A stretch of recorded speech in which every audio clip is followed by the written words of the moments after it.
będzie.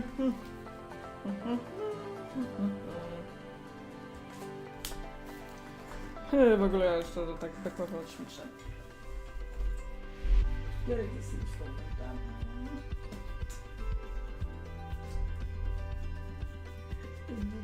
O, nie zrealizował się, widzicie? Ale tak zastanawiać się, czy nie zaprosić kogoś. No przydałoby.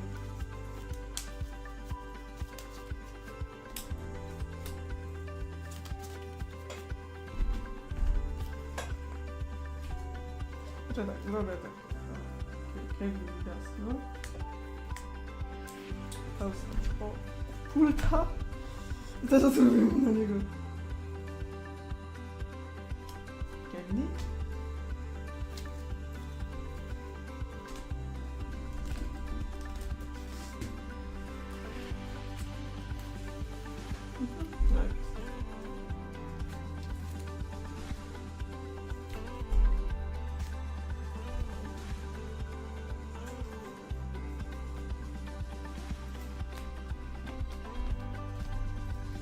Dobra, za chwilę się zacznie.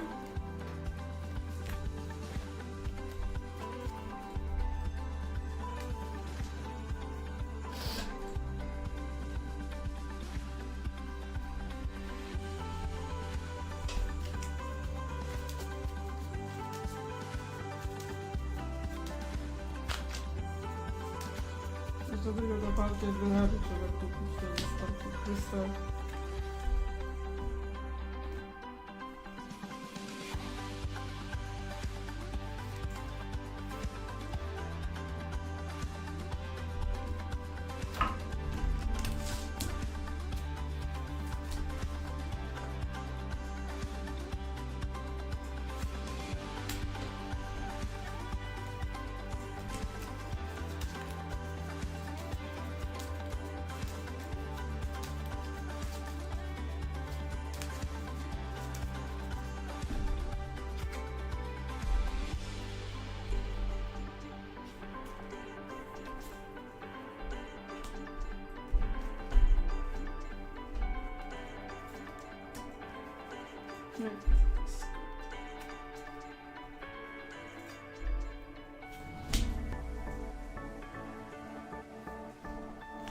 No, więc się za niedługo będziemy zaczynali.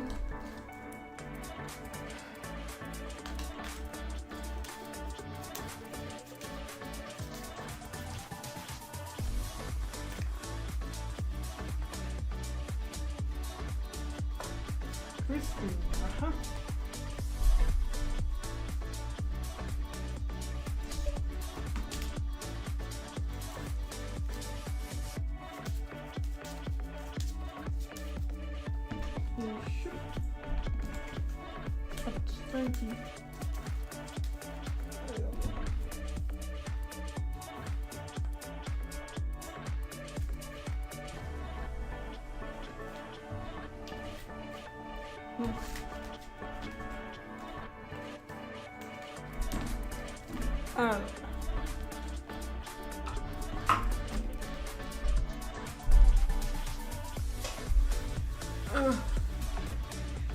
No już niedługo zaczynamy.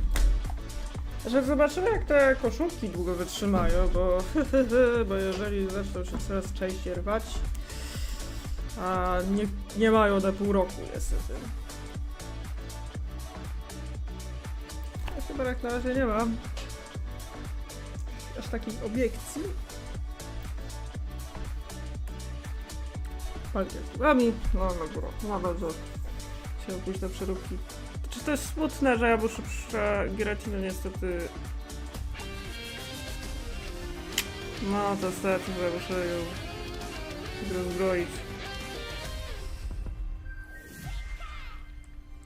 No dobra, już startuję.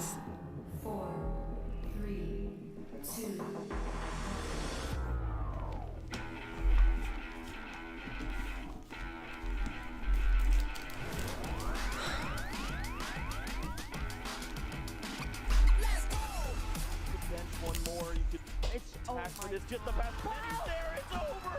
Fernando Cifuentes has found it. You've been patient. You've been waiting. Że no tak jakby z Quaintessem to jest trochę ciekawa sprawa, że jak on wygrał, no bo tutaj ciekawą rzeczą jest to, że pierwotnie to raczej ogólnie w pierwotnej wersji, jakby ktoś nie wiedział,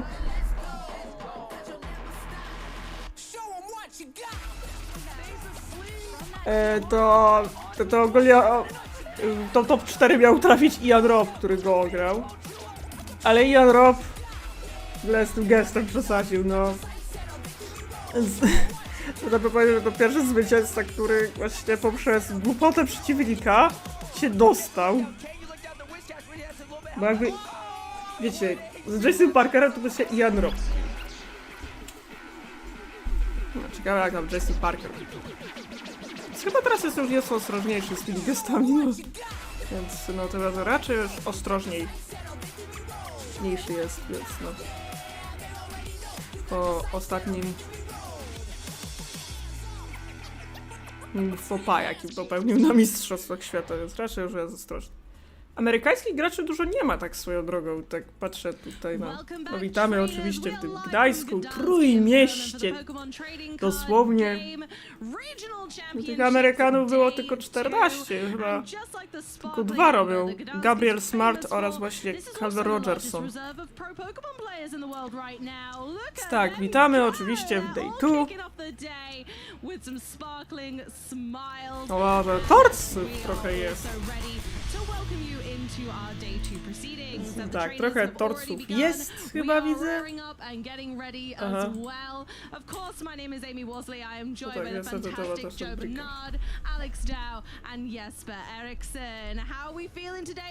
No ale tak klimatycznie zrobili to miejsce, tak? Jak mówię. To zobaczymy teraz, jakie są statystyki na Day 2. Jak to sprawdzić? Bo tak jak w poprzednim Day 1 było właśnie przewaga Raging Boltów. Ciekawe, jak tym razem będzie. A i tak jest rekord, jeśli chodzi o liczbę graczy, jeśli chodzi o Gdańsk. Więc Gdańsk znowu przebił rekord i raczej jest duża szansa, że znowu będzie. Aczkolwiek będzie jeszcze.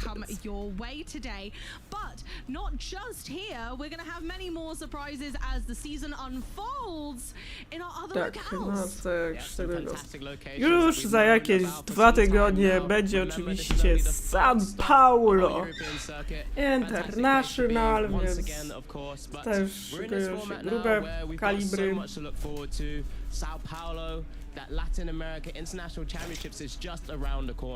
No i potem mamy Londyn, tak, potem mamy Stuttgart 30.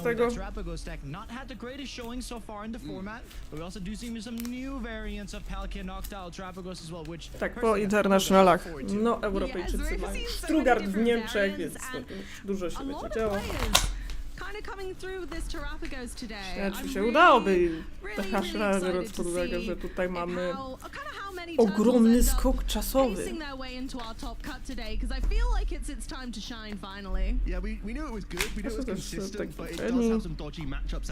No je, fajnie by potrenować też. Nie mam zbyt basic ręka. Absolutely, and you know, to get to the top, you get some fantastic prizes, of course, but the main thing that we're looking forward to our players gaining today is those tak, no tutaj oczywiście klasycznie przypomnienie, jak wygląda oczywiście te rangi. No, Austriacy mają tylko 20 miejsc. To już i tak niektórzy są pozwalniani już, warto zaznaczyć, z udziału rankingowych. Oni się już zakwalifikowali. Placementy pierwsze miejsce 350. Tak, no właśnie, więcej hajs. Tak, hajsy będą. Humongous amount of money, life-changing for many people sometimes, and of course you already mentioned, Jesper, the booster packs as well. This trickles down all the way through from first place all the way down to the top 64 that we're just showing here. but also down to top 2, 5, 6, and sometimes when tournaments are a little bit bigger, sometimes top 5, 1, 2 as well. Yeah, every player today is coming home with at least boosters, and then with a few more wins under their belt today, they'll be in that cash. Oh, that must feel so No, good. Kasza Being jest in day 2 boosterki, and knowing to- that you're not going Jest home to empty-handed, tutaj. no matter what. Your efforts thus far have earned you some booster packs, and we can carry on enjoying Stellar Crown for what it really is, a stellar set. Absolutely. I mean, the fact that we're the trading card game and the TCG just to get more and more booster packs is always, everyone loves opening them, right? Everyone yeah. has such a Bo to great waluna. time, and that's what a lot of us are here for, to enjoy the Pokemon scene. But at the same time, those players in day 2, they're going to be going for that money. And I really welcome those packs filtering down to those lower placements. It means even I can open some from time to time. Well, looking at our day 2 Swiss rankings, there are so many familiar names, and we know that these players are doing great today. As again, we saw them just on the top tables a moment ago.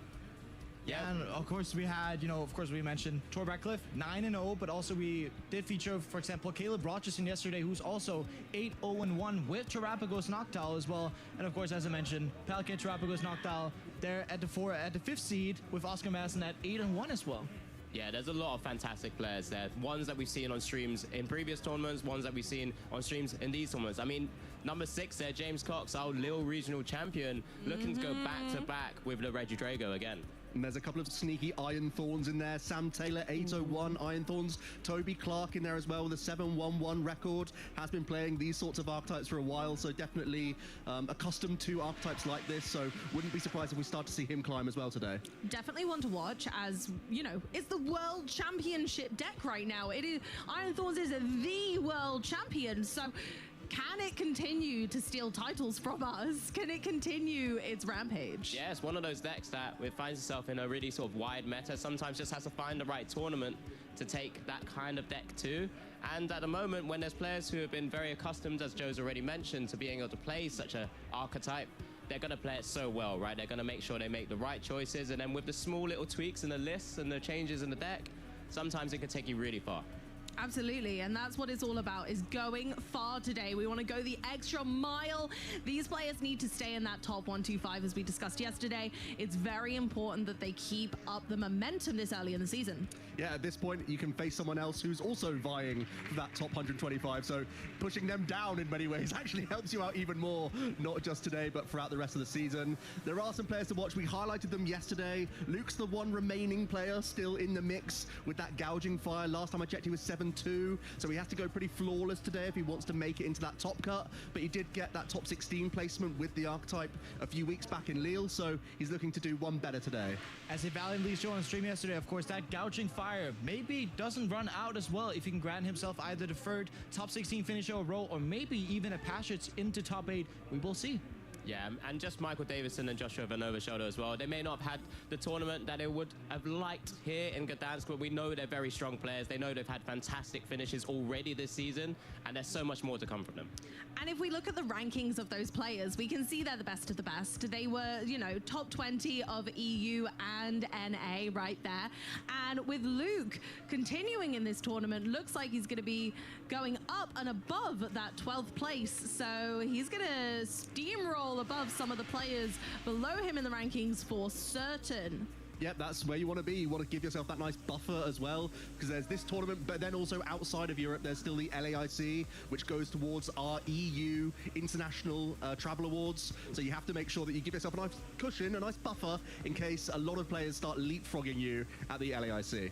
Exactly, but getting into it here in Gdańsk, bringing it back, our day 2 is shaping up rather spectacularly. I am floored seeing the changes that have happened from day 1. So what kind of decks are we looking at right now? Well, of course, we have the day 1 analysis here. Of course, as said, Raging Bolt again, biggest deck, together with Lugia V-Star as a close 2nd place. Regidrago V-Star having won the Lille Regional Championships. Of course, Charizard is still out there somewhere, and Dragapult, as we've mentioned on the stream. But we didn't see a lot of Palkia yesterday, especially on the stream. Palkia with Dusknoir, which was a fan favorite at the last Lille Regional Championship. Of course, piloted by Stefan Ivanov. but we have seen loads of actions from every single deck today, and it was quite unfortunate we didn't get to showcase every single deck. Yeah, absolutely. What's really interesting is that there's only 2 decks there that were above the sort of 10% range as well. We continue seeing the best of the rest of day 1. Of course, there's loads of these decks which needs to find itself in the meta, in the right crowd, in the right matchups. Terapagos there was at the 6%, just 85 players of all of the players from Gdańsk regional championships this weekend.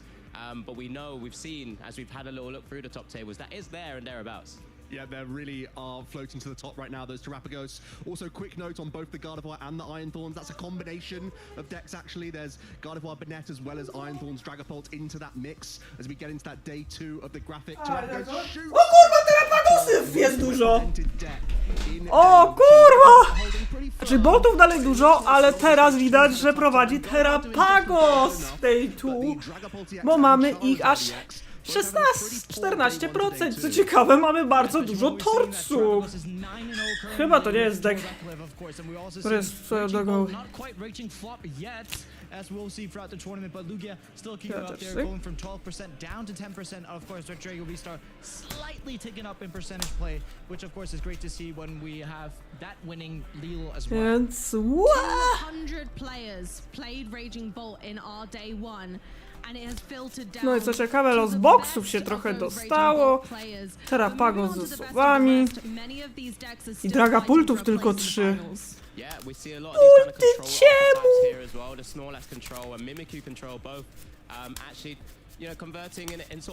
Jest jeden z wieżowników Dragapulta, tylko 3. Dragapulty!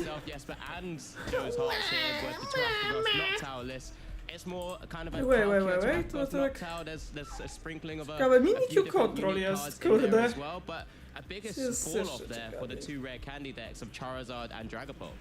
Yeah, absolutely. Chyba Huge, Reggie which is Dragon? really surprising because we've seen so much success from those decks recently. A to nie było w ogóle Reggie And Dragon? this finally feels like the graphic that I was kind of expecting at Nie the przyjrzałem start się of tego the format, dokładnie, przez to, że musiałem mieć strangely enough, it's taken all of this time to find that perfect mix of cards. Yeah, I think that's pretty fair. A lot of people expected Charizard to be even better going into this No, format. Charizardów trochę jest. But it doesn't seem to be great for it. It seems to be a volatile field. So many other archetypes punishing stage 2s right now. It's really tough out there, and I'm really surprised by Dragapult as well. It's made back-to-back finals in Europe, but overall the masses are not succeeding with it so far. Absolutely, and you know, our caster predictions really show the kind of volatile nature No, Reggie of the meta Dragon right now. zniknął. All right. I feel like I'm a bit targeted here with that red candy. Yeah, I mean, I went with Terapagos, which is obviously flying very high right now, so I'll take No, that. okazuje się, że tak. Terapagosy poszły w górę, czyli idę na Terapagoski. I mean, I of course went with Lugia, which is still Też chyba nikt się nie spodziewał aż tak dużej popularności Iron Torca. No tak, Terapagosów jest dużo, Raging Boltów jak zawsze dużo. Co się stało z geniuszem Jamesa Coxa, ja się pytam.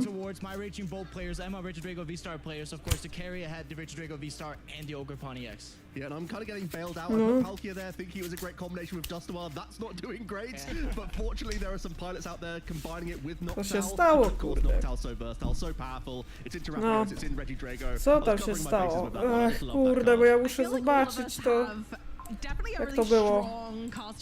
Zaraz, bo tak nie przyjrzałam się dokładnie, ale trzeba tutaj umyć, bo kurde, no brudne miałaś. Moja mała łobuzica, no. Będzie obsrać dosłownie. Ale dobra, na YouTube chyba też to samo jest, ale rzeczywiście muszę się przyjrzeć tym statystykom, bo się nie przyjrzało. Co tu kama? Co tu się... Exactly not, and we see again James Cox. To jest ten day one, dobra. If he does, then it seems quite likely that I will win that. So let's just figure out. No i tak, Reggie Drago trochę jest, kurwa, tych Reggie Putafonów, po aż 12. Okazuje się, że Terapagos z duchami.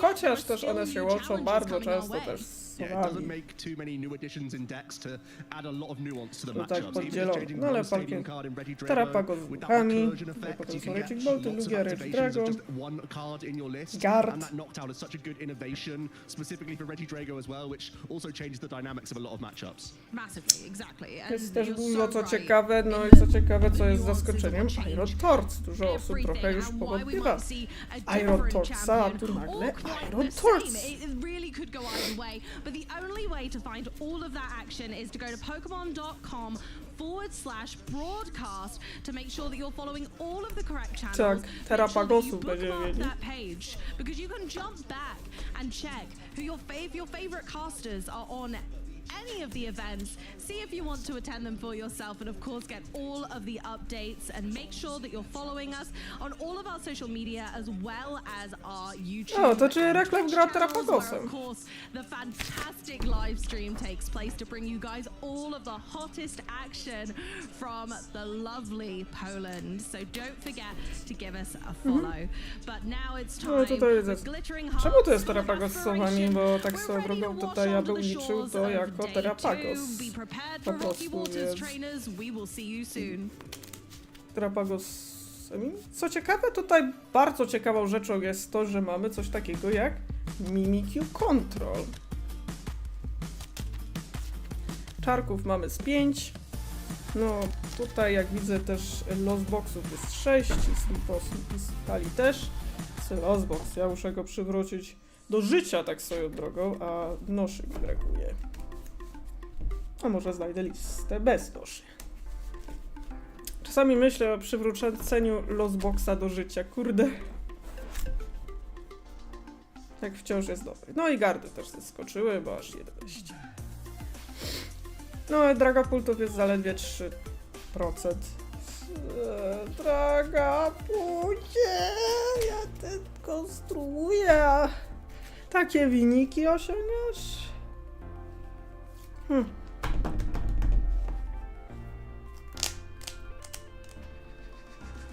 Proszę, że nie, jakie to będą punkty?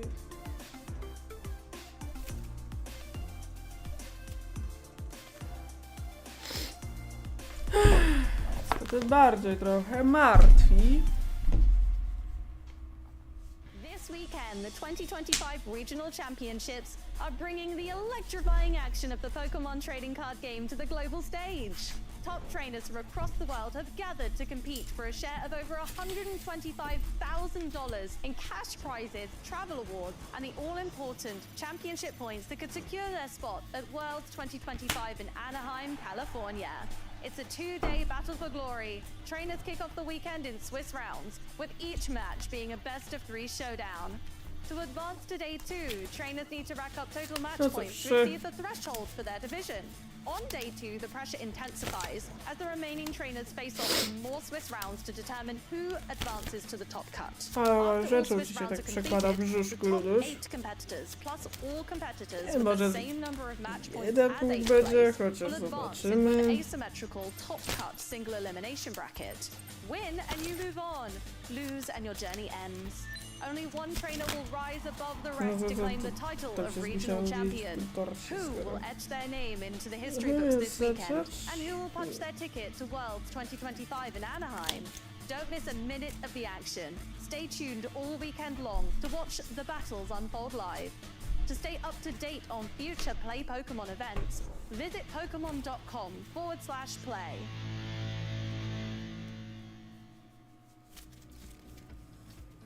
Welcome back, trainers. My name is Amy Wasley, and I'm joined by the fantastic Jesper Eriksson as we catapult ourselves into day 2. How are we feeling Tak, about damy that? oczywiście. After yesterday's action, I cannot get more excited just to see more Pokemon today as well. And, you know, we have great players, great decks, of course, and I know just overall looking forward to the action today. I thought you were going to say in great casters, but hey, I mean... That too, all right? That too.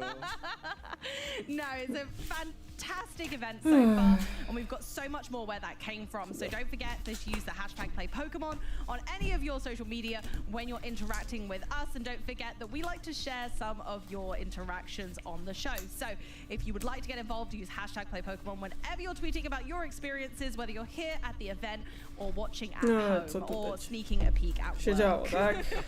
Yeah, and speaking of, specommunity posts, we did see a Trochę great czasu run with dalej Mrs. dużo Objects. jest. Oh yes? That was Ja great nie about rozumiem our grania tym. forms, but we're getting on to something in terms of community. Tak, Last no i teraz yesterday, I Minion won i against Mew. you 2-0 in the community prediction bracket. All right. So Chciał nie tam. I Spirit, want to get another chance. I So- sold Bibero very well to the community. You did, and you know, it had been a fantastic card for a very long time in our format. yes. We love anything that's INO proofing us. We love not Yeah, being sucker. knocked out for multi prizes. So I'll give you that. But we've got two more on the docket now in Luminion V and Mew EX. Yeah, both are great cards currently. Mew EX is more so played in the aggressive decks, where Luminion can be played much into these, setup decks where you need to Luminion for your Arvin. We saw that with Dragapult Yeah, yesterday, of absolutely. course. But many decks that play Luminion also do get to play Rotom at the same time. Rotom being knocked out was perhaps not good if we want to combine the eventual champion into a deck. But we don't have to speak about champions in this bracket yet. We need to solve out the top 8 of this bracket still. Absolutely. That's what I'm looking forward to. O, Indeed. And so, with that, you, Jesper, are going to have Luminion. All right, so I'm looking forward to that. That's what I wanted. That's what I Okay, wanted. you can have Luminion. So, are you ready in 3, 2, 1? If you want to set up your deck, and if you're playing Arvin in your deck, you might just have to play Luminion, just to make sure Tak, your no, Ultra Luminion. Balls can turn into Teraz offense, to can turn będziemy into mieli Guard jeszcze Confidence. ta And there you go. rybkę You do set up for turn one. ogrywania. Maybe you can also play that in concoction with something like Rotom, so you can No save your kurde. Luminion for late game. And you know what Luminion gets in the late game? Boss's Orders. Gets you any support you want when you play it down. Wszystko, You know co what? chcesz. Get rid of that No, pesky oczywiście cheap zawsze price jest on to the board gwarant. with only just Ta ryby 170 lubię AP. też You can się. play Collapse Stadium, or Professor Turo, or Penny in your deck. That's all I needed. Well done. You're in time. Aha, z polskich in też time, jest in dużo. fact. Yeah, No, yeah, Jagiełło, 5 more seconds there, Łaszkiewicz, but, Kosiński. Fine. No, very well done. Very well done. In terms of all this, I mean, I just want to make sure Ciekawe, you to get extra time to Minik think about it, Malicki because dalej then jest. we're similarly disadvantaged here. So Amy, I'll count you in now. To już chyba dropło bez You'll have it in 3, 2, 1, go ahead. Okay, so Mew EX is not only a fantastic draw supporter, but also a great attacker in its own right with genome hacking. So you can copy, let's say, your opponent's Radiant Greninja and do 90 damage to 2 Pokemon. You can use it to draw cards to stabilize your engine. And we saw Luke Kirkham use this to great effect with Gouging Fire yesterday. So realistically, Mew is a 2-in-1 to masz co package, tutaj allowing you jest. to always draw more cards. Free retreat, so you could use it as a pivot. You've got 3-in-1. It's a triple threat. You stayed within 27 seconds. Good job. I And you know like what? that. We're getting used to this. And you know what? I think you probably heard my sales speeches yesterday because you practiced. Oh, thank you. So, with Amy, both Amy getting taller overnight as well as getting to practice her sales speeches, I think that's actually a quite solid one. So we're going to have a competition here. Absolutely. I love these competitions, and you know what? I might just No even to vote jest- for you in that case, because, I mean, I do like Mew as No a dobra, favorite jaki trader. będziemy... Absolutely. And No you can tak, play tak jak down mówię, with Reklef yourself, you know, robi yourself. Terapagosę You chyba jak get to draw these additional cards. znowu jego Super powrót do important. Terapagosa równa się Why not łe, just get a supporter to do that for you? Szaleństwo. Specific I know. cards like Arvin, for Przejdziemy example. już So, trochę do therefore, Basterów. I There is a do really really good like Jak argument. to wygląda Really, teraz really na good ten argument moment? for both. And I feel like Oczywiście Reklef ma 10-0! 10 wygranych! both Woo! are useful in their own ways, but I feel like with Mew Również being Błaszkiewicza able to mamy be used in na multiple trzecim ways, miejscu, the only thing więc I might give wow! you with Luminion Reklef is you leci can jak also burza. score a Sealstone with it. That's Tak, fantastic, tak, because Reklef Mew, zrobił of course, 10-0, versus więc o Luminion being a Jezus big Maria, Pokemon, to yeah, będzie Sealstone's quite a broken grubo. effect, honestly. Exactly. And- So Wiesz, Łaszkiewicz Putting gdzie that into context, that's why Rogersa Luminion ze might swoim get some plus Terapagosem. points there. Też On top kurwa! of, Kurwa, certainly Reklef. we've always seen this ultra Woo! for Luminion, for boss's orders. Berman with Karnarman też. Botmaners Luna as your Boom. caster's pick, of course. So absolutely. that fits perfectly in together with what you want to do as your caster's pick. So maybe you should have Też actually mamy had dużo Luminion in Polaków, that case. którzy There idzie is do... really good arguments for both of these. I actually Też think this dobrze. is, for me, I don't know which one I would pick because I think they are so close. So I'm expecting this to be a close vote. Maybe I'm wrong. Maybe you guys at home have a different idea about which one of these you think is the best support Pokemon. It also depends on what deck you like to play, because if you like to play Charizard, Jest you're picking szaleństwo, Luminion every day. jest Oh w tym yeah. szaleństwie Like jest something like metoda, jak to Miraidon, się perhaps, mówi. you're picking both. So simultaneously, like Mew and Luminion play together Boże, in loads of nie decks no, together. And Aslay it gets Daimila close, Masses right? and the Palkia, Dusknoir is one prisoners that plays of Mew as Aslay only Darumadan. Lumion, perhaps mostly. Ej, So ale it's getting quite dobra, close in terms of what you'd like to do ten with tank them. tech It also już... depends on your strategy. Are you aggressive? Are you a setup deck? Because if you're a setup deck, you're playing Luminion. If you're an aggressive deck, you're playing Mew. To gather these extra cards to make sure you can get to play, you know, Rare Candy Dusknoir if you're playing Probably Palkia. not. If you're playing Rhydon, you Kurwa, can no perhaps nie draw wiem. into these electric generators, and that just has set your strategy up. Absolutely. Is the pro- And that's czy exactly jest what problem these z cards Steamem? are helping us do in this format. Tak, And we jest have these tried trochę... and tested methods. Czyli and tak these jak mówię, nie combos jest to that we jeszcze know so koniec well. tego And we zespołu, know ale that jeszcze do Luminion tego is materiału gonna chyba put the sobie budget przejdę in for później, the bo... Forest Seal Stone, and then we can put the Forest Seal Stone on the Luminion, and all of these combinations become so ingrained in deck building as well. No So it's jest, something that everyone co takes tu into pogadać. consideration. Which support Pokemon or which combination of support Pokemon is going to make this deck shine? A to nie wiem, And czy that's also odpowiedziane why jest that Midway, I'm actually tutaj nie dreading wiem, to see the result of this community ja, ale bracket, wiadomo, because all of trzeba these zrobić Pokemon, maybe not B-Barrel currently because Sard is, like Charizard has been flushing off the map a bit currently, but all of them are great in their own rights. So much so. Co tak That's reklam why ma that, you know, 10. just Jeszcze because, nic nie let's just say przepierdolę. that, To for jest example, with piękne. Luminion won the whole bracket, Tak, just because reklam Luminion won doesn't mean it's ma great for your deck same back wygrane, home. tak. So you also have to consider testing with these different results, and we do have the results. Wow, in Milky Amy. Oh my Good job. goodness, thank you, thank you. O, ja Mew wygrał, ale nie dziwię się, bo Mew ma też darmowy retreat! I don't have to shrink again. No.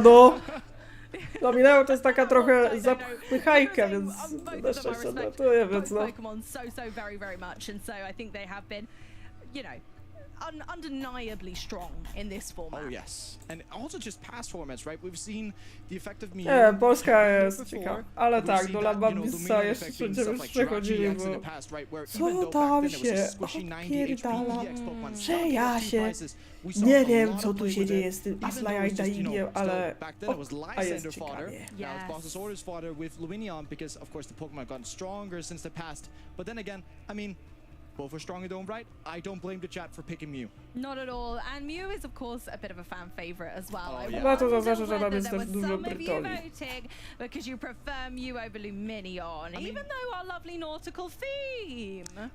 I guess they do have 151 reasons why.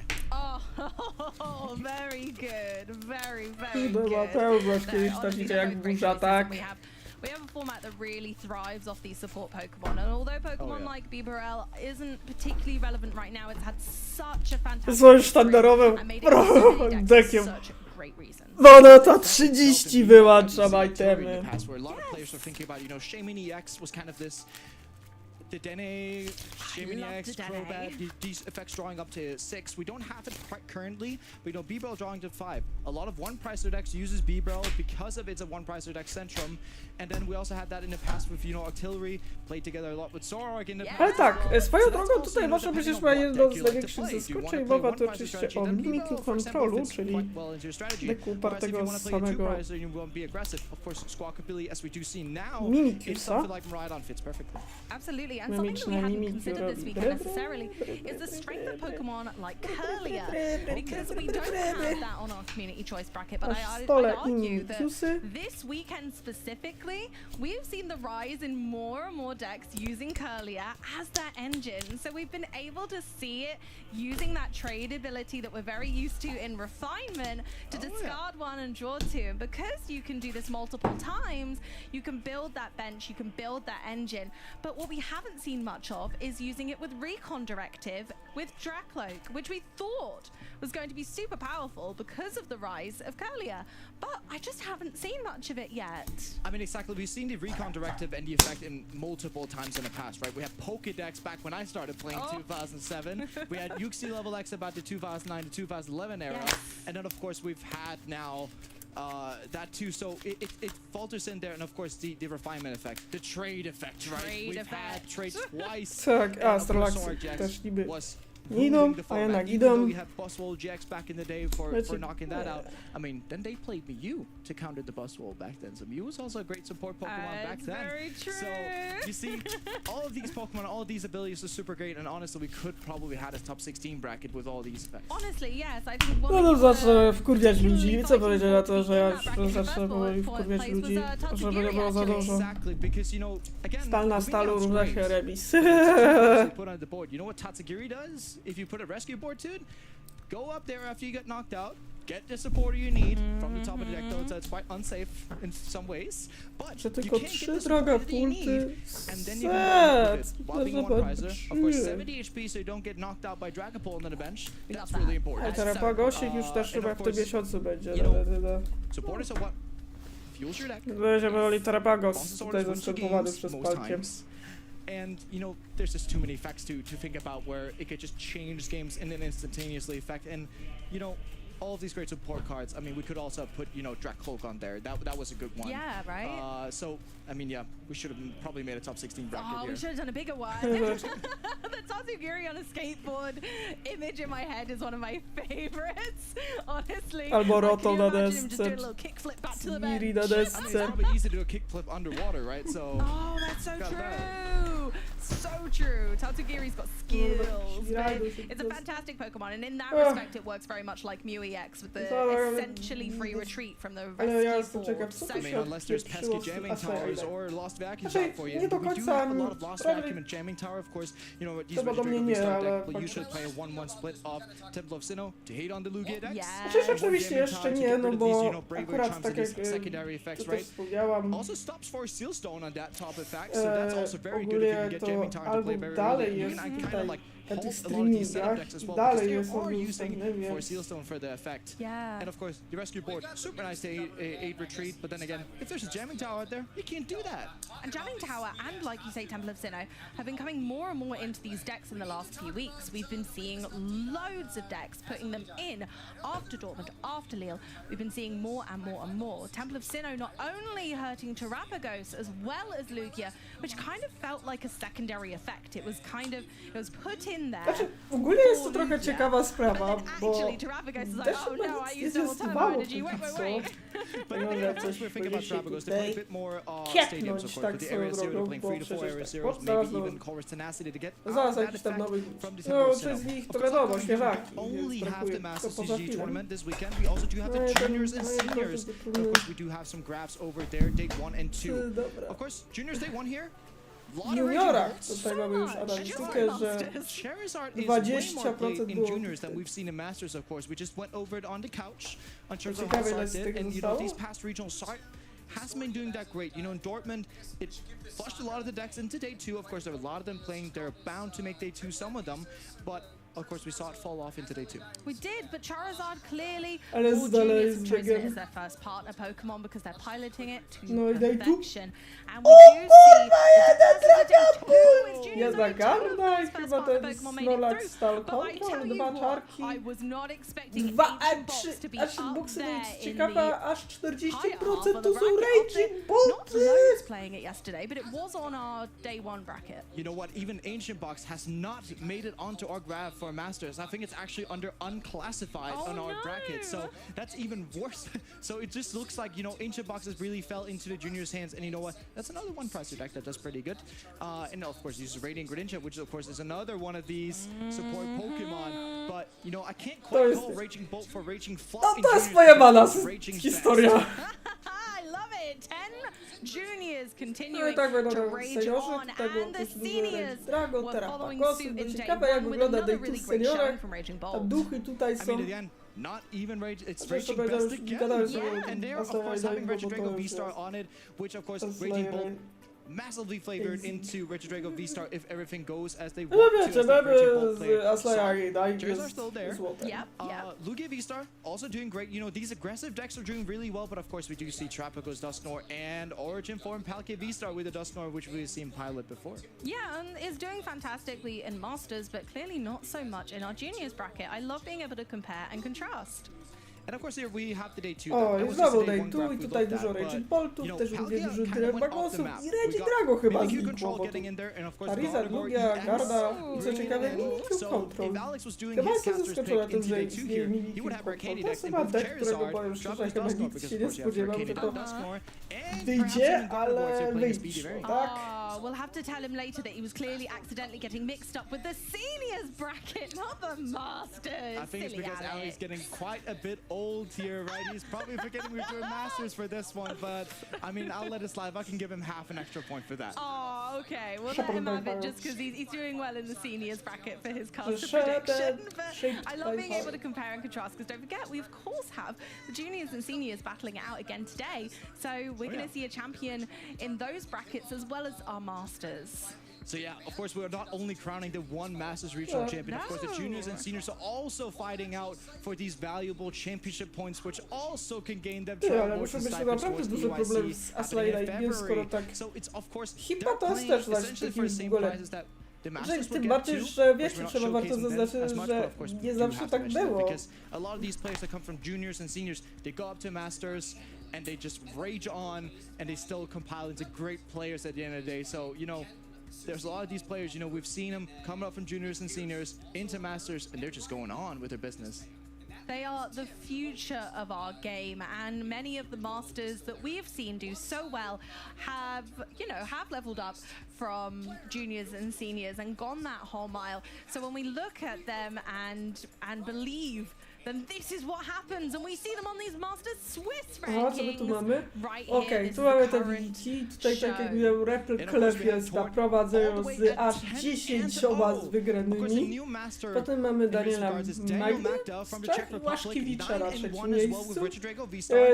Poland Stock! And of course, Mateusz Laskiewicz, we saw mówi? yesterday with God. Poland So, of Stock! course, a lot of these decks are Mamy jeszcze really, really Alberto good. Cotti, Of course, który Caleb też also dobrze one of the idzie. younger James brackets. Cox też ma widać po wygranej, Storms nie spoczął na laurach. last season, second place at Charlotte Regionals, Mamy where Magnusa they had, I Petersena, believe, the combined youngest Dominik finalist Blake, ever at a Oh regional my. championships. Caleb Rogersona, where którego już Gabriel powinniśmy Finanche zobaczyć na took that live'ie. out there with his Giratina V-Star deck against Oscar Caleb Madesen, Rogerson's Charizard no, deck. So wielu, Caleb wielu Rogers is innych, one of my więc Charizard boys, tutaj of widać course. jakie Yeah. tu We've wyniki. had, you know, James Cox has also, you know, been Tak, playing James through Cox these po younger wygranej exhibitions na before, laurach jest as well as począł. Oscar Madsen, I remember. James Cox We both dalej played leci in z juniors koksem, nationals jak to in się Denmark mówi. in 2008. I Ja love to się that nawet so rymuje, much. I wiecie. don't know how you remember all No of leci these z years koksem, yet, tak. but I'm in awe of Więc it, tak, honestly. James Cox I do dalej not know leci how z you do koksem. it, but not only do we have so many fantastic masters, but we also have a really international cast today. Oh, yes. And in those Swiss rankings, in fact, we have so many people from all over the globe, and they are treating us with some of the best and highest level gameplay in the world. So don't go anywhere, because we have so much more to bring from these fantastic players who have graced us with their presence here in Poland. Oh yes, of course, and I mean, I'm just looking forward to more action. I just can't wait until we see some Tak, great Poland games today. Stock. Of course, me and Joe were Zgoda talking about jest it. dużo. Are we gonna see a Też dużo comeback Polaków better się than dostało what do David did dektu, with his między Gardevoir innymi deck Dominik yesterday? TCG. That's something that remains to be Chociażby. unseen, but it's gonna be a tough one to beat. Well, I did bet you yesterday that I thought that there was going to be a better comeback, so I'm crossing my fingers and toes and hoping that that might come about, because there's a lot of good comeback decks in this format, right? There are so many decks that No i really oczywiście tak jak w przypadku kind of Dortmunda, pride Terapagosy themselves, przejęły especially Daytu. Dragapult, when you're thinking about it. No, You chyba jest powód, quite dlaczego ja tu happily zaraz take all przerobię 6 tego prize cards in Terapagosa. one go if they set it up right. We've got Briar in the format now, bringing those extra prize turns for when you've got a terrestrial Pokemon in play. So we've got extra opportunities in the thousands zaraz for that tutaj to happen, pójdziemy. and Gardevoir was one of probably my least likely picks to be able to make a comeback like that, because you don't have as many of those effects. So I think there are plenty of decks that can still pull off an insane comeback today. But if you are to write a script for how to make a comeback, right? Oh, No. yeah, It has that's to how start you do somewhere, it. right? That's how you I do know it. it's a great pick, and then something that can hit the bench. Because if you drag a Pokemon up into the actives that perhaps has a higher retreat cost, we saw that yesterday with Regidrago V playing against the Regidrago V-Star deck. If you item lock them simultaneously, no switch, no Prime Catcher. So that means you can stick it up there with the Everlasting Darkness we saw with Bayonet, where we can also see that happening where you can Iona your opponents, you can put something like Screamtail into play if you're playing Gardevoir, and you can hit the bench for these knockouts and take out their engines. And of course, as said, car doesn't run without his engine. Absolutely not, and that's what it's all about. And we've got so many decks that run so well like that, and when you Oh, yeah. get set up Więc and co you're tutaj really będzie się rolling, działo? it's hard to stop that momentum. No zobaczymy, But of jakie course, to I mean, będą. that's where, you know, these Gardevoir decks are really good at stopping that momentum, of course, using one prize attackers all the time. So you need to like string out your opponent's resources so much for them to knock out the attackers continuously while they're taking you up with one prize Pokemon. For example, using Drift Loom with Bravery Charm and Monkey Dory on the bench to move up and do something like 330 damage. That takes out Dragon Ball, by the way. Exactly. And also takes out Charizard EX. So there's a lot of these, one prize attackers with these certain combos that get together and make sure that you can take these games out with one prize attackers, of course. And don't forget, also, you can also play these big 2-prize Pokemon that have a lot of HP and then can attack multiple times because they're hard to take out in one shot as well. So it's also, combining these things together, there's thousands of ways to make a comeback. There are absolutely so many, and you're right. We've got that duality between zobaczymy, really co tu great będzie single się prize działo, attackers tak? right now, but also having these really gigantic HP totals, which can be manipulated. We've seen so many Bravery Charm this weekend. Hero's Cape. We've yet to see a Hero's Cape on stream, I believe. But Bardzo we did przyjemno, ja see tak those sobie big robię. knockouts Zaraz coming zobaczymy through jaki with tu mecz, things bo tak jak wspomniałem like that wcześniej, Scream Reklew we jest saw tutaj yesterday, chyba mopping up that game, w bardzo being dobrej able to hit that formie. bench is so important right now more than ever, Biły as there is widzę less mistrz świata, to protection w on the ogóle bench, jest. because Dusk Noir is not bothered by the effects of No our to lovely jest Manaphy. Exactly, and that's also a thing that they could do with this Palkia deck that we were talking about in Leo as well. Perhaps Manaphy blocks Radiant Greninja attack in the bench. You know what you do? You use Dusknoir, Candy into Dusknoir, you take out the Manaphy with the Dusknoir, and suddenly, bench wide open. You can just make sure you take out these setup Pokemon from the opponent and make sure that you can win by just removing their setup, and your opponent just have no options left. And I think that's why we were talking very much early in the season about the checkmate potential of these kind of support Pokemon like Dusknoir. Being able to checkmate your opponent by saying, I'm going to take out all of your support Pokemon before you can set up, means that engine never gets going, means that, well, you just can't play the game. So Pokemon like Dusknoir, if you leave them alone and let them do their thing, can be devastating to your game plan. It also just Co looks my like tu Dusknoir mamy? is the O, ja, a perfect tak way propos to jeszcze disassemble mamy Mateusza Łaszkiewicza kontra legendę himself Torkleklew. Więc jest ciekawie, Woo! No to tak. No to znowu mamy Jerzyka ponownie na streamie, czyli Baneta kontra Żółwik, więc tak, Torkleklew, który ma już na koncie m.in. i oczywiście bycie czempionem UAC w zeszłym sezonie, finalista Worldsów, czempion oczywiście w LACA i w 2007 z NACA champion, więc no mamy tutaj do czynienia naprawdę z Legend i himself, jak to się mówi. No i mamy Łaszkiewicza, a.k.a. Jerzyka, który ma na koncie oczywiście zwycięstwo z Stuttgarcie w 2022, Worldsy top 64 zeszłego sezonu. No i Dortmund top 16. No nie trzeba wspominać, więc jest ciekawie! Making sure that he can item lock his opponents out of fruition. And of course, it's going to be difficult for Tor to deal with. Of course, when Tor's playing Terrapagos, he needs these Buddy Puffins to set up. Hurricane need to pitch Tak, on. jak się oczywiście rozkręci, trainer to... cards, but those are only the supporters and the stadiums he gets to use. So it's actually a really important matchup here because if Tor goes first, these Hurricane into Dusknoir can actually disrupt the effect of Mateus setting up a Shuppets, which means that it's going to be really hard for Mateus to set up if Tor goes first. But if we go the other way around, no i co tu się dzieje? Mateus gets a turn to breathe because of course the Terrapagos EX cannot attack on your first turn if you're going second. Yeah, this matchup could go either way. It really depends which player gets that engine No set dobra, up no to first, co tu because tam as we się were dzieje? saying, that's the key to this format seemingly, and both decks Sam rely fakt, on getting set up że nice sam and early, getting those essential puzzle pieces. Mateusz wygra z together, Reklewem jest and we naprawdę know both of dość these players very well, and interesujący they will meticulously, zarazem. absolutely Jednocześnie positively ciekawym manage to sequence przypadłością. so perfectly that we will see the game of a lifetime here. Cóż, spadła karta Reklewowi, ale wiecie, każdemu się zdarza. Więc wiecie, Baneta. Zwróćcie, z czym mamy tu do czynienia. 30 i wyłączamy itemki.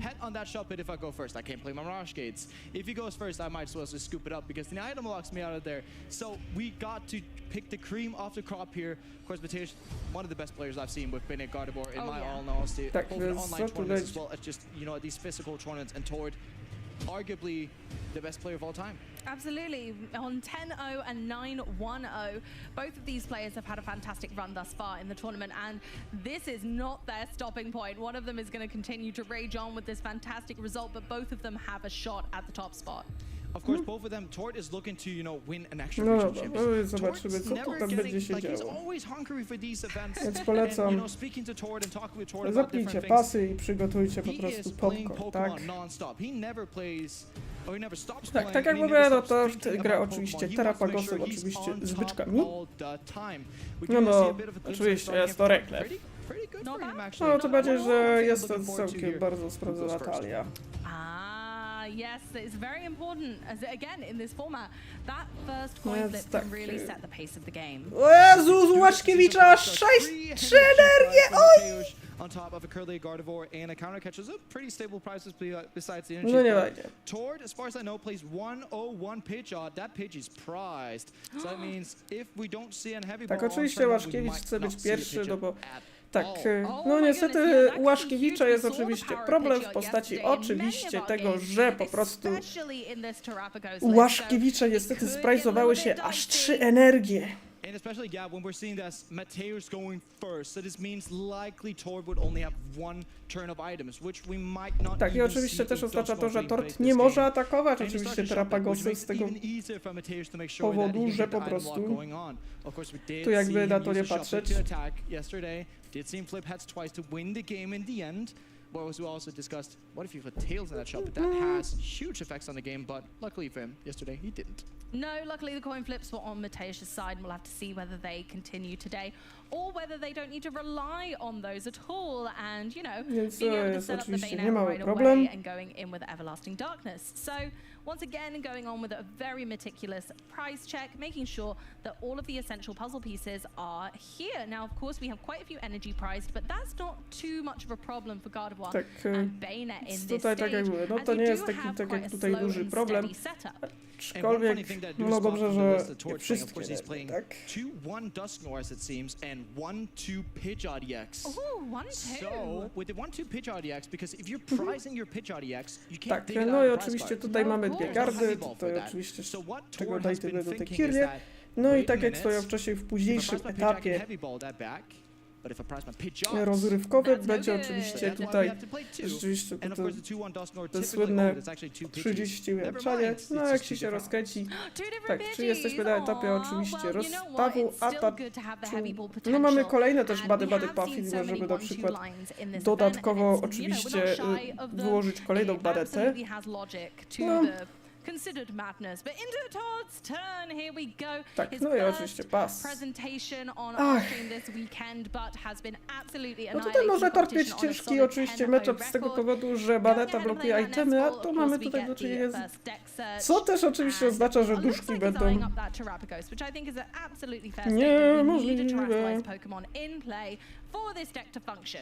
Of course, and he just want to search out all the parts of his engine that he needs, because as we've been speaking so much about, this everlasting darkness, if it sets in, perhaps for this matchup, it's going to be no i to jest everlasting. So we have to też make sure we problem. get that set up in the turn. Tak, oczywiście That's mamy why byczkę, Tord is który going through oczywiście... everything that he can to make sure that he sets up properly. Now, when we're looking at the list as well for Tord, he also plays stuff like, Fortin, Briar, Turo, and he plays Penny too. Penny? Which No Penny tak, is mamy a oczywiście new i wiatraczek. sort of, put into these Terrapagos lists. Of course, Penny, unlike Turo, takes back a basic Pokemon, but also all the cards attached. Yeah. Which means you get to save these Więc double jest turbo energies, grubo. whereas if you play Professor Turos, you would be discarding that double turbo. So it's That's no good, right? It's quite an economical solution here from I like Tord, actually. that. And of course, playing the Prime Catcher to make sure Terrapagos gets into Tak, the active no i before it's too oczywiście late. Here we go, Trapagos, and then no in i with the oczywiście Professor's Let's Research. see if we can continue, but of course we can't use our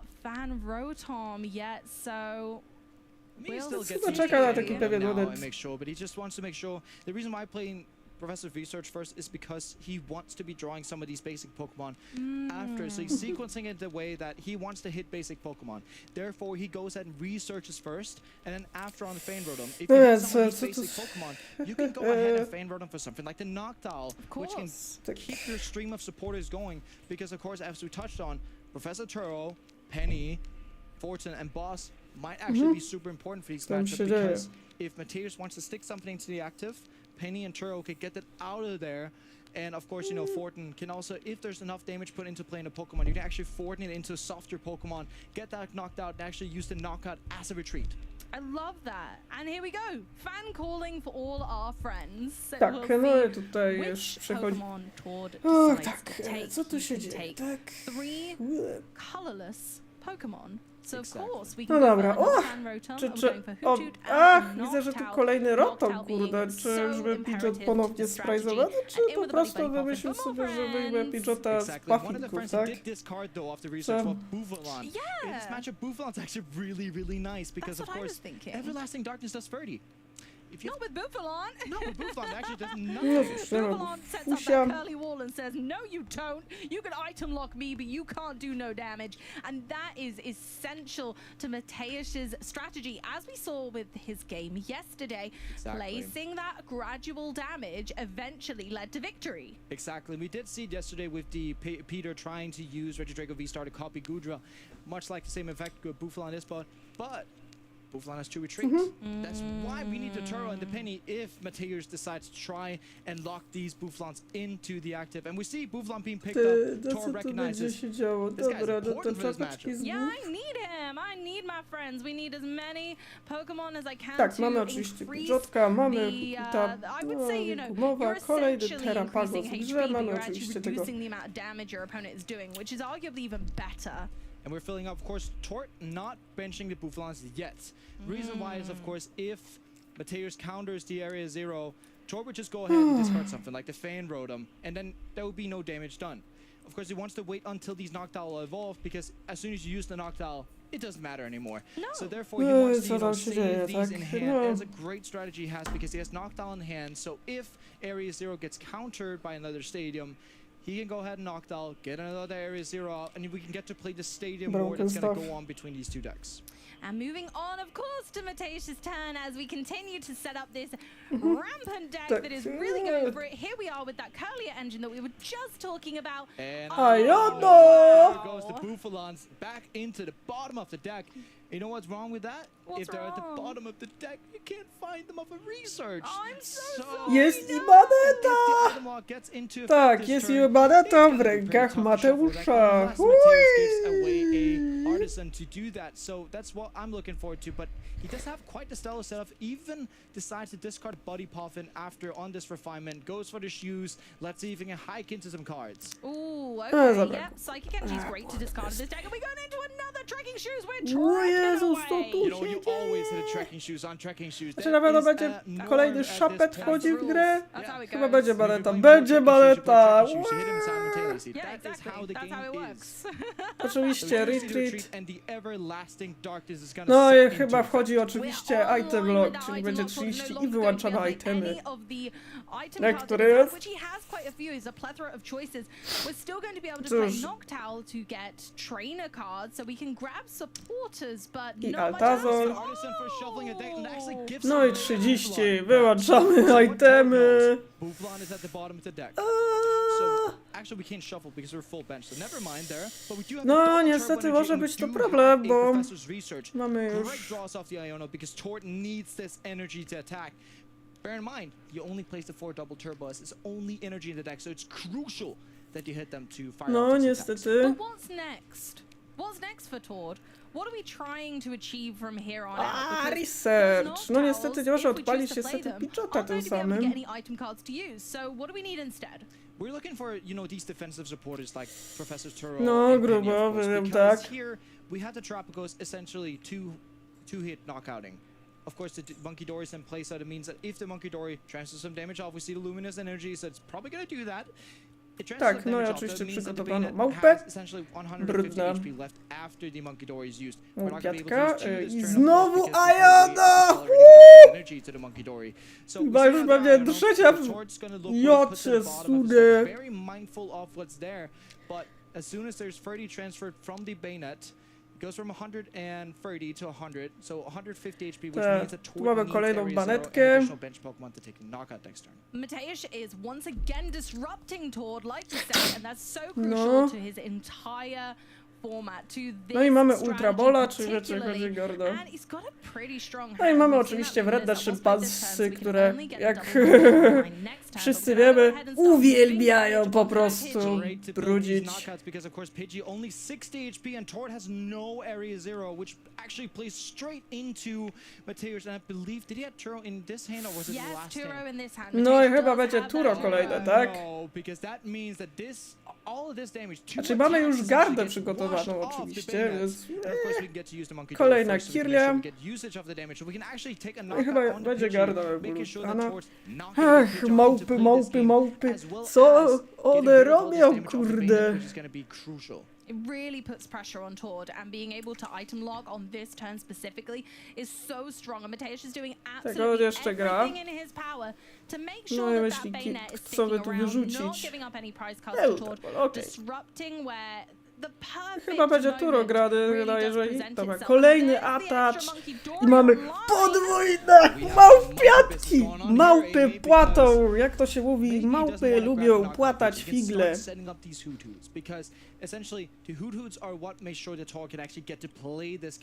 No, czyli kolejne, Tutaj jedno. Turo! Let's go! Again, all of that damage Kolejne! going to- Oh, and look at that play. 30 wyłącza itemy. No nie ma tak łatwo. A, oczywiście, że jeszcze...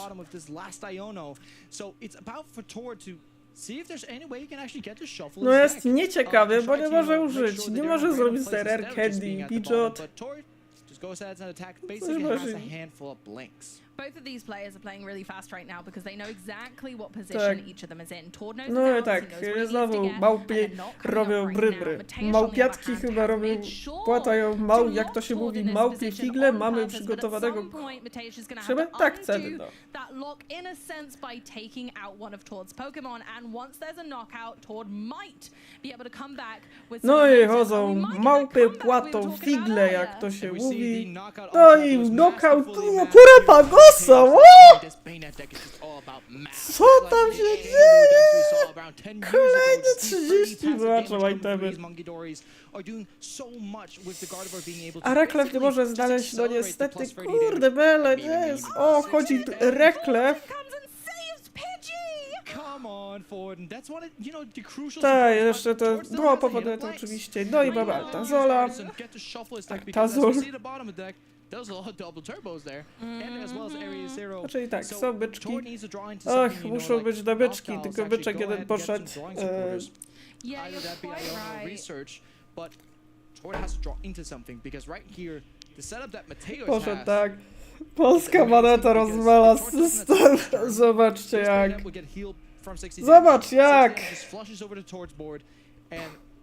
Ała. These two-hit strategies No, ja against tak. Baynet are not really great because you kind of just want to one-hit this Baynet to make A, sure chyba that już there's no wiem czemu to damage coming trwa for długo, bo free from chyba Monkey wiecie, Dory, że but będziecie mieli of film course w this 4K, tak is swoją drogą. No, Ale exactly. kurde, jak Fortune tutaj did jest save rozwalanie, Pidgeot, but that kurde, means we're systemu, probably, no again, co not gonna teraz? see that Pidgeot Co all this teraz? game. No We're nie gonna mogę keep the postawić item lock, but ptaszka. eventually when it does kind of falter, when that item lock can no longer be kept up, Tord's not gonna have the No opportunity of oczywiście, that no Pidgey jest or problem, anymore. jest problem. Jest ten, mamy mały problem, jak to się mówi. All of these item in his hand, 6 item cards. So we can also see that if Mateusz he's of course on 4 prizes, if he takes 2 more prizes at some point, that could either be że these rzeczywiście, small knockouts tak, and no ma to, and stuff like tak, that. oczywiście via the mamy, Monkey Dory. But maybe Oh, he's thinking here it about- comes, no, yes, he's retreating, he's tak, i retreating, wchodzi he's już retreating. kolejny, No, a yes. Baneta robi, Baynet Baneta as a robi, damage brybry, bank. kolejny. Love that. Jeszcze oczywiście szympansy wchodzą i powoli desantują już kolejne. No niestety jak na razie trzeba wejść tradycyjnie. No cóż, no niestety Reklef jest niestety póki co bezradny.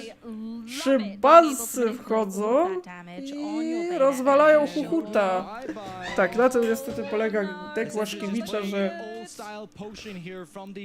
rozwala po prostu ten deck boarding od środka delikatnie, a raczej od bencha. I kolejny Ultraball. Here we go. Grabbing another No rock, jak na razie sending that deczek back cienki down. jak Monkey Dory. talala.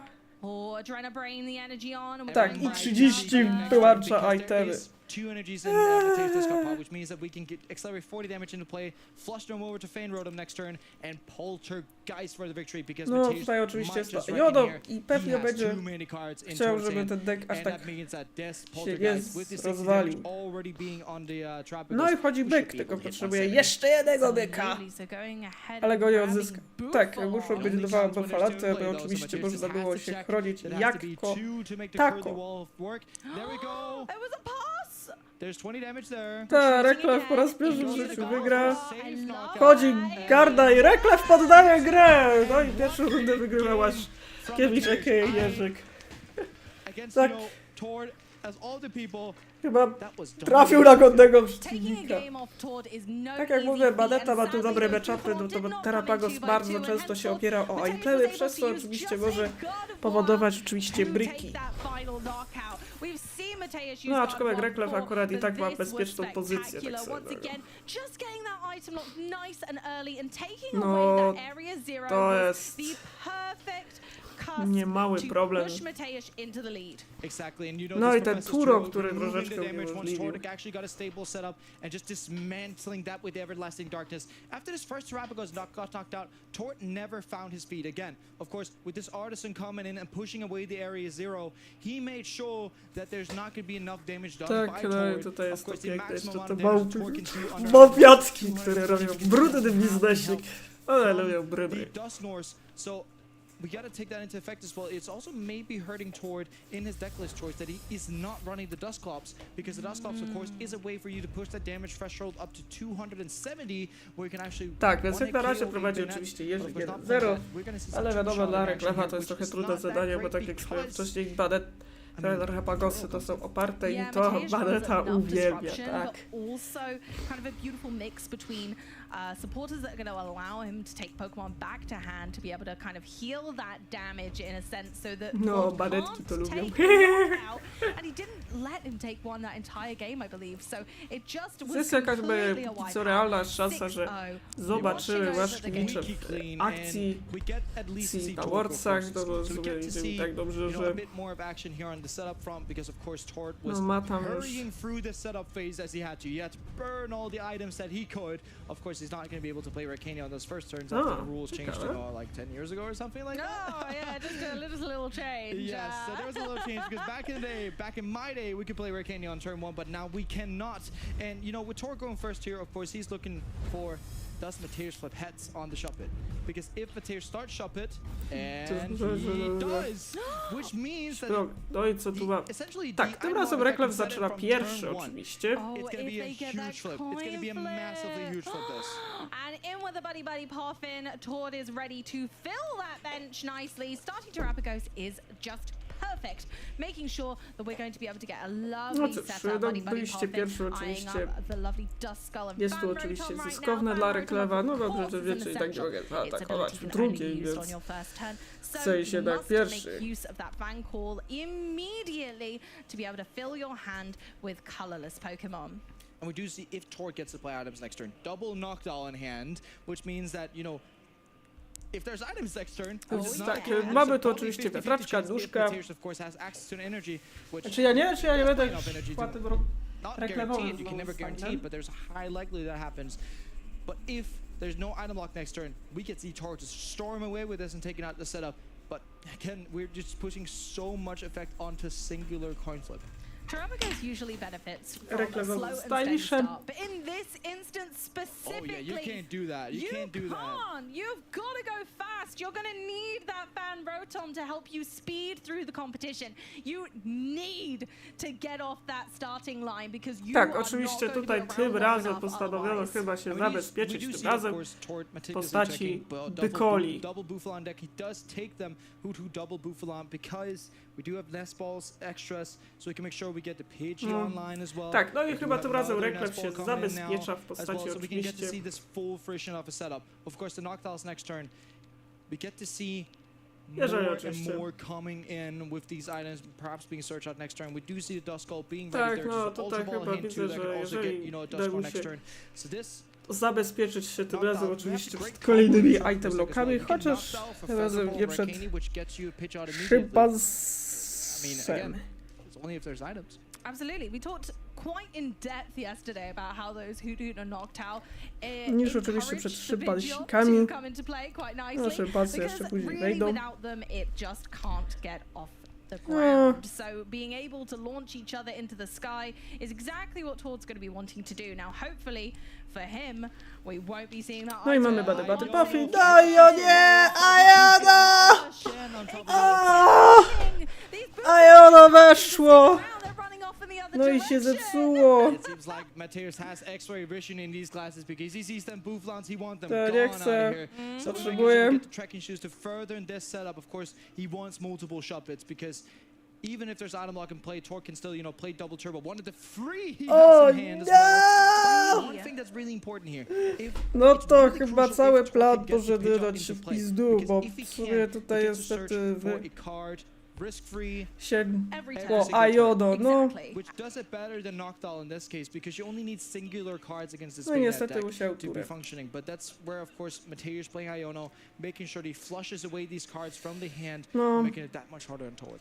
Even with Pidgeot, it's still going to be tough with that item lock in place, but at least you can guarantee No tutaj już back-to-back trochę ciężej attacks, so idzie, you're bo gonna tu be nie ma putting the energii, pressure a trochę on szkoda. Mateusz and keeping the pace of game steady. Exactly, and it's also, you know, one additional benefit with Pidgeot in play is that you get to search out Tutaj these double naprawdę turbo się leci energies. And ostro. did my sales speech No i yesterday, mamy chyba getting to search PJ'a. double turbo Ciekawe energies when widzę, you're że playing as a Raktew gra strategy dwa like PJ'e, Baynet, czyli where chyba you're w not razie czego guaranteed to, jeden you by know, się have this sprayzował, retreat to effect, może which often with double warto turbo, zagrać you drugiego, can no i get to oczywiście have u that niego retreat też jest effect tura often scenario, with zaraz this ten, deck. no też się If there's wersje something like, tutaj you know, grają Bouflon stock Penny. up there and you don't necessarily want to use your Turos or Penny for that. So there's a lot of effects that goes on with Oj, Pidgeot. You cały can just plan risk-free misterny get a poszedł card w and that card's pizdu. always great. And we do see A touch the to good chyba old będzie Tord slap. nokaucik. Double turbo Learned goes that. on, and you know what? There's no energy from Mateus, which means he did have items, but the Iona hand didn't grant him Ale access to a spokojnie, knockdown even. kurde. So bad Iono. Mamy Kirlię. And I mean, Mateus kind of escaped there, luckily, because if Tord had been able to get out a knockdown, that Tak, could have been mamy looking tu way chyba- different, of course.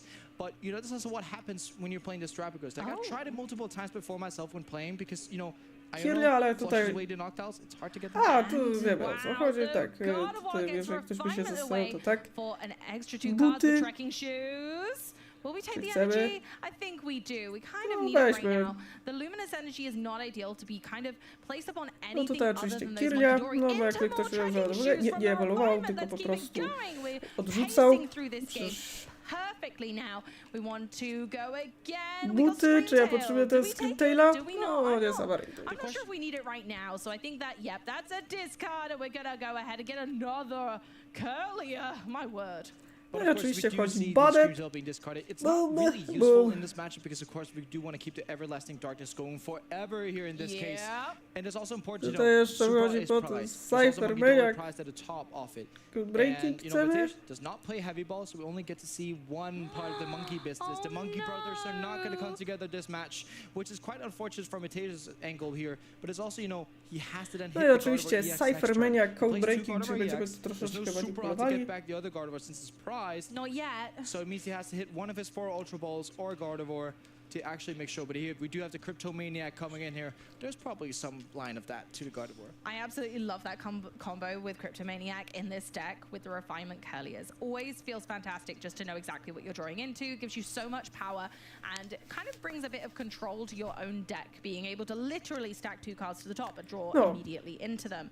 And there we go. We're going to go for the Everlasting Darkness. Once again, item locking Tord. Tak, Will no he i make oczywiście the znowu comeback? Everlasting Dark, Yeah, to jest that's to where it oznacza, gets że fun now, itemy because dla the Reklewa Everlasting są Darkness is set in. And oczywiście speaking of Cryptomaniac, we've seen niedostępne. this effect in cards before. Mallow was very much O, i played Mosik, a couple years dobra. ago. We're talking like 5 years ago now at this point. But Mallow did the exact same, where you had the same refinement effect, where you can trade into 2 cards, and we just see the No i attack tak for chwytło knockout with the oczywiście. boss on the Curlia. To Putting real pressure on Mateusz this time. Tord has taken 2 Cóż, pride cards to Mateusz's 0. mamy Artazo, Artazo. Kat po szympansa, no bo przecież po szympanse są dostępne, tak, są dostępne, a co byście myśleli? We can maybe also get to see, you know, Mateusz trying to go around the Starapagos perhaps, because the damage will be ramping up if Mateusz doesn't get into something like the Churro, which is less likely now he has less of an engine going on the board. Szympas gotowy. Oczywiście mamy, ponieważ mamy dostęp do Hunter Catchera. Hunter Catcher, co? It's a good question what he gets, because Pidgey can take 2 hits, right? On the second hit it gets knocked out. So Mateusz wants to drag up Chyba something where Hunter he can Catcher keep wyjął hitting it troszkę tego and keep ratunka, going on. tak? Because there's a great combo here A where Jodo! you can Everlasting Darkness twice. If there's a Gardevoir EX coming into play, then Monkey Door can take the knockout on his own turn where he still gets to attack thereafter. So it's trying to keep the same Pokemon in the active all the time. We saw this in the past with, you know, some Radiant Alakazam No i effects, right, where they 30 can move the wyłączamy damage from the active. So itemy. basically, that was Dusknoir back then actually doing that, where you could drag up a Pokemon with a lot No of retreat, tutaj have reklam them gra under Turo, lock, ale put Turo damage jest on w them and Prizach, więc constantly może do być that. tu trochę Yeah, problem. and that pressure is what it's Tak. all about in these games, keeping the pace of the game just going like this. Todd going for the Professor's Research, which is admirable because we do have that Duskull still, so that we might be able to continue taking knockouts. No ja kind of fajnie zones trochę. anyway, which Raczej za to mamy Terragos is usually fine w końcu with, to, co but chcieliśmy. Right now we need a little bit more pressure than that. But thank goodness, because Area Zero Underdepths is here. Finally No, hitting play. We więc did see możemy. once in the game one, but one thing that's really important is that just getting the area O, zero is not gonna zaraz, get the jump chwilkę, done. czy We to będzie need more cards. We need to get ultra? that Rotom out of there. Otherwise, Mateusz is just going to start getting a firm grip on this game again. And we see it time and time again with these setup decks, right? The more time they get to set up this strategy, I mean, Gardevoir is setting up it all the time. It's really, really important that Tor puts on the pressure as fast as possible. So Tak. we need to see, you know, Mateusz further putting up the setup. You know, this Shuppet can also be used for the Lost Zone Bayonet, where you can Lost Zone the Bayonet and get a Ooh, supporter get a card supporter. back. I love that, being able to actually dip in to the discard and grab a supporter. No is jest so dobra, powerful. Tazor. Counter to the No area i zero. research! It's not going to let Tort breathe. Mateusz is not Tak, going to let no Tort i breathe mamy in już any znowu z instance here. powrotem You know, Artazola. I co it's ciekawe, gonna mamy be difficult. Of Gardevoir! course, we do still need to see Tak, Mateusz oczywiście getting Spirit Gardevoir Tomba online, wywalamy, no bo make w sure tym that this meczapie is jest like oczywiście a fully niepotrzebny. No strategy, po co mi but we do Spirit have Tomb, double jak nie ma Bayonet żadnych decks in play. fałek. So this looks Zresztą like ten już much staje of a się mniej rescript of użyteczny. Game 1. It does, and we'll have to see whether that Turo comes along at just the right time again. No i And chyba again, Gardevoir, having tak, that będzie Shuppet Garda. ready, just there lingering for the potential No Lost i- Zone Bayonet effect would Tak, tak, be mamy manetę, mamy z fantastic. powrotem. Of course here, you know, the Gardevoir EX coming on to Tak, play. no i oczywiście So, chodzą 40 damage brudne compounded onto szympali the się bayonet, gets biznesy moved by na Monkey Door down to the duchach. Duskull. He wants to get rid of I the Duskull 30. in case he has to let the items go for a turn, so Dusknoir plays cannot come online. Czasami jeszcze było Although combo Tor does oczywiście have z forward in his Radiant deck, Alakazamem, but if żeby you- jeszcze with bardziej items, you tutaj kind of want to play a poprzykrzać supporter miecz, card that teraz actually już lets you się draw stosuje. cards to make sure you can actually get to play even more item cards. So it's going to be difficult for Tor no matter what happens here, but if there's one player who can do it, it's got to be Tor. Absolutely. The Monkey Door has already begun with its rampage A to of nie wiem, czy tu nie jest keeping modu, jak energy, na razie Tort chyba wziął jednego. a damage moving around on those benched Pokemon, using the Luminous Energy to activate that Adrenabrain ability. Tord now responding with an Iron-O in tow, making sure that, you know, Mateusz knows that Tord can do dalej the nie mogę nic disruption too. użyć. No Yeah, of course, both świetnie. of them are making great effect off it, but Tor draws another hand of blanks. He has 4 cards, of course, 2 of them being items, not being able to be used with the Everlasting Darkness, of course, with the Festantipity and the Terrapagos on top. So it's just going to be a pass No niestety back, and it pas, seems bo like chyba jest every niemały change problem. is not going to work. We do see a boss's orders in hand, so we can see Mateusz actually, you know, retreating Dobra, these bayonets retreaty. into the other bayonet. Znowu robimy Going ahead sobie and takie attaching, Psychic using Break. Use Adrenabrain again I to do some more oczywiście damage. szympan And actually with this schodzi. boss's orders, we can drag up something else, you know, see the Hood there.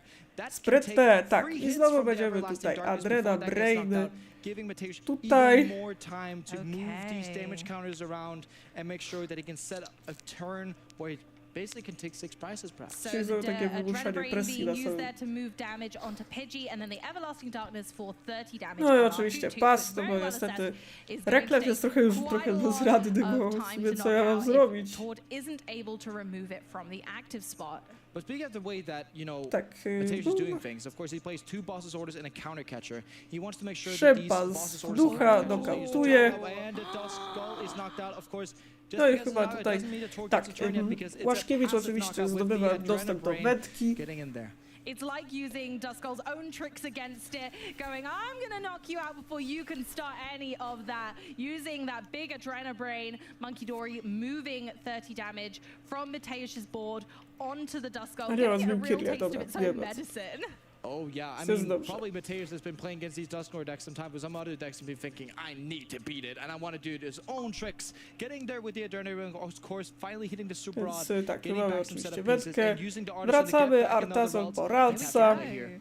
I love that because we're setting up for a potential Turo on a Bayonet or a Gardevoir. We saw it yesterday being used to great effect with the Gardevoir as the No i attacker. 30 So once again, wyłączamy going for Everlasting itemy. Darkness and sticking the item log with now 60 damage on Hoothoot. No co teraz? Nie mogę aktywować sowy.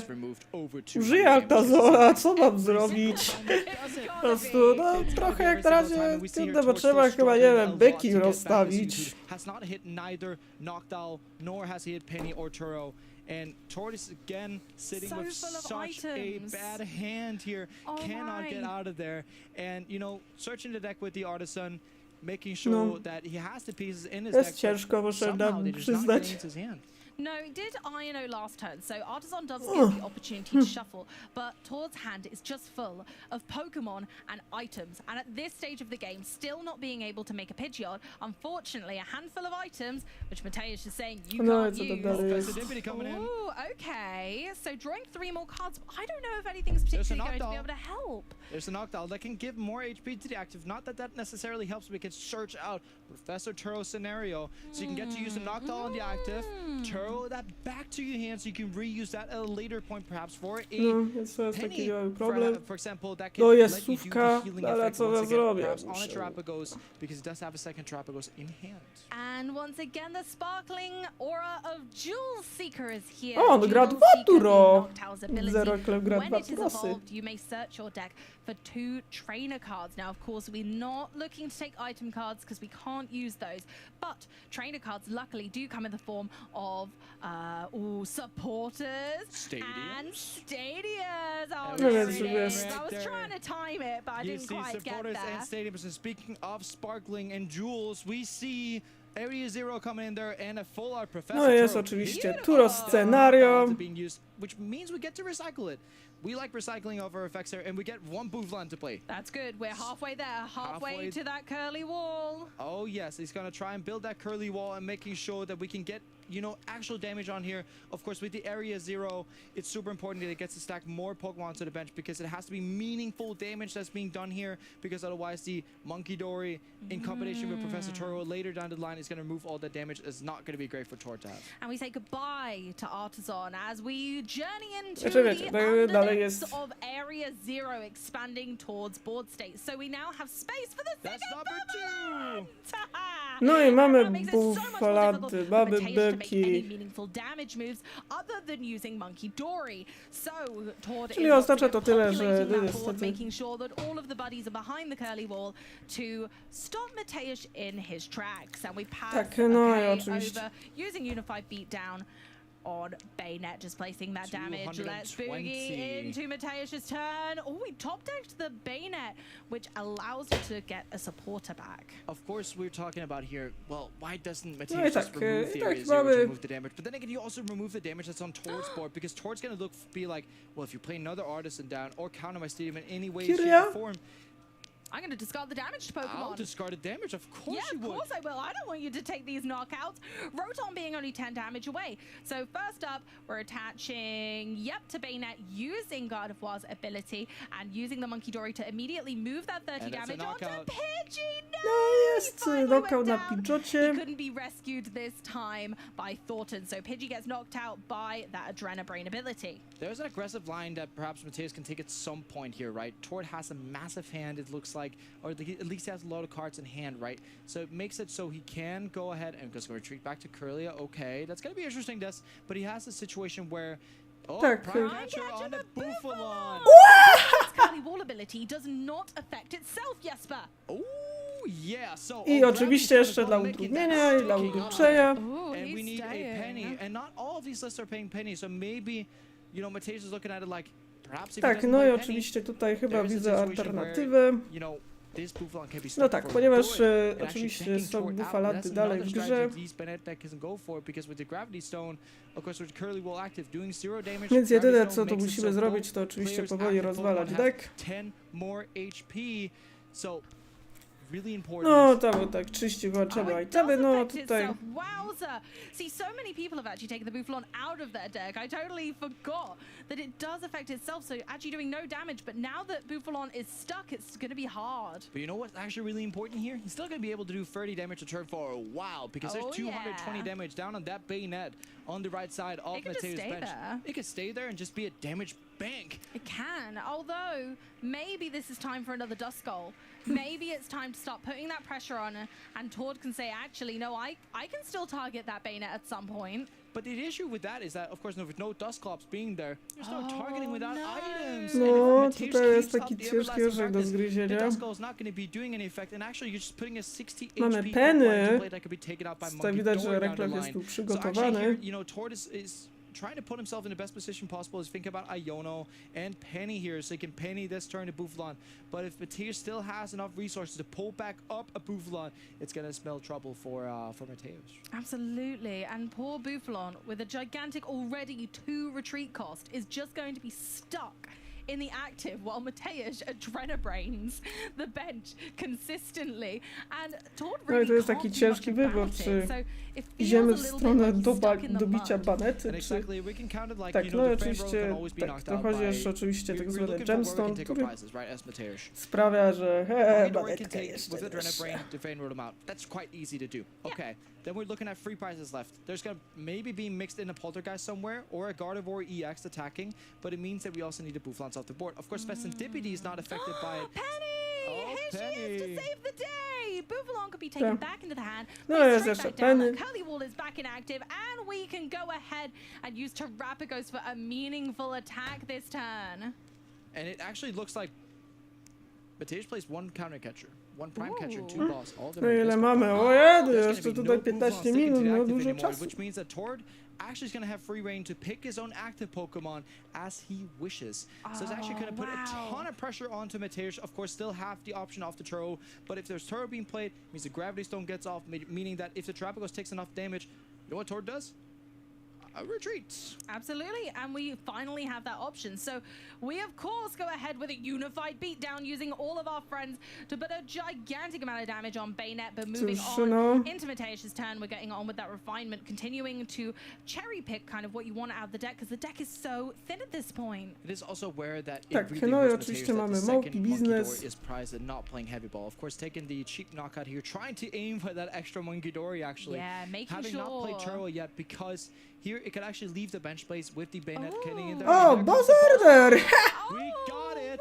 Well, Jesper, I thought you said that there were going to be no more Buffalon in the active, but No we się nie forgot wiem, about jady, that. ciekawe We czy forgot jest... it. Loss of in case there's a Bayonet picking that we back Tak, up. no i oczywiście znowu Just baneta. in case.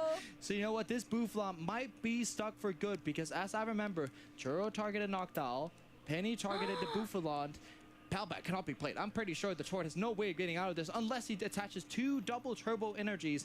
Tord's looking through here. No, jest trochę ciężko, no jak na razie mamy tutaj niewiele czasu zostało, a póki co jak na razie Jerzyk prowadzi. Gemstone adding to Buffalon's retreat cost. Fescentipede for 3 more cards. Is anything going to help us yet? Not really in this case, of course, Brian cannot be used yet, even though like Tord cannot even attack. No, Knockout więc being jest już able to be trochę used tak in him, so if ciężko. there's something that can help out Tord, of course he's gonna go ahead and search Dobra, for no that. śpisz But I'm sobie. quite sure there's something that helps him. Kolejna immediately słówka, as it czy seems. mam Of course, coś jeszcze? Thornton Okej, can mam go back. So tortola. actually you can do a play where you Thornton into something like the fan round, just been knocked out. No Has more supportery retreat, mi but się the powoli Gravity Stone has kończą. 2, which gets covered by double turbo energy. Isn't it ironic that Curly Wall is working against Tord in this circumstance, meaning No, that it's the Buffalon is ciężko. completely stuck in the active? It can't be knocked out by this Bayonet. Just keep on using Everlasting Darkness to No jest keep the odkurzacz, item ale nie lock mogę in play. go użyć. So Tord's Curly Wall has got him all tangled up. Yeah, he's getting tangled up in these curls of the Buffalon, really. And actually here with the Thornton, he has to A get rid of the jakim kosztem, Buffalon tak into pytanie. the discard pile, which means that Mateus, again, is going to be able to do damage with his attack. And if Tord attacks with this Terrapagos, that's 30 damage already.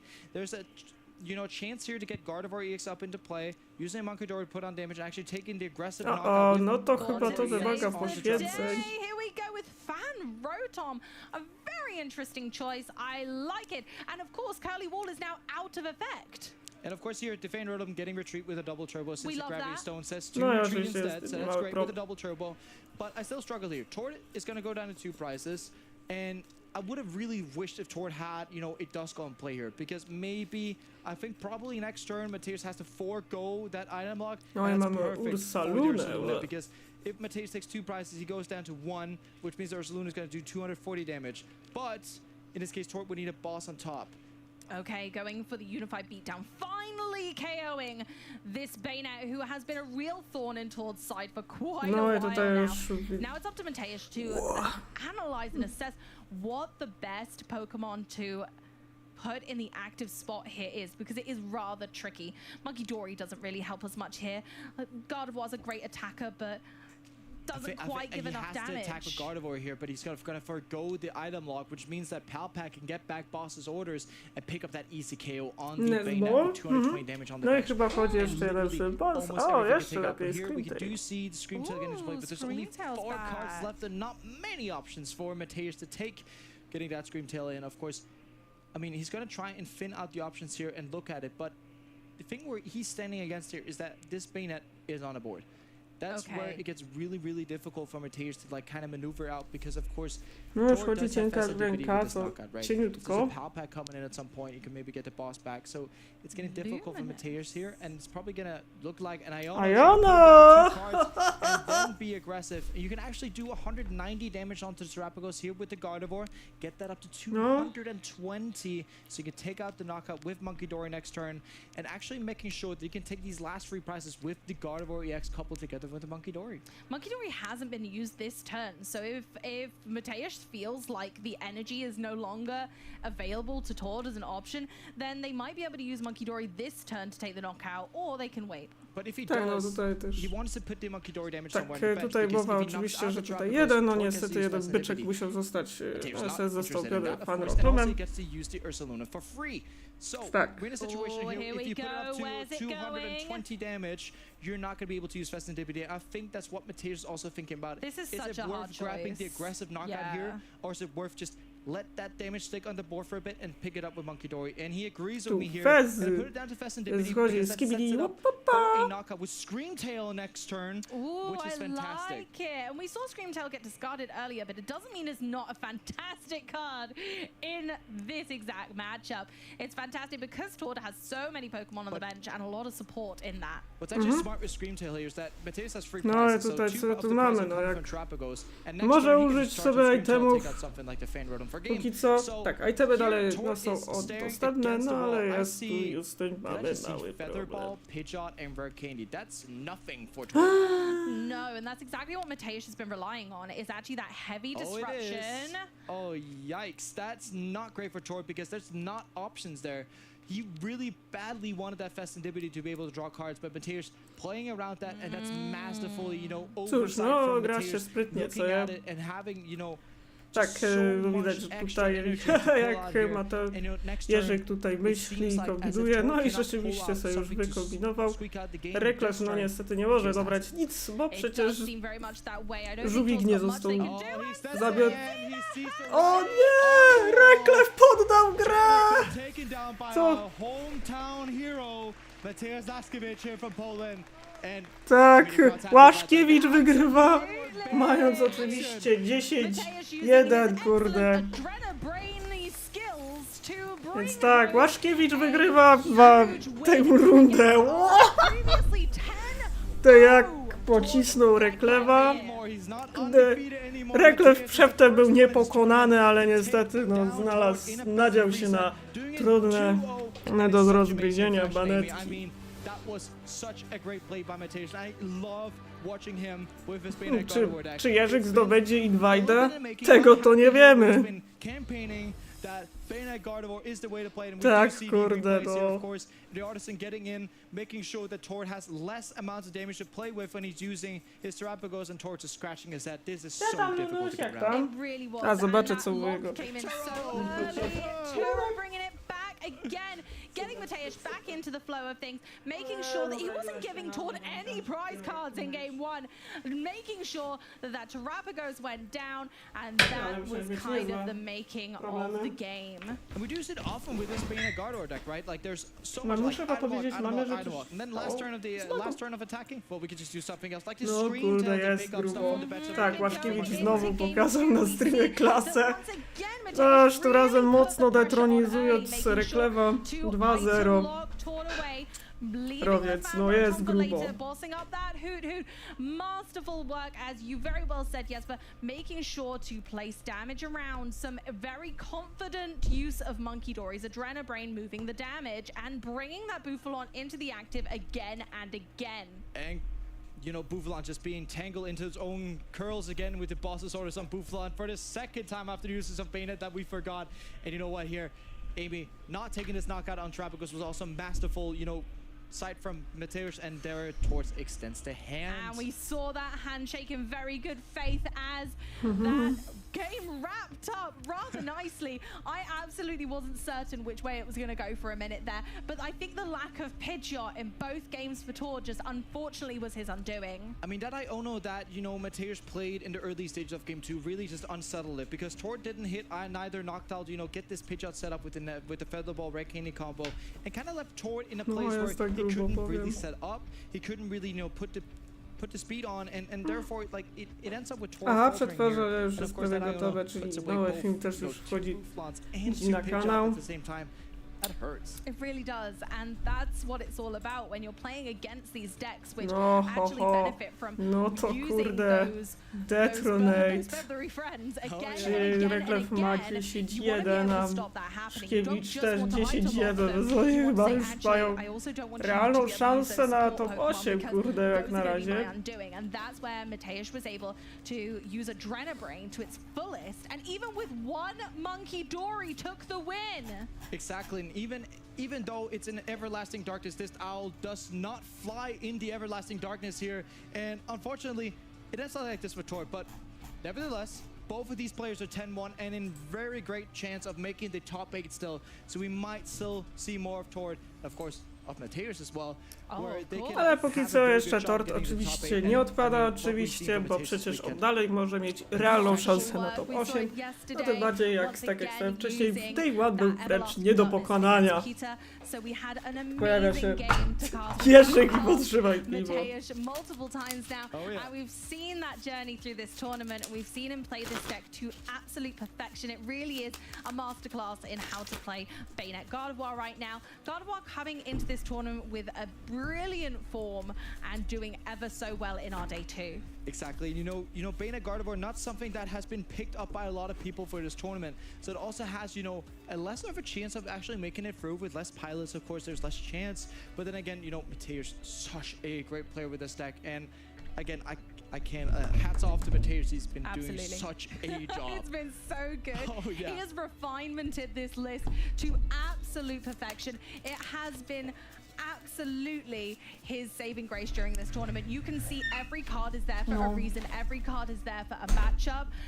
And my word, has he done fantastic. Knowing when to break that item lock and go aggressive is the key to a deck like this. And he does it with absolute prowess. And of course, speaking of a process that he has had this past half a year, it's been an everlasting process for him with this deck list. Of course, let's ask Mateusz all the questions, because we have an interview with him right now. Thank you, Jesper. Więc tak, mamy oczywiście Jerzyka na wywiadach. Kurde, zwycięstwa 11. That should be pretty good going into that top 8, which is fantastic to see with Bayonet Gardevoir. We saw you yesterday, and you had to play a little frantically, you know, because you had that early loss against Drago, but you were able to pull it back a bit more casual this time with the Terrapagos matchup. How did that game 1 go for you?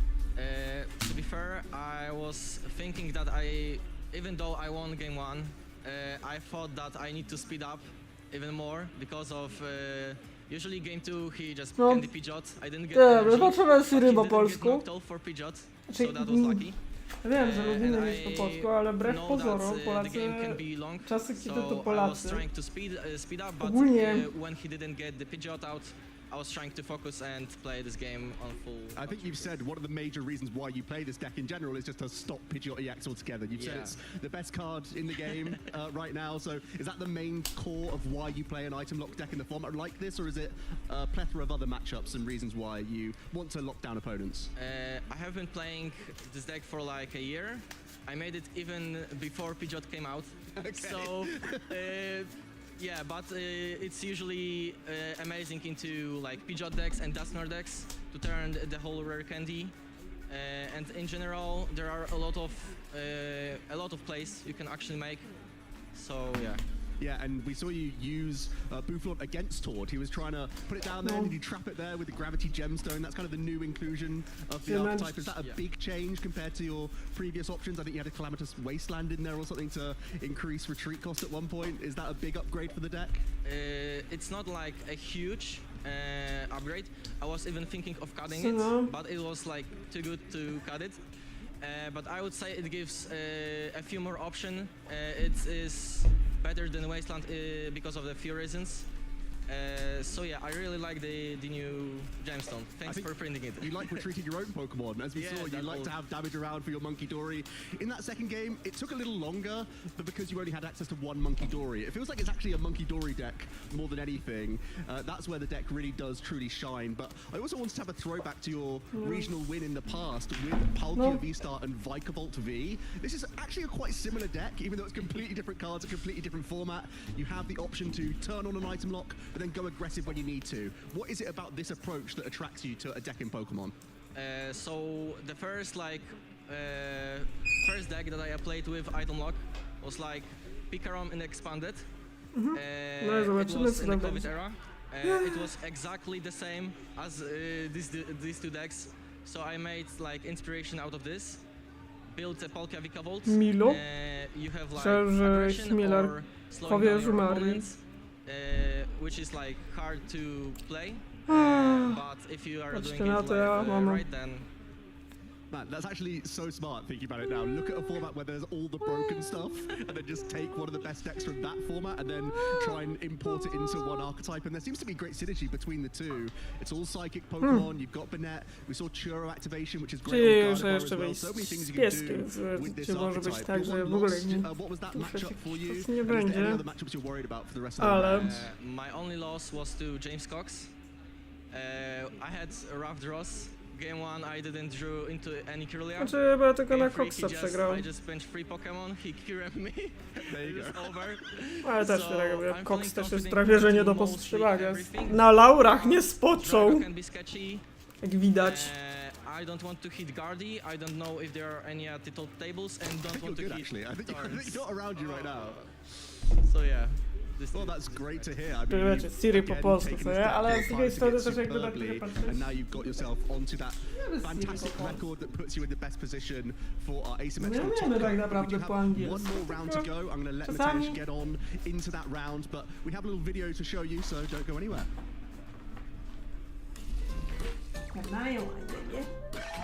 Te przerwa jest. Kolejna 12 będzie czasu. Więc...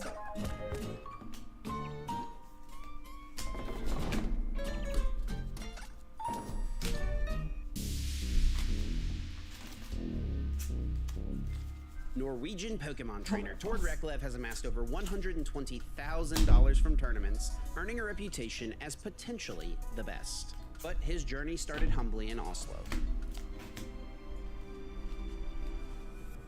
Playing Pokemon on Game Boy and learning the trading Tak, no i card game oczywiście from jak his już mother, jesteśmy przy Tord's plebie, to skill znowu began mamy to blossom, o nim winning 3 historię. Norwegian national championships and a top 32 finish at the 2012 World Championship.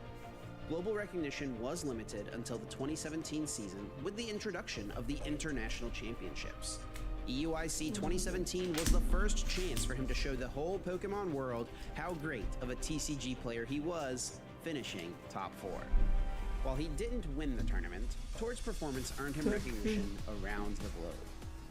Riding this wave, Tord triumphed at the inaugural North American International Championships, the largest Pokemon TCG event at that time, clinching the title and drawing global attention.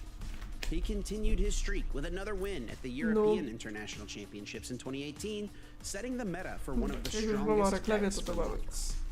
Then, at the Oceania International Championships, he O became nim a three-time sam international fakt, champion, że wicemistrza sparking debates pokonał about his naszego status as the przybyłego greatest player of wicemistrza. all time. At the 2019 World Championships, Tord reached the top cut, but lost to former world champion Shintaro Ito, fueling his drive to do better. In the 2023 Latin America International Championships, Tord piloted the newly released Lugia V-Star. No, After Lugia a back V-Star, and forth three-game set, pamiętacie te Tord czasy finally did złote? what no one had ever done before. He won all 4 international championships.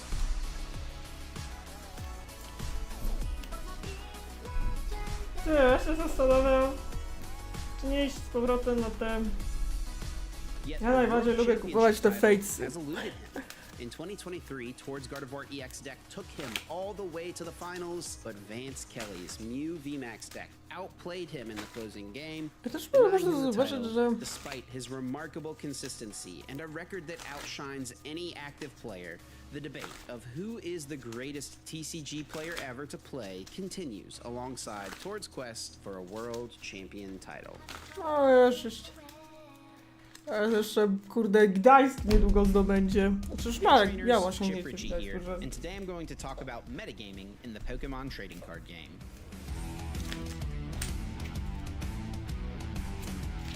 The competitive Pokemon TCG landscape is constantly shifting and evolving from event to event. We call this the metagame. Basically, what decks are popular and what decks are most successful.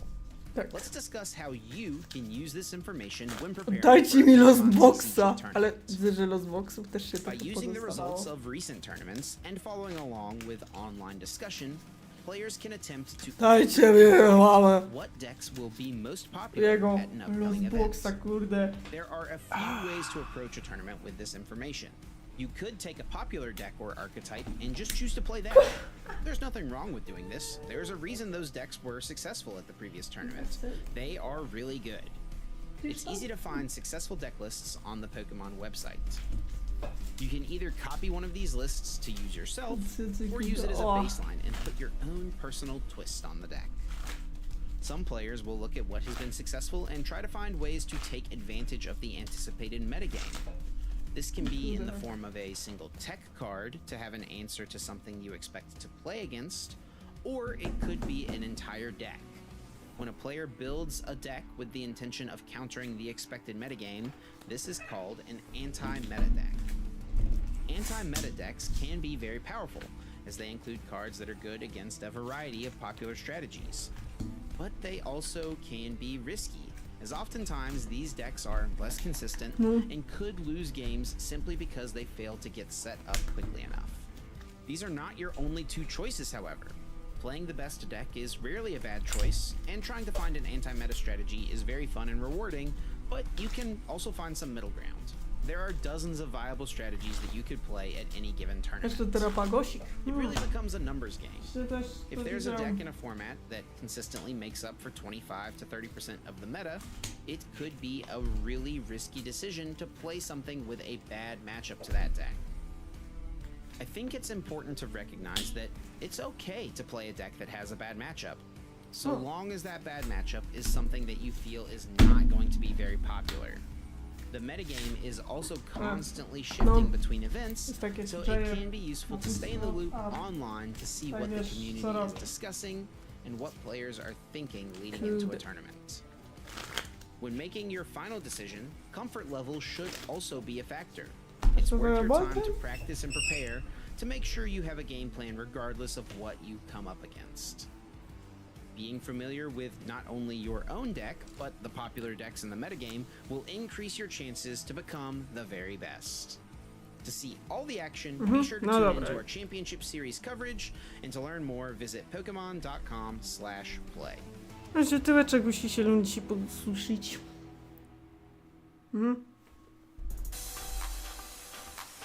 A, to są te quick trainery. You know, no matter the situation, it's high competition. Everyone's trying to have a good time as well. So if you can be nice to your opponent and just, you know, be courteous of My już their state of pilotujemy. mind and, you know, things in the game, that's gonna lead to a lot of maybe Pultem. friendships and success in the game. Jeszcze będziemy terapagosem pilotować, wyobraźcie sobie. Ja właśnie niedługo będę się przerzucać na terapagosa. An unwritten rule in Pokemon for me Myślę, is że wydatki będą niemałe. having trouble setting up around just help out in any way you can. Don't be rude. You've ever played card games, video games, anything, you know what it's like to play against somebody who is not very gracious when playing the game. It definitely makes the match worse. A good unwritten rule is like saying good luck to a player and giving them a good fist pump. I think the biggest unwritten rule in Pokemon is No ja, no ten w czapce kucharza, no jestem... Jak na razie, no jest szansa, że znowu Polak będzie z Invite'em. Znaczy już jest jeden Polak z Invite'em. No chyba ja jakichś rzeczy nie chciałem mieć na aktywie jak czy tam skibidi łapapa!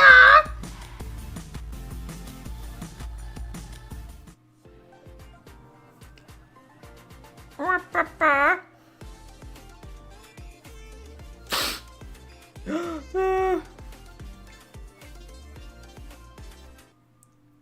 Czy ja chcę draga pulta wyrzucać?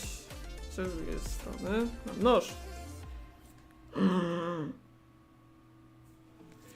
Welcome on in, traders, to day 2 of the Gdańsk Regional Tak, jak na razie jest Championships. grubo. Łaszkiewicz tutaj zdetronizował samą legendę żywą, jaką jest Tortrekle. To jest piękne. O, kurwa, item lock! A wiecie, co to znaczy? Gramy wokoło tego, tak? Ktoś nie wie, o co chodzi. To znowu tak kumatych. Item lock. Feature match, obviously toward Redcliffe there, just falling short to Mateus's Bennett's guard of our list, of course. So those two both players are at 30 points already. Yes. There's a couple of others there as well. Some very familiar names that we've seen before in previous streams. So Daniel Magda is, I believe, playing Regidrago V-Star. Correct, He's a IC finalist of last season. He's just aged up, so it's a fantastic run so far. He's on the 30 points as well. And then we've had other stream featured players already. Caleb Rogerson's at the 28 points, so he's going to be looking to hopefully get that winning in to the asymmetric top cut. Yeah, there's actually another God of War EX in the mix as well with that Magnus Pedersen as well. Also, I believe he's playing the Bennett archetype. I'll just take a check on that. But also other Regidragos in the mix. There is a Lost Zone box with a potential winning in as well. Jack Blythe from the UK with 28 match points. Yeah, it does look like Magnus is also playing the Bennett EX. So that's been a great choice this weekend. Yeah, very topical for the Polish regionals that we have here. Of course, an archetype that has kind of come out the woodworks from this region. Mateus has been someone who's been piloting this archetype for quite some time now. We got to show a fantastic showcase of the abilities of that deck and the player himself. We've seen it twice now in very different circumstances. One where he's had to be rushing with his back against the wall and having to win 2 games in really, really quick succession. So actually taking risks and gambles on certain turns just so he can win in the allotted time. But in that previous set against Tord, a very comfortable game where he got to win the coin flip, established that item lock very quickly. And then in game 2, we got a good slice of fortune. There was a missed Noctowl, so no Pidgeot EX coming into play from Tord, but even in that situation, when you second, you very often have that coin flip to still get the turn 1 item lock, so you still have that chance. And I do think there's something to be said about an archetype like that that's quite confident right now. That might be one of the things that sets this archetype aside from the others. Yeah, absolutely. Something we've Tak, tutaj już mamy standingi. Daniel Magda tutaj też widać w top 3, kurde, w top 4.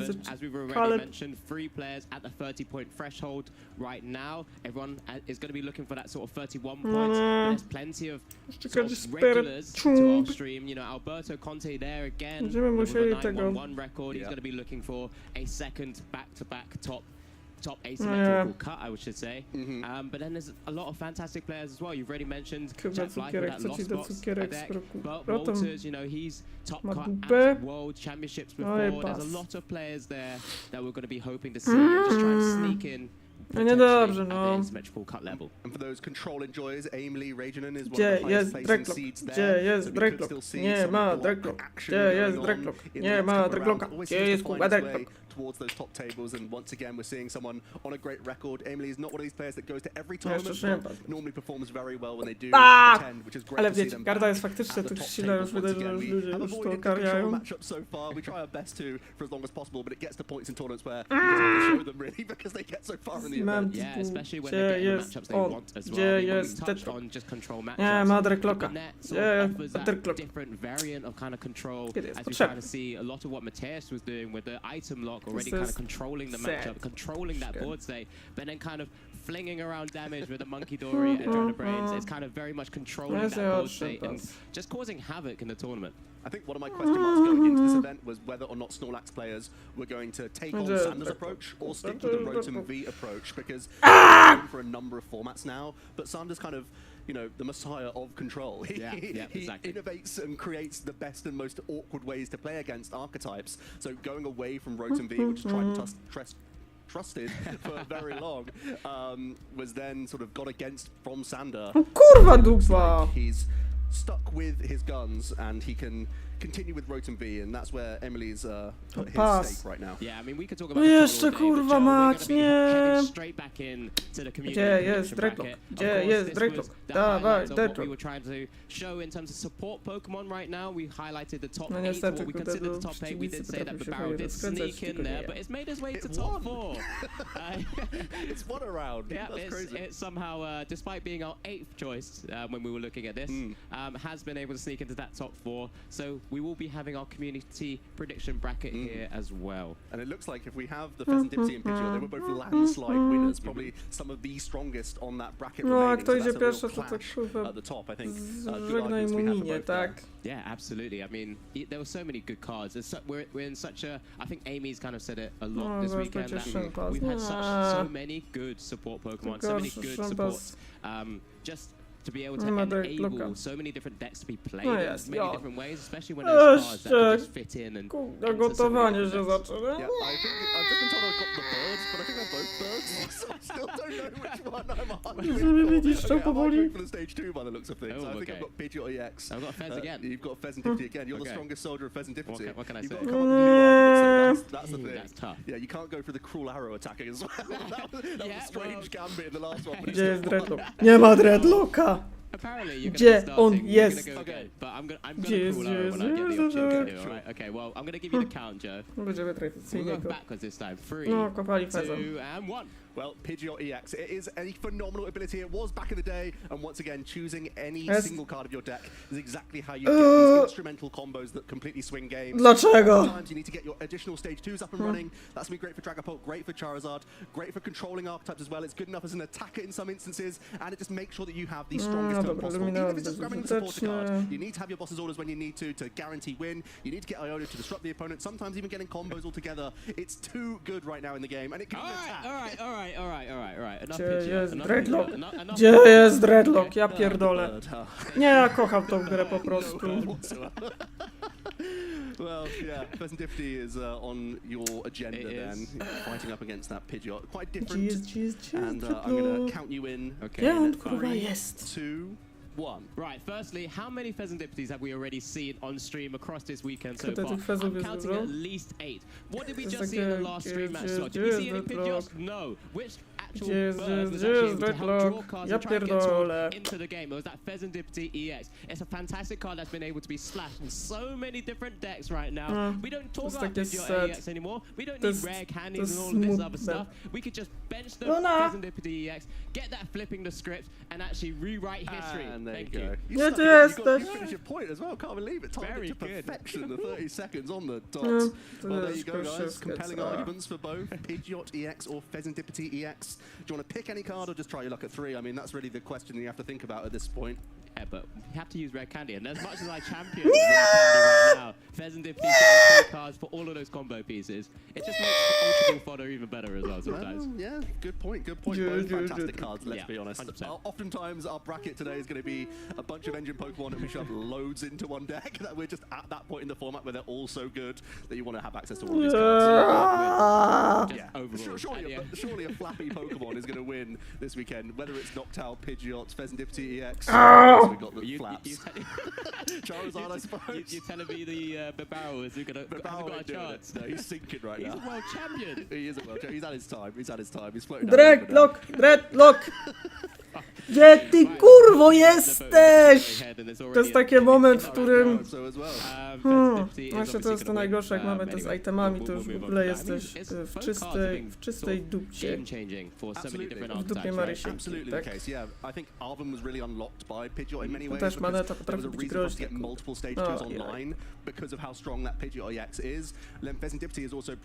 dobra, dokopie się do Dreadlocka? Much better with Pheasantipity, because if the opponent takes that out, I'm holding Night Stretch, I can get it back immediately and draw my cards again. So the way engines have changed are because of these Pokemon. Yeah, absolutely. I think just being able to splash the Pheasantipity Dreadlock, a komu to potrzebne i dlaczego? Type decks. It just means that, well, you still have to deal with my attacker, or you can deal with my support Pokemon. I can still happy with both. You can Iono me, or Judge me, or all these other different cards, but I'm still just going to draw an additional 3 on top of that. Yeah, any which way, you're still benefiting here. Here we go. And we're getting into our community bracket. O, Pheasantipity dostał się do finałowy, czyli... its tirade into the finals now. That's a pretty big margin as well for how strong of a card Pidgeot EX is, but once again, like you said, Alex, Pheasantipity, you need a really good reason to not put it in any deck in the game right now. Absolutely. I mean, everyone's sort of jamming it in here, there, and everywhere. I mean, it's going in Guardy, back in Guardy at times as well. I mean, even Guardy, there's no real sort of synergy other than just being able to draw more combo pieces, more cards, and then you've just got sort of big attackers with it in its own right. So it's fantastic to see. Everyone obviously, you know, just wants to be part of my team. That's how what it is. It's all about you. It's not really about the Pokemon at all. It is about the arguments at the end of the day. And I need to step up my game. I've been on the losing end of this a couple of times in a row now, so I don't have the community backing me, it seems. Well, yeah, I mean, the fans' choice, the people's champ. Yeah, that makes sense. Yeah, you are officially the people's champ. When you know, that's the truth right there. Looks like our round 12 is coming up very shortly. Some of these pairings. It looks like Tort's been pared down to a 28 points record, so probably has to play that one out and get at least a natural tie out of that one. Lots of 28 pointers up against each other, but also there's a possibility that we get some 10-2 records making the asymmetrical cut. Yeah, absolutely. And I think we actually have a bit of an idea of what our feature match is actually coming up now as well. But you know what? Less from us. How about we just go straight into a pair feature, sorry. O, to jest ciężkie, tak. Alberto Conti. My name is Alberto Conti and I'm a competitive Pokemon. O, ten to już na tyle też. O, jak na razie prowadzi w rękę, tak? In 2022, right after the pandemic, and I've never stopped until since then. When I was at home during the pandemic, I started looking at some stream match. Piękne, a zarazem I got really excited and I really want to show up and go on that stage too. So I just went to the first tournament that I could go to and I started playing. My favorite deck is Lost Zone Muszę się też pozbyć tego, Spirit Tomba, jeżeli mam się jakoś... I'm having a lot of success with it, so let's go.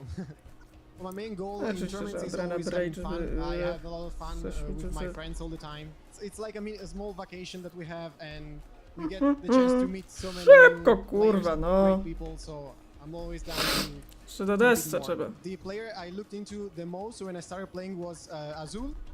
He's a really famous YouTuber and player, and I'm always a big fan of him. So hopefully one day I can play against him. My favorite part about the Pokemon community is definitely like dinners together right after the tournaments. We have a lot of fun. O, jesteś i o, dobra, jest Dragapult, okej, bym. Food from outside of Italy, so it's really always nice to try and something else. So yeah. Deska. No jest Cecek. Yep, and that was fantastic to actually hear from the man himself. Alberto Conti, no stranger to the stream as we get a chance to see the achievements he's had since he's joined our Pokemon TCG. He is a well-versed Pokemon, and just card game player in general, but look at all of those achievements, Joe. And just a couple of weeks ago, top 4 at the Lille Regional Championships. He's trying to get into that finals once again. 9-1-1 is his current Dobra, mamy tu oczywiście Alberto Conti, który też idzie bardzo dobrze, ma na koncie top 4 w Lille między innymi. No i tutaj mamy znanego już wcześniej Caleba Rogersona, tak? Więc tak. Jest jasne. Previous EUIC champion, as well as a regional finalist and other top 8s. He's been great in the lower age divisions and once again has aged up and it's not phasing him. Yeah, we're getting so many players who are aging up from the seniors. Yeah. And just really sort of coming to the fore in the Masters division. As we get a chance to have a glimpse of these prizes here, Joe. Nothing too crazy on either side at the moment. No, czasami tych szampańskich najbardziej. Więc tak, Alberto Cotti oczywiście gra Regi Dragon, a tu mamy jeszcze do tego Trapagosa. To jest taka zagwozdka, co tu. Is going to kick things off with that Regidrago V-Star and already has access to Nest Ball, so should be on all cylinders on this turn one. Yeah, going first and being able to start getting some of those vital Pokemon down, of course, pretty key, especially when Caleb's unable to really do too much going second, because you can't unify beatdown. Going second, of course. No, to tutaj będzie już takie powoli wyniszczanie naszych. Another opportunity for Alberto to continue playing his favorite sort of archetype, that Giratina V-Star. Obviously, he's still rocking it, yeah. He won't stop. He won't stop. Can you blame him? He's had such great success with that archetype for a long stint, and now he's still finding new dragon types to incorporate into his strategy. He's also making life really easy for us to see what he's prize checking. Tak, to jest takie typowe już obrzucanie się, że tak głównym. Then taking a look at his physical energy cards, and it doesn't look like there's many issues there. One of his fire energy is prized. No tak, no to tak, Caleb ma oczywiście, więc no, ale tutaj mamy walkę w no 9-1-1, bo no Włoch oczywiście tutaj idzie po skłoka. Too often included at times, just because you don't want to be discarding those pieces too early. But when you start to kind of include those additional support Pokemon, that's Alberto will be playing as well. You know, he does utilize the Cleffa, does utilize things like the Mew and the Pheasantipity. He's not playing the 1/1 Noctowl, which we've seen some success from James Cox. Co za chuj! He didn't in Lille either, so he's just happy with his 60. Going for just the Kurwa, było dobrze, ale itemy są, no. Co z tego, jak jest too late. Just before you using a Squawkabilly here, I only see one Regidrago hitting the discard pile. Don't know if any useful dragon attackers did get discarded there, as he's going to be giving a shake to his final card that he draws. I see a number of dragons now in this hand and another Nest Ball. Not sure how hot this hand is actually. No, not ideal. Has been able to get the Pheasantipity down. Knows he doesn't want to, didn't want to discard that away No, too quickly. Does get a second Regidrago. That might have been one of the dragons you might have got your eye on. But Alberto here, is there anything else he's able to do just to pass over? Just the pass. Onto Oh Caleb. man, his hand is really poor actually. Let's see what Caleb can construct here. Has the Nest Ball to kick off his opener, and we know that it really doesn't take much for the Terrapagos archetype to get moving. One Nest Ball can unlock the Fan Rotom, which can in turn find multiple lower hit point colorless Pokemon. As we're also going to see a quick search here from Caleb. One thing you may have noticed with that deck search is Manaphy is in the deck list. That's not something that every Terrapagos chooses to play, but that does give you some reprieve, some protection against Kyurem, especially because Alberto already has discarded his Cancelling Cologne. Yep, incredible, because we did see Caleb make a quick note of the Cancelling Cologne actually hitting the discard as well. So Caleb just wanting to make sure where all these pieces are, what sort of tech cards Alberto might be playing as he's going through his deck against his own sort of prize checking as well. We've said it before, we said it on stream before, in fact, you know, all of these sort of Terrapagos players, you know, małpiatka, no nie, daje bana to małpaka jebana. They tend to get into the game and they tend to do very well. Yeah, it's a phenomenal ability, but it's a one-turn deal. You have to do it on the first turn of the game in order to establish lots of hoot initially. Sometimes ta baneta się dobrze rozkręciła, niestety.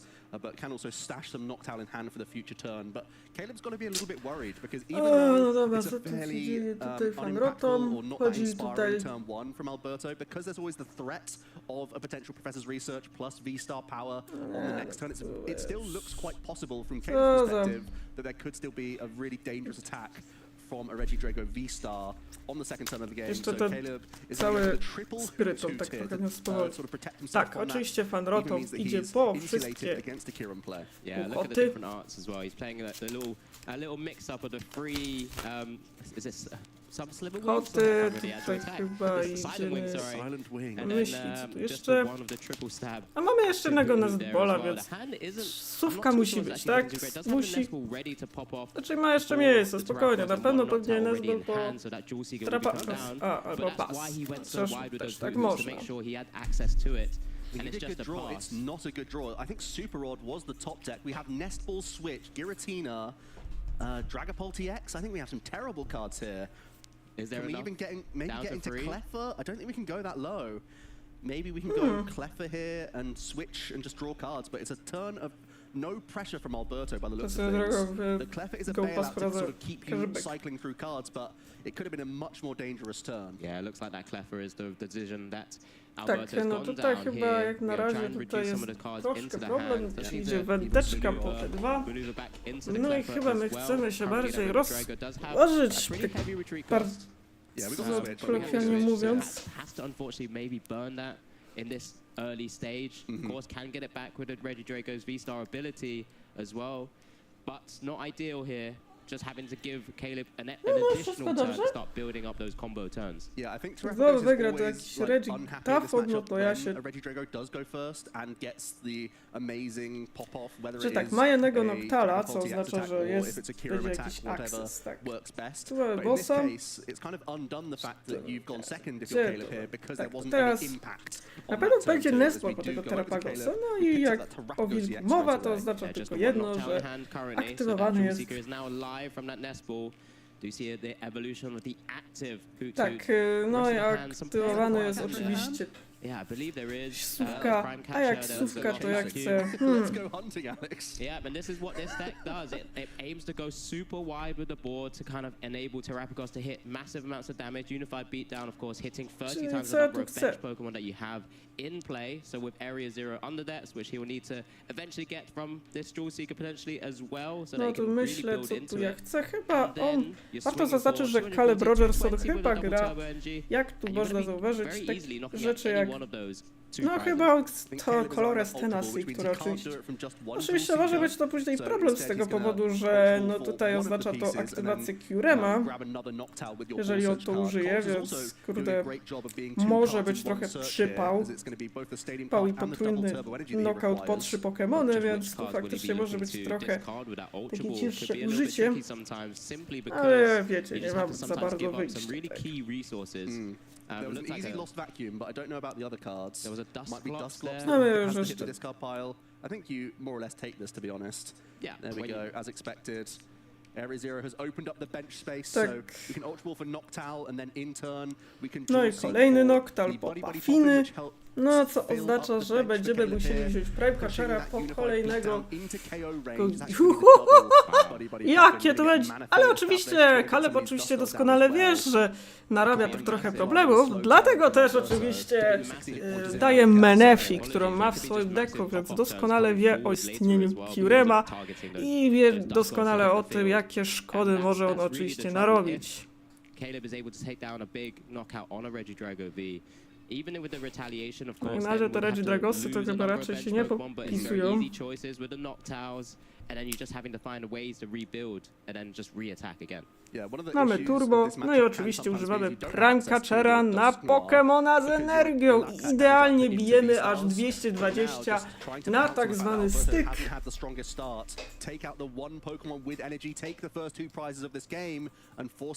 Więc kurde bele, no to co teraz powiem, bo jak na razie jest problem. Coś tam mamy, czy mamy Nesbola? O, jest Nesbol, po stronie Alberto.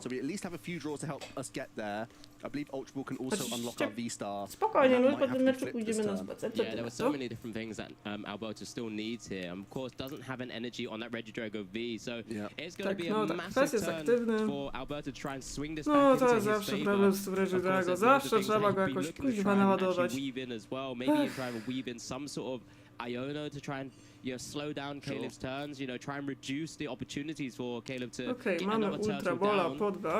or Terrapagos Fajnie, EX down, ale I co should z say. tego skoro... He has a very nice Ultra Ball to kick things off. Czy idziemy po Reggie Drago, czy może jednak z Gerpola? And the Dragapult EX. One very Nie, cute po thing Wistar, that's actually working in Bola. favor of Alberto is that he can also take advantage of Area 0 under depth, so he can get multiple Ogopon benched, then also get another Schodzi Reggie i Drago on V on the z tą board, Reggie as long Kutas, as we tylko start trzeba drawing go these jeszcze pieces kuźwa as we go. naładować. The first search is going to be for that Reggie Drago V-Star to hand, but of course also has a Reggie Drago V in there from a couple turns back, so he has a few things going on. It's just whether he wants to How does he want to go about this? He can go down to 0 cards, I believe, and then start with a MUEX drawing before anything else. I think that might be what he's trying to map out here. Yeah, again, wanted to try and potentially save that fantastic V-Star ability on the Regidrago V-Star. Legacy Star being able to discard your top 7 cards, but then cherry pick any 2. There's a Chorus of Tenacity that was played on Caleb's turn last turn. That means we can actually bench this Kieran. It means we can actually get the ability off of Kieran now. The Plasma Bane is actually live. The Manaphy is on board, but we know there's a Cancelling Clone in the discard pile. So Alberto's looking to use his V-Star power to recover the Boss's Orders plus Cancelling Clone play to still get a Trifrost in. Yeah, this is really heads-up play by Alberto. Just being able to weave in a single prizer attacker as well. Just simply because Caleb had to teraz ten Kira będzie już potem niemożliwe do wykonania, no bo wiecie, już jeden Korolek eksperyment już Chorus's experiment, whereas Impact but no, these two came out together pretty much, right? Nie będzie potrójnych knockoutsików. You don't really see the Tenacity all that often, as even if it is just a tech inclusion, sometimes in Iron Thorns and also in this archetype, but it means that Alberto doesn't have to go hunting all of these energy switches, multiple Ogopon, this, that, and the other. He can instead just go for a single energy attachment here and Trifrost. I believe the Boss's Orders is already in the hand as well, so you can bring up the Manaphy quite easily. As we're going to evolve into that Regidrago V-Star, you're committed to a Cancelling Clone recovery here. Let's see what the 7 cards discarded are for him. Yeah, this could be big, just because there's still so many resources. We obviously haven't seen too many energy switches. That's not bad. You've lost a couple of Stadium cards, so you know that Area 0 is sticking, because I don't think you're ever really taking any of these now. We've already got rid of one Regidrago, but recovered it with a Super Rod. I don't know how many other good immediate cards there are for him. The Tempo of Sinnoh would have been really nice to maybe try and get that stuck down as well, because of course Caleb's deck only utilizes double turbo energies to be swinging for heavy damages, of course. But here we go, there's the Cancelling Clone as the first insta-pick, and it's just making sure with those resources that he needs to keep an eye on. I think it's either like a Nest Ball just to get an Ogopon to be your 5th bench Pokemon, or just get like her Super Rod, get back some energy in the mix as well. Could be reasonable here. Yeah, it'd be good to just, again, help activate his own Area 0. Ogopon, that works too. Maybe just kind of keeping some of those cards in the deck. Temple. Yeah, I guess this is the decision that he has to make. Can he continue to weave in things like that, Iono, with a Temple to really slow down Caleb's turns, whilst utilizing just a single prize attacker, which so many options, energy switch as well. This is so good. Oh my god. Ja wolę 3 prize. Switches. Wow, it's not an easy one. It's not an easy, oh, these are the 2 I need right now, because you've already got a piece in hand in the Boss's Orders. He's going for a, it's going to be a turn attachment of Grass Energy to the Kieran. Boss's Orders on the Manaphy. Now what do you target? Straight into our Kieran. We're going to Cancelling Clone. I feel like we go... There's double Duskull, double Hoot. So yeah, the double Hoots. Definitely take the Hoots, and then it's probably just a Duskull here. I suppose you could take Manaphy as well, to then deal with Kieran, which he doesn't really want to do. Yeah, I think that's... I probably would maybe target down the Manaphy here, just because then it still opens up a potential if Caleb isn't able to recover that. Yeah, it is going to be the Manaphy. I think that was the selection. Yeah, we're going to keep the double Duskull around. It means that this Kieran continues to be a threat going into the future turns that Caleb has to respect here. It's not terrible for Caleb to take a single prize knockout, especially with a Cleffa on the board. You can then get back onto even prize cards with the use of a Dustoir, but Alberto could cut back and go down to 1 prize card, and then suddenly your ghost types are far less spooky. It's a massive Trifrost. Being able to take 3 prizes, going ahead now, and here just kind of activating Caleb's Pheasantipity, following our last argument there, Joe. But this has kind of given Alberto an opportunity to really claw back. Doesn't have, again, another energy on that Regidrago. We haven't seen another Teal Mask Ogopon really come down, and that's really been the best support Pokemon for Regidrago so far. There's the Pheasantipity. That's hit a few different pieces. Is big here, especially, like you said, Alex. If you go through this Kyurem, it's still a massive combo for Alberto to get a Regidrago V-Star attacking for a turn. So you have a lot of reprieve. When you're only giving Alberto 3 cards, you can be quite confident that Iono is going to be really happy for you. No, chodzą nosze ponownie, więc oj! No tym razem nie tak prędko. For good now. Yeah, we're just going wide once again with the Buddy Pop. And are there any more targets? I mean, one of the fan rotons was prize originally. All 4 Hoots were down initially as well. We haven't seen anything like a Super Rod or anything like that. Does he play? No, it's just the stretchers. Yeah. Yep. So that's the only way to kind of recover some of those Hoots. Those combo pieces I mean, when you're out of hoots and out of sort of Noctowl use on additional turns, it makes it really difficult sometimes to find the right pieces and to continue attacking with your big attackers like Terapgos, or continue to finding those rare candies into dust noirs, I should say. So there's lots of small decisions that Caleb has to make here, and hoping he can just find the right pieces at the right time here. He's really double-checking what he's going to hopefully try and pick up. Well, it shows that Alberto's choice was right to get rid of Manaphy, because otherwise you can easily night stretch it back a hoot there. You don't mind if one Dust Skull goes down, because you still only really want to play one. No, so isn't even going to put the Pidgey down. It's too dangerous at this point when there is the threat of a Regidrago using Dragapult EX. So just going to forego that Pidgey, and is going to Iona himself to 4 cards. Alberto gets just the 3 here. 3, and if a knockout does tend to happen with the Curum here, we'll have access to the Pheasantipity once again on Alberto's side as well. So you're going to be giving in total sort of 7 cards, 3 from the Iono draw, and there is the knockout from the Unified Beatdown on the Curum, leveling up the current game. Tak, no i into the oczywiście active, Alberto has free Kopti retreat, ma już gives trudne Alberto a chance orzech do zgryzienia, to try no bo and weave in niestety a combo tutaj somehow. I see a few grass energy. I see Mew Plany, EX no and troszkę. 1 energy switch is actually really awkward. You really want to manually attach a fire energy, not a grass, to your Regidrago. So you might actually start with Pheasantipity here. Yep, just to maybe get a couple of pieces. But again, you want to try and get that full value out of that Mew EX's restart where possible. But with no Ogopon down, Ale czy to wystarczy? First. You hope to get the Ogopon first. Okej, no empty your hand for zobaczymy, czy jest... O, jest jeden, jest Ogopon! You can at least get 1 Teal Dance in, plus the energy switch onto Regidrago V-Star. You still won't be turn attaching. You're probably then just going to bench Mew EX and then use Iono back on Caleb. Does activate his own Area 0 on the decks for his side of the board as well, so he can get additional Pokemon down. Can keep laying down. That is an Ultra Ball. So if you don't want to use Iono here, you could just discard it in order to draw at least a couple with Mew EX. You can get another Ogopon from this search as well.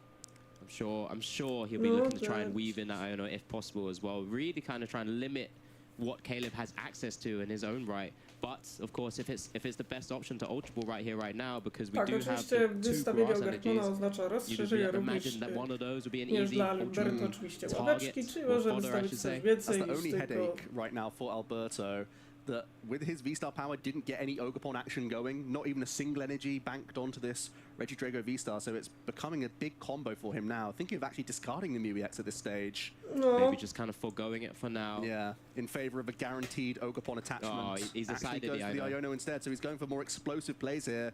Possibly thinks that Professor's research will be the best way for him to get towards a fire energy and more energy switch. Yeah, I mean, there's more Ionos in there, so there's still opportunities. Just depending on what kind of draw he gets from the Mew restart as well. Remember, has used Flip the Script already this turn, so it's going to be the additional draw from Teal Mask. Here's the 1 draw coming in before we see the energy switch over. What is it, Joe? It's the energy switch we knew about. I don't know if it's a playable card. No, tylko że jest That's a very good draw. Mew EX now gets to draw a clean 3 cards here. Czy będzie ognista? Nie ma! Another chance. Alberto rewarded with his sequencing no, tylko czy chcemy kolejne szanse 3-3? No niestety nie ma. As mentioned before, I think he was having a quick check whether there was anything like a fire energy that was given up. No. So, just the Iono into the... There you go. He does play 4 copies of Earth Vessel, so again, the odds seem czy będzie ognista? Może tym razem będzie z tych 3 kart ognista, bo to trochę... Jest Radiant. Jest Wesel, dobra, jest Wesel, no. So again, a massive pickup, but again, no niestety jest za to Wesel. Could be a bit... Well, we're going to forego the Radiant Charizard at this stage. When you really weave 1 single prizer in, it's generally okay, maybe just to kind of stick with your Regidragos right now. Now, if we go down to just 1 prize card here, if we use Giratina's V-Star attack from the discard pile, taking out the active Terapagos, it does deny Dust Noir shenanigans. Also gets around Briar, so is that the way that we've got to go here? We just got to lost zone some of these energy now? Yeah, I think you have to feels like the best play to me. Force more questions of Caleb here, just by knocking out the Terapagos EX, then forcing the Area 0 Undeps obviously not to be activated. Just kind of causes a really awkward spot for Caleb here. And that's why it's just double checking the resources that Caleb's maybe gone through already, of course. There's no access to Jewel Seeker or anything like that right now. Caleb did get the Terapagos EX down, Actually, I just realized that. Yeah. That's actually a big thing, sorry. Czyli so lecimy. they will continue to be activated, so it's It will be fine. there. But this is a tough call for Alberto. I think it's safest just to remove a couple of Czy energy. na jakie Also, I to- think he might have one O, energy switch in his... czyżby Oh no, he gramy- doesn't have any energy switch in the prizes. So Droga he might be okay to do ultem? this. He would only need one more on the following To turn. You've jest- lost zone 2 of your energy if you take this knockout. O, It looks like he's Draga just going Pultem Dragon Ball TX atakujemy. here. No i chyba co Well, I trzeba mean, in dokąd both cases, it's two attacks to win. He Co? doesn't want to activate the Pheasantipity as well from this scenario. There is the opportunity... Well, you have to take one prize. Oh, you can not take a prize here? Yeah, that's true. So then you kind of just Dycha. enable yourself to be able to win next That's turn. reasonable. Yeah, shut down the Pheasantipity. There's no Jewel Seeker either now. So another potential heads-up play there, You're doing right. multiple Iono targets. to 3 cards. It's so Yeah. much that Caleb needs now. Aha. Yeah, there's Nie a, ma. Also rare candy in hand. but not much else. There was a supporter. There's Iono of his own. Boss's orders, so can continue to take prizes. But again, that's not ideal in this scenario. Has he No, found? trochę Has ciężko. Alberto found a way to stem the flow of prizes in Caleb's direction? This seems to be the only option Iono now. Looked like he was about to play No, out his właściwie hand, play it to- all down. It'd be nice if it was a research. You're looking for combos here, but it's just gonna be Iono. Iono! Combos without that Jewel Seeker ability from Noctowl is so tough to deal with. Nice counter capture, heavy ball. No, it's not really what we needed to win on this turn. You can retreat out of... Well, that doesn't even help too much either. No, Can you we're- get a poke in with any Pokemon here? Maybe you can poke with... No, that doesn't even No, work. trochę I'm trying to think maybe, if yeah. there's a single prizer. I think Caleb's trying to think about how best Is he can Alberto get just through in the this as best well. position possible here? Maybe you can counter catch, try and stall for a turn. That Chorus's tenacity No, trochę really takie kind of raf, powiem just szczerze, really po just put stronie Caleb in such a Kaleba. terrible position, We were saying it was a unfortunately. great card for him Here's to a use. It's scoop. going to be a concession. No i niestety Alberto Kaleb found the poddaje i line punkt to dla put himself Alberto in a perfect Cottini. position to win that game Kurde. number 1, meaning that Caleb was out of options. A little wry smile Nie, there. zabrakło Alberto Conti, czegoś, he's taken zabrakło game one tego of Curse this Blasta. winning in. Remember, both players needing to win this round to guarantee themselves to the 31 point and just very likely be within that asymmetrical top cut as well, as we do get a chance to replay over the actual game one here. There was a massive initial swing Więc tak, turn pierwszą from rundę Caleb, of wygrywa course, Alberto with that prime Cottini. catcher on the energy No bo- Regidrago B. No niestety sprytnie tutaj zagrał, no bo czemu miałbym go kampować? Utrudnijmy trochę przeprawę drogę przez mękę, tak? The bane of Caleb's existence there, the Kieran coming in with the Trifrost, very, very powerful and well spotted from Alberto. Doing so well to secure himself that victory, even when he had a pretty awkward draw there in the opening. No, no, no, It just shows that he knows this deck inside and out, and it seems like he's played this matchup before and knows when to initiate which attacks. Cześć Koza, to dopiero give wszedłem, Caleb no grał ktoś z opportunity naszych in na that game streamie? number one. Tak, Jerzyk. Jerzyk grał na streamie z Reklewem. He promised me he liked Giratina No, V-Star. ograł. Utilizing the Dragapult once again. Więc Maybe tak, Dragapult Łaszkiewicz is był still właśnie coming up trumps and a na lot of our streamie i audience wygrał. just a fantastic attack. Crazy 200 attack. to the active. Tak, no and teraz 6 tu mamy damage Amerykę counters versus as you Włochy. like onto your opponent's board. Yep. Jak sprawdzałam, Amerykanów jest tylko 14, a jedynym Amerykanowi, który poszło dobrze, to właśnie jest Caleb, który gra teraz Trapagosa, teraz tych Trapagosów jest dużo znowu. Znowu jest taka powtórka z mety z Dortmundu, że Trapagosów było mało, a potem do 15% przebijają z Bolca. And also he won't have his Pidgey in the prizes either. And getting a Pidgey Nikt nie dowierzał, co nie? for you to keep getting those combos even under those late game Iono. Yeah, 100%. And this is, I mean, despite Caleb almost kind of going first in a strange way from the game one because of how Alberto's hand was played out, by just kind of forcing a lot of those resources to be used because he got that Cleffer in the active, was able to weave in that grasping draw attack to kind of build back up. Caleb was actually kind of in a decent spot, but we just had a look at the prizes there. Very quick scan as both players here kick off our game 2 of this Swiss round 12. Our winning in, don't forget, a raw benching of the fan rotom into the fan call very quickly there by Caleb. But just having a quick scan of the prizes, Joe. Again, I don't think we did see the Pidgey from Caleb's side in game 1. Again, nothing too crazy here. Both looking pretty kind, and Caleb very happy to see the Terrapagos EX start into the fan call, so you know that there's access to Jewel Seeker if he wants it, depending on which colorless Pokemon he chooses to call out with his ability on the bench there, which is exactly why we're looking for the deck right now.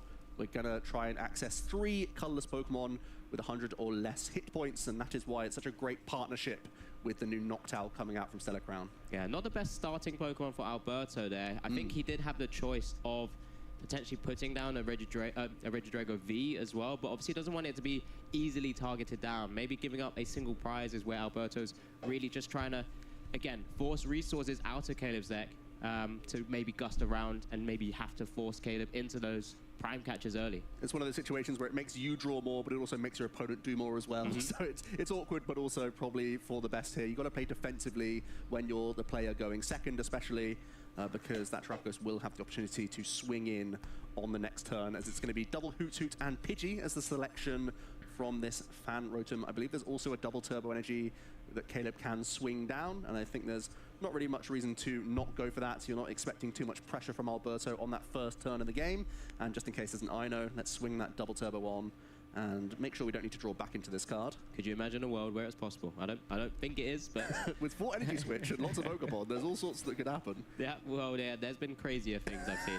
But yeah, over to Alberto now. So he does have that. Tak, no tutaj widać, że Caleb się rozkręcił. Ultra Ball as well, does have a research as well. So tak, no Caleb jest tym razem szedł pierwszy chyba, widzę. Ultra Ball can get rid of your favorite dragon of choice, or you can just get an. No ale niestety Alberto ma bardzo kiepski start w postaci oczywiście Radiant Charizarda, którego jest ciężko wycofać, no bo on ma aż 3!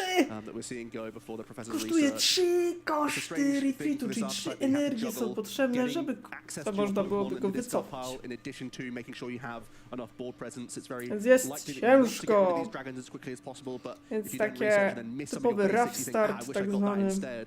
To help me on my way. So it could be Alberto even going for score, could be EX, so you have access to another deeper dig into the deck for 6 additional cards. So a few decent options for him here. I mean, what usually helps for Alberto's side in this sort of matchup, because that Area Zero Underdepths typically will come into to jest osobna kategoria na przykład dla Terrapagosa stosowani w momencie, kiedy Terrapagos gra i sowy i paduchy.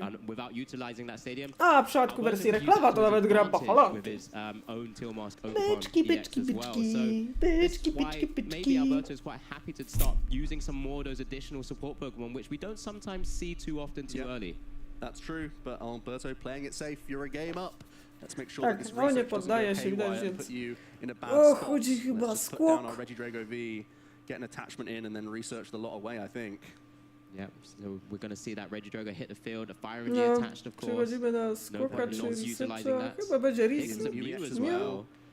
Possibility to draw first, but there is, I believe there's 1 energy switch in the prize cards, and that would be the thing putting me off drawing a couple, because exactly energy switch is horrific to draw. A, robimy research na pustą rękę, co też oznacza to, że Caleb Robertson trzyma się swojego planu. And just not being able to maybe take those additional 2 cards and then just be like, what if? Yeah. Because it's about what hurts you rather than what helps you at that stage. You know you'll have the potential to draw so many more cards that you don't really need those extra 2 from the Mew in that space. Kisara? No, chyba widzę, że we włosku Iono oznacza Kisara. Więc jest ciekawy. Tak. Drugi Regidrago, co ciekawe. Yeah, I mean, only has access to 2 Hootsuits this time, though. So again, to build those combo pieces, again, having to expend resources, maybe Caleb has to, but we never know. Has already the energy, of course, so maybe just needs to grab the Area Zero Underdepths instead. Alberto gonna nest ball out a second Regidrago V. It's really important to get the double down because Caleb is threatening those dual seeks. And it's going to be a Squawkably. I know there's at least a Dragapult TX to discard here. No, Squawk co oznacza, że jest dostępny do Curema. Energy switch, both bosses' orders in the discard. That means there's just Prime Catcher left. Najwyżej się wyjdzie z powrotem. Likes from that Legacy Star V-Star power. Didn't see any switching cards, so I think Cleffer's being discarded from this Earthen Vessel, or we're still figuring it out here. Could be Jamming Tower. It's not great, but it's at least a bounce to a stadium, so you can see why it's being debated here from Alberto. It's eventually going to be burnt for a couple energy cards out the deck here. I believe there's an Ogapon in hand, so we can at least get 1 Teal Dance in, get some energy scattered around the board. Draw some more cards, see more cards. It's one of the best things about the Pokemon Trading Card game. You do tend to go through your deck quite often, finding the right pieces, the right combos for his own right with Regidrago V, especially when there's only 1 attachment from turn every time, and that Fire Energy currently sitting on just that 1 Regidrago V there, as it's just a pass over. As expected, not much Alberto can do on his first turn, and it's on Caleb to really set the tempo here. Yeah, and I think Caleb really needs to get a gusting effect. And Prime, is that Prime Catcher again It already was- in the no, hand? to It co- was to Prime s- Catcher in hand. Well, there you go. I think we're going to be hunting down 2 prize card Pokemon again Dobra, on no the to- bench. But Caleb's going to try and go about things without using the Chorus's Tenacity this time. He Ale doesn't need chyba double najpierw turbo energy, so it shouldn't be a Featherballsy. headache for him. A It's gonna combo, be, yeah. combo piece that we've seen included into this archetype now, with the Feather Ball only utilized really for that Pidgeot EX, but that Rare Candy Feather Ball combo just from a Jewel Seeker now allows Caleb to utilize kolejny Quick Jewel Search and Seeker grab będzie. any Ue. card he wants at any time on his turn. That's a pretty good deal, Alex. That's why you play the 1-0-1 line of Pidgeot. It gives you No, so czekaj, much more mamy security jeszcze... alongside your Noctowl. And in fact, it's going Tak, to no be i Pidgeot chodzi to kolejna find another sowa. Noctowl. So you almost get the refund, and in this case, it's going to be Area Body, 0 body, under depths into Puffin. Buddy Buddy Puffin.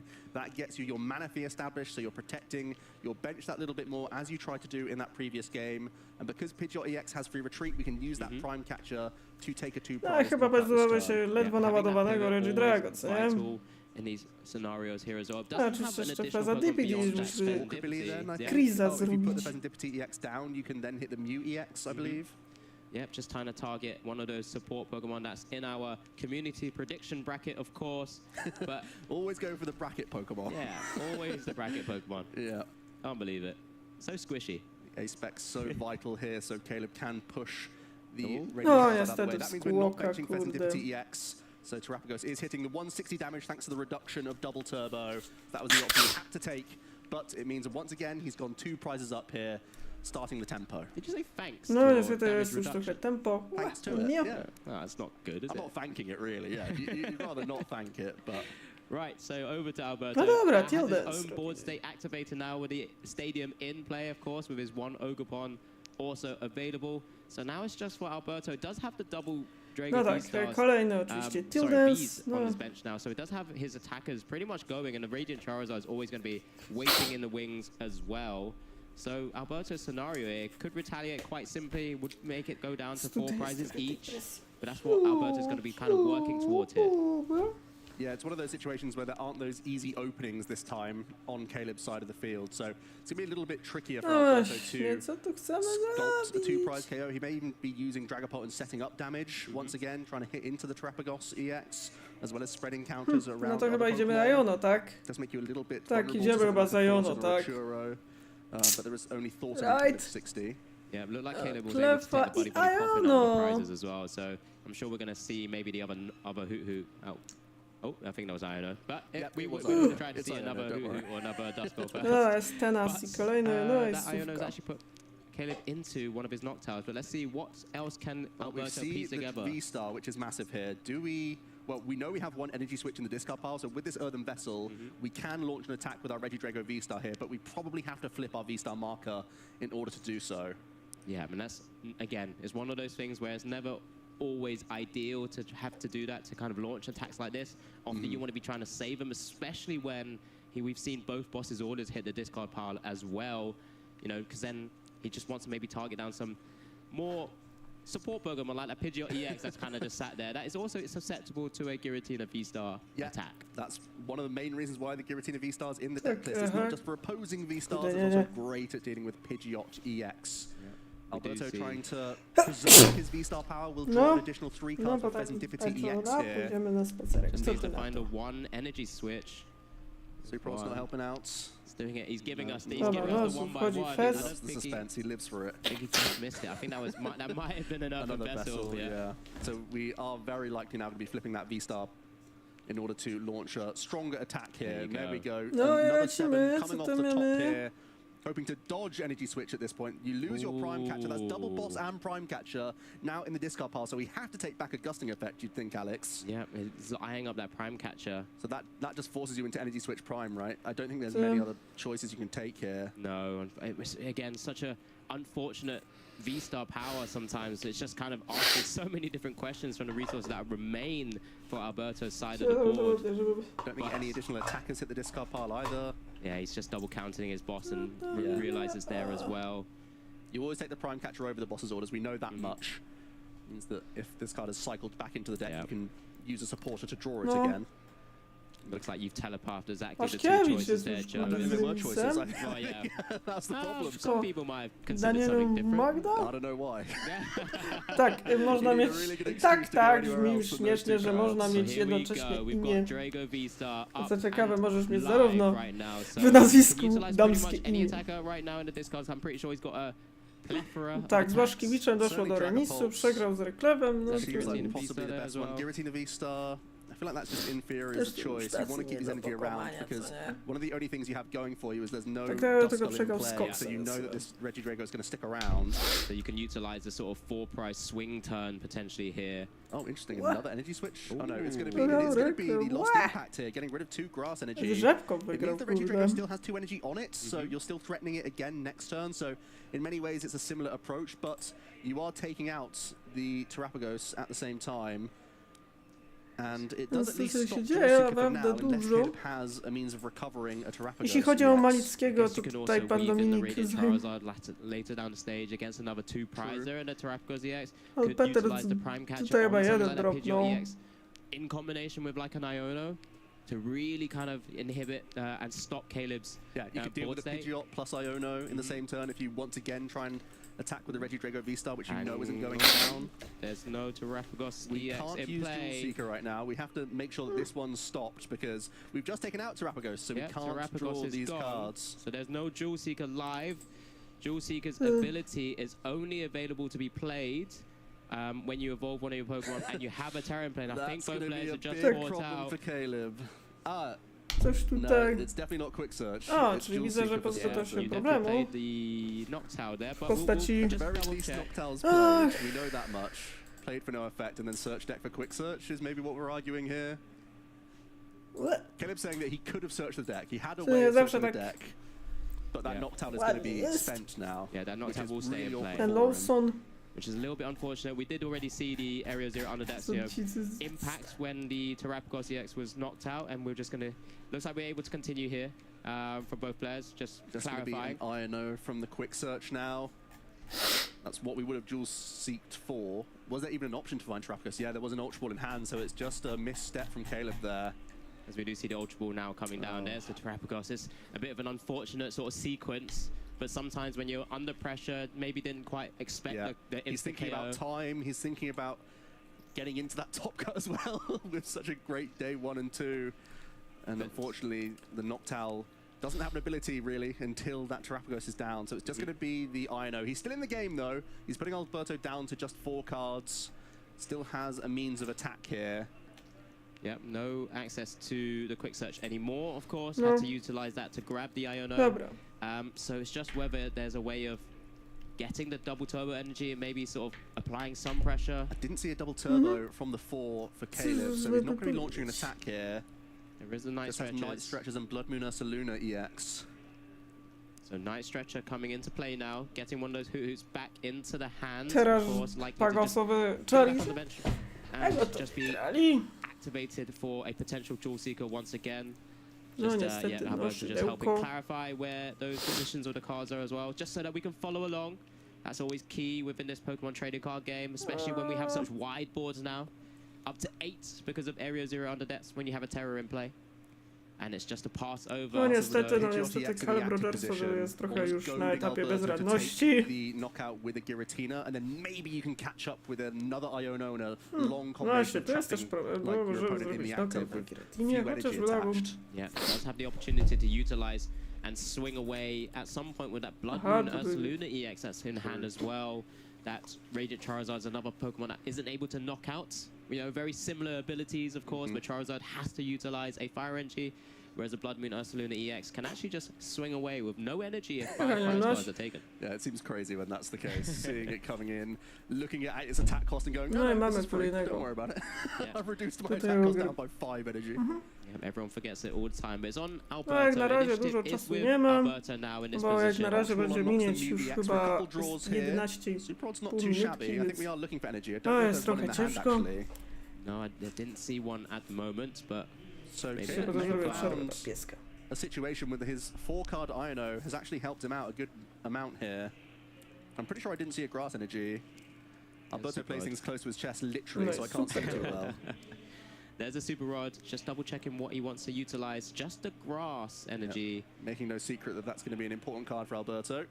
Alberto doesn't want to be necessarily drawing into just a fire because of Regidrago's attack, of course. Needing 2 grass energies and the fire, so does have to try and find a way into it where possible. Is there a turn here that he's able to do so? Is there a supporter that we can play here? Oh, it is. It's an Iono. Caleb is going to get a fresh 4, as is Alberto. We're looking for that grass energy here to keep up the pressure with Regidrago V-Star. Is this where you start to try and weave in a different attack, or will you just take out the Pidgeotto extra? It's close. 2 energies. Yeah, there is the Earthen Vessel, by the way. Does get rid of Dragapult TX, so you can find multiple grass energy. I think there was also one in the hand, so you can get a dance in, you can get a manual attachment to the active. Looking pretty solid for Alberto. Dobra. You can do the same thing again. You can have an energy on a Nogapon and turn attach, and then you can lost zone 2 more grass off your Regidrago and just be 1 attachment away from a massive attack. And again, your Regidrago isn't under pressure. You could Teal Dance 1 more time, then keep all 3 energy on your Regidrago V-Star. Yeah, because there's nothing threatening it to insta-1 KO, right? No Duskulls in play, meaning that Caleb is unable to overcome the heavy 280 HP that the Regidrago V-Star, but it looks like here, Alberto just now trying to work out any final steps before he does launch the attack here. It's just, is it Stadium that you can put into play as I well? to nie małe, bo przecież widzę. You could play Cancelling Clone just to get it out. He's having a think about what he could discard if he removes Stadium in play here. All great support Pokemon in reality. You might want to get rid of your other V-Star. If you're, because of its high retreat cost. No jest niestety jeszcze nie mały problem, bo Temple of Simon chodzi. Causing Caleb to need another piece as well, especially when he can't tutor for it. You do need to discard a Pokemon. It's just going to be a Noctowl for Caleb. Yep, pretty simple decision, I think. Yep, that's easy enough. But we're losing our Pidgeot EX here, and look at this. Alberto once again in such a great position. No threat from Terrapagos when there's no... Tak, no niestety jest tak, że Caleb trochę bez rady. How can Caleb get out of this situation with a 3 energy Regidrago staring him down? Co, no to Kediojo... Jest Noctowl, dobra, jest git. Attack yet again. We spoke about it in the first game. We didn't do it at all. We told you we loved it. He doesn't even want to look at Dragapult anymore in this game, so it's on Alberto. No niestety jest trochę problem. Lost impact attacks. And now it's just on Caleb to try and muster up something here. Here's the Noctowl. We do get a Jewel Seeker this turn from Caleb. There's going to be some combination. Iono is certainly going to be a helpful piece. Isn't able to tutor out that double turbo energy to get an attack off. Is eyeing up the counter catcher as well.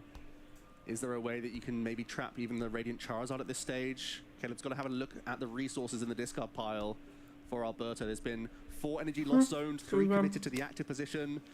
I believe we've seen the Prime Catcher. Oh, we recovered it, didn't we, from our V-Star power, so that's still a switching out that Caleb has to be aware of. It's one of those sort of tricky scenarios here. But what cards, what Pokemon does he have to utilize to maybe just weave in an attack here? Remember, Alberto just needs to take 2 more prizes, and now there's a Pheasantipity on the board as well, and even slightly a squishier Pokemon than that Terrapagos. I was thinking if the last switching card for Alberto is Prime Catcher, and you didn't put a multi-prize Pokemon into play, you could force this Radiant Charizard to retreat twice maybe, and then it's awkward. But now you put a second 2-prize Pokemon into play. No dobra, teraz musimy maybe to a little bit more przygotować. tricky. We are going to see the Iono.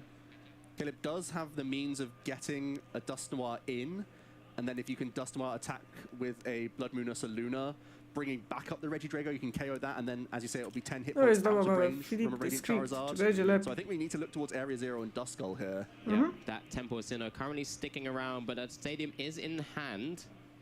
So what are the options here? There needs to be... I mean, if Caleb takes a knockout on this Radiant Charizard, that's not ideal, because then obviously the Regidrago V-Star can just come back up and retaliate. Now, we're trying to buy time here. We need the turn and just say, Alberto, leave me alone for a minute. I'm trying to build up this Dusknoir. But it's a terrifying play, because by benching this 60 hit pointer, it's even easier for Alberto to continue with prizes. It is going to be the Area 0 once again opening up that bench space, and I think we have to see some Duskull here. Yeah, there's another Hoot available. There's already Duskull in hand as well. Yep. So this would, again, go full wide into the 8 bench with the additional hand Duskull as well. I think just the most important thing here is that you can get this V-Star back into the action on the following turn with a Dusknoir ability. Yeah, and that's the main play here for Caleb's viewpoint, at least still finding every line possible, right? Yeah, there's still Briar available. That's like live right now, but it's going to be a pass. Let's see if Alberto can dig towards that Prime Catcher. That should be all we need here. There is that. Is that a research in the hand? My goodness. Co tu się That dzieje? puts him in Czy such jest- great shape. jest His deck reset? doesn't have many Oh, cards I remaining. You can understand. see him filtering through his discard pile right now. And it wasn't in hand before, right? He's So making yeah, it's just sure making he's sure how many happy. cards. There we go. Professor's research. Show us the ace spec that was recovered with your Just V-Star 6 power. cards. 6 cards remain. We're guaranteeing what we need, and it's the O prime ja, capture. Bring Prime up Pheasant Capture EX. Fezandipiego And that's jest what i Alberto Alberto Cottini is Cottini gonna wygrywa win in this 2-0. O, round 12 of trzeba jeszcze Swiss, chyba putting him on that 10-1-1 record. Tak, And we're no pretty to certain oznacza that to, means że he's in Cottini for our wygrywa top 2-0 Yeah, i incredible, and Yes, it will get i confirmation awansuje. shortly as well. But if Alberto is in the asymmetrical cut, that makes it back to back with his That's insane. 60 of Regidrago V-Star as well. He's an jak incredible chcecie player. grę We've seen him ludość, to pójdziemy razem na throughout the spacer, okej? European circuit. Proszę wyjść There z we go, a pieskiem, little tak blow, sobie. a kiss to the crowd as well. Fantastic to actually really watch Alberto in action. This is a great one to watch back because Alberto wasn't drawing good in that game number 1. He had to chill for a bit, use that Cleffer, found the opportunity to use Kieran, which was so smart, and put Caleb in that awkward position, so he still found a way to go ahead in the prize race using a single prize Pokemon that Caleb had to respect at that point and did have to go through it. And then he also had this fantastic situation where Caleb had no live plays after this attack from the Regidrago, not taking any prizes that turn, shutting down Fezandipity so that Iona was even more effective, and Caleb had to scoop it up in that game 1. A to Yeah, przyszedł and then pan game Syropek, two, of course, we saw niszczyciel the dobrej early zabawy i knockouts with the pogromca Giratina uśmiechu. V-Star attack, lost impact on the first Rakdos. Did cause some Zbosować confusion tego. on Caleb's side of the board because there's so many combo pieces No, that you żyje jeszcze, often o, need, nice. and it just became an unfortunate scenario where it just kind of cascaded down from there, where we saw back-to-back lost impacts in reality. And then Alberto's in such a fantastic position. He's just playing Giratina V-Star all over again. He loves swinging with that lost impact. Caleb trying to find that little bit of wiggle room alongside Ino, but Alberto still had Professor's research remaining, and with such a thin deck was easily able to get towards his prime catcher and close out a fantastic game number 2 there. Awesome to see him once again getting back into that top cut with his own build of Regidrago saying, no, I don't need these new flashy cards. What's a Noctowl ever done for me? Let's just go for the tried and trusted maximum counts of the likes of Earthen Vessel, which is helping him out in this tournament. Yeah, and then piloted by such a great player as well. It just means that it's a real force to be reckoned with. And that's why Regidrago sort of comes swings and roundabouts, and yet again, well, we're going to see another Dragapult in cut. Well, yeah, I guess. We sort of bandwagon on the Phantom Dive makes it, if nothing else. We're going to have a look at some of the other results here. Daniel, Magda, and Mateusz both at 31 match points. Presumably they ID'd. Tak, no oczywiście Daniel, Magda i Mateusz zremisowali. Records. That should be enough for those two players. We've just seen Alberto get to 31 match points. Who else, Alex? Well, Tord had to play against his opponent in Jack Blythe, who's playing that Lost Box deck that you've mentioned. Because Jack's on the 28 points, he needs that victory to be able to try and usurp Tord and go into the asymmetric top cut, of course. Tord, unfortunately, on the stream in the previous feature match, still at that 10-1 record, but in a fantastic spot at the same time. And I see one other 31 match point record. That's Magnus Pedersen with the Gardevoir Bennett EX. We've actually showcased a different player on Bennett's Gardevoir. That was Mateusz. So there is likely two asymmetrical cuts, which is fantastic to see. So Bennett, a real threat in this format. I like that. Cóż, Banety robią There's a few other players looking to try and push themselves into maybe the 30-point range as well. Sure. Because of course, maybe the 31s don't quite fill up the top 8. Yeah, I've got the numbers just yet. I think there could be some 30s squeaking into our asymmetrical cut. We're not 100% sure. We'll make sure the players are able to play it out and see where they're able to get to. But there's a number of players that we are keeping an eye on. But for the time being, let's go have a chat with our winner of our win and in round 12 feature match. Misplay z mojej strony. Of course, sitting with me here, a master of win and ins, coming from a not so much master of win and ins, Alberto Carson. Alberto wygrywa. On winning this round 12. How are you feeling? I feel pretty good. It's been a really good run so far. Back-to-back top cut. So I got top 4 in Lille. Now I think I should be safe for top cut. We'll see soon. But yeah, I'm feeling really good actually. Yeah, of course, and making it back-to-back, right? I mean, another one making it top 4 in Lille. You better complete this time, right? I really hope so. I'm putting a lot of effort into Pokemon in the last few months, and I'm really happy because this is my third win-and-in match actually, because also in Dortmund I played my win-and-in. Sadly, I lost round 12 in Dortmund. Now I won 2 in a row, so I'm feeling pretty good. Let's try to close this up. of course, you're playing Regio Drago again, which of course has been performing as a great deck. One in Lille, of course, and you're utilizing all of these different dragon attackers. Now, let me know something here, because James Cox, of course, won Veal with Noctowl in his deck. Why no Noctowl? Okay, that's the number one question I get from everybody, actually. So I'll try to answer here. I really like Noctowl actually as a card. I think gives you so much consistency and helps you reach your Apex Dragon attack without using the Star Legacy, which is the number one thing to try to achieve during every match. The issue is that Regio Drago struggles a lot in the first 2 turns of the game, so you need to set up your Ogre Pawn, you need to set up your Regio Drago, you need to try to evolve it, find the energies, and Noctowl was not really helping the turn 1 scenario, and most of the time it's kind of hard to be able to afford a Hutut turn 1. Most of the time you have to prioritize Squawk, you have to prioritize double Ogre Pawn, double Regio Drago, especially if you're going second. And yeah, so I decided to try to improve my consistency with the 4th Vessel, the 3rd Iono, that really helps so far, so yeah. And another thing I don't really like about the Noctowl is that Briar is a thing, and Noctowl is actually 100 HP, so it's lower than the damage that can be done by Dusknoir. And that's a huge weakness, and in the Briar matchups you have to avoid benching single prizer, and so Noctowl in that scenario has no value, so I try to avoid planning, and so far I'm doing well, so So you see 3 day 2s in a row, and of course there's loads of considerations coming from you in those cases, and of course that's why you're here. All these considerations, all this play testing, and all this effort and working into it. Of course, we didn't have too hot of a game from Caleb's side. Was missing a few pieces, especially in game 1. Of course, you punished really hard with that Kyurem after the Colress Tenacity being played, of course. What were your considerations in those turns? Because you had to, of course, use the V-Star power to get back to Kane's Lake Lord to make that play happen. Your board didn't look quite as strong in game 1, but you held it back. What were your feelings about game 1? So game 1, I was not feeling that confident in the matchup. First of all, I didn't know if he was playing the Buffalo or not. I think the Buffalo shake-ups the matchup a lot, and luckily he was not playing the Buffalo. But the matchup, the game 1 for me started kind of rough.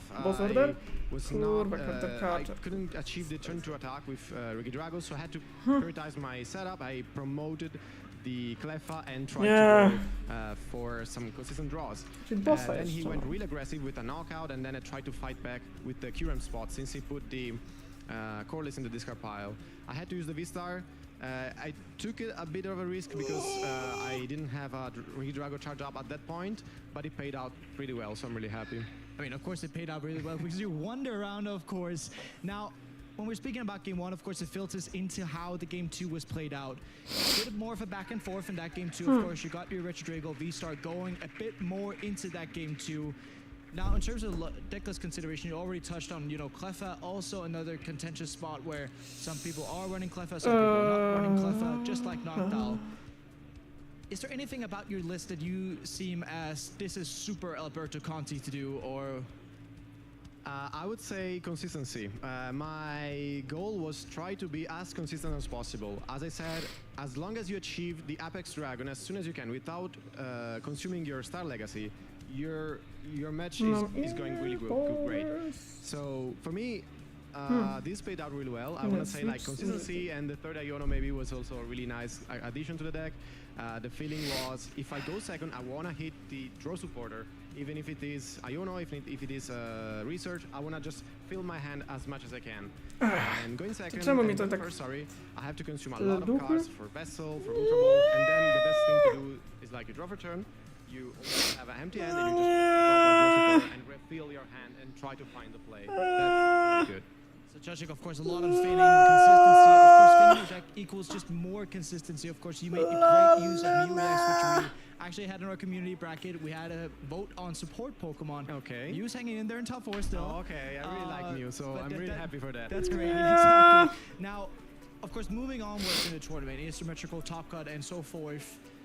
What is something you don't want to face right now? Iron Thorns. Cisnę bekę. Not scared about So I think the Bolt matchup is actually doable. I don't think it's especially the new versions with a lot of charms and switch card, they reduce the consistency. And if you go first, actually, it's not that easy that they can go for a turn to attack in a second. So I don't think it's that bad. Iron Thorns was my only loss of the weekend. Actually, one thing is all the matches I played today, I won 2-0. Except for Iron Thorns, though I lost and then I got a tie. Yes. I mean, saying that Iron Thorns is the worst matchup, it's still getting a tie there. Yeah, it's not unwinnable. It's hard, but it's not unwinnable. That is still good to get those ties and those, you know, harder matchups, so to speak. Of course, we have seen you before last time. Want to win here. Is there anything that you do before these tournaments other than just play? Any considerations that you made in terms of, you know, the tournament size? No nie, kurwa, jeszcze ja So the thing I did in the last 2 weeks was actually focusing on 2 matchups I was not really sure about. There were Snorlax and Banette, which is getting really popular, especially here in Poland. So I focused a lot in those 2 matchups. My friend helping me testing those 2 matchups, and I'm feeling pretty confident into them right now. So I think they're doable. I think I'm well prepared. So let's hope. And of course, hope is what carries a long way sometimes. And I mean, with you here, probably into the cut, right? I mean, want to fight on and make sure that we can get to those prestigious spots. Thank you so much for your time, and congratulations on the win here in round 1. With that said, Castles, back to you. Wow. I don't want to hear more from us. I just want to hear more from Alberto there. I mean, so much insight. I mean, we're talking clever, we're talking Noctows, we're talking why he's played the way he has in terms of the deck building for Regidrago. As in, just get in the game first, figure out mid and late games later. You have the Legacy V-Star to do so, you know. But it's amazing. Thank you very much, Alberto. And again, congratulations on winning the feature match here. Yeah, I'm sure you picked up a few fans with how you played in that last round, and already in some of the other previous tournaments we have him on the stream all the time, just by virtue of the fact that he's always at those top tables. He's such a strong player right now, and we're starting to see who's getting towards that 31 max point record with him as well. A few 30-pointers that we have to shout out as well. So currently on 31 match points, so we know they're going to be in that 8 symmetrical cut. It's going to be 2 Banette EX, 2 Regidrago V-Star, and 1 Terrapagos Dusknoir, Tord Reklev being that player on 31 match points. Then Alex, we have a handful of other archetypes at that 30-point record as well. Yeah, definitely a deck that we've seen take down the World Championships. Iron Thorns EX, there's a couple people already on to the 30-point mark with that deck, and there's also a Snorlax control as well. So some of these control archetypes really sort of just coming up and bringing up the rear, but it does mean they're going to be playing into some of those matchups like the Regidragos and Terrapagos, should they be able to make it into the asymmetric cut. Well, but there's a lot to keep an eye on right Alex, now. I've just had a tot-up of our 31 and 30-point match players. There's 8 of them. So we've got a clean top 8 cut here in Gdansk with the 2 Iron Thorns EX, like you said, and the 1 Snorlax control.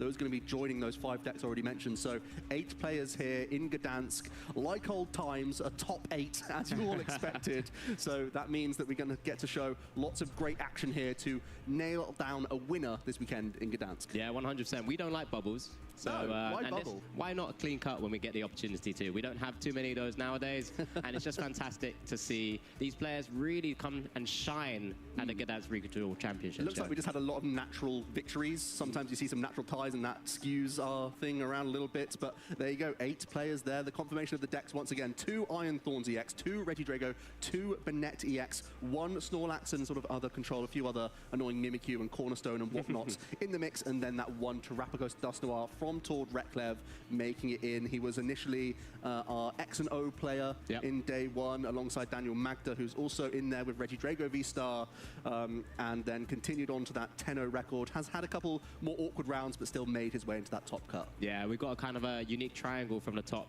players who are at the 31 points as well, because if I'm not mistaken, I think Tord actually bested Daniel Magda in the Swiss round already. Then of course we saw Mateus take down Tord. I don't know if Mateus and Daniel were able to play between themselves as well, but we've got a really unique scenario here with our potential top 8. Of course, we'll get confirmation shortly once the standings and pairings will be sort of completed, and we'll start to work out who's actually going to be facing who in a potential top cut or top asymmetrical cut.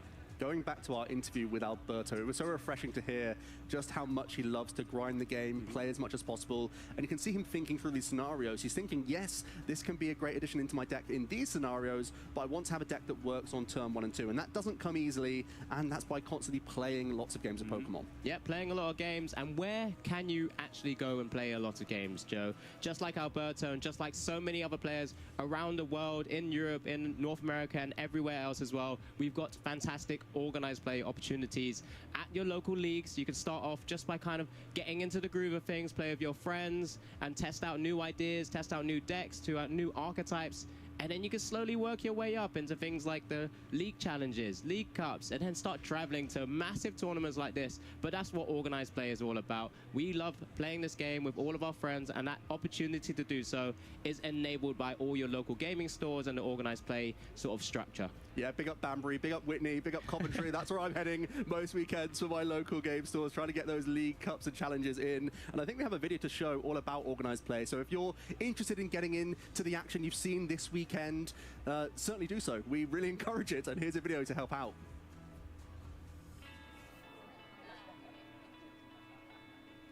Hey, do you want to play? Yeah.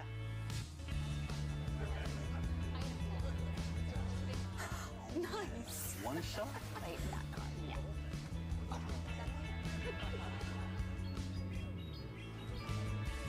I'll use twin cannons. Great game, guys. Bye. See you next week. Come play at your local Pokemon League.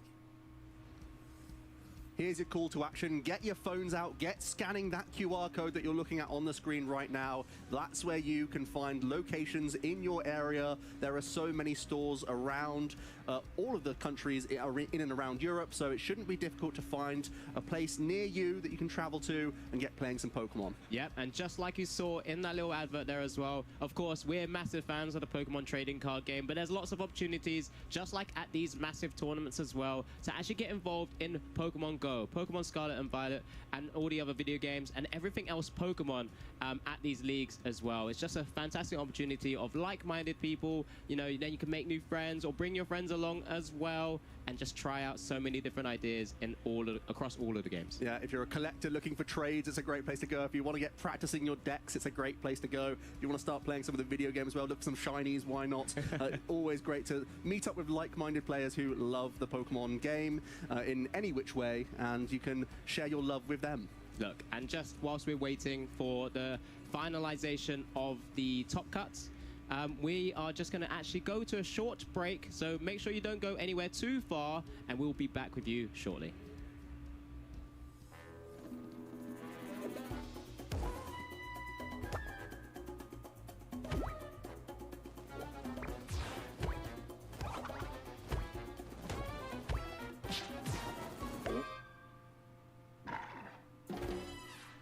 Hey trainers, Chip Ritchie here. In this short video, I'm going to take you through the basics of how to play the Pokemon trading card game. The Pokemon trading card game is an exciting way to enjoy the world of Pokemon. You can play at home with friends and family, online against other trainers, or compete to earn championship points and try to be one of the very best. Players construct their own decks of exactly 60 cards to play with. Most trainers play in the standard format, which only allows for cards with the newest regulation marks to be used. You can only have up to 4 copies of a single card in your deck, with the exception of basic energy. There are 3 types of cards in this game: the Pokemon themselves, which you use to attack your opponent's Pokemon, trainer cards to help you support your deck's strategy, and energy cards to pay for your Pokemon's attack costs. There are 3 main types of Pokemon in this game: basic Pokemon, which can be put directly into play on your bench, Stage 1 Pokemon, which can be played on top of basic Pokemon to evolve them, and Stage 2 Pokemon, which evolve from Stage 1 Pokemon. Check the top left corner of your card to see what stage your Pokemon is, and also what Pokemon it evolves from. Pokemon have different attacks and abilities that they can use. Most attacks require a certain amount of energy cards in order to use them. We'll go more in depth on this later. Pokemon also have HP, which lets you know how much damage that Pokemon can take before it is knocked out. There are 4 types of trainer cards you can play: supporters, items, tools, and stadiums. It's very important to include plenty of trainer cards in your deck, as they will help you to more consistently execute your strategy. There are only two different classifications of energy card, basic energy and special energy. You need energy in order to use a Pokemon's attack. You can attach an energy card to one of your Pokemon once during each turn. Some Pokemon require specific types of energy in order to use their attacks. Each basic energy provides one energy of its type, or one colorless energy at a time. The main areas of the game board include the active spot, the bench, the deck, the discard pile, and your prize cards. You may only have one Pokemon in the active spot, and this Pokemon is the only one that is able to attack. You can have up to 5 Pokemon on your bench. To start the game, flip a coin or roll a dice to determine which player will get the first turn. Then, each player begins by drawing 7 cards. You must have a basic Pokemon in your hand in order to begin the game. Place your Pokemon face down in the active spot, then set out 6 prize cards to the side. Now you and your opponent can begin the game. In the Pokemon TCG, players take turns playing their cards. On your turn, the first thing you do is draw a card, and the final thing you do on your turn is announce an attack. The order in which you play cards between these 2 steps is up to you. During your turn, you may play trainer cards, attach energy, and place Pokemon on your bench.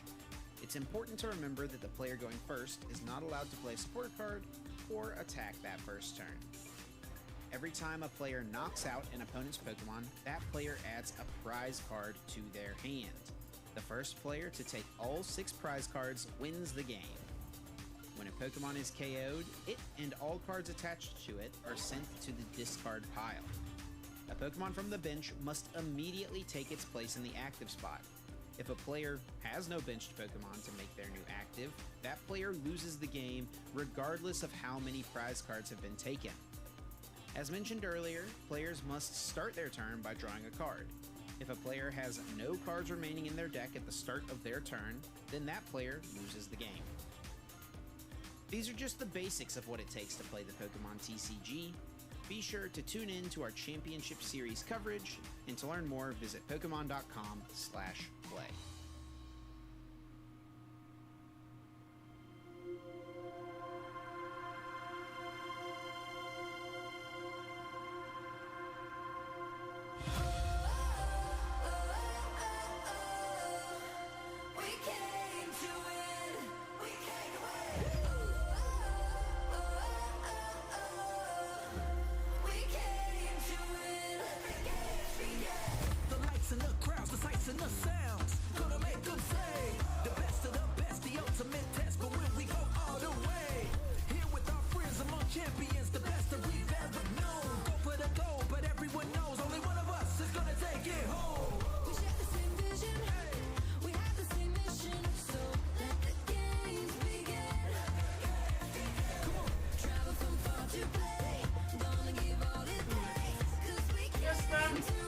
O, Top Cat będzie za chwilę, o Jezus! No, zdążyłem, można by powiedzieć. To już jest już reklama tego LACE, nadchodzącego LACA, który będzie właśnie już niedługo. No bo to już chyba już za 2 tygodnie prawie. Zobaczmy, czy Polska znowu wygra u siebie regionalsy. Polakom to idzie dobrze. Popatrzę sobie na upcoming, ale... A, jeszcze 9 oczywiście Buenos Aires, ale oczywiście LACA to już na niedługo, to już się zbliżamy do tego. I to będzie za jakieś 12 dni. To już nawet nie 2 tygodnie, powiem. Tak. Ale się już zbliżamy. No, w Stanach chyba widzę mało jest tu eventów. Więc tak, potem Sztrug, no potem Sacramento i tutaj Sparksy będą. Strugar. Koniec. Currently we've seen, of course, a lot of W Bolgocie specjalnej będę Ragę. Perf będzie jeszcze regularz. Perf w tym samym momencie w Australii. Dlaczego za to? I będzie w Toronto. To have a very good shot at making it into this asymmetrical top. No i It very regularz much does, zbiegnie. and with that really strong ability, turning off other Pokemon's abilities, and we're in such a format that relies really heavily on that kind of big V Pokemon, EX Pokemon abilities, and so Więc really, jakby na to nie Iron patrzeć, Thorns bardzo has such dużo a good tych shot. We've seen it, regularsów it's a jest u world nas. champion Są też deck right now, szkoły and it could zaskakujące go z all tym the way. razem, I mean, honestly, bo amerykańskich graczy dużo had mniej. such a story with Iron Thorns, of Bo course, tutaj after zaraz, Worlds. no bo tu mamy Poké Data, takie tą stronę. No i z amerykańskich graczy jest zaledwie 14, tak swoją drogą. No i mamy Top Cut. I tutaj mamy takie osobistości jak Tort Reklew, Alex Koponi, Mateusz Leszkiewicz, Magnus Petersen, Daniel Magda, Steven Larsson, Alberto Cotti, czy oczywiście Matthias Borner, Koben. Czyli mamy aż dwóch Duńczyków, jakby tu nie patrzeć, no tutaj się już zdradza. Zajął się powoli to, czy grał, co ciekawe. Kevin Kyle grał Wings United? What the fuck? No, trochę torsów się tam podostało, Brenner Toriso też widzę był.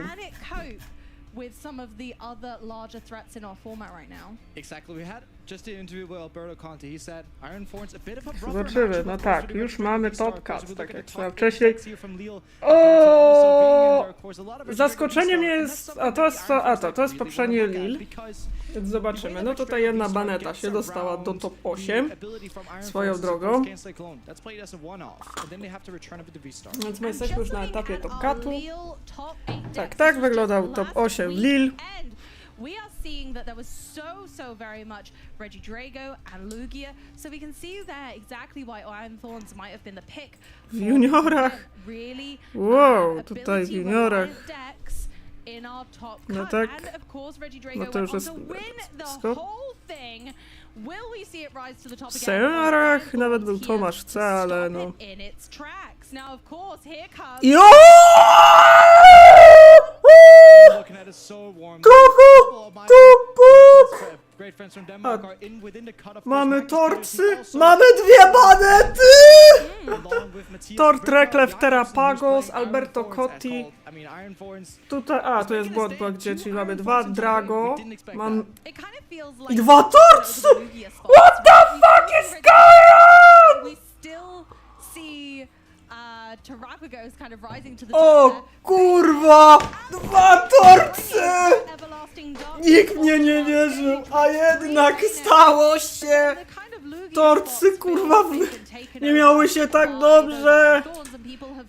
What the heck? Widzieliście to? Jeden Snorlax! Zauważyli Nielsen się podobnie się dostał. I co ciekawe, mamy tak, dwie banety, dwa Reggie Drago, no bo tutaj u Daniela jest błąd w grafikach. I co ciekawe, dwa torcy! Tego kupa nie graliśmy. Teraz to naprawdę jest dwa Iron Torcy. O ja pierniczę. Dawno Iron Torch nie miał się tak dobrze. Kurde, ma się jeszcze lepiej. Czy może dojdzie do podobnego wygrania deku, z którego nikt już nie wierzy?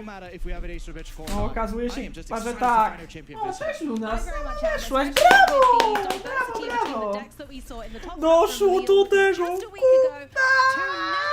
dwa torcy! Znaczy w ogóle regio jest tutaj pod takim mocno kontrolnym staffem swoją drogą, czyli tutaj sporo deków kontrolnych, no bo Iron Torsa można by traktować oczywiście jako dek kontrolny z tego powodu, że on jest bardziej nastawiony na spowalnianie, ale doszło.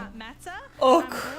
Doszło do kąta niemożliwego! The everlasting discussion we have, especially when we're talking, do you stick with the deck for longer periods of time, or do you go ahead and play the same deck? Tort Reklew z Alexem Skorpienim Mateusz Łaszkiewicz z Magnusem Petersenem, czy tutaj mamy tutaj w tym przypadku mirror match, czy uczeń przerośnie mistrza, zobaczymy.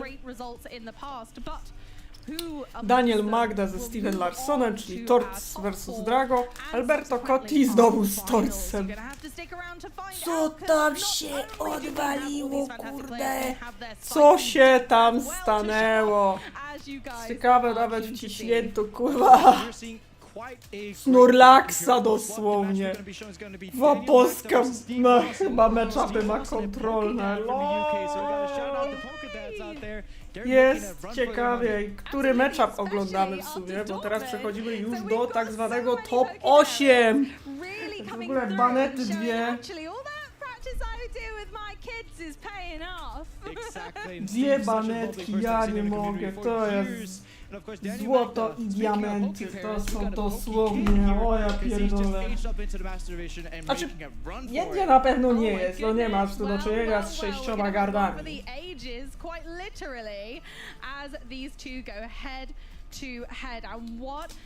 No i zobaczymy, który matchup sobie zobaczymy, no bo też pozytywnym zaskoczeniem jest to, że tam się dostały torcy. Nikt się tego nie spodziewał sobie. No i co ciekawe, tym razem nie ma żadnej Lugi ani Raging Bolta. To już jest szok!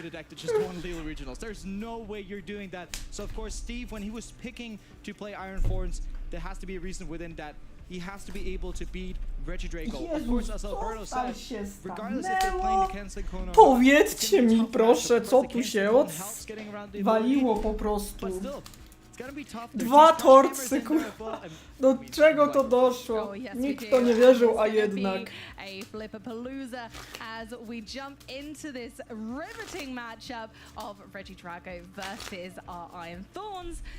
O, kurwa, czy będzie Reggie Drago z torcem?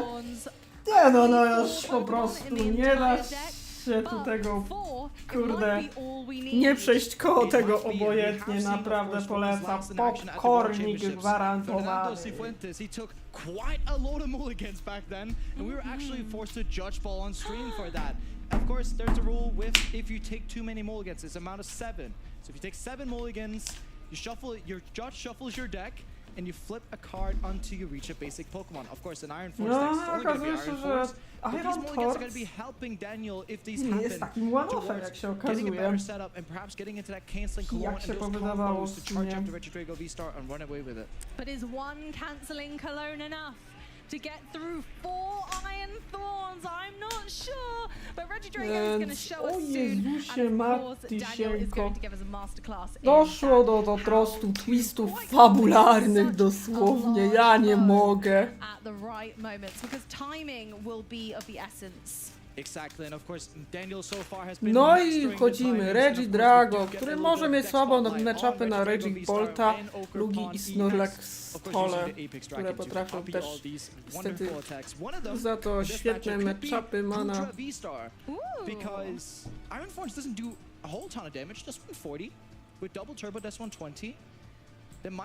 Tak, świetne na Dragapulta, po prostu Dragapulta. Miraidona i Charizarda słabsze na torcy. A nie, już tego kutasiarza nie będzie.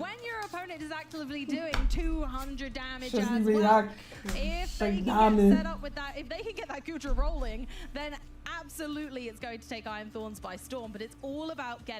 No i Iron Torcy, które mają oczywiście bardzo kiepskie matchupy na Dragapulty, na Anchanty, ale za to świetne na Lugie. Nie kupować nawet.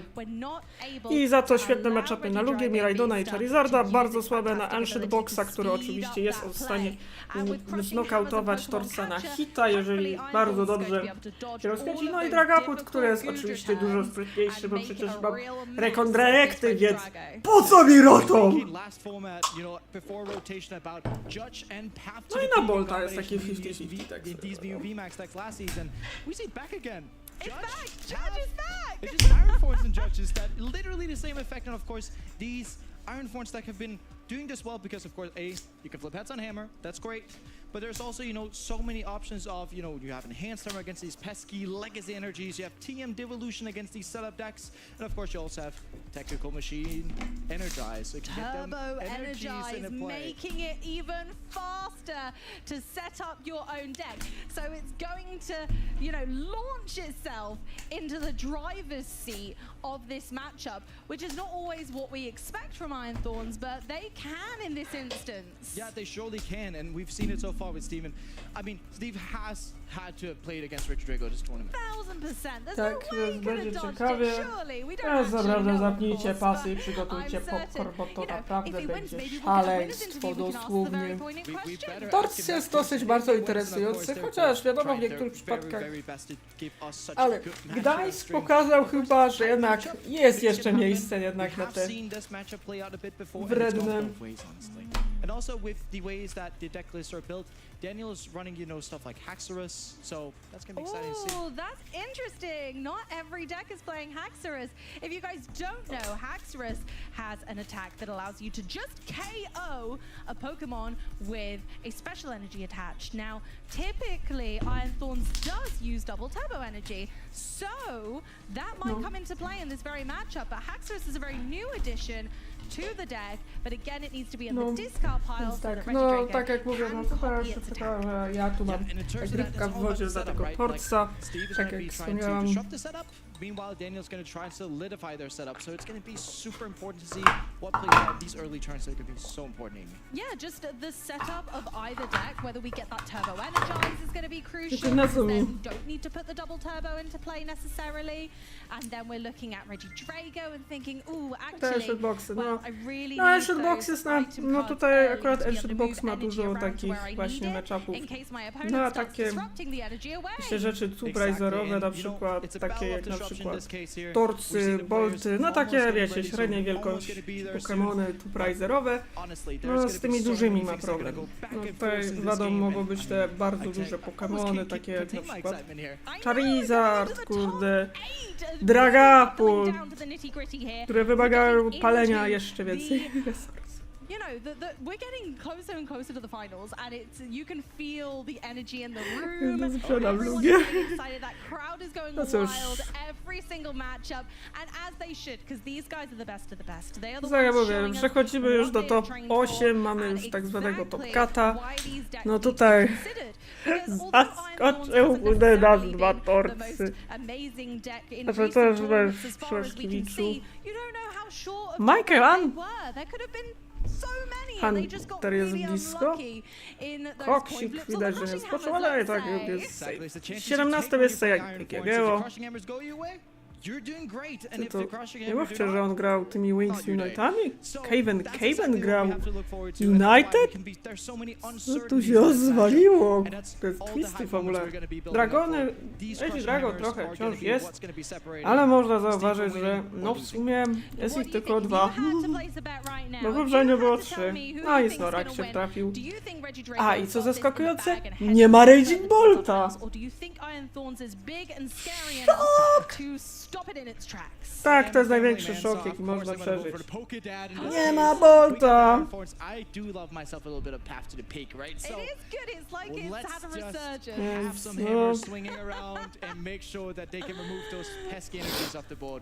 No i Reklew się dostał, co nie jest tutaj oczywiście żadnym zaskoczeniem. No i chyba przechodzimy. Panie i panowie, mamy to Daniel Magda, czyli Czech. Ja mam kolegę, który ma na imię Justyna, no i Steven Lovesoul, który oczywiście gra Torcem. No taki sympatyczny starszy pan, który ma już na koncie Kaiwes Special Event Top 32, no i Bolkonia Top 32. Tak, no i on gra Iron Torcem. No i chyba miał, nie, czy to nie jest ten sam pan, który miał na koncie Top 5. I tu mamy oczywiście Daniela Magdę, który ma na koncie Top 8 w Worldsach i Top 8 w Worldsach 2019, finalista NACA 2024, no i oczywiście Worldsy Top 16 2024, taki Czech. Więc tak, mamy walkę No, sympatycznego starszego pana z młodym człowiekiem. Absolutely, they've been training just as hard as the rest of us, and when they come into the Masters, oh my goodness, don't they make us quiver? They have Swoją drogą, chyba nie wiem, czy Lobson też nie miał na koncie, jeżeli się nie mylę, top 8 w Dortmundzie, tak swoją drogą z tego roku, bo to jest ten sam pan, tak swoją drogą, który właśnie też Iron Torcem zdobył top 8, ale w Dortmundzie. I tak wiem, brzmi to śmiesznie mieć na nazwisko Magda, mieć nazwisko kobiece, jako kobiece imię. Ale tak, to jest możliwe. Yeah, absolutely. Both players are going to want to be going first. Daniel needs that evolution as early as possible, hopefully making it a bit harder for Steve to kind of get through his barriers and maybe get that Guja's rolling iron online as soon as possible. But then, like you say, Steve's going to be wanting to put that energy on as fast as possible. Maybe going second is Znaczy, jeśli chodzi o Reggie Drago, on ma takie 50-50 szanse, jeżeli się nie sprajzuje kolon albo kolona nie dobierze, to rzeczywiście no, może być tu mały problemik. Tak. Steven Larson, jeżeli się nie mylę, to jest chyba ten sam pan, który tam w Dortmundzie aż z tego sprawdzę. Tutaj mogą być często niedomówienia, tak swoją drogą. Nie, to Steven Lowe, ale dobra, to nie jest ten, ale no inny pan, tak? Ale również mocno. Ale również z Torcem, tak? No to, że u Torca jest mulliganów tyle, co... No to jest żadne zaskoczenie, tak swoją drogą.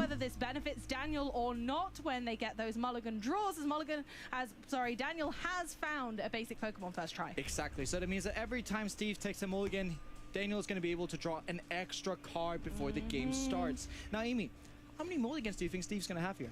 Okay, I'm going to go with 3. I think 3. I will go ahead and say 5. Znaczy był jeszcze inny Torc, który był w to poszedł. Tak, w końcu jest oczywiście. Zobaczymy, co tam na... Oczywiście na Reggie Drago jest tutaj 50-50. O, do góry nogami! Turbo Energize and the prize cards! And even more importantly, Cancel Cologne in Daniel's prize cards. Oh, I don't O have kurwa! O kurwa! U Daniela się sprajzował niestety kolon, co oznacza, że będzie to turnie! O ja! Czy Daniel da radę bez kolona? O kurwa, jak brutalnie! O kurwa! No niestety będzie ciężko! No, u Stevena Lawsona oczywiście sprajzował się tym. O no! No niestety by się udało, gdyby nie to, że kolon został sprajzowany!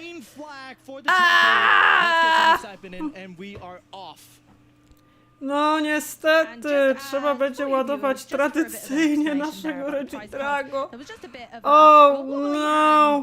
Co ciekawe, po stronie Stevena, no warto zaznaczyć, jest Energy Lotto oraz właśnie... And we do like our randomness, even though that shuffle came in, it did not help the placing of the Canceling Clone. Still being po stronie Stevena oczywiście jest technoradar, który pozwala na wyszukanie kolejnych Iron Torców, żeby oczywiście nie skończyć dongiem, rzecz jasna, no bo tu trzeba pamiętać, że tam jest tylko Iron Torc w 60 kartach, więc szansa na trafienie takiego panicza, no to jest jakieś 1 na 15 szans. Więc tu trzeba mieć na uwadze, że trzeba jeszcze się rozstawić z z jednym przynajmniej Torcem. No ale no niestety tutaj u Larsona, o ile jeszcze gra dodatkowego, no sprajzował się Turbo Energizer. Niektóre Torcy oczywiście warto zaznaczyć, grają Legacy Energię, która sprawia, że no kosztują jednego prize'a mniej, ale też działa oczywiście jak elektryczny. No właśnie, Daniel ma tu trochę ciężką zagwozdkę, bo musi ręcznie naładować naszego smoczka.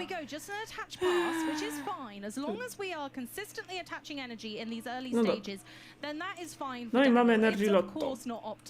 No jest to oczywiście karta, która już wróciła. I czy on ma? No jest Double Turbo, więc jest good. Tak, jest energia, tak. Jest energia, tak. Jest Double Turbo. No nie wiem jakiego, niektóre grają Prime-Catchery, inne grają... A, jeszcze inne grają oczywiście... No i oczywiście Technoradar, to jest bardzo ważne.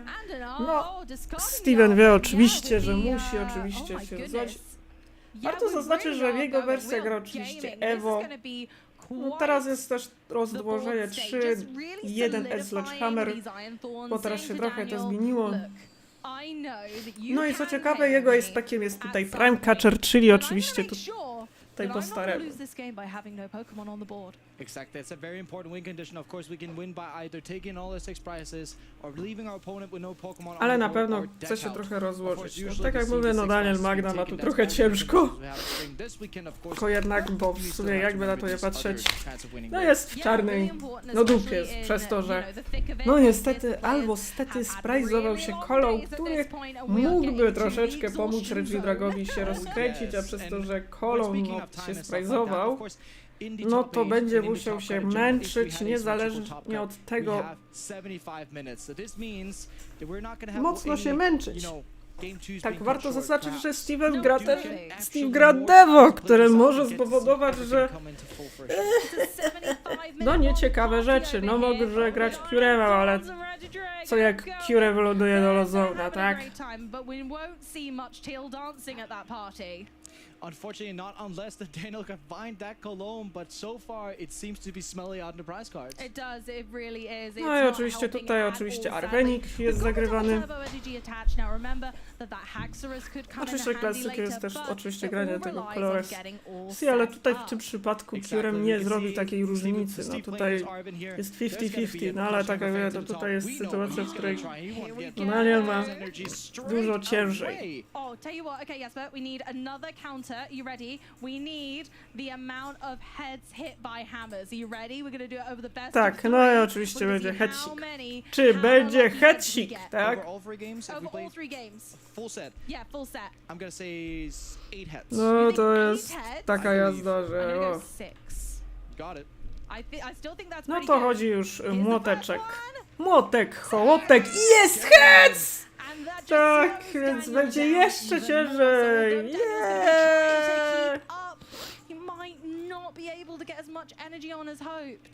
No i musi pasnąć.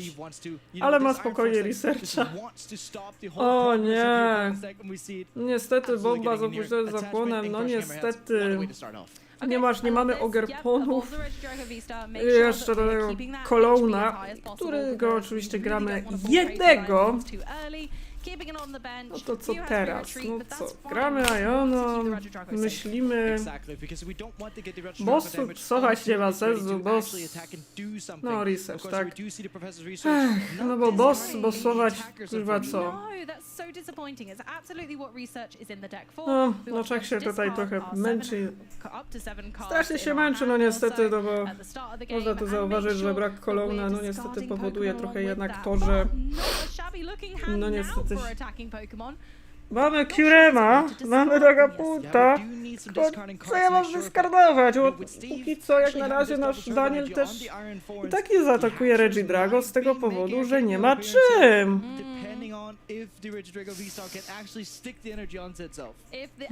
Mamy oczywiście bossa czy Prime-Catchera. O!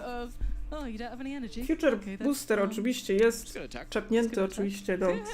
No chyba będzie Prime-Catcher jedynego oczywiście Pokemona, a jak? No, tak, oczywiście tutaj też widzę, że Steven gra również Canceling Colony, z czego jakby nadział się na Snorlaxa. No i oczywiście Profesor Research. No i czy jest energia? No jest elektryczna! Oho! No jest, panie i panowie, jest elektryczna. I znowu młotek wchodzi. A czy tym razem wejdzie? No nie tym razem. Nie tym razem wszedł młotek. Ale ma drugi młotek, zaraz. On ma drugi młotek! Czy tym razem wejdzie? Wiecie jak... Jest! No i kurwa, tym razem wszedło! Retreat i 120. No i 120 i tu switchujemy. O. No niestety młody Czech ma tu trochę przerąbane. I znowu musi zrobić researcha. Ale przynajmniej ma czym razem atakować. Ale przez to, że ten kolor jest sprajzowany, no to niestety dla przeciwnika jest to droga przez mękę. Młotki wszystkie zostały zużyte, a Sledgehammer, warto zaznaczyć, działa tylko i wyłącznie... No, skłok i tak będzie działał. No, poza tym jest to zbyt duże ryzyko, ponieważ skłok ma weakness na elektryczne. Kurde, no jak bardzo trzeba być trafić na taki matchup jak Torts. To jest takie oczywiście droga przez męczary. Co ciekawe, chyba wystawia skłoka, co trochę... No cóż, nie mamy za bardzo dużo wyjścia, żeby naładować Reggie Drago, więc zostaje nam tylko no właśnie ładować poprzez skłoka. No niestety. Trochę riski zagranie niestety, no bo taki skłok ma weakness na elektryczne. No ale czy ma inne wyjście niż to, żeby... No tu trzeba inaczej kombinować niż zazwyczaj widać. Tutaj switch, no chłop niestety nie ma wyjścia za bardzo, więc musi coś... Tak, no nie ma wyjścia, zostaje tylko oczywiście użyć skłoka do naładowania, co jest tutaj w tym przypadku no awaryjne. Mocno awaryjną rzeczą. Ale wiecie co to znaczy.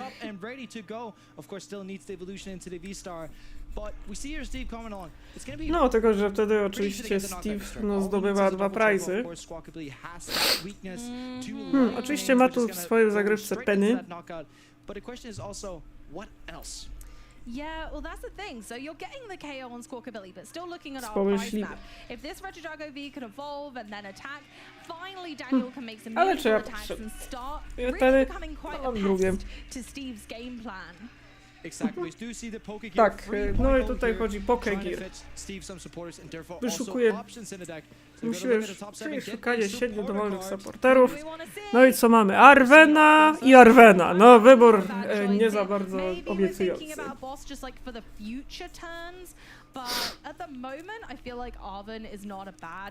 Card to have. I'm not really sure what Steve's going for, other than really kind of needing to get more energy on the board because of the secondary effect of Iron Thorn's attack there, where you have to move an energy onto a bench Pokemon every single time it attacks. So you want to be looping those energies. Exactly. So he has to make sure, meanwhile, keeping this attacking roll going, that he still gets into the energies every single turn. His hit didn't look as strong, so maybe also something like a Professor's Znaczy jak na razie oczywiście nie ma niestety Lost City. No oczywiście Graveniego. And Iono's getting in there to try and disrupt Daniel towards getting into that Regidrago V-Star. Because the most important thing for Steve right now is to make sure that that Regidrago V-Star is not going to be attacked while it's fully HP. Exactly, and that's really the key here. Gra 4 młotki. Okay, look, we're eyeing up the 4th hammer already, but also for that future czyżby znalazło się miejsce na jeszcze jeden młotek? Młotek, młotek. No i znowu wchodzi młotek. And the Iron Thorns around together and make this really harmonious cycle of Pokemon and energy. Exactly, the future is here and we might just in the future see a crushing hammer and that's no going to be really important because Steve gets to remove this energy off the Regidrago. He also gets to remove this Squawkabilly and here we go. Czy będzie czy będzie orzełek?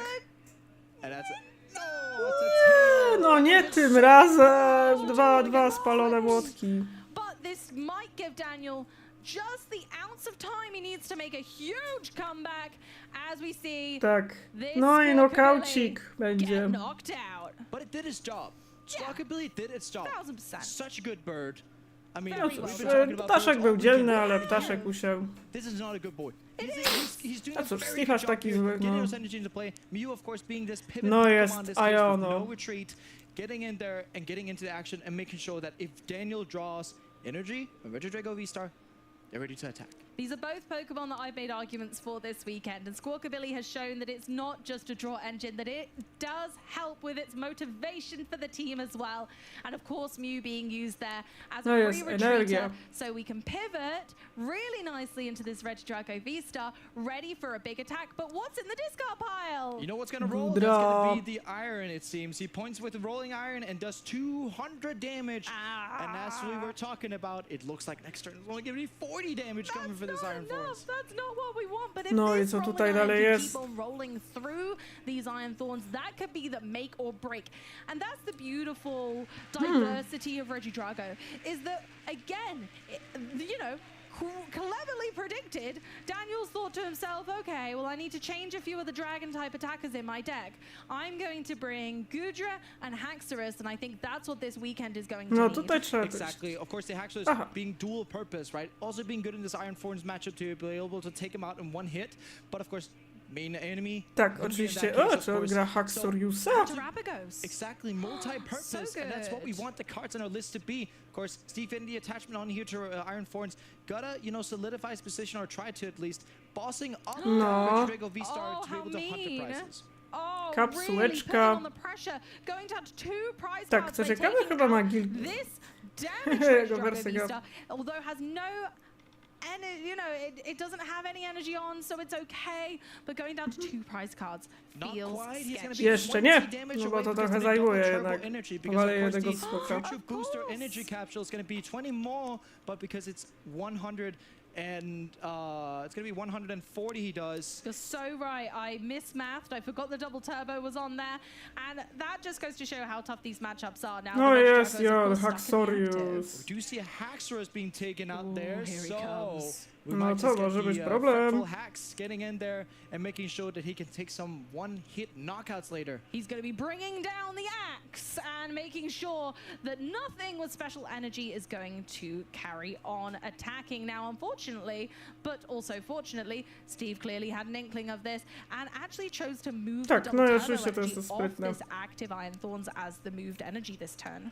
And of course, these players have been playing throughout the whole tournament. They Tak, no probably widzę would have chyba, known że something about each Magda other's gra test in this case, oczywiście of course. naszego Steve Haxoriusa, also have który to play może around this nokautować Haxorus getting these tych ze one-hit specjalną KOs. energią. Steve has actually a pretty nice board. He has Really an Iron nice. Thorns without a booster energy capsule, but he doesn't need it there because it's fully ale charged. pytanie. Of course, what Danny's looking for here is a way to switch out this active one. Oh no, we've just had to pass the turn. No, It's Steve's go, pass. and this could be the pacing that Steve needs to really take the advantage Zastanawia in this się, co tu event. wykombinować. Of course, because here Steve's gonna go down to 2 prizes, yeah? And then after this, all Steve would then need is 2 bosses orders on Dimiyu, for example, to be able to take that out for last 2. So Steve's prize map is quite clear. Of course, take out this Regidrago V-Star and then take out another 2 prize Pokemon. Nie, nie is może. Well, Nie that's może, TM tak? Devolution, but we can't attach it because there's a future booster energy capsule on the active Iron Thorn. ale so we drugi would nie have to ma. retreat into one with a double turbo energy on, which doesn't feel fantastic. It surely doesn't, and I do of course, it's good to play it, so you have the option after this incoming, perhaps Professor Research. It does attach, maybe, No, perhaps, sprytne. to the active, which actually makes quite good sense. So you Tutaj can move oczywiście down widać, że a tutaj jest basic lightning sprytne to have, zagranie. you know, a Oczywiście clean klasyk Iron research. Force to attack with, so make sure Research the na Haxorus is pustą not gonna rękę, break no the axe nie, and czemu to nie ma w receive bingo research na for przykład 7. research na pustą Absolutely, rękę, to it's się lovely zdarza when you can często, tak? Professor's Research for 7 fresh cards, not having No to i discard ciekawe anything. mamy. And I love this use of No i the jest basic Lost City, lightning czyli energy on nasze Iron Thorns to say, miasto zagłady, okay, które I actually don't need powoduje, to że use każdy damage on these Pokémon later ląduje turns because we are bezpowrotnie. building up the energy on the board, and Lost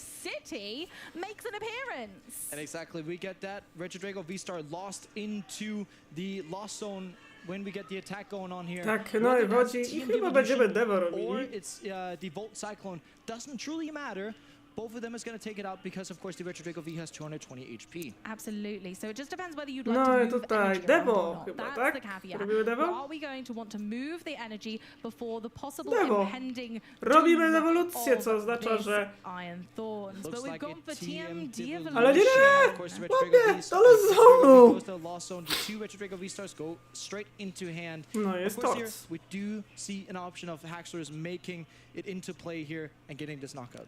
I wonder whether I'd have wanted to have kept my energy in play if that were the case if I'm Steve. No But cóż.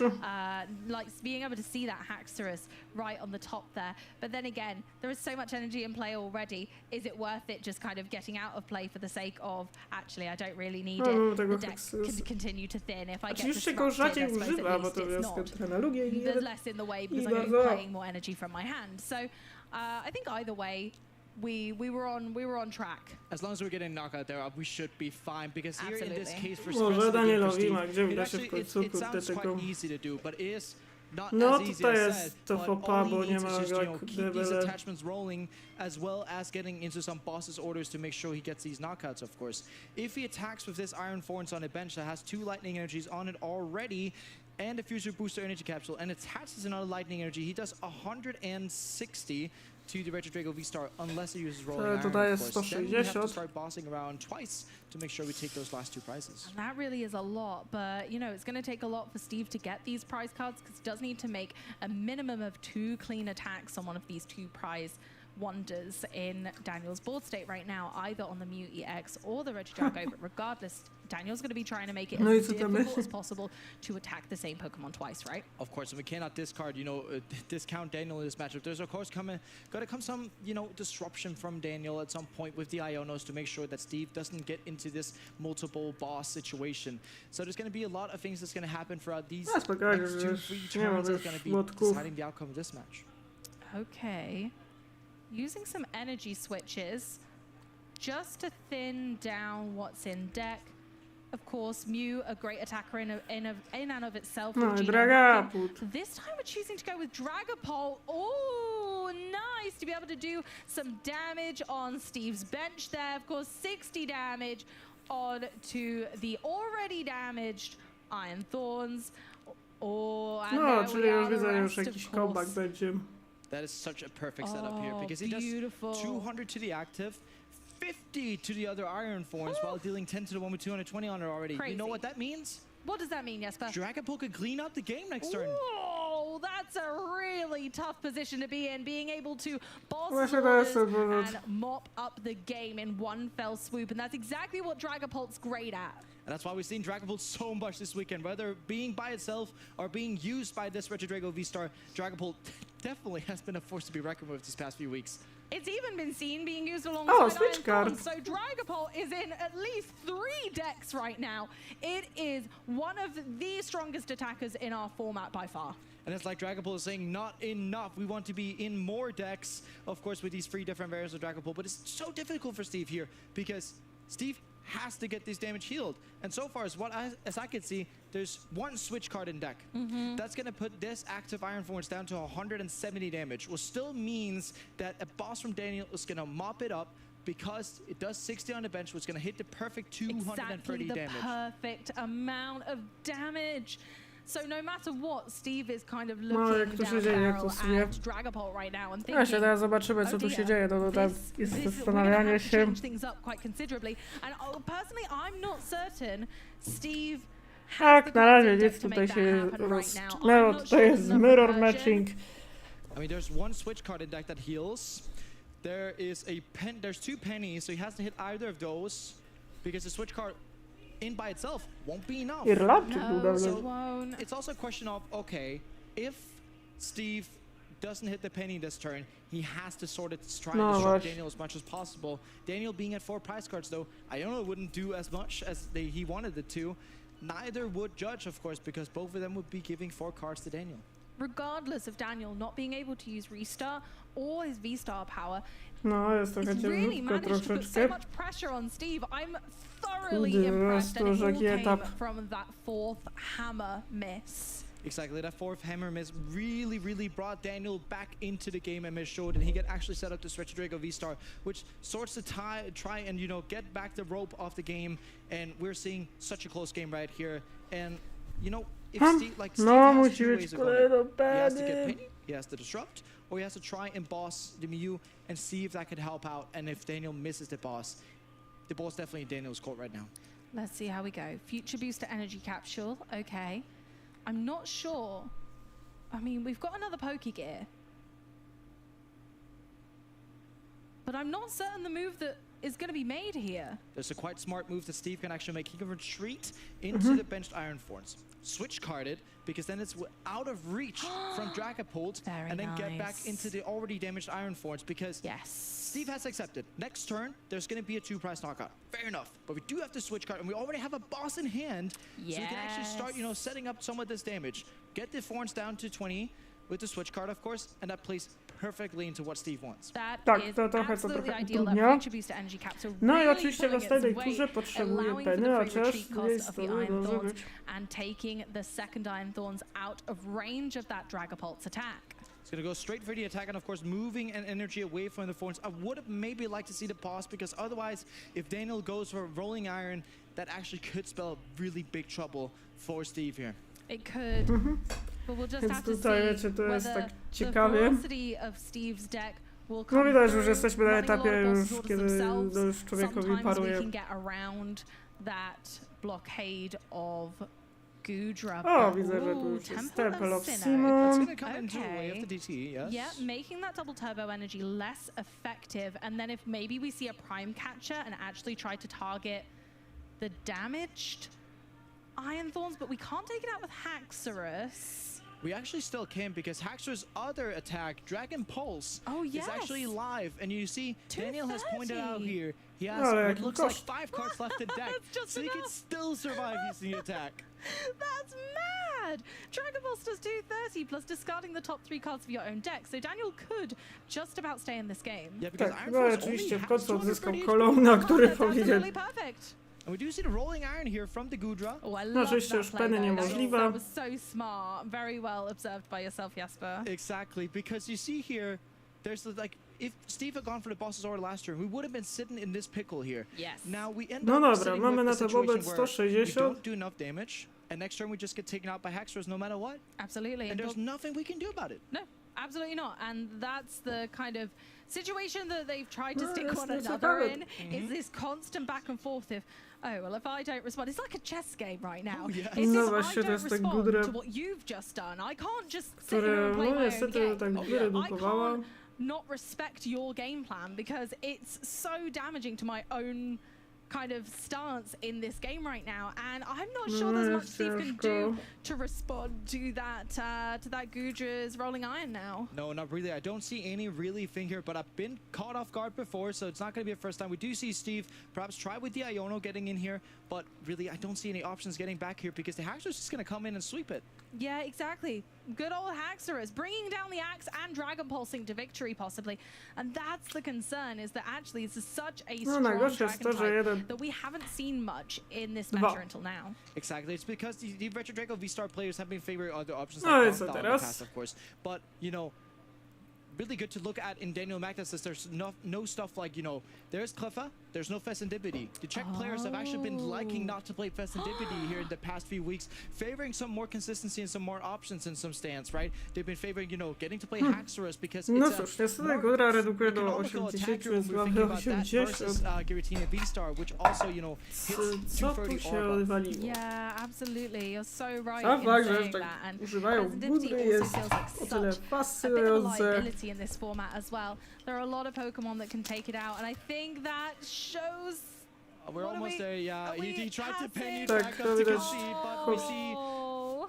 So Daniel's just gonna draw up a turn. I think he does have it here. I'm pretty sure there was a Niestety Haxorus na or tort an się attack sprajzował, that więc... there's a Haxorus, and we get the Dragon Pulse. Oh my goodness, the Dragon Pulse discarding 3 cards, but No i oczywiście mimo wszystko Magda wygrała. Zaraz jest drugiego Kolona. final KO, leaving Steve with no Ciekawe, czy jak Pokemon in spojrzał play. do Exactly, in such a back Tak, and forth no game. niestety We were znowu thinking so Torsi far tutaj that wygrał. Steve had the ball in his court, Grał but nasza Daniel Reggie Kutasida. suddenly started to climb back a little bit and really show, Kiedy you know, why zdelegalizują this ten didn't deck? work. Absolutely, It's and taki I'll tell you some fun zający. facts right here. Steve and Daniel both played these decks against No cóż, no jest. sort of other players, and both won their matchups. And we can definitely see that there's probably a trick up Daniel's sleeve, right? It has to be the Haxorus. It must be the Haxorus, and unfortunately, we did see that really important coin flip fail on that crushing No zobaczymy, hammer, co tam. and then the Dragapult and Gudra barrage Ale took się down dzieje, no Steve's ale niestety Pokemon się one tyle by nie one, udało. very meticulously. Steve did everything in his power to try and prevent it with that really clever switch card to give this Iron Thorns the best chance at survival. zabrakło Sadly, peny. Haxorus came a swinging. And he brought down the axe. Że Not jest quite, he fakt, did że Dragon tutaj Ball dodatek through, but Haxorusa we didn't coś see him bring down the axe zmienił, there. Like, więc Daniel no tried cóż, to no not nie be wiem, as co aggressive będzie, here as he że could have, Haxorus. because he still wants to keep these Regidrago Jeszcze jest to V-Stars grane, staying co on the board and alive, because it's super hard for him to charge up No multiple dobra, jak na razie Regidrago Daniel V-Stars. Magda That's why prowadzi he wants to make it a 1-0. little bit more bulky with Rolling Iron and making sure they stay there.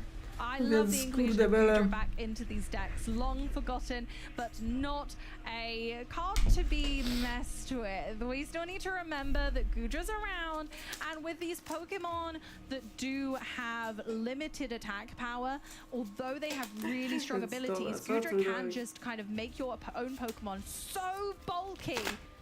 And we'd seen it bulk with Gudra itself in the past, right? Using that Absolutely. Moisture Star on top as well. And So good. We don't have Moisture Star now, but it's still showing why it's so good. It is, and sadly we won't be seeing much of those V-Star really powerful abilities that come through sometimes, as Iron Thorns sadly shuts that down. So That's one Mulligan, mulligan. No, zobaczymy, co here tu we się dzieje w go. One międzyczasie. mulligan in game 2. Let's So- see how many we get this time. How many, Amy? I'm sticking with it. I'm sticking with 5. Did I say Oh, 5 last yeah. time? Said free. Did I say 3? I said No, you five. said 5. I'm sticking with 3. I'm sticking with my guts. All right, I'll Jak take na it. razie nic. Okay. Let's see how we go. But again, we saw it as W we talked finale about. jest Crushing Tommy, Hammer, M i such an Felix, important card. no, Oh czyli yeah, Finlandia and it really showed during that game because w juniorach. that fourth crushing hammer was make or break. Oh yes. I mean, if you get to play A w juniorach 50% on hammer is quite wygrał good Brian in B. of itself. That's the balanced number, right? Czemu on grał? Steve needed to push to that 75% and unfortunately didn't. It quite frankly That's two. didn't. Okay. I'm ready for 3. What are Że you jak na doing? razie nie You wiadomo sticking with your jak own? reszta. Okay, I we're gonna believe. stick with it. We believe. We absolutely got rolled last time. Zobaczymy. So let's try We definitely again. got rolled. We definitely got rolled by the Gudra there and the Extras in a combination afterwards. But let's see, we're 2. I mean, Steve got to give us some mulligans, right, to make sure that this progresses a bit. But of course, some things here we can look at. The prize cards are already out for Daniel. There's no canceling clone out there, so might be seeing some tricks with it. Ooh, and Steve, although might have presumed that Daniel runs that cancelling clone, didn't fall prey to it. That cancelling clone would allow for our Regidrago's amazing V-Star ability No. and bring some cards back into play, but also Teal Dances. Exactly. No We can nie also ma, bring that tak. canceling clone Znaczy again, to jest so typowe maybe torcowa Daniel ręka, no. Ooh, and Do using sradej that. śmierci będziemy That's czekali. gonna really bring it into Daniel's court because then he, of course, gets 2 turns of Teal Dancing, 2 turns of Mew, 2 turns of just using traps. Like, of course, he has used this Regidrago V-Star to course, but recover it in that's that case. so much. But you're also getting to recover cards on top Yeah, of that? the Wow. value that is bringing is gigantic. I like that is exactly the kind of strategy we were hoping to see in game 1, but we'll hopefully get to see in game 2 here. Now I think we're ready for our next set of cards. Daniel's all set up, but we're still Getting the going. full 7 for Steve. Here we and go. I hope he has kept a tracker over Come how many on. mulligans he's had. And we see it for us. We lost again. No. He's ever so No i good w końcu again. jest, finally. Again, these Iron Thorns. Why? There has to be a reason he's gone so far, right? If you keep No i giving co your ty na to? opponents 2 so many bossy! mulligans, that's not Apa fair. u You see pana 2 Magdy, kurde! 3 energie! Giovanni's charisma, which we didn't get to No see. nieźle, but co again, it's one nie? of those cards that really helps not only you accelerate your energy, but it prevents your opponent from getting set up. So again, it kind of acts like a little bit like a crushing hammer in that sense. A Giovanni's major charisma. top deck here. We do see the energy getting to Steve hand because if he didn't top deck the energy, there would be no attachment this turn. So if Steve can get into a double turbo next turn, he's already attacking. Ooh, okay, so we're already jet setting off with Steve.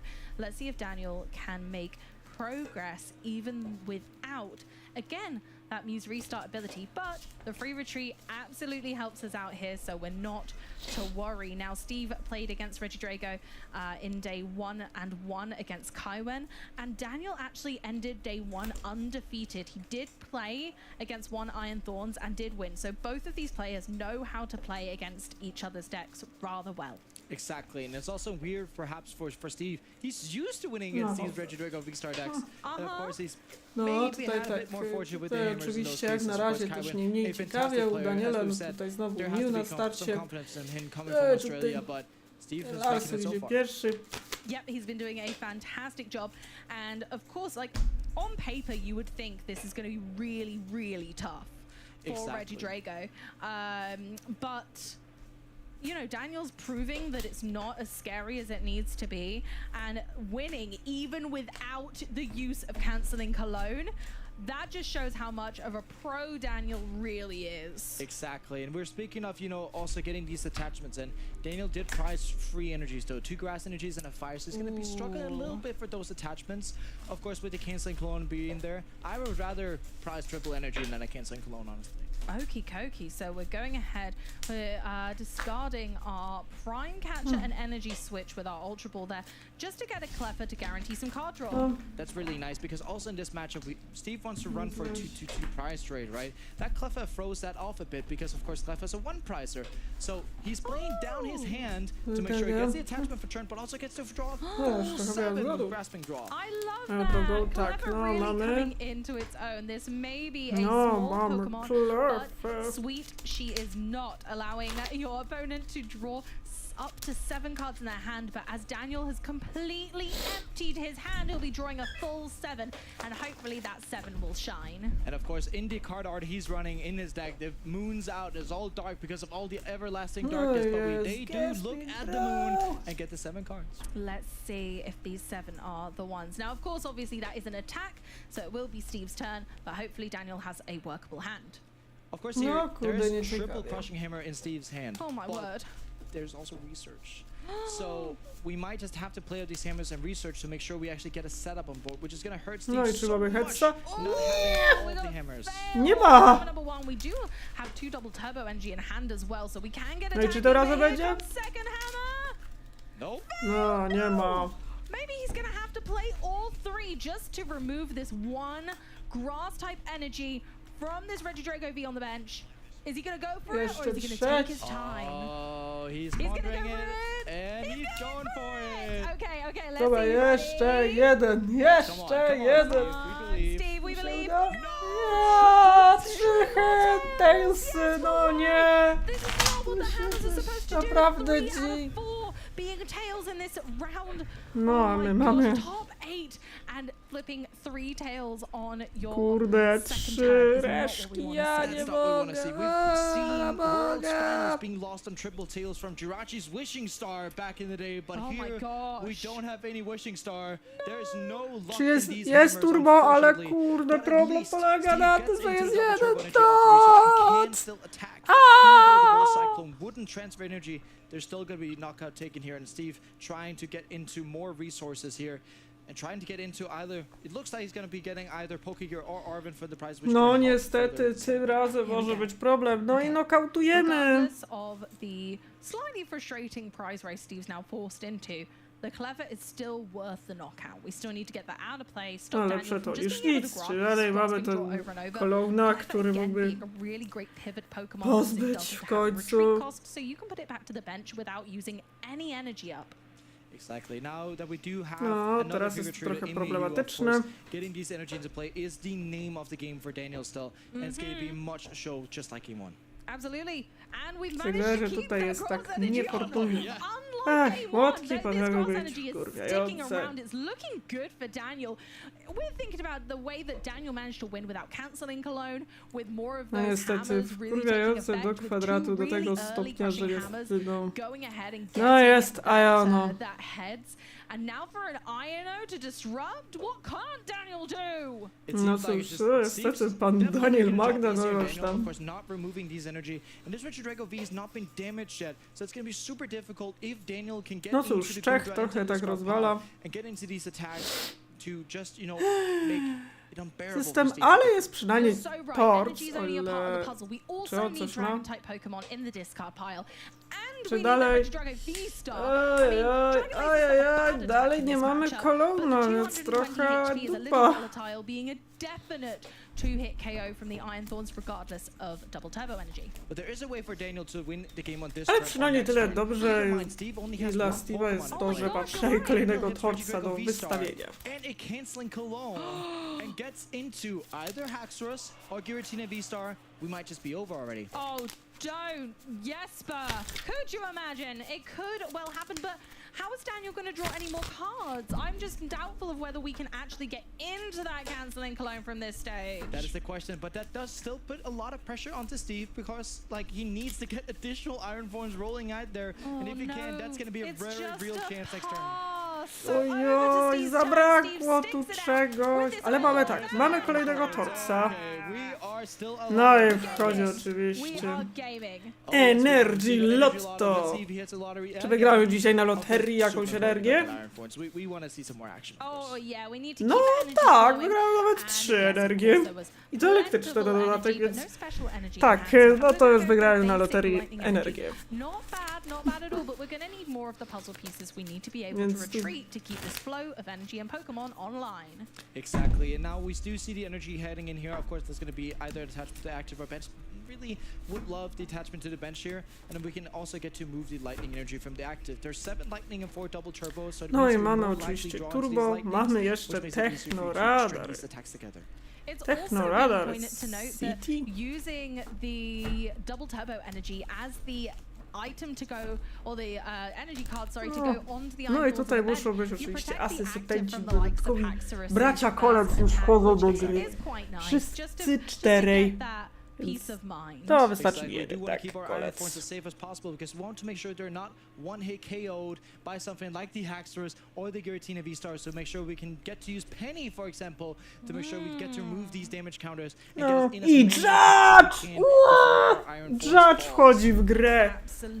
Panie sędzio! No tak, mamy tutaj oczywiście Judge'a, który oczywiście powoduje potężną dysrupcję, jaką wiele, więc o Jezusie, no to może będzie jakiś Call of Right, gram 2.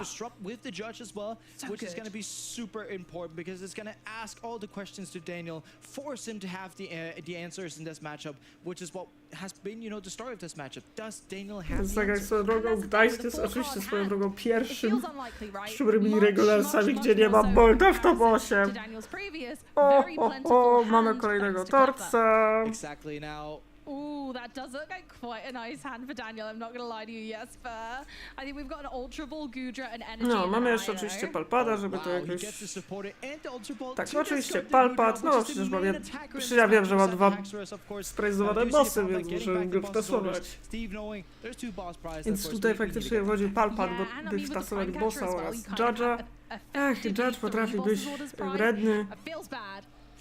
Yeah, definitely so, and not even with the Palpad being able to recover 2 bosses orders like you normally would to actually have more bosses orders at your availability, but here we see the attack from Iron Thorns, putting 140 damage onto Mew, removing the double turbo to make sure Haxorus is not gonna bring down the axe. Czy coś, wiecie? No zobaczymy, co tam mamy energię. To get research. That's lovely. Attach the grass No, energy. całkiem dobry Judge po stronie Daniela. Mew can retreat for free. We need the V-Star. No i mamy oczywiście Gudrę, ale... I think I see it. Is there an Ultra Ball in there? It's asking for a disco pal, just to check. Tak, oczywiście mamy tu Pulta, Gudrę. Okay, there's one. Is there a nice stretcher? No, there isn't. There's a stretcher! Jest stretcher, kurde, jest stretch Drago. Steve is set up. Daniel is set up. Now it is a battle of wits. Now we got a game. Whoa, here we No i go. Gudrę. Lion, baby. first one, reducing Daniel's damage by 80 next turn. So Iron Thorns won't be able to do quite as much damage because it will to be będzie minus wieczność. 80 off that already quite low number of 140, and even less so if double turbo is the energy of choice. You are exactly right here, Amy, because here with the 200 damage being put on, it also builds it up for Dragon Bolt, right? So all of these attackers are stringing together because Steve is almost, if he doesn't get the DT here, forced to retreat it, right? If he's forced to retreat it, it means that the Dragon Bolt can go ahead and set up, or they can be set up further next turn by a Gudra, because if there isn't heal, then afterwards, you know what can happen? Dragon Ball can take 6 prizes if set up correctly. I love that. I love that so much. I love that all these dragons are stringing together their attacks to perfectly knock out these opponents. It is absolutely bonkers because we're getting to the stage where Gudra is great in the early game, and then of course we have Dragapult coming in and just mopping up. It's absolute poetry in motion. Love to see all of these dragon Pokemon in the same deck working so harmoniously in a matchup that on paper seems unfavored. Exactly, it does seem unfavored, especially for what these players have been playing through. But we just see Daniel maneuvering masterfully, and I mean, it also dependency, right? There's a difference between a lot of these Retro Drago V-Stars, whether or not they're playing the K-drop, but here in this case it's paying off nie za dużo, tylko 6. Massively. Once again, moving that really high value energy, knowing that we need the lightning energy on that bench Pokemon in case the Iron Thorns inactive takes a nasty turn. And of course here, Daniel wants to be attaching multiple energies to this Retro Drago V-Star, making sure that the last hammer not gonna hit. No, jak widać, no Daniel całkiem dobrze radzi, nawet bez kolonów. Ale wiadomo, jest to już ciężki matchup. Przechodzimy już bardziej długi rekinę. Seeing this all the way through, and you're right, putting sort of more energy than you need, really going over that energy cost for the attack normally isn't worthwhile. But in this instance, we know that Steve runs Crushing Hammers, and we have 1 left, I believe. Yes. And then we have Giovanni's Charisma. And although it is prized, of course, Daniel doesn't know that, and so is making sure that Giovanni isn't there to put an energy attached to his active back into his hand. There's also signs of a great player here, right? O, teraz będzie jeszcze tak zwany Disruptor Letter, czy tam jakiś inny mono, który pozwoli oczywiście nieco lepiej kontrolować ławeczkę. No, tylko że to trzeba łączyć z Xenorytikiem bardzo często. Exactly, and that's such a beautiful way of putting it. Just figuring out how do I move from here. That's such a fantastic question to ask yourself. I really love that insight. Exactly, and you know, you get actually with all of these extra attachments on top of that, there's also the opportunity to just Giratina V-starring through, right? Oczywiście odchudzamy deck jak to tylko się da. Dajmy ten deck na dietę. You have an opportunity to just keep attacking with it all the time. Exactly, and that's exactly the kind of pressure that you need to put on decks like this. So we do see here some energy being found with the Earthen Vessel. Of course, as we always talk about, keeping these energies flowing, super important for Daniel to do. And these energy attachments have been, of course, name of the game. Rolling Iron comes in though. Here we go. We're looking towards that Dragon Ball attack even more and more and more. Steve's gonna need some switch card action to get out of those numbers, but I don't know if it's possible at this stage. Just looks really tough at this point, and of course, the Rolling Iron keeps the Dragon alive in the active position. And it's super important here because Steve could be forced to be attacking with the third Iron Force. That's all right, but still, it would be going up to 120 this Retro Drago V-Star in the active. Then next turn he can go Rolling Iron again, and if so, it would just end up being a mess. No, muszę przygotować drugiego torca. Nie ma peny! It could very well be if Daniel does not hit any gust option, any boss's orders, or any prime catcher later. Of course, he hasn't gone through a lot of gust options yet, but the penny here is also super important to make sure that we can't, you know, gust into these knockouts, perhaps. Absolutely, or use those Dragapult numbers to mop up right at the end, with Daniel possibly looking at taking all 6 prize cards in one go. Penny could put a real thorn in that. Exactly. Speaking of Fawn, I mean, Fawn in the side here for Daniel is still going to be that we haven't seen the cancel the clone combo turn yet. Not at all. Which is something we want to see, or maybe Daniel's keeping it for later. Maybe. I wouldn't mind that either. Digging for the last puzzle pieces using your amazingly powerful Legacy Star V-Star power ability, just unlocking that to go into your discard pile and piece together a winning turn. That's just beautiful. That in of itself is the showmanship that we see from players like Daniel. Exactly, we do see the attachment onto Ogerpon. Ogerpon could also be very interesting because if this Regidrago V-Star falls, there's so much damage in play, and all of these Iron Forms have multiple energies on it, which actually also fuels the Ogerpon No itself. jest ciężko, brakuje Playcatchera. Maybe taking some knockouts. Let's see it. Oj kurde, Draga podchodzi! And with the extra 30 that's left, can also set up for game-winning 200 damage attack next turn as well. Ouch! That is gigantic. And again, it's going to make Steve really not want to promote that damage. A switch cart could take that 30 damage away, but it's going to be slim pickings. Steve has one card. No niestety, pedy zabrakło. With the one card hand, there's not many options. You know, we're speaking of Hackstars throughout the game. We're speaking of Giratina V-Star. We might just have a finish this next turn, actually. Here we go. Let's see what this top deck is. It's a make or break time. Come on, Pedy, dawać pedy. There's an Arven off the top. Okay. DT Double for turbo. All right, that's no. fair. But maybe that's not quite enough. What would Arven get us? Maybe switch cart and future boost to energy capsule, and then we can heal that 30 damage? That can remove the 30 damage, but it doesn't take us out of the threat of Giratina V-Star or Hackstars. No, you're right. Oh my gosh, we can just get one shot. We need to deal with this Regidrago No V-Star. niestety nic nie jest w stanie zrobić. There's only 120 on, there's 160 HP left, and both of these Iron Forms have double turbo energies on them, which means the maximum damage that can be done this turn is 140. I think this is all Ogerpon now. No niestety Magda tutaj ogrywa. Even have an energy for a retreat cost. We can't even boss stall, even if it was possible. No nieciekawie. Zobaczmy Zobaczmy jak w ogóle standingi się będą prezentować. Z tego co widzę, no już Alberto Cotini chyba się dostaje. Oh my goodness, he's going to use every moment now just to assess whether this is the moment. Whether it's a clean 2-0 or whether Steve has something up his sleeve to bring down this Regidrago V-Star. I'm not sure, but we have plenty of time, so in these moments it's always best to triple and quadruple quad thorns check. Exactly. You want to make sure when you're sitting in these positions, you don't know next time you're going to be in the top 8 of the regional, if ever again, and you want to make sure you're doing your absolute best to make sure that you've done all of your work. Absolutely. We've gone for the future boost energy capsule and jest tak naprawdę nieciekawa, gruba sytuacja. Oh, but we've seen it in Daniel's hand. Daniel's showing off now.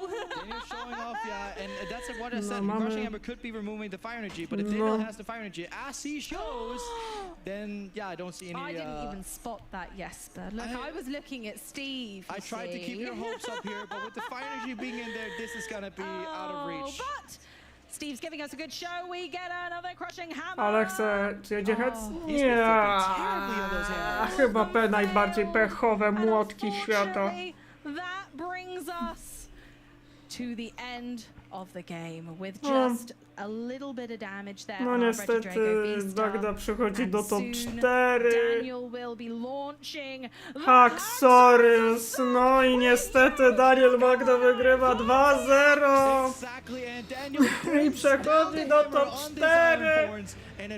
Czy Invite wyląduje w Czechach?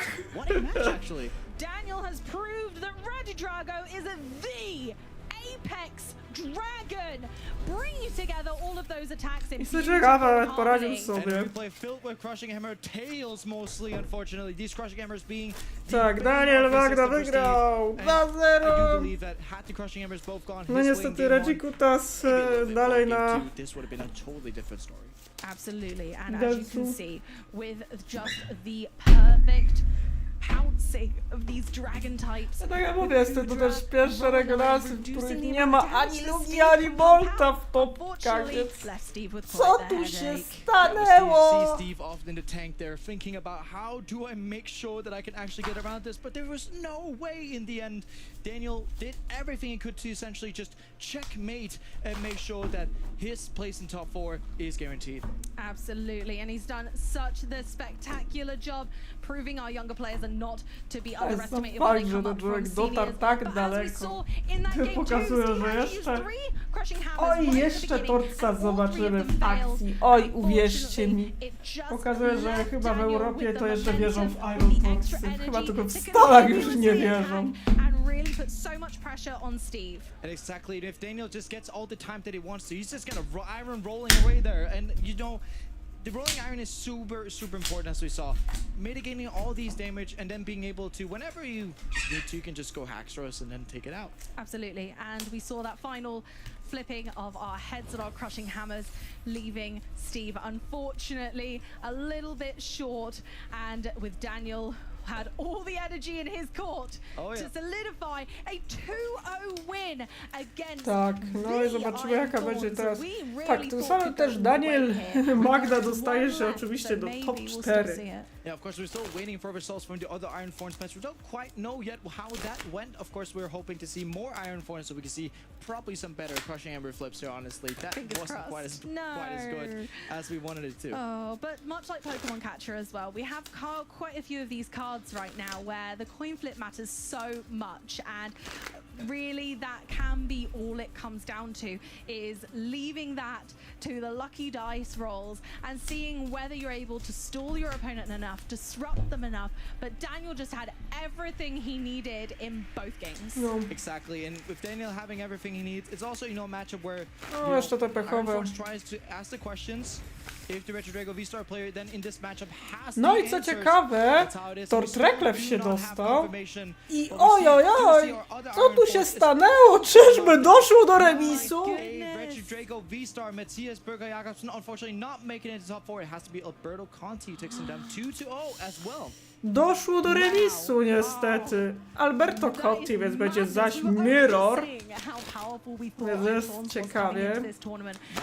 Co ciekawe, pan Jerzyk oraz właśnie Magnus Petersen zremisowali. Opowiedzcie mi, co tu się odwaliło przy okazji. Showdown between Matthias and Magnus Petersen. You know what? That's also, you know, a Bayonet Gardevoir mirror match. That could take a while because that matchup is going to be, you know, who sets up the Everlasting Darkness first and who can prevail from the darkness in that case. To też pytanie, no bo przecież Łaszkiewicz już grał z Reklewem.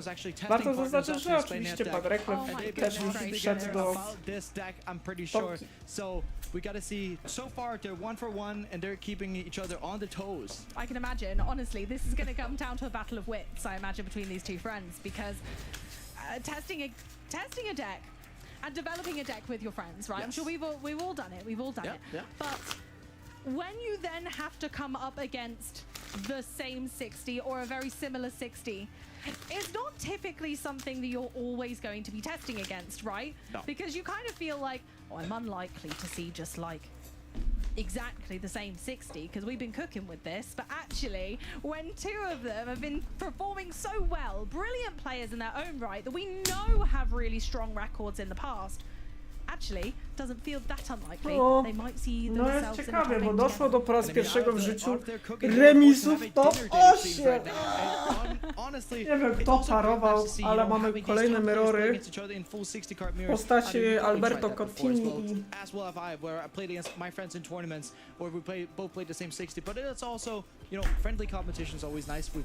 i więc jest nieciekawie, że Mateusz looks like Mateus is on 5, and either boss or it looks like a prime catcher being played there on UEX. Amazing. It's great to see these players in their element, because of course this is tak, no jak na razie kurde jest remis, czy jak na razie jest, czyli sam fakt, ale też byłam ciekawa, czy uczy przerośnie mistrza, jakby to ująć. Tak, jak na razie jeszcze mamy Exactly. Not every single game has you commentating, Amy. That's probably why. But we do see here that it's on to Magda's turn again. The Mew EX was knocked out by the Gardevoir. And it's also, you know, that's the highest damage potential they have in this matchup. The 190 plus the Monkey Door accelerating damage is super weird because in this matchup... Czy dojdzie do sytuacji, że zagra ponownie na Reklewa? No bo oficjalnie na Reklew jest już.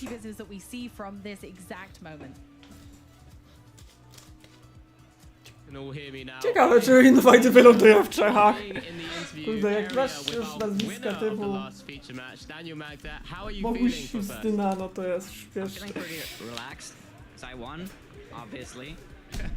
And I wasn't too stressed because Iron Torrent is not a very difficult matchup if I draw normally.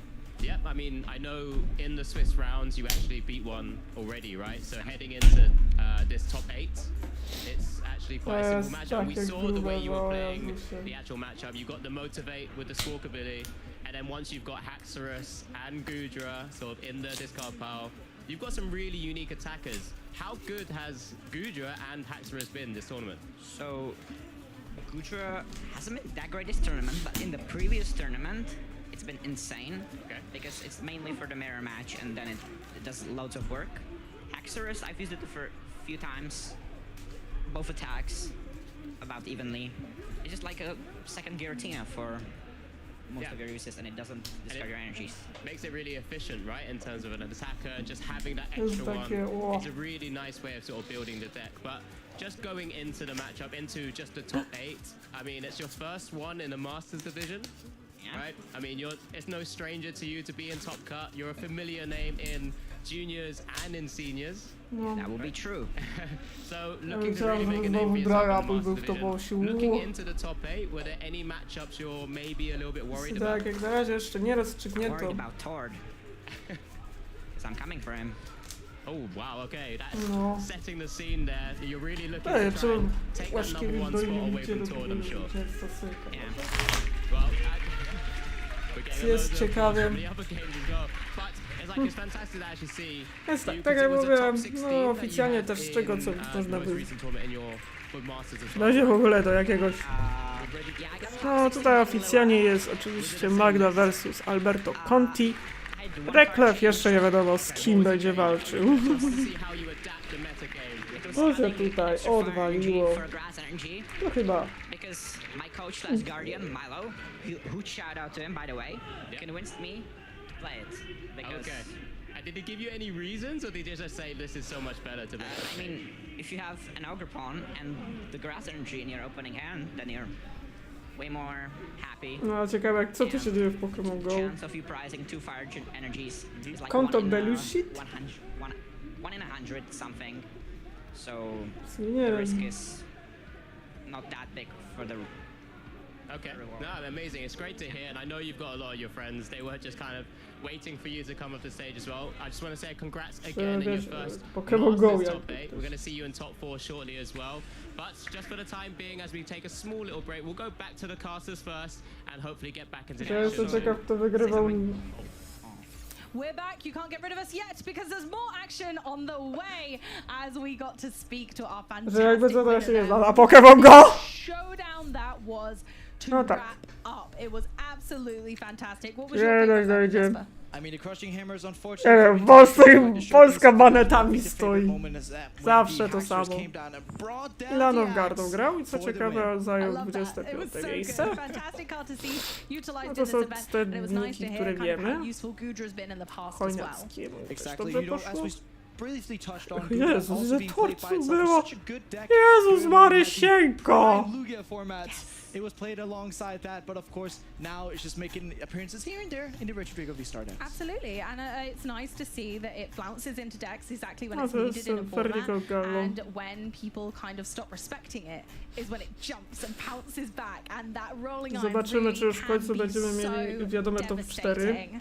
It's much like just Iron Forge, right? Because the reason why Iron Forge is doing good this tournament is because people stop respecting it. Exactly. And then we get to see again into LAIC. This throws our metagame all the way around because we don't know what we have to expect into LAIC now. We saw, of course, Regio V-Star still a force to be reckoned with and perhaps a contender for best deck and format. Absolutely, and that's exactly the kinds of decks and players that we expect to see now. In fact, we have a lovely piece to show you from the 2024 format that we think is still very interesting to be able to bring you the context of some of our most successful players in this tournament. Hi, I'm Shay Burton, and today we're going to look at one of the game's most prolific players, Alberto Conti. And there it is, it causes you to scoop things up, Alberto. No tak, Alberto Cottini. Alberto Conti has burst onto the Pokemon No, czyli znany włoski gracz. But has made a massive name for himself with 8 regional day 2s, 1 international top 32, and 2 regional top 8. Tak, bo Cottini już idzie mu dobrze, tak swoją drogą, bo tak jakby na to nie patrzeć. Well, let's find out today as we look at Alberto Conti's journey to the top. Alberto started playing the game in 2021 when his friend begged him to buy an ADP Zacian Battle deck. So he had someone to play with. No to jest właśnie historia Cottini, który właśnie jest w top 4. He fell in love with the game. And that very same day, he told his friend, one day I will make it onto the stream at a regional. Just you wait. And boy, Alberto was right. He started to play at local events, honing his skills until the big day when Liverpool regionals were announced. Kurwa, chciałbym, żeby znowu Giratina była wielka. This was the moment he had been waiting for. Ever since he first bought that ADP Zacian Battle deck. Unfortunately for Alberto, he was stunned at just how much of a difference there was playing at locals and regionals, but he still managed to finish middle of the pack with his Rapid Strike Malamar deck. He did however get to meet a load of other Italian players in Liverpool, and then they all turned their eyes to EUIC in Frankfurt. At EUIC, Alberto's first ever international event, No to jest ta opowiastka o Alberto Cottini. with Arceus V-Star, Inteleon and Galarian Moltres at his side. He managed to navigate his way all the way to 17th place and fulfilled his prophecy about getting on stream. And he did so in amazing fashion, leaving us with this epic energy switch play. The energy switch. And Connor's just gonna start it up in game 1. From there, Alberto's competitive fire was lit, and he managed to gain enough CP from the rest of the remaining EU events to gain his invitation to the London World Championships. In the 2022-2023 season, Alberto carried on just where he left off, getting multiple regional day 2s, including 3 top 32s. And of course, he managed to wrap up his Yokohama World invitation with a risky Aqua Storm that paid off for Alberto. A, to jeszcze były czasy, kiedy to właśnie... Losbox! Te złote czasy, kiedy to Limitę streamował. I teraz oni sami tak streamują. In the 2023-2024 season, Alberto managed to kick up into an even higher gear, with 2 regional top 8s in Lille and Stuttgart, the latter of which he got a top 4. So what's next for Alberto? Well, Albertowi to ten sezon mu idzie zajebiście, widać. Już w Lille pokazał swoją klasę, więc tak jakby no... Thank you very much, Shay. And też nie bez powodu for niemiecki, Alberto? bo to w sumie on już jest at this stage at the very least, it's a back-to-back top 4 for Alberto Conti. No i co tym razem? But let me just very firstly send my apologies to Daniel. Unfortunately, we cut him a little bit short, but all he needs to do is win again, and we'll make sure he gets this opportunity. Łaszkiewicz Reklew, to już tu było. Good, that's regional championships. But yes, it's myself back behind the desk, Alex Dow. I'm alongside, I've already mentioned my dancing partner here, Joe Bernard. Ej, ale wyobrażało się, że napotkać na tego samego przeciwnika, który... No właśnie... I've been watching along those other games, seeing Tord get the victory against Alex Scopini there with the Snorlax controlling raczej będziemy oglądali Magdę switching out, so it's not too surprising. Cottiniego, He's able żebyśmy to się come away tutaj... with the win there, had the Duskmars that can get around Mimikyu and whatnot, so not amazed to see that that was ending up in a victory for him. Znaczy, w ogóle czasami jest tak, że są nazwiska, które brzmią jak Imuń. Luskart to kolega, który ma na nazwisku Justyna. No. for the Bennett Bros. To tak nie miał. That's still going on. That's what I've coined right now. Yeah, so fantastic to see, and that's still the last game remaining before we get our top 4. Yeah, 100%. And you know, you already mentioned them kind of tickling each other. Oh, I mentioned Iron Thorns tickling other decks. I mean, that's actually tickling when you do 30 damage. It was all Monkey Dory math, really. They were doing the 30 to the active, but also the Monkey Dory damage was the crucial thing there. Right, well, we are going to hopefully try and bring the top 4 action pretty soon. We know actually one side of the bracket has completed. As you already seen Alberto Conte in that little video there with Shay kind of narrating over it. You heard a bit of me as well. You saw a bit of Joe. And Daniel Magda will be shortly setting up. But just whilst we're getting them ready, I think they're taking a quick break, maybe get a bit of hydration in them. We're going to go back to the community prediction bracket as well, Joe. We've got... Jak to wygląda? No i tu mamy jeszcze finał konkursów. Its way through into the final. And we've got Bit Barrel and Mew EX there in the final top 4. Bit Barrel, bottom of our list to begin with. Yeah, and you can see on the bottom side of the bracket, they were both narrow victories. Mew EX just overcoming Luminion very slightly, and same thing for Bit Barrel there. So not necessarily going to be the easiest choice for you guys out there in the community, but let us know. We're going to give you an argument for each of these Pokemon. Both very, very powerful. The theme of our bracket is, of course, setting up cards and helping you get consistency in your deck list. So I think it's going to be another good clash here in our top 4 of the community bracket. Make sure you're going to be voting along with us once we've given our arguments. Well, Joe, we have a chance to... Well, I have a chance to decide what card I want. What? The Barrel versus Mew, but that's only because I want you to have it because you haven't actually won one yet. Yes. You haven't actually won one yet, so I'll let you choose. To be honest. Well, I'm taking Mew EX, the correct answer. The correct answer. Paszkiewicz wygrał z PTS-em, czy zremisowało? No chyba jeszcze zremisowało, ale zaraz zobaczymy aktualizację, ale jak na razie nic się nie aktualizowawało. Właśnie było remis. Jeśli jeszcze zobaczymy, jak to wyjdzie. No bo to jest tak, pierwszy raz doszło do takiej sytuacji, że doszło do remisu. To co najlepsze to jest mirror match. A tak swoją drogą, zaraz będzie możliwy kolejny mirror match, tylko nie z banem. Okej. No, teraz chyba zapowiada się kolejny mirror match, bo będzie Regi Dragon kontra Regi Dragon. Co wy na to? Man, Mew is a great card. No nie wiem, pytanie czy znowu Łaszkiewicz będzie grał na reklamę, bo to byłby chyba trochę zabawne. Czy raczej... No teraz są konkursy. In evolution Pokemon Bit Barrel. No wiem, do 5, ale jest to safety one prize, tylko trzeba go wyewoluować, wiadomo, ale safety, no.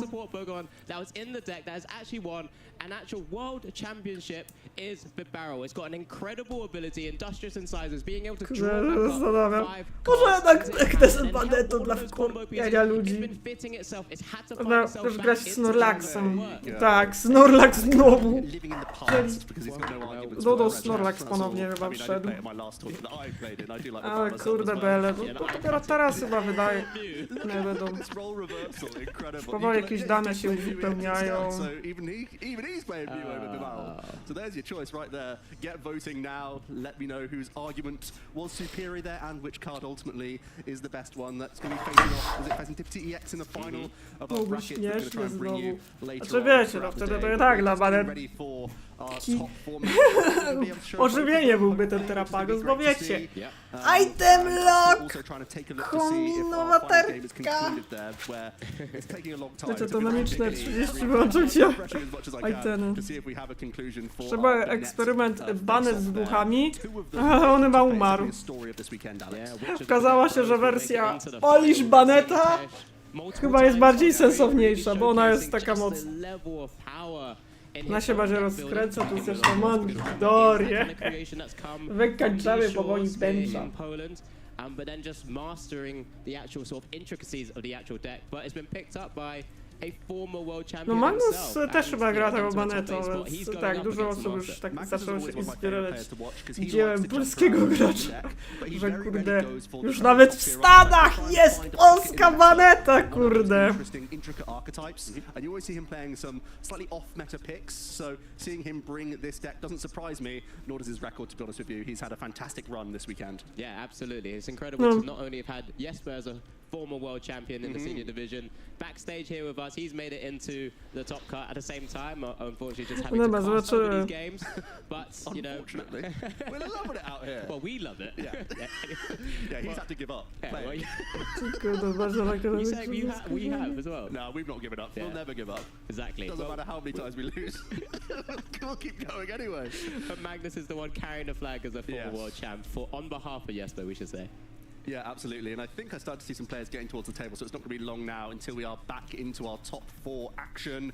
And it's going to be a zobaczymy, co tam się dzieje. What are some of the intricacies of this matchup? I mean, it's one, as we've always kind of said it, the first person who gets to go first and start building up the board, setting up. No, Mirory chyba dla Banety mogą być ciężkie faktycznie. Heavy support Pokemon that kind of help them get to that stage. We've really seen Alberto Conte utilizing Squawkabilly, and of course, Daniel Magda was able to utilize it to motivate, to build up his board. You know, something quite similar, but we know Daniel is playing a few more different attackers, I think, which is a bit more unconventional. Wiecie, darmowy retreat, kurde no. Gets the win. Yeah, I mean, thank you very much. I'm just surprised that 30. My own confidence. I'm just surprised that 30%. A my będziemy. Ile było? Kurde, ile Mirror meczy, fajne to zestawienie. Banet na banecie, kurde. Teraz brakowałoby go Torts versus Torts, kurde. Na szczęście tak się nie stało. O Boże, jakby się oglądało Torts kontra Torts. Konkurs, kto pierwszy zdjęje Tortsa. Jakie to byłaby męczące. Dosłownie, kurwa, to byś się zabił, tak? Znaczy, Torts versus Tortsa nie mamy, tak? Całe szczęście, a nie było tego. Myślę, że tak już było męcząco dla Daniela Magna. Dał radę. No teraz na szczęście nie ma Tortsów, and different attackers that's your opponent is building on their board. Zobacz, że tutaj dołożono sobie tego Haxoriusa, no troszeczkę się z niego rezygnuje, ale... to tyle. Są ludzie, którzy dalej wolą Haxoriuska. No, teraz chociaż to całe Aloha Executor. Żeby kautować, ale chce ci się kulać. Yeah, 100%. That 230 damage from the Dragon Pulse attack. It may have that sort of detriment of sort of discarding the top 3 of your cards, as we did see in the top 8 match as well. But when you're able to just kind of find another big attacker into basically a small V or an EX Pokemon, it's really, really good in being able to just efficiently take out Pokemon. And the first attack as well is actually not something to... No i proszę bardzo, mamy Mirror! No to przechodzimy do top 4 i mamy Mirrora! Regidrago kontra Regidrago, jest Czech czy z Włoch wygra. Prawie Mirrora, ale mamy Mirrora, tak? Mamy Alberto Cottini i oczywiście Daniela Magdę. It's no surprise why he's so confident. Look at his results. Plenty of World's top 8 finishes, an NAIC finalist. I was actually commentating that one back out in the US, and also a top 16 at Worlds. Daniel is a phenomenal player, just aged up, and you can see that he's unfazed in the Masters division. Yeah, top 8 at Worlds in the junior division, top 8 at Worlds in the senior division. On był finalistą w seniorach, już wiem o co chodzi. Zaraz, bo sobie tak przypomniałam, bo chyba chłop niedawno wszedł chyba do Mastersów. No i Alberto Cottini, który ma już też top 4 w Lille, Strugard top 4, top 8 w Lille, oczywiście 2020, UAC top 32 w 2022. Można powiedzieć, że to był chyba jego rok. No zaraz, bo przecież nasz Daniel chyba nie wiem, czy nie grał kiedyś z... Hello Dark to Smile of Friend, jak to się mówi. O, tegoroczny, ale on chyba był jeszcze seniorem. Tak, on był seniorem, jak był właśnie where he was able On to grał get wtedy a z couple of draft Snorlaxem. earlier on from Caleb Rogerson. So yeah, very, very great stuff from Alberto, and it's going to be trying Więc to tak, find on those wszedł już avenues of w attack in Masters. this mirror match where you Tutaj can by find the powinni edges. podkreślić, że When you chodzi do o go second, Joe, finalistę, what's the ale game w plan seniorach. for the Reggie Dragos when they're in a mirror match like this? Więc tak, więc to już jest taki faktycznie doświadczony człowiek, no Daniel Magda, który niedawno właśnie wyszedł z dywizji senior, jest on już oficjalnie w Mastersach. Wiecie, zrezygnował z swojego pulchniatego misia na rzecz oczywiście. Więc tak, więc jakby ktoś się pytał, to ten Czech niedawno wyszedł z sekcji seniorskiej. Jeszcze był w seniorach, jak był finalistą. No dobra, widzę, że Haxorius się sprajzował, ale czy on jest potrzebny? No to jest taki ciekawy dodatek swoją drogą. Dobra, zobaczmy, czy coś się tu zmieniło, bo już leci top 4. No nie zaktualizowano w tym Pokédata. Nie. To się z reklamem zmierzy tak swoją drogą. Tak jak mówię, jest co, no, mirror matching tak zwany, czyli bijemy się. No, wiecie, jest mirror, po co mi Temple of Simon. No i to jest Albertini. Working out where his attackers are, he's obviously just flicked up. Że nawet jak Łeczki żeby nie wygrał, no to wciąż jest daleko. Zaszedł, można by powiedzieć, że mógłby się spokojnie kwalifikować. A-spec will be hidden for the moment at least. Coutinho na ten moment jest pierwszy, więc też nawet jak on przepierdoli te top 4, no to wciąż on jest w stanie się zakwalifikować. A z Invited to już nie muszę wspominać o tym, że ma szansę oczywiście, że to jest tak. Z Magda, która oczywiście na końcu finały i w seniorach. Oczywiście tu są te osiągnięcia jeszcze, warto zaznaczyć tutaj jeszcze niektóre z nich jeszcze za czasów, kiedy startował w dywizji senior, więc no to już jest nieco dość. No i pas. No jak na razie to jest trochę klecha. Mamy garnuszek też. No niestety mirror mecze są bardzo często męczące z tego powodu, że tutaj no niestety jest już taki bardziej kukus, kto się stanie lepszy. I tutaj chyba niestety nie odbiega to jakoś specjalnie, bo mirrory są trochę takie torfowe właśnie bardzo często. No i można zauważyć, że w ogóle mirror na Reggie Drago versus Reggie Drago jest ogólnie może być nieco męczący, tym bardziej jak mamy tutaj deki, które nie różnią się za dużo, no bo przecież u Daniela oczywiście mamy oczywiście Haxoriusa, który oczywiście też nie jest za specjalnie oczywiście potrzebny w tym matchupie w momencie, kiedy nie gramy żadnych specjalnych, kiedy nasz przeciwnik nie gra żadnych specjalnych.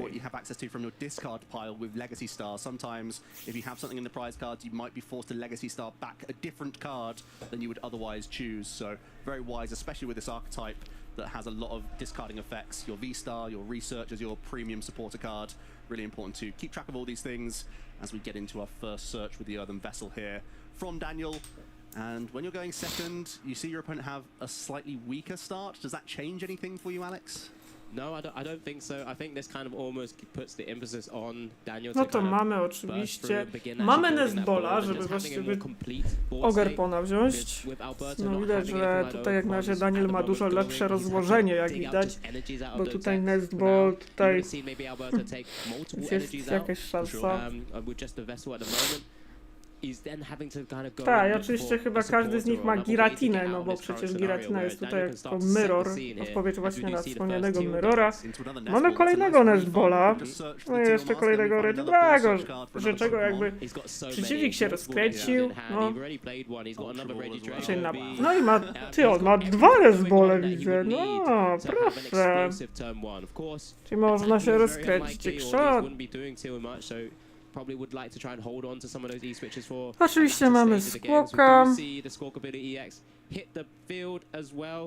I guess from Alberto's side, he's probably staring down and just kind of getting a bit of deja vu from Lil in the top 4 against James Cox as well, because it was another mirror Mirrory match, potrafią być and trochę he's just męczące, sort of tak jak hoping that he can wcześniej. kind of get out of this quickly. Daniel finding an opportunity. No i mamy Ultrabola. There's already that Dragapult EX, but now it's going to be the Ale tak, Dragapult już jest aktywny i można go użyć. Ale mamy jeszcze Gudrę, mamy Nesbola. They've been trying to make space for Noctowl lines. But now the Hisuian Gudra, definitely a strong card in the world's Atacz z ręki, no i oczywiście skłok, żeby nie dyskardować tylko Gudrę. Yep, and we spoke about it on the couch before I unfortunately had to cut off Daniel and giving the right shout out that he'd like to, but he did mention the Gudra after I asked him about it. He knew it was a fantastic card for the mirror, yeah, I agree. And that's why he's highlighted it. When I was discussing whether it's been a good inclusion, love the good, throughout this tournament so far. No i co ciekawe, mamy i Ogerpona i teraz tu energię, co pozwala na dobranie kolejnej karty. A Jajona mamy. No jasne. Profesor Research. Jest widać, że... Wow, what a great opener. You haven't had to discard too many No resources. po prostu chyba nie muszę słuchać już Magira, co oznacza, że możemy one-shotować co się chce i kolejny Energy Switch. I didn't anticipate this when I was sitting down for this turn, Joe. I didn't expect Dragon Laser. No i kolejny Dragapult, więc tutaj Daniel Magda się rozkręca jak szalony, więc tutaj jest po prostu przepiękne. Thinking maybe potentially there's no way that he's going to be able to get a retaliation attack and actually get a knockout here. Więc raczej jeszcze knockoutu nie będzie, no chyba, że przeciwnik... If your opponent does overextend massively because Alberto's turn wasn't great, you're almost knowing that your opponent has to use a V-Star if they're going to launch any attack next turn. No i oczywiście Stempel of Siła dla samego spalenia i to tak samo Canceling Colon, więc mamy Dragon Lasera. And still gets the really helpful 130 damage swing in, which can set up things like Gudra or Dragapult for future turns, as he does end there by swinging into Regidrago V. Let's see the top deck from Alberto. Was that the V-Star coming in? Not entirely sure here. We do see just double checking whether he wants to actually attach that grass energy here now. It did look like a V-Star in hand, actually. Yeah, that may have been the top deck. That might be the thing saving Alberto here. Would have to expend that V-Star power to just get in the game. Bent turn 1 from Daniel, getting very aggressive. Some really... So it's going to be an attachment from Alberto to the active. Alberto's own aggressive turn, I think. Oh, has the Ino as well, so we can at least see 6 cards first. That may have been in the hand before. Just not playable on that first turn of the game, of course, going first. So we'll see 6 fresh cards here, looking to try and find his own Teal Mask Ogerpon plus Energy Switch combination to launch an attack. I think I already saw Grass Energy and Ogerpon. Another Regidrago V. Lots of Pokemon here. Let's see an additional card from the Teal Dance. Yep, unlike... No i kolejny Teal Dance. I was going to say, unlike Daniel's side, doesn't have anything like a Hackstress, whereas an easy sort of relatively efficient attack to go into. Nie ma, ale... One hit, there's Regidrago V. Is actually the guillotine of V-Star, as we've already mentioned as well, as the hand when he's coming down. There's the winner of our last prediction bracket. Oczywiście Canceling Column dla samego spalenia. The Mew EX here, we still need to even discard some coś Pokemon jest? to attack with here, to copy. Znaczy my mamy jeszcze aktywnego V-Stara. Yeah, looks like it. Okay, we've got an attacker in the discard now, so don't forget Regidrago's V-Star's Apex Dragon, which allows you to choose an attack from the Dragon Pokemon in your discard pile and use it as this one. So that's how it incorporates a variety of different attackers. That we'll see big nuances and big differences between both players, in fact. So we're shuffling up here for Alberto, and we absolutely have to find an energy switch from our V-Star power here. There are situations when you're doing this to get back resources you know are in the discard pile, and you're quite happy to guarantee those outs. But sometimes like this, you're having the risky Legacy Star, where we need to dig from the top 7 to find an energy switch here. Massive 7 cards. Let's have a little look. No, zobaczymy co tu jest. Remember, they all get turned over. Ultra Ball, Nesball, jest Swish. Only gets rid of 1 as well, so that's a really nice outcome for him. It means we can launch an attack this turn. And we haven't lost any additional energy switch either in the process. Is that as good of a... That is amazing. No właśnie, mamy Switcha, ale czy mamy czym atakować? Bo tutaj jak na razie problem polega na tym, że... 100%, but at this point now, what do you even need to choose? Well, there's only the Dragapult EX and the discard pile, I believe, right? So, oh, you're saying for the second card? No. Sorry, yeah, the second card. Maybe just Iono back again.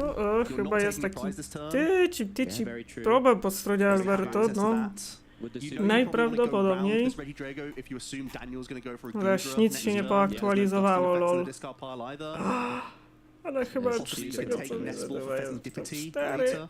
I don't know. Looks like the nest ball is being eyed up.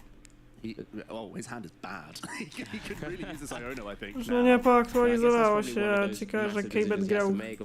Czego grał? Weeks United? Co tu chcemy? Well, both unlock. Yeah, Ultra Ball also does. And with gives additional draw as well, yeah. No i to się pojawia tutaj mały problem, bo niestety po stronie Alberto no nie ma. No niestety. Rzecz na energii. He's playing it out as well. Just likely to Jest see the smoka Pheasant I'm sure. konkretnego. Just to make sure it's ready, because it's not likely that Daniel's going to target that as the next attack. You know, let's take out the Pokemon with free energy on it instead.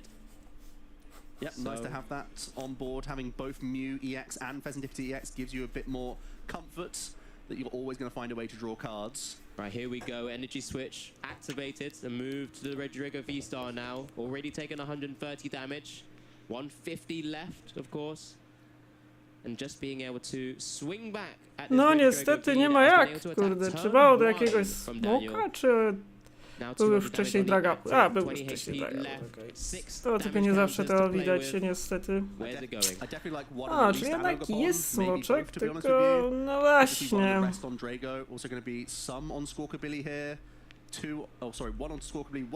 No właśnie, w momencie kiedy właśnie... Daniel as it passes into his turn now. Ale zaraz, przecież mam 2 Ultra Bole. Just had a lot going, didn't he? Yeah. After that research as well. I feel like he's in one of these amazing positions with Regidrago where you don't need to No cóż, V-Star no this turn jednak... either. You can evolve into a V-Star, but you don't have to flip your marker. And as we know with Regidrago, the longer you can hold out on that effect, the No i more tutaj you can też się już pojawia guarantee drugi what you're Regidrago. finding from your discard pile. So I think Daniel might be in a good position here, just on that alone. Already just raw finding the energy switches with already the energies attached just makes things so much more smoother in terms of planning out your sort of 3rd, 4th, 5th turn. And that's probably when Daniel's going to be looking to really close out this game. He's already had to force Alberto effectively to expend that V-Star power, but Daniel was able to utilize his one when he chooses to do so in the mid to late game. And there's an Iono as well. So giving a fresh set of 6 cards to Alberto and taking a fresh 6 for himself. But at least doing it. No i też idziemy w te świeże trzy. No tutaj jest często problem, że tutaj się problem polega na tym, że to są tak, my jesteśmy już na etapie mega męczącego. To use either Dragapult EX or the Goodra, you're definitely going to be taking those prizes. So Pheasantipity will be open. There's a quick teal dance in there. I suppose this is already heavily damaged Regidrago V-Star, so you probably want to just Dragapult EX anyway, just to fling more counters around your opponent's board. Nestball fired off here to fill his bench. Yeah, and because Alberto's had to expend that V-Star power, he's going to have to try and weave in that Radiant Charizard at some stage as well. That's why we're very likely to have seen the free damage onto the other Regidrago V. No tutaj just kind of putting it within that 250 range if it does evolve up to the V-Star. And, you know, there's a few different plays here that are very unique to both players. Because remember, Daniel has access to different attackers in comparison. That Goodra is kind of waiting in the wings already in the discard pile in comparison to Alberto's more standard variety of attackers, I'd say. Daniel's deck is already getting really slim despite not having used his V-Star power just yet. He's had a really good time of things with Squawkabilly and Research into this Iono. And is thinning the deck even more here. A couple of grass energy with the Earthen Vessel. Ale jeszcze za czasów seniorów. In with this 3rd teal dance that he's benched this turn. Hasn't had a manual attachment yet onto a Regidrago. I think the one thing we might be missing is another V-Star on the bench. Wcześniej oczywiście jeszcze w nowym. A nawet w Juniorach już był, więc to trzeba pamiętać, że rzeczywiście mamy tu chłopa doświadczony jeszcze za dzieciak. Regidrago V-Star. The benched one is very unlikely to be targeted down, as we do see Daniel using Phantom Dive here, just connecting the final 6 damage counters onto the Regidrago V and the Pheasantipity. Now the Pheasantipity is within range of a Goodra or another Phantom Dive. And the Drago V Lily to był currently, if it evolves up, down to 230. But for the time being, still just on that 170 HP. We do see the Vessel immediately come down from the Alberto, and his favorite card also hit the discard as well. He's double checking. Yeah, the mascot discarded. 2 grass coming into the hand. I think there's already 1 Siedem energy switch at oczywiście, least. którzy There jeszcze may even w be 2, to be honest with you. Cześć, Professor's Lunuś. research in hand as well. Co Alberto tam? should be having a nice bounce back here. Of course, Pheasantipity Oj, is co teraz? online for him as well. So again, we'll be drawing a lot of cards here. He also had a quick peek at the last Iono in his deck. One already played and not recovered from the V-Star power. One thing Alberto may or may not have taken note of already, but Daniel doesn't actually play Pheasantipity EX, so in combination with things like a Iono to impact Daniel's hand, although despite having a, that's maybe why he's been a bit more proactive with some of those energy switches that he's already seen in play. But that's one way to try and potentially claw his way back into the game. As we do see an Ultra Ball now hitting the field, double research hitting the discard, knowing he doesn't want to play those anytime soon. There's eyeing up the Radiant Charizard as well. Daniel having taken 2 prize cards means that Alberto would still have to commit a number of energy switches if he wanted to get Radiant Charizard into the mix. But it is a way that you can offset the prize race using this single prize Pokemon. What's key here? He doesn't need to... Still trying to utilize attacker. At the moment, the most easiest of attackers is that Ogerpon. Just kind of waiting with 2 energies already attached to it. You see an energy switch now. It's going straight to the Charizard. Is he going to try and weave this one in early? Does seem that way. You can draw 1 card. Find Super Rod. You just lost a bunch of energy cards, so recovering those seems reasonable. Looks like was it a boss and a research in hand as well? So we're just going to quickly play the second Super Rod. This is the last one, so he's going to reload a Fire Energy as well as a Grass. Just 1 copy of Grass coming back in. Surprising not to see both, to be honest with you, because Teal Dances always equate to additional draws. Almost like freebies to draw into throughout the game. And potentially an additional attacker if it needs to hit 150 in that Squawkabilly as well, because that's been primed at the same time. So a discard of the boss's orders. The Prime Catcher, remember, is in Alberto's prizes, so there's does 1 hit energy an switch. There's a Fire Energy as well. So I think we are swinging with Radiant Charizard here. That's the turn that Alberto wanted. Gonna Ultra Ball in here as well. Can get rid of Kyurem and Regidrago V. It looks like that's going to be, you know, the last 2 attackers set up is going to be the Radiant Charizard and the Regidrago V-Star that's already in play. So just thinning these Pokemon, first things first. And also Alberto taking a moment to see what's remaining in the deck in terms of resources. See the switch in there, a number of basic energy in the deck still. A couple of those Dragon Pokemon. One's going to be fished out here with the Ultra Ball.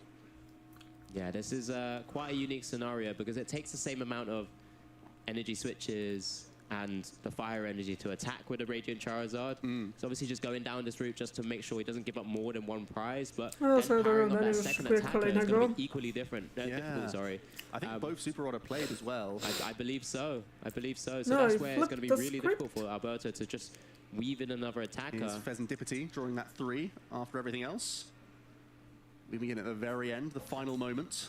There's an energy switch being played onto the Charizard, so it looks like we're going to be going for a Combustion Blast after an Excited Heart ability, which allows you to attack with reduced energy costs based on the number of prizes your opponent has taken. Here comes the Jamming Tower, potentially as well. I think you just want to play this card out, so you never see it again. Seems pretty reasonable to me. O, znowu mamy tutaj oczywiście Jamming Tower, który absolutnie nie będzie robił żadnej... You've already set up this Regidrago, and now it's going to be knocked out. That's the first 2 prizes for Alberto. But he's gone down a number of those energy switches now. That's exactly what Daniel's doing. He's picking up the discard pile and seeing, wow, you've spent a lot of energy switches there just to get this Radiant Charizard going.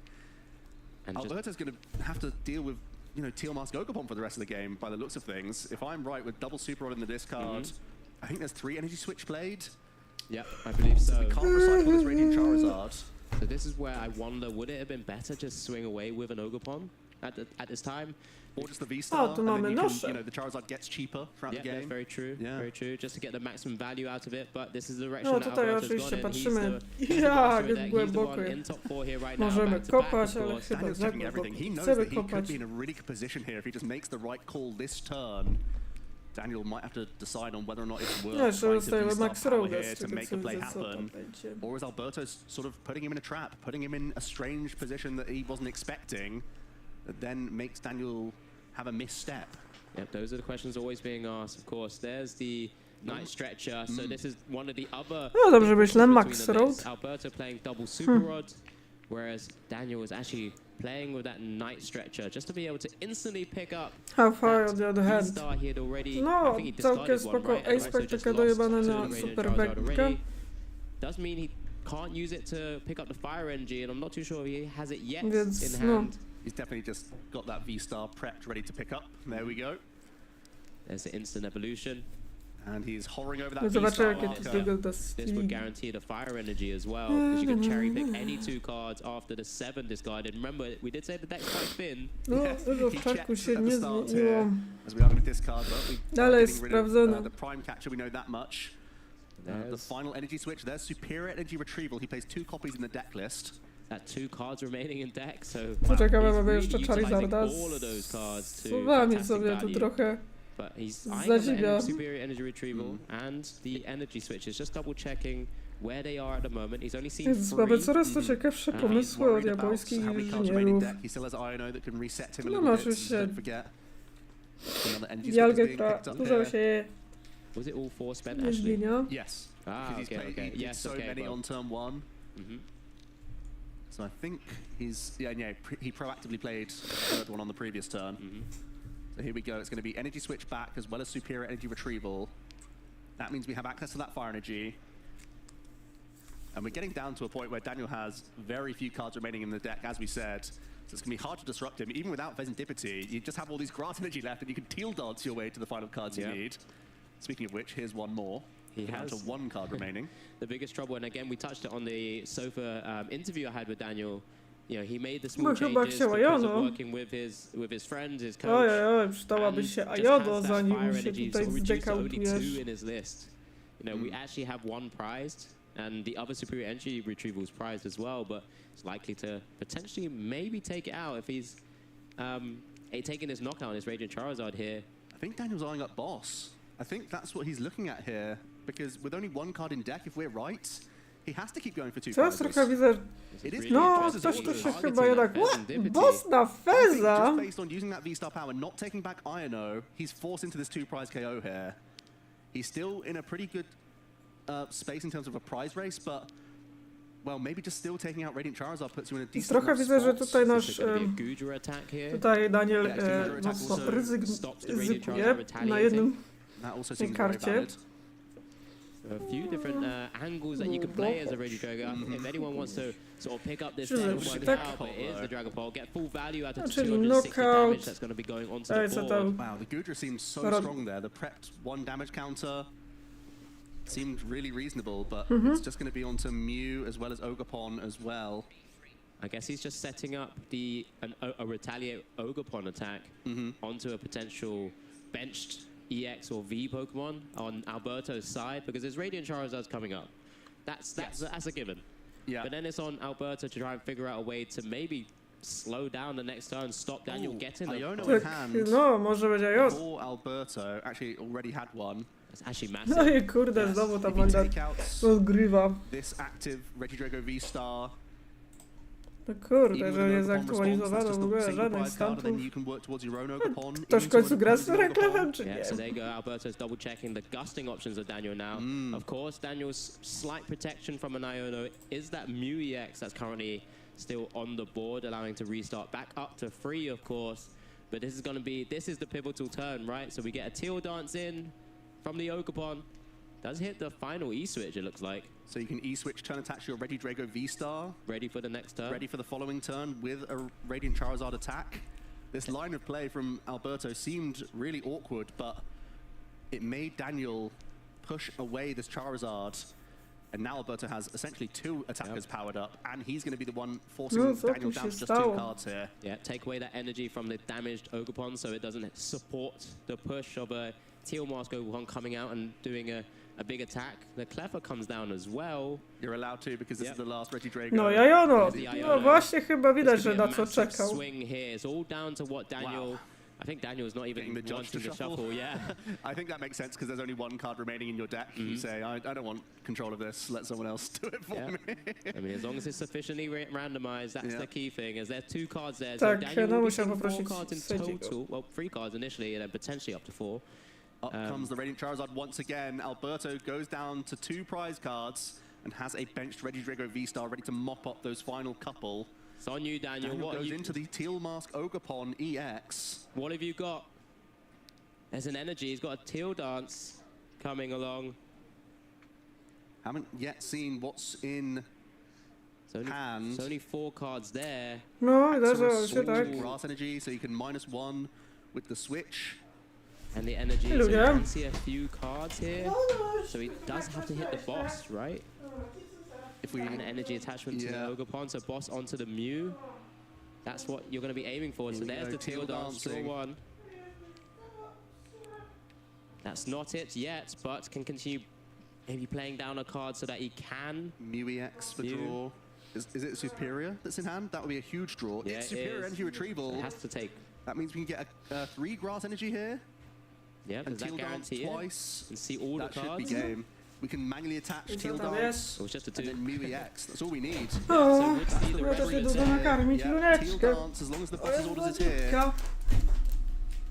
Not that card. Wait, is that a card? There's the manual attachment. Oh, here we Still go. There's the retreat. Here we go. In Retreat. comes the heavily powered Ogerpon EX into the boss's orders. Boss to the 3 damage Mew EX. That's the order! final 2 Daniel prizes. wygrywa! Daniel is going to be winning our game number 1 here. Pierwsza raz, Really 1-0. interesting end game there from Daniel, but found a very nice line. A że chyba z czego sobie pastersi chyba zaczynały się od Incredible 16. play, incredible sort of well thought out line that Daniel's been able to figure out based on what he's been prizing, what cards he's already utilized throughout the game so far. Obviously had that massive advantage, it felt like, just by being able to utilize a few more of his sort of setup turns in comparison to Alberto. Did not that board, so the coming energies were already on there in comparison.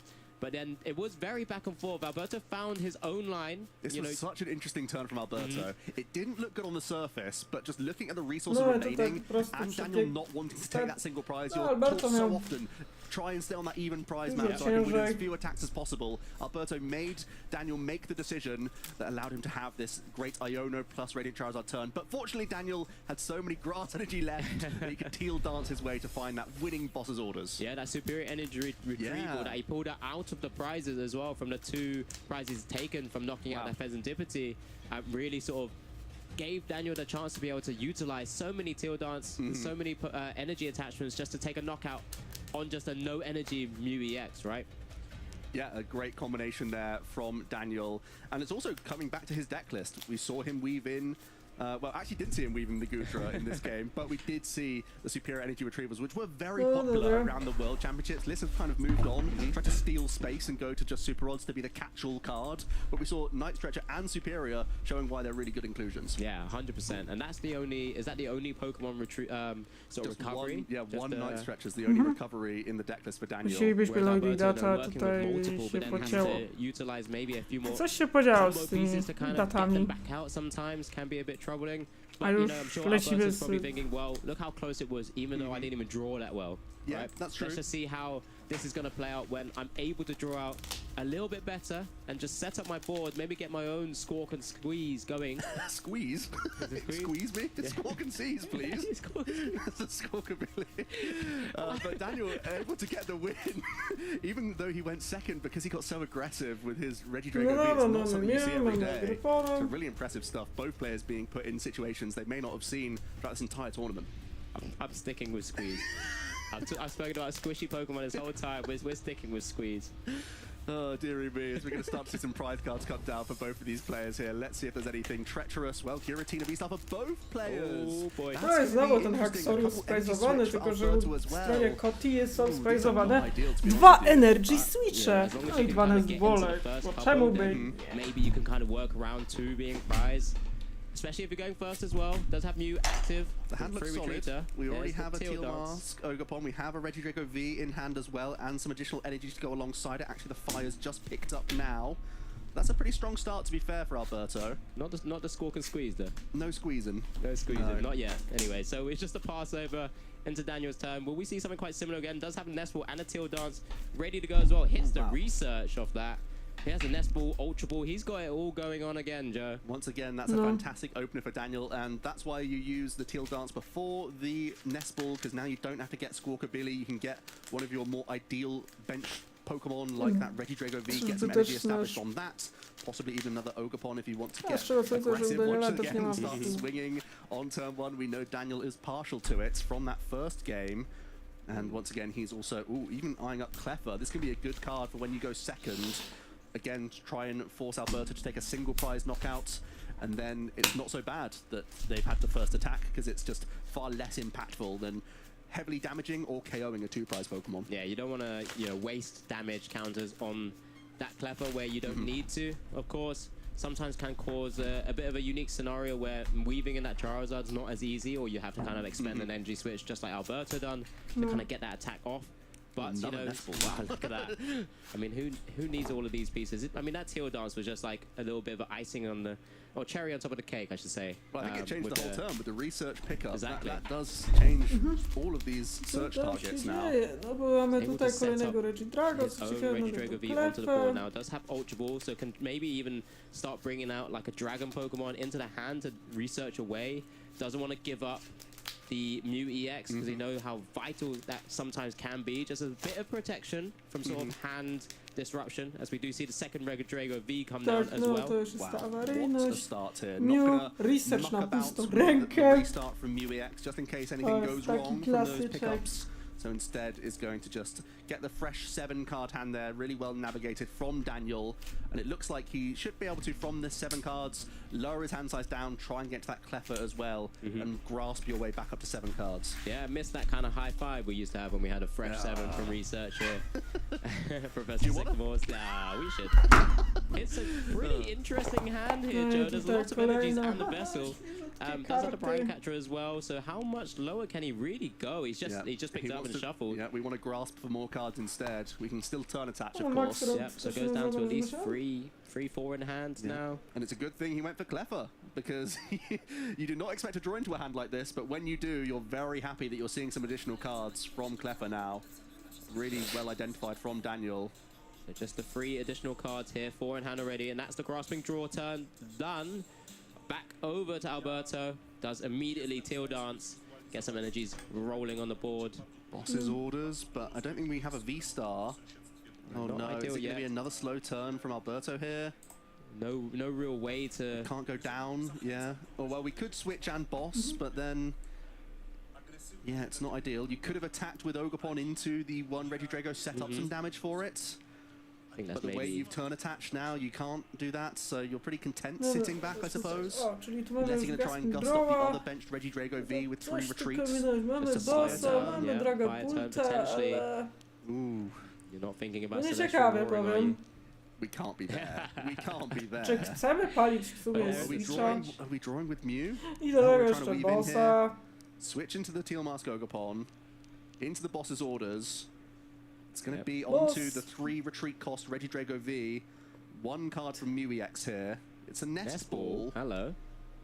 So it does get so we can retreat into our own Cleffa now. Jest już takie That's probably the best thing we can do here. There it is. Whatever you can do, I could do this turn as well, I suppose. I knew you would have said better, but not yet. It's just too easy. The hand allows you to. That's what they're expecting. The hand might allow him to, actually, because then he's drawing 6. Yeah, that is better. True. It is better. Whereas Daniel may be a bit stuck with a number of those energies still working in there. Nah, he's got V-Star. He's all good now.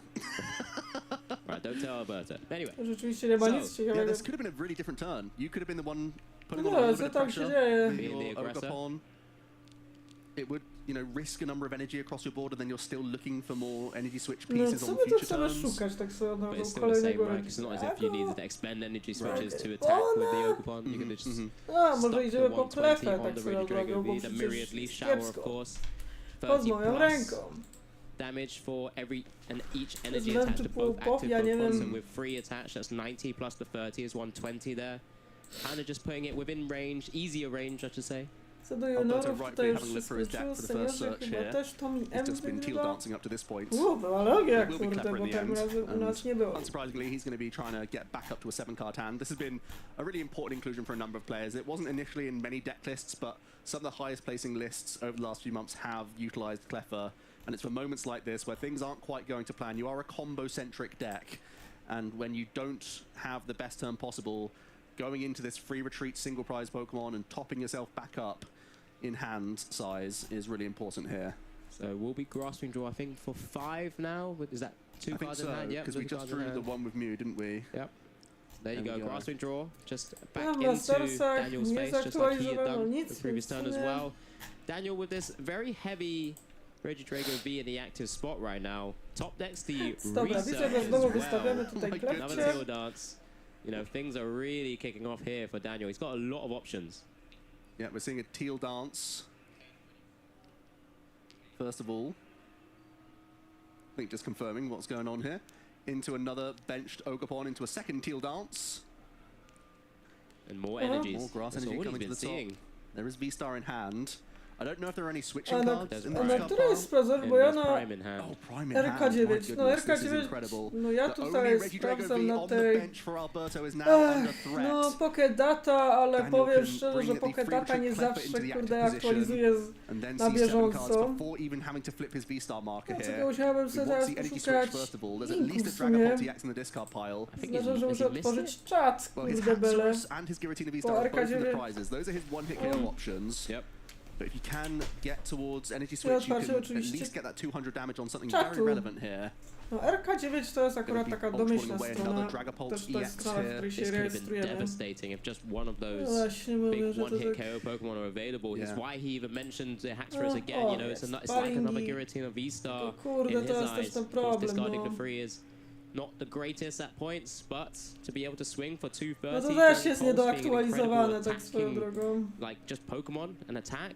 By the looks of things, Goodra is good enough. Kurde bele, no bo we can get that in the discard pile from this Ultra Ball. Właśnie, bo tutaj that's going to be a great option to get your first hit in, whilst also protecting your own Regidrago V-Star energy. Ale dobra, this is such a resourcey matchup that if you can save yourself that headache, look at this, we're gonna.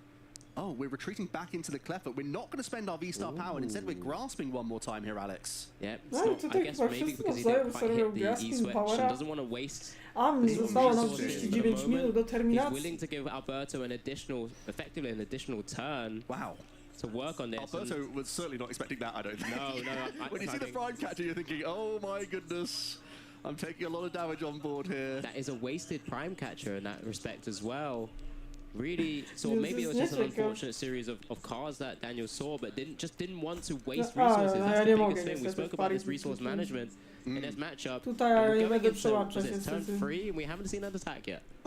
It's not what you expect, but here we go. Alberto can find a Regidrago V-Star now. Looks like Cleffa came up trumps in order to discard this Dragapult with Ultra Ball, get into your V-Star. There's also a Regidrago V on the bench for him now. Before no, he's going to have to use Bosses himself here. He does have Prime, but I don't see the reason why he would need to use that for the time being. Yeah, he can simply, just boss, start causing havoc on Daniel's side of the board. That's the only support Pokemon he has.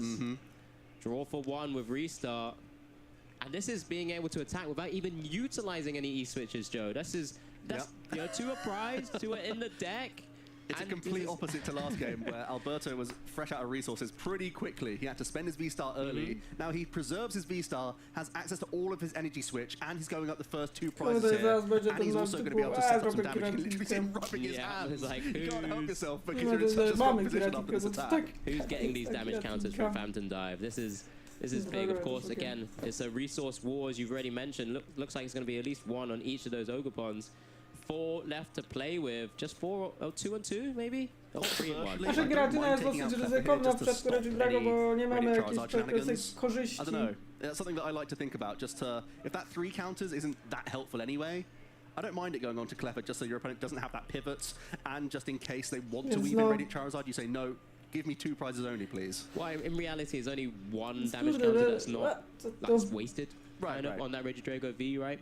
The 3 on the V-Star kind of at least puts it into range with Charizard. Yeah. And you've also still got the Prime Catcher boss potential for future turns. Yeah. If Daniel decides to go to Gudra. You know what, Alberto's right. I'll give him this one. I'll give him that one. Yeah, I'm on your side, Alberto. Come on. It is probably next time just can you way squawk better. and squeeze, please? We're going to see another vessel from Daniel as he's going to pluck out a Fire Energy and a Grass.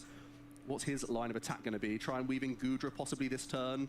He gave away a turn of tempo on the previous turn, even though he had Prime Catcher, just because he was lacking those energy switch.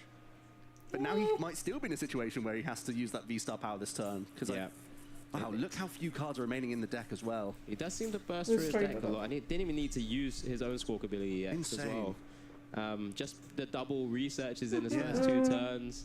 And then, of course, all the Teal Dances he's already had. And the Clever. Wow, he actually has seen to już daczek taki cieniutki, jakby kartoniczek trochę. Cycle through pretty quickly.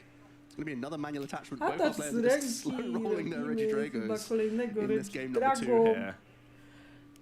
Żeby Regidrago V-Star does come into the active position. You have to think it's going to be a rolling iron here. Yeah, he's moved the Hisuian Kudra V to the top of his discard. Just hits for 200 rolling iron.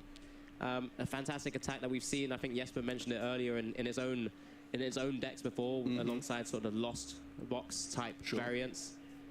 But here we go. It's on Alberto to figure out a way around. Like I said, there is a Prime Catcher in hand, so he could actually just Prime Catcher, gust it back up if he wanted to do that now. Yeah. Or try and save that potential combo. I mean, you can Prime Catcher this turn, start attaching energy to your benched Regidrago V, and then you're holding on to your V-Star power to get the closing out Boss's Orders or Prime Catcher on the following turn. So with the 1 damage counter on both these Ogerpon, he's pretty well set to win in 2 attacks. Yeah, but it's on Alberto to see those lines, of course. He did hit one of those energy switches out of the prizes as well, so he's clinging onto that at the moment, as we do see another Teal Dance for that 1 additional draw and energy attachment as well. Charizard coming into the hand. Could be like a bluff set type card, but if you're playing Prime Catcher, I suppose that's always fine because you have your V-Star still live. So also a Pokemon you might mind putting down. The Fire Energy is just eyeing up on that Regidrago V for the time being, of course.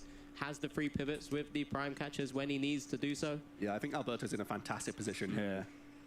It's done super well considering that first turn again. Didn't look too hot. Yeah. Aha, no widać, że chyba ktoś tu atakował Fortunately, Gudrą, both żeby players właśnie forced chyba to grasp a troszeczkę few więcej times. wrócić. That's been a saving grace for Alberto here. Yeah, there's the Prime Catcher. Ace spec. Prime Catcher coming down. You have to think it's going to be an Ogerpon. Now, the biggest thing from Alberto's side is he doesn't have another V-Star down yet, of course, because he needs to eventually evolve that up. He does restart for 1 here now. He could still be impacted by a Iono and another card. Sure. On Daniel's next turn. When your discard pile starts getting this good, if you are able to find that second V-Star, oh, there it is. Yeah, there it is. And we can evolve this turn, can't we? Did he put it down sure we empty? can. We'll double check a moment. I'm sure Either way, he would if he he's could. discarding one with Ultra Ball. Maybe there's another one in the deck. Well, it's not prized, so the free are around somewhere. Just Finning is winning, as many of our caster friends are saying. Coming to the bench. That's another way you can insulate yourself in case this V-Star is KO'd in the active, you know, the one that's heavily damaged right now, that will certainly come into the active position at the end of this turn. Pheasant Deputy shining again, it seems. Oh, there's the other V-Star in hand, that's why. There you go. There we go. I was thinking, where was it? Where was that card? One more Teal Dance. With that, does it No, bo almost coś mam. shore up the situation for I think Alberto? he's in a commanding position. But I'm sure, as great as a player as Daniel is, he'll look for those lines. He'll play to his outs, as we do see the damaged Regidrago V-Star go back up into the active spot now. Can Phantom die for 200 damage? Does have another further 6 damage counters to play with as per usual. That 1 on that Ogbon's gone, and then the 5 on that damaged V-Star already. Yeah, making a total 8 means that rolling iron reduction will be undone as well, so you could get still back up to that 280, which is a nice pickup there from Alberto. So he's making sure that he has nothing in his way on this final turn. Daniel's going to have a look at some resources remaining. Ooh. He's going to then flip his V-Star no tutaj wystawiane jest oczywiście nasza... flinging the cards out here. You can tell that he's not too pleased about the situation. 1 card left. No, yeah, 1 card left in deck. 1 card in the deck. You've got to think he's going to be using Ino this turn. So you can at least reset the cards in your hand, which is what, like 4 or so? Remember, it still needs 6 prizes here. His back is fully up against the wall. Alberto just needing the remaining 2, and just so many different targets available, and the V-Star power available. No. Yeah, I mean, there's one Oglądamy here without energy on the bottom of the screen for Alberto. No to co Can you teraz? bring No that widzę, że up? Alberto Try pod and te hear him, kurde maybe, bele the zabiera V-Star, sobie the Mew, and Phantom the dive Prizy? around first. or Phantom dive around, yeah. Just to get full value. Yeah, I'm trying to win into it. Well, Tutaj yeah, you jest could jeszcze Phantom znowu dive takie and then hit myślenie. the Mew and then set up for Czyli the Kieran gotowanie 3-prize swing. jest już No, it's going to be a contested. przygotowane. Daniel can't see a way out of this one. When Alberto still has his own V-Star power open to him, he realizes that there's Więc game tak, on a board mamy for Alberto 1-1 any which way oczywiście, he czyli likes on the Alberto following w końcu turn. wygrywa. So we're going to a game 3 here, Alex. Yeah, congrats to Alberto for figuring out and sort of pretty much building a Więc jest checkmate troszeczkę... point there, just having the double V-stars. I mean, only one energy switch was actually used during that game too, which was pretty crazy. It's not what we see too often with this kind of mirror match, as we do get a chance to see a replay as well, as Alberto had to figure out a way into his own Klepper, but that set up his board state to completely dominate, especially after Daniel's No i prime dać, że będzie capture 1-1, to czyli bring będzie trzecia Alberto into the runda. active spot. I think Więc Daniel looked naprawdę... back at that moment and think, why didn't I take the risk? Why didn't I try and go with my V-Star power? It never feels good when there's no guarantees, but still seeing 7 cards when you hadn't yet seen an energy switch, 3 of them in the deck with one of those prized. So you do have those good odds, but Alberto capitalized, was the first one to initiate the prize race while setting up both those Oglądamy, putting him in this position where there was 2 V-Star on the board, so Daniel had nowhere to go at that stage. Alberto had full access to his discard pile, so couldn't lose at that point. Yeah, and maybe this is the first time Daniel now will be able to go first in this matchup as well.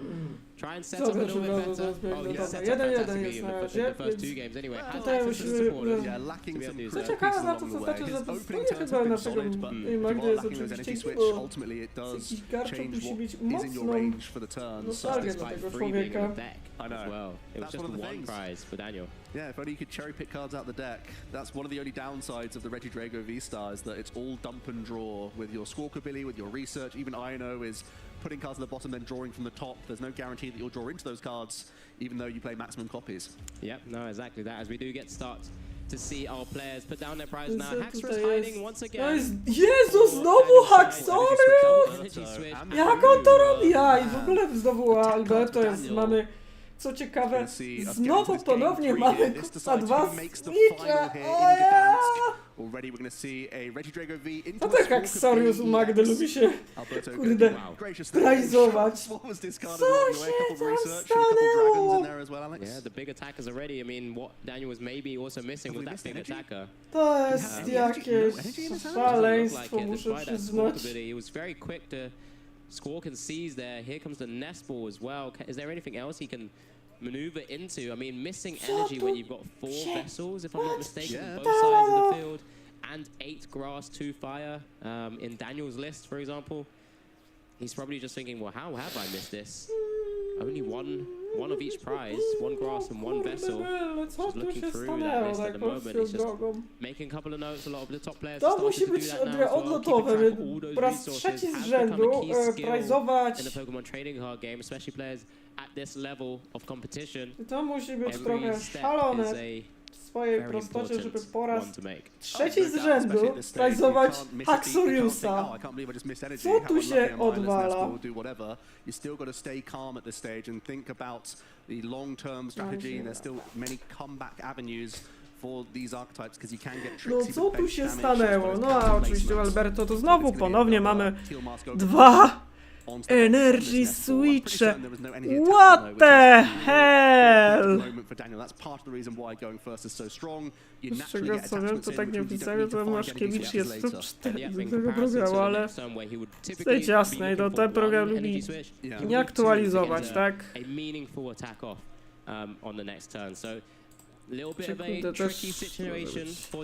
Ale też z drugiej strony, że jak wejdę na 9 RK9, że zobaczymy tego RK9. 9,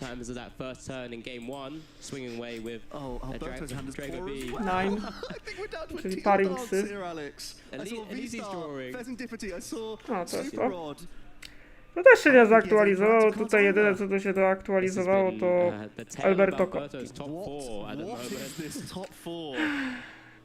Both players have better poker faces than I can tell you that for sure. Well, that teal dance. Giratina's still here. No będę grał, tu nie wiemy. Tort wygrał. Się nie doaktualizowały dane chyba widzę. That teal dance can unlock absolutely anything, right? There's plenty of ball search. Four nest balls, 4 ultra balls. They're pretty big. They can find his way into granie na those. Mirrory takie męczące.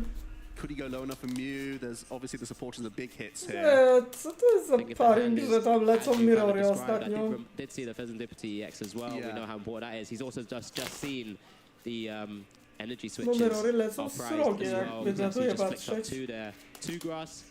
Energy is now going to hand just in case he suddenly hits a Ogre Pond. He can teal dance one more time then, seeing 2 cards, of course. This could be defining our top 4. Who's going to make the final? These teal dances are huge. Big shuffle. One big card here for Alberto. It's a big shuffle. Here we go. Teal dance. It's going to be pretty Będzie coś, bo tu Magda się rozkręciła. It's a research. Here we go. We're gaming. Alberto's in it. Potężny But teal now it's come dance. down to what resources he going to lose, because one's a prime catcher. You can prime catcher, well... do you even want to? I think it's decent to prime catcher up Squawkabilly, just because otherwise it's an easy teal dance retreat. Super Rod the energy back into the deck. Why not? You don't want to. You might as well utilize that resource whilst you can at least do so. We're always playing the research. That's going to happen. At least we're in the game, and that's exactly. I'm sure Alberto's just breathed a sigh of relief there. Didn't want his top 4 to end like this. He's still or having to think, potentially end like this, I should say. He could have maybe drawn out of it on an additional turn, but it was Is that he going to research. bend Squawkabilly and put that active? No, it's going to be the prime catcher just for Squawk. Yeah, I do like this the most. And then we're going to research everything. No, the Pheasantipity is going to come down just in case. And there's going to be a couple energy going as well as 1 Regidrago V-Star. Let's see a fresh 7 though. What a sigh of relief for Alberto. Still in this game and seeing 7 fresh cards. Yeah, I don't think in the grand scheme of things, not too bad at all. The prime catcher's there waiting for the V-Star power to maybe be reutilized a bit later. Still has access to a few other resources as well. Here's another teal dance, and we're rolling here for Alberto. Does need to find some of those Regidrago Vs as well. There comes an Ultra Ball. I can imagine it can only be a Regi that he goes for here. You'd think so. There we go. This is going to be Regidrago V coming into onto the board. Into hand first. Give himself a chance to think. Widać, że Alberto się rozkręca.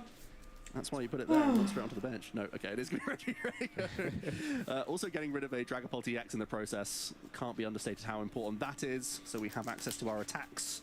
Could he have ever gone for a Squawkabilly himself here? I mean, maybe the hand's resources were He's got just an too good. Iono in hand, then he has Mew EX, so we can draw a couple additional cards here. Okay. We can work with this. I think maybe debating like a Cleffer or something, but that's just too risky, right? Maybe it pays off from these 2 cards.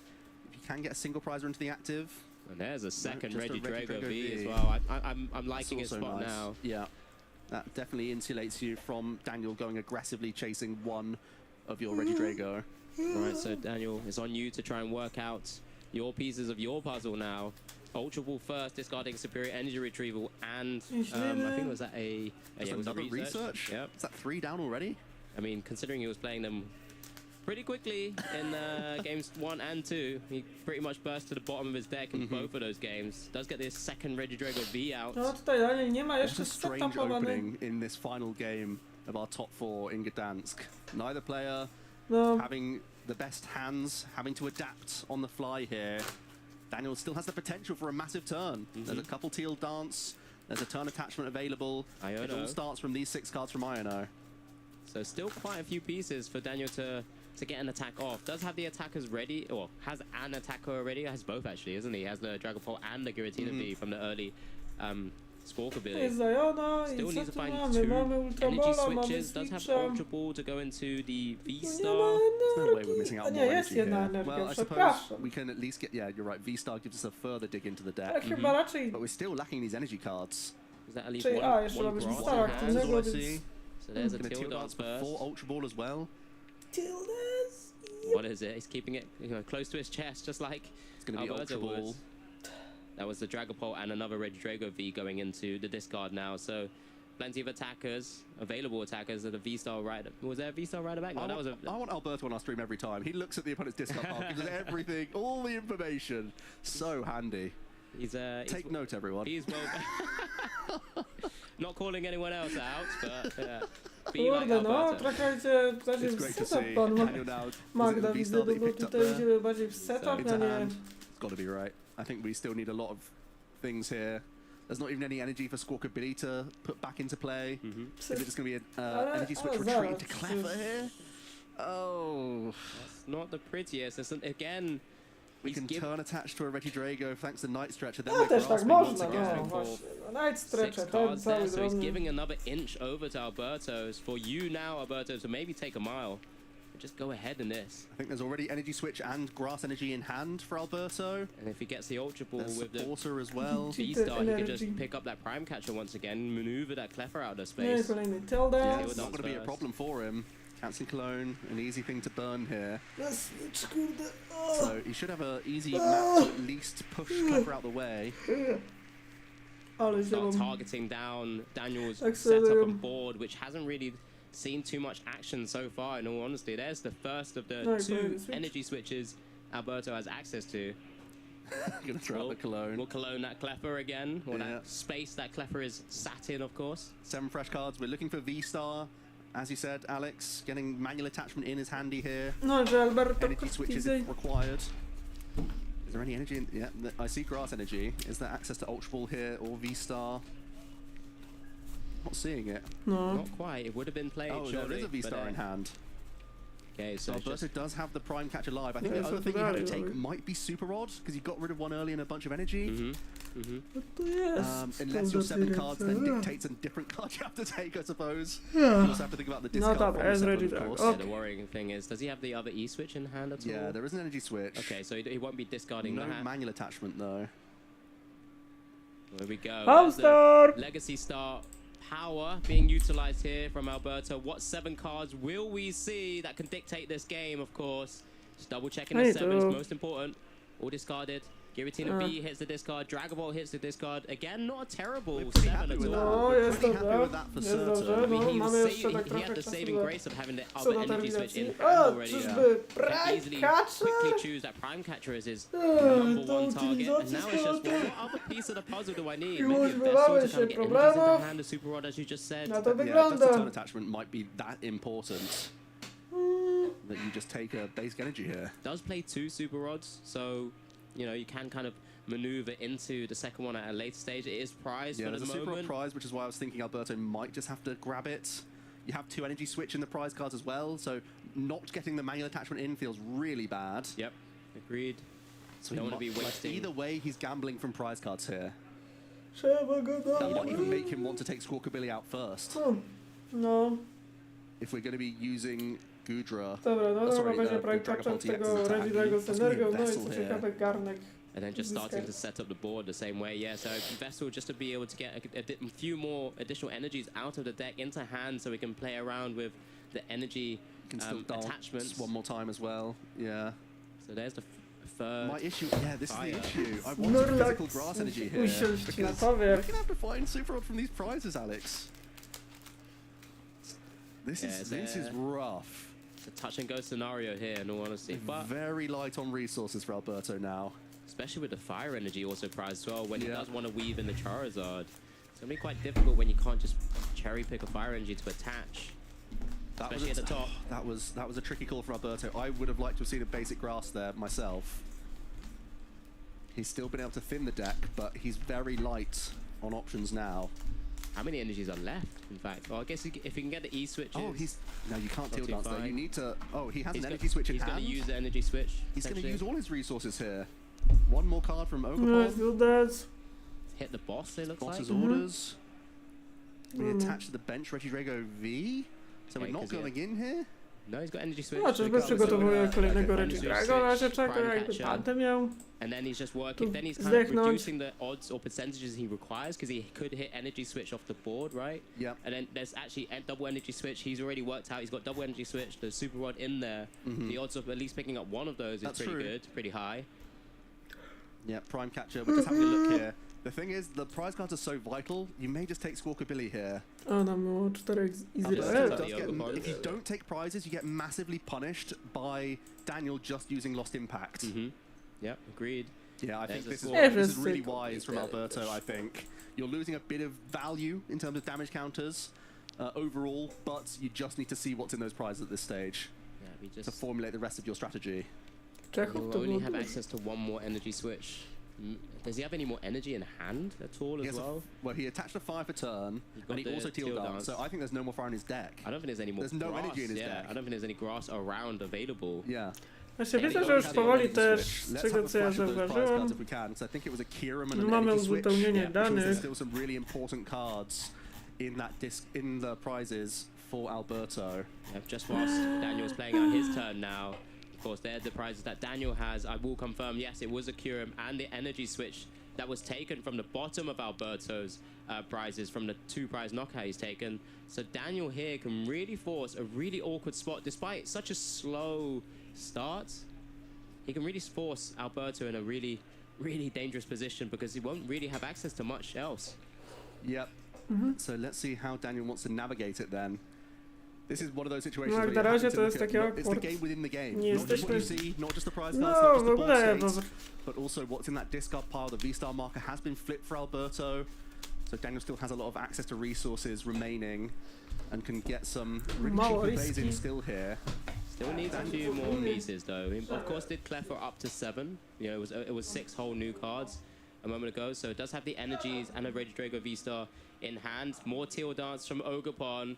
Just hits another grass, which is fine. We can keep dancing for the moment, but he needs a couple of more pieces. Where's those energy switches when he needs it? It's a switch card. Can we draw anything here?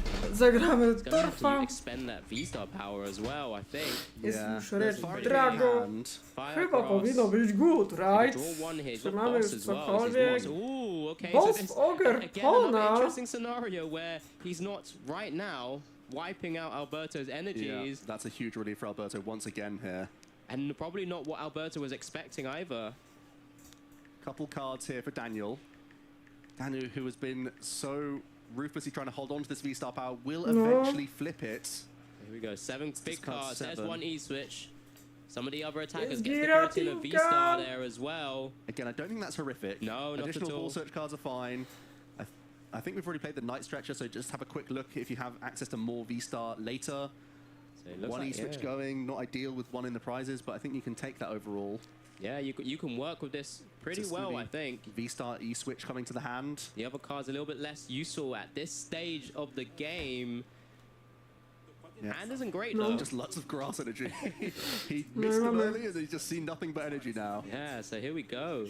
There's energy switch. There's 5 counters on this Regidrago V-Star, so Rolling Iron can still be impactful in terms of tanking here. No, He's getting creative. We're going for the Kieran. We're going for a double Trifrost win condition here from Daniel. This is the way that you can win in 2 attacks, bringing the Teal Mask Ogapon into the act position, so you don't have to worry about the Terrastal ability. Trochę ryzykowne trochę You're już also szczerze. able to damage the Fessentivity EX and the new EX.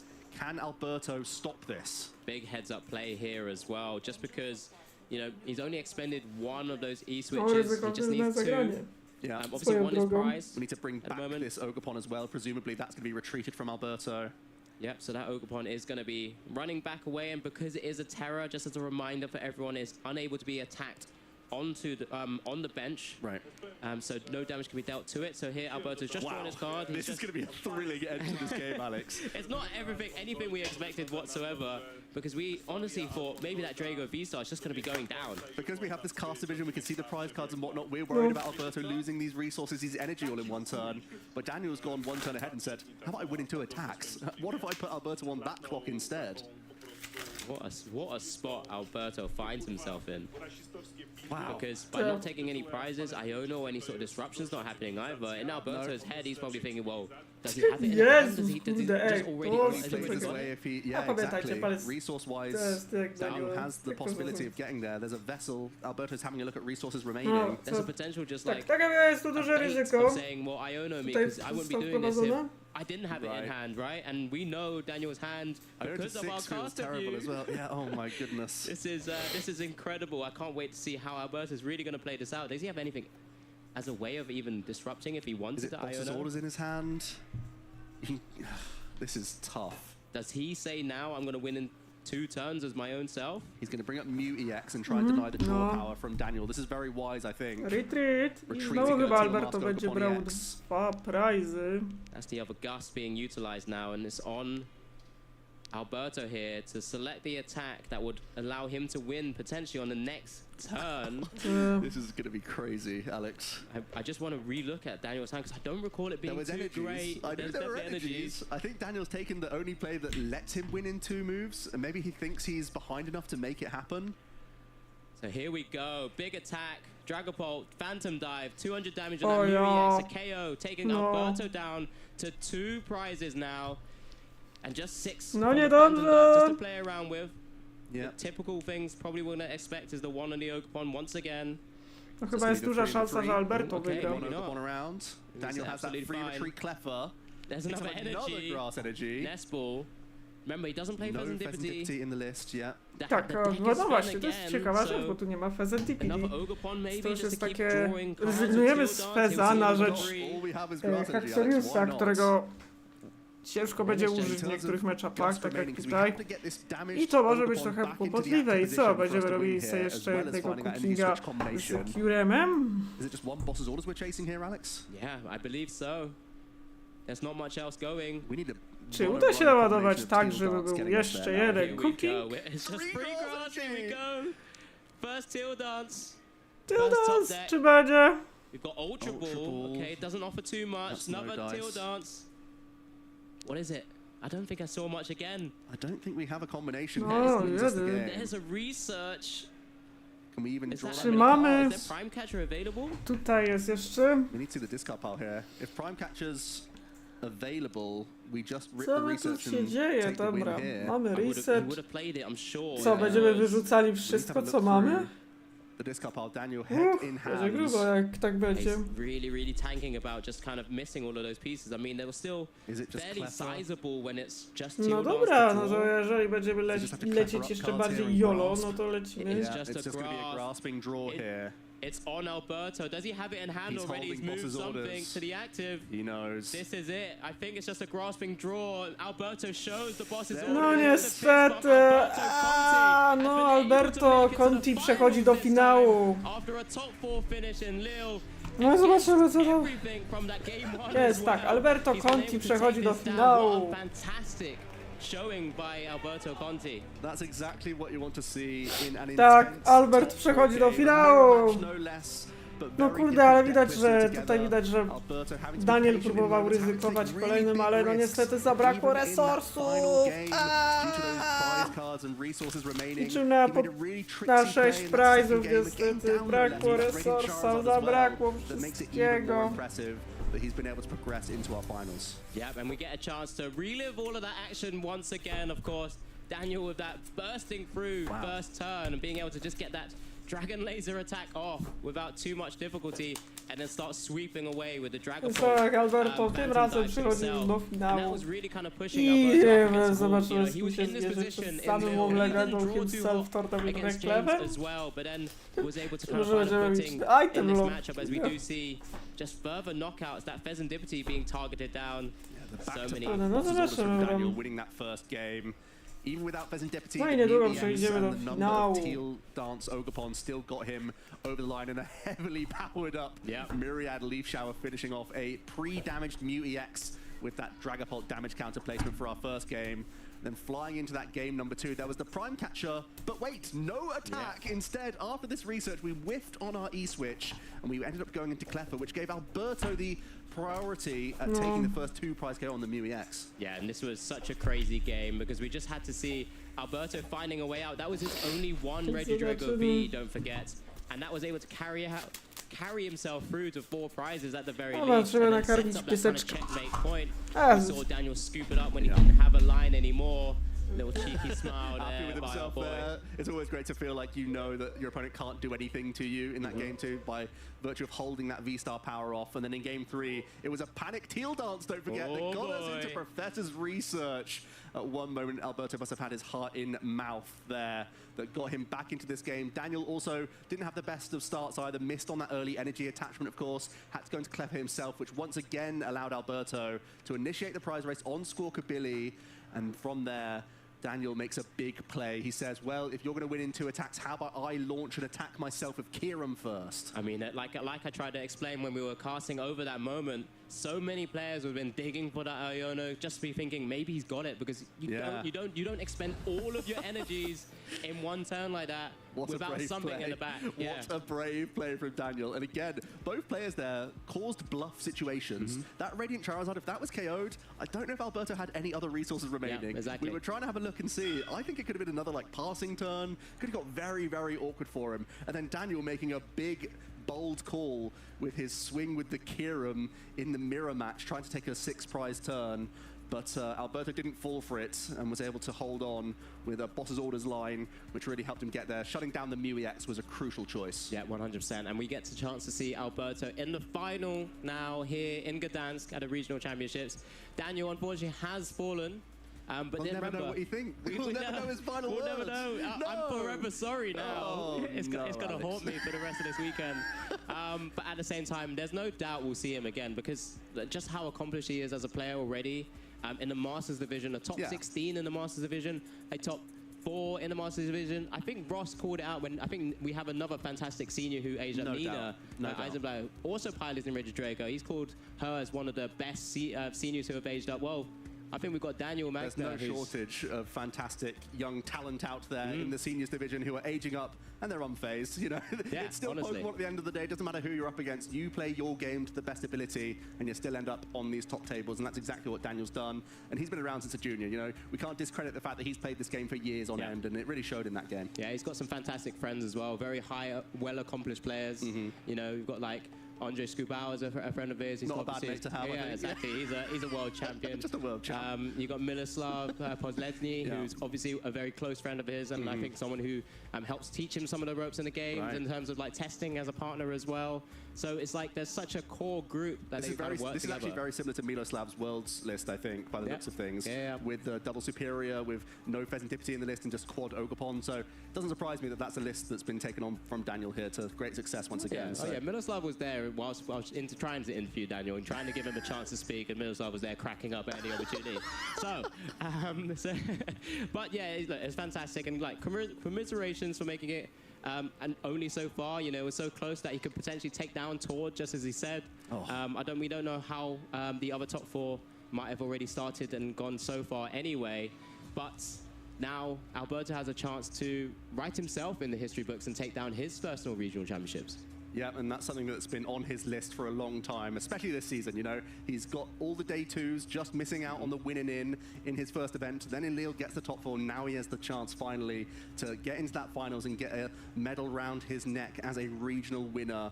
He's been one of these very consistent pilots. We've heard him in interviews, how often he likes to think about the game and play the game as well. So, yeah, he's a very deserving finalist. Yeah, you've called him the form player of recent times.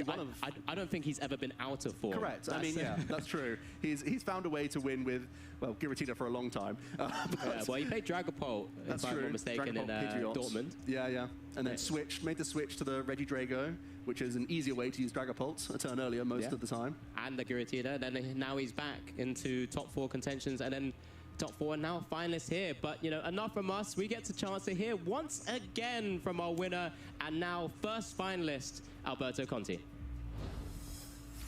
Hi trainers, of course, we are back here on the main stage. My name is Amy Wasley and I am joined by the incredible Alberto Conti once again, bringing you a final top 4 for the ages. That was spectacular. How are you feeling going into the finals? Feeling really, really good. After game 1, I was not sure if I could win the match, but I did it and I'm really happy. So it was such a fun one. I was really sweating the whole match because it was running back and forth. Oh yeah. And yeah, probably I should have played better game 1. I think I made a slight mistake. I don't know if the game would have been different. I don't know, but I managed to clutch the other 2, so you fine. did incredibly. You're so harsh on yourself, you know that? Because what we saw from, well, everyone at home and backstage, of course, we saw a masterclass of 2 incredibly powered Reggie Drago pilots. But You've stuck in there. You've believed in the heart of Giratina, and it has brought you to this spot. Yeah. Is Giratina your favorite Pokemon? Actually, no. It's my favorite TCG card. Giratina V-Star is my favorite TCG card, but my favorite Pokemon is not Giratina. Can we know? It's another dragon type. It's not a dragon type. Yeah. Oh, this is such a fun guessing game. Oh my gosh. Is it a steel type? No. Okay, I'm going to come back to you on that one. But regardless, how's the invite looking this year? Because you must feel like you're in such a strong spot. You were in #1 coming into today, and now you're just going to be soaring above the rest. Regardless if you get the invite or not, how are you kind of feeling going into that? Well, I feel really good. I think that with this final, at least, I will get to, I think, 1,000 points, which is really good. I think I still have to do the correct math. I think you will. That's crazy. Yeah. Are you all finished with local level events? I'm still missing 3 challenges wins. He can keep going! My challenges are actually really hard. we all like really good players in my area. I want to shout out my friends from Bergamo. Please do. A huge kiss to them.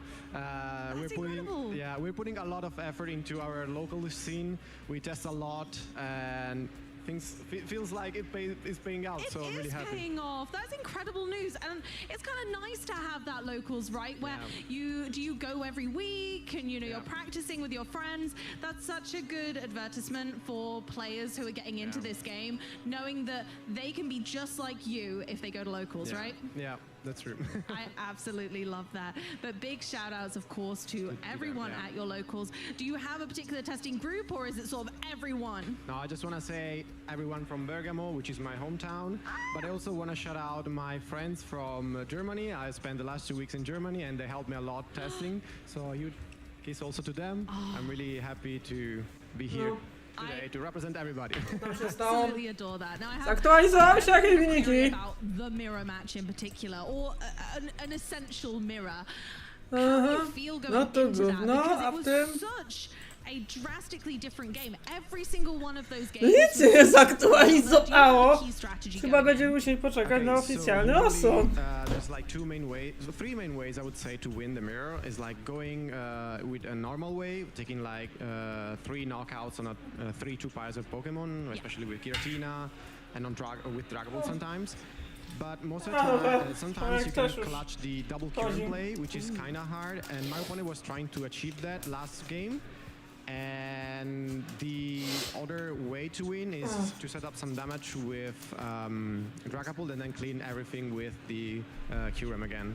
That's so beautiful. The flexibility of that matchup has really shined, and you can tell that both of you have played this to its end, to its littlest wick that you could possibly file it down to. You guys have both shown that you're both such strong Regidrago players, and we could see it have another win. Back-to-back wins with Regidrago could happen. How would you feel if you were the second person to win? I would feel amazing, honestly. I'm already feeling really good. Being able to reach back-to-back top cut is insane. Right? I'm really happy. So let's now hope for final. It's been such an incredible season for you already, and I see absolutely no slowing down for you. Even if you get that invite, you're going to carry on coming and seeing us, right? Yeah, of course. Yes, okay, that's amazing news, Alberto. Thank you so much for being with us, and thank you so much for treating us to a fantastic best of 3. We're going to throw it back to you guys in the studio while we get Alberto ready for the finals. Another thank you to Alberto Conti. Yeah, we'd love to see you here again. Of course, I'll give you a little squawk and squeeze when there's an opportunity to do so.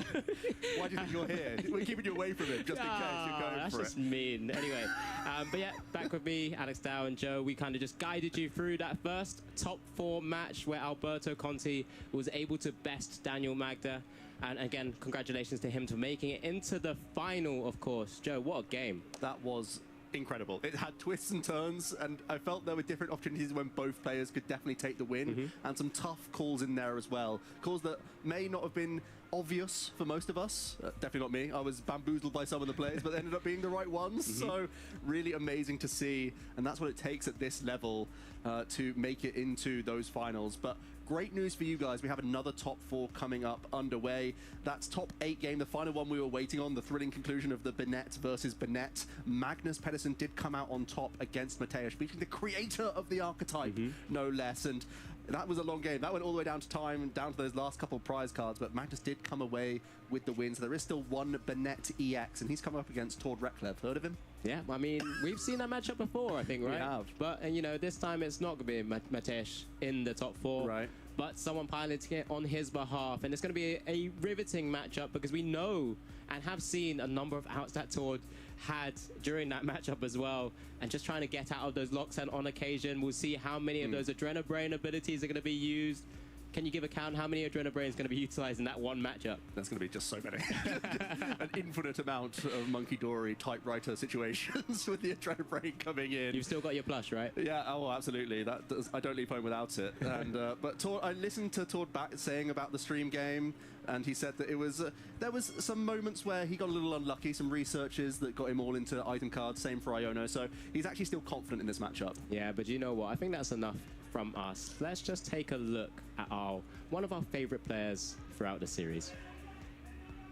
Welcome, trainers. You're joined by myself, Shay Burton, and the one and only Tord Reklev. And today we're going to get to know Tord in other ways that you might not get to see normally on the stream. So Tord, how long have you been playing the Pokemon TCG? So I've been playing tournaments since I was 11, but I actually was taught the game by my mom when I was 6 years old. So it's been quite some years now. Wow, how did your mom get into the Pokemon TCG actually? Was she, how long has she been playing it for? So she was just buying the cards, right? As, you know, these fun little toys when I was a kid. But she figured that, you know what, might as well figure out how to play the game as well. You know, they're not only collectibles, it's actually a card game here. So she taught herself how to play the game, you know, looked up the rules, and then she taught me them after. Wow, shout outs to Mummy Reklev there. One of the best things you can do is teach Tord how to play Pokemon. So you said you've been playing since you were 11. What would you say has been your favorite deck that you've ever created? So I think I take a lot of pride in the Soraku Lizardpod deck I built for no dobra, ale i tak wysoko, top 4. No i gram na Reklewa, chociaż z drugiej strony wiecie, no chcecie drugi raz oglądać Aszkiewicza wersję. No właśnie, chyba się coś tu zaktualizowało, ale... No. No ale i tak wysoko zaszedł, tak przyznajmy sobie wprost. Więc no już i tak wysoko, no Mangus, no czy wiecie, czyli uczeń przerósł mistrza, no Mangus też szedł w tym kierunku. Znaczy faktem, że zasparowano tam 2 Myrory, teraz był top 4 z Myrorami, to już w ogóle jest odlot. Więc... O Jezusie Marysiek. Ale tak jak mówię, top 4 to i tak... Jak top 8 to jest bardzo wysoko, tak swoją drogą. Też do rankingów zapewne. Będzie wysoko. No ten Duńczyk też gra Bennetą, tak swoją drogą, więc... A couple dark Pokemon for weakness that like normally relatively difficult to jakieś rozstrzygnięcie w końcu było. To overcome. So it's like this Hoopa V especially that an ability turned into a psychic type as well as a dark type. No nic się tam kurde nie zaktualizowało. Dobrze wiedzieć. Yeah, it came in really clutch, winning an event in Milan actually. So that was really cool. Chciałbym, żeby was skipnąć. No, chyba już pokazałem oficjalnie. Ale tak, Jerzyk zaszedł bardzo daleko. Ja chyba widzę, że chyba Reklev przeszedł. I mean, I think it's just a low of the game. I still have a lot of fun just on the individual event himself, and also like each and every game I play, I have a lot of fun with. So, when I'm not, you know, playing Pokemon testing for events, I play Pokemon for fun. I'm just playing all formats, right? So like, I just really enjoy the game, you know, all the way through. we go. Absolutely love to hear that. And I think that's a fantastic message for you back at home as well. Make sure you love the game, enjoy the game, and good things will happen. But unfortunately now, that is my time with Tord, so we are going to get back to the action real soon. Pokemaniacs, you have joined us O, in the thick of the dobra, mamy jeszcze Tord Reklew versus Mangus Petersen, no czyli Łaszkiewicz w top 8, co też jest tu bardzo wysoką wynikiem i też można zgarnąć niemałą kasiorę i jeszcze boostery do tego. Więc tak, mamy znowu Reklew idzie na banetki, no jak widać. No tutaj przypomnienie oczywiście osiągnięcie Torda Reklewa, człowieka, który na ten moment gra Terapagosem z duchami, bykami i sowami, a po prostu Terapagosem, okej? Duchy gra się wszędzie, da się je wcisnąć. No nie wiem, czy lista Reklewa nie będzie tu zaś base'em. No i z drugiej strony mamy Mangusa Petersena, który był czempionem w Worldsu w 2018, NAC Top 8 w 2019, w Liverpoolu Top 8 tego sezonu, no i oczywiście 2022 Stuttgart Top 4, który oczywiście gra, no wspomnianą Banet Garveduar, czy jak to niektórzy nazywają, Polish Baneta. Znowu Reklew gra przeciwko oczywiście Banecie z gardą, bo czemu by nie? No u Reklewa oczywiście mamy PJ'a i Duskula, a tam Banetka i tam Artazu. Więc tak jak no Tord Reklew znowu będzie się będzie się męczyć, o ile Mangus się no dobrze rozkręci. To się widzę, że z Mangus Petersenem będzie grać. Chociaż tak z drugiej strony, no wiecie, no też jednak trzeba pamiętać, że też jednak Reklew już grał z Łaszkiewiczem, więc no też to trochę byłoby tak trochę mało zręcznie grać na jedną tą samą osobę. It could have gone either way. So we need to keep a very close eye on how each player manages their board state in order to. Znaczy warto zaznaczyć, że Reklew w swoim buildzie gra aż 2 PJ'e i Pidgeoty, więc w tym przypadku jeden sprajzowany. Widać tutaj chłop tutaj poprawił i uznał, zróbmy tak jak inni, 2 Pidgeoty. No i mamy oczywiście Rotom i Duszki. Ale tak swoją drogą, jeden PJ oczywiście jest on na ręce, z czego co widać. No zaczął z Terapagosa, no tutaj warto zaznaczyć, że Terapagos lubi grać pierwszy, bo w drugiej nie może atakować. To jest ważna rzecz, dlatego też Reklew zaczyna w swoim buildem oczywiście jako pierwszy. Z drugiej strony właśnie build Mangusa Petersena, no też chce zaczynać pierwszy, żeby nie robić item locka na headsa. No i oczywiście zapominają oczywiście o naszych bykolach, bufalantach, czy jak to woli, bizonach, które redukują damage basicom do 60, czyli w tym przypadku Everett Darkness może zadawać dosłownie nic. W swoim buildzie oczywiście Reklew ma Turosy, Penny, więc no jest ciekawie. No i mamy Gnezbola po... No, po kolejnego Kukuta. Zobaczymy. Jak na razie oficjalnie wiemy, że no, w finale jest Alberto Conti. Zobaczymy, który z panów tam będzie, no bo... One of the best birds in the game, of course. We can talk about that endless days, but if we're looking at it here, his hand is quite stacked up well. Of course, there's a fable combo of Noctowl into Featherball and Rakini that gets that Pidgeot. No tak, mamy oczywiście Pidgeota i mamy chyba jeszcze Arenę. Which means Area Zero can come into effect next turn, giving him 8 bench slots. So everything is going according to plan right now. No i pas. This is A beautiful No i zobaczę jak... No tu mamy gardę, tu mamy szympansa. Ach, oczywiście i Iono. No oczywiście, że zaczynamy od Disruptu.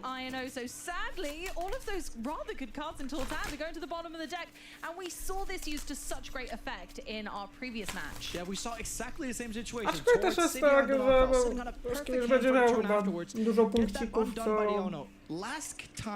It ended up being that Tort did not hit nie ma energii. as he ever so wanted, and actually ended up with nothing in his hand. We can't quite see the hand from Tort yet. He hasn't shown the camera yet. But of course, we're hoping for the case of a better game that he does have something to work with. I'm worried there's not going to be an energy Esper.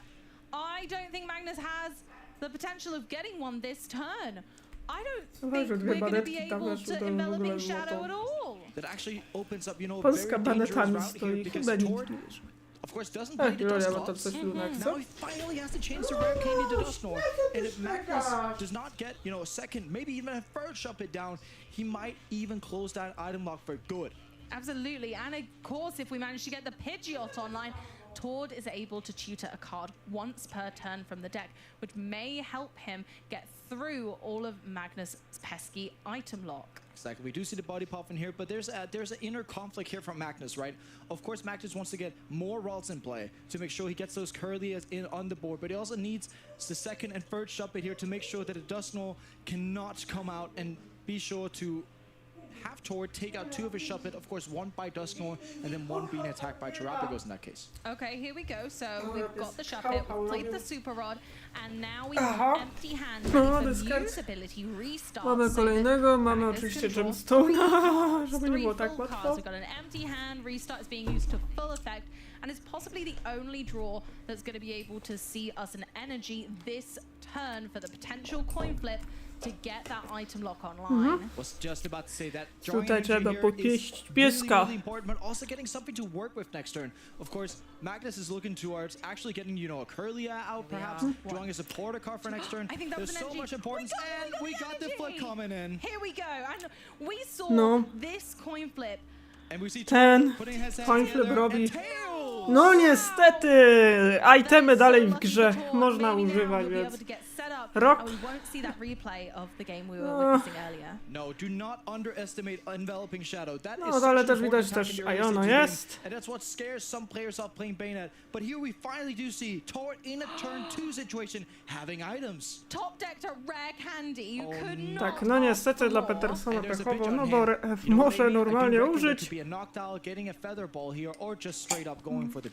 Honestly, we could go for Pidgeot. We can get the possible Dusknoir online as well. We've got so many options because there are so many evolutions that can be so meaningful in this matchup. And Tord is going co my to tu chcemy? Chyba chcieliśmy Sofkę, jak dobrze pamiętam. No i kurde, no niestety tym razem Magnus aż takiego szczęścia nie ma niestety do reklamy przecież. Bo niestety...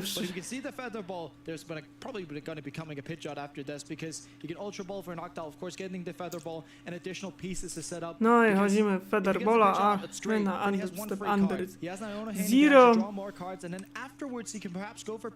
Więc wiemy co robimy.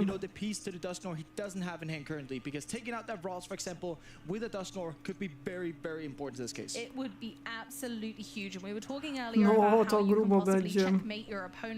Consistency of their deck and just slow them right down. And where God of War and Bayonet aim to do exactly that, Tord is going to look down and see if he can give them a taste of their own medicine by saying, I'm going to take your support out for a change. We do see the big bird coming out there, so there's going to be a Arcane Pidgeot. I actually do like this because it frees up the Hoots, right? Yeah, there's already absolutely. a Terra Pokemon playing the active Terrapagos, so off the Iono, there's so many cards that could be hit, but he goes straight forward to double oczywiście turbo double turbo będzie. We may actually see a boss's orders onto that. Atakować, ale będzie jeszcze Iono. I think 2 boss's orders in, there could be a boss order onto the rolls. Very much so. So the nice thing about using the quick search for the double turbo energy is that it's the only card that we can't search for with those Noctowls. We just can't get to it. So you'll be relying on raw draw power or a supporter, and that isn't consistent. We're not guaranteed it unless you play Chorus Tenacity, but you know what? We don't. Tort doesn't play it, but we can also then ask ourselves the question, how did it go last time when he tried that without pitch? No i tutaj znowu Iono chyba wejdzie.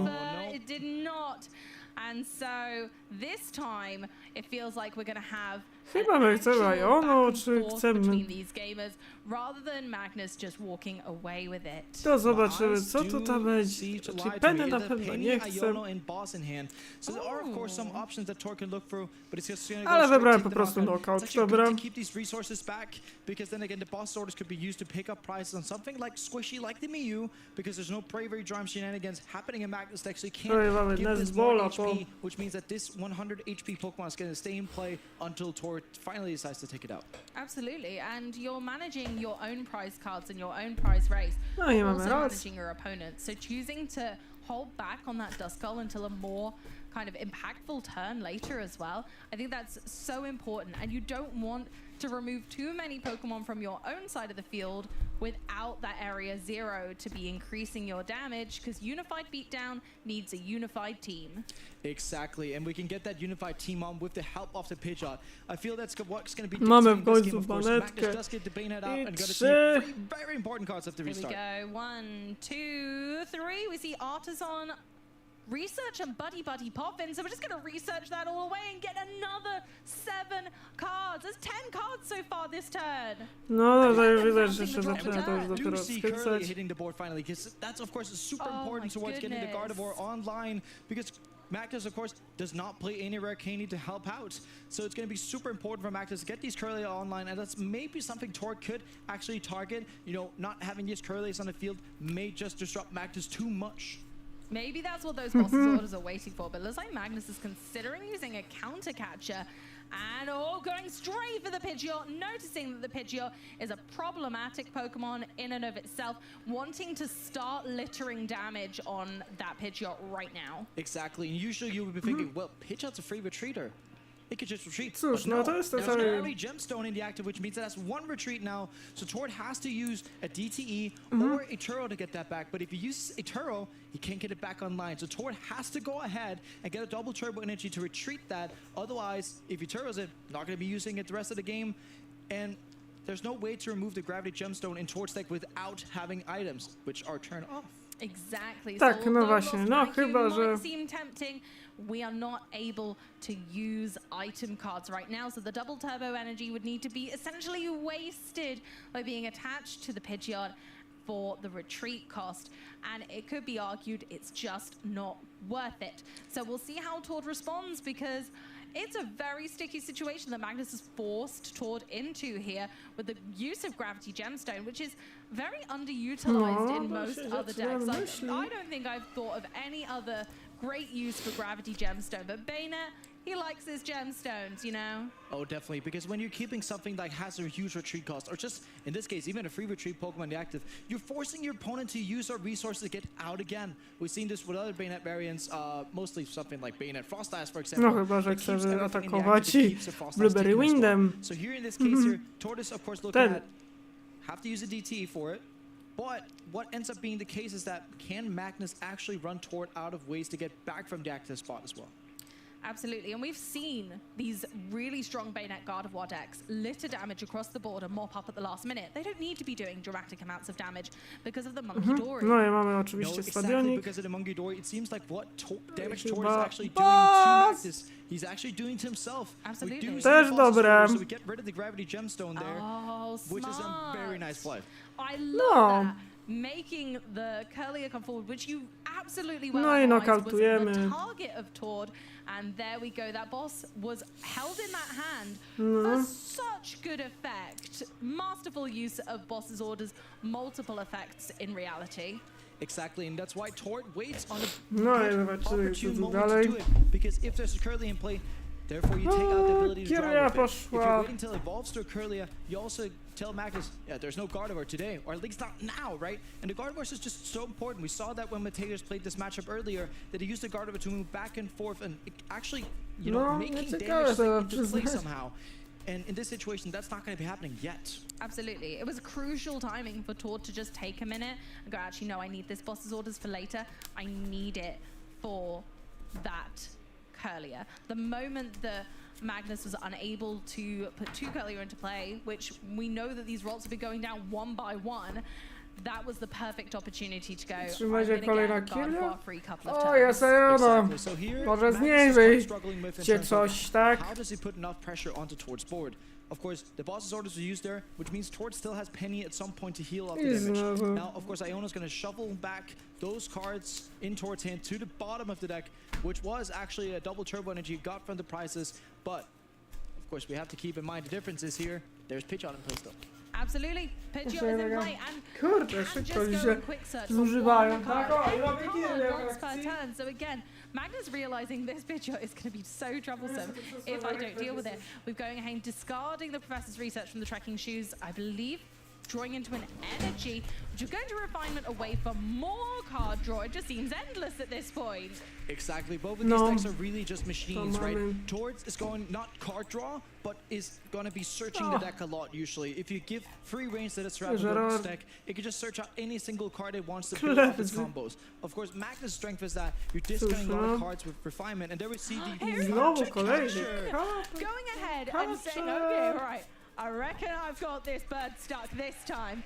Get down here. I'm going to bring you right down to earth. And we'll see if Tord can once again get Pidgeot back into flight. And a Poltergeist just for a measly 60 damage. Tak, no niestety reklam miał tylko bany quite good because of course Tord sits with 2 Noctiles in his hand. You know what? That can get lost vacuum. Ajajaj, ale też to oznacza to, że reklam może używać itemów. Once again, those item cards can be utilized as Poltergeist does damage, but does not that item lock. So it can be the risk of playing around with Bayonet. Mamy oczywiście sofki, a wiecie co to znaczy, że jak są sofki, to możemy sobie jakie chcemy itemy robić. A tutaj się ktoś pomylił, jest przy przełączaniu.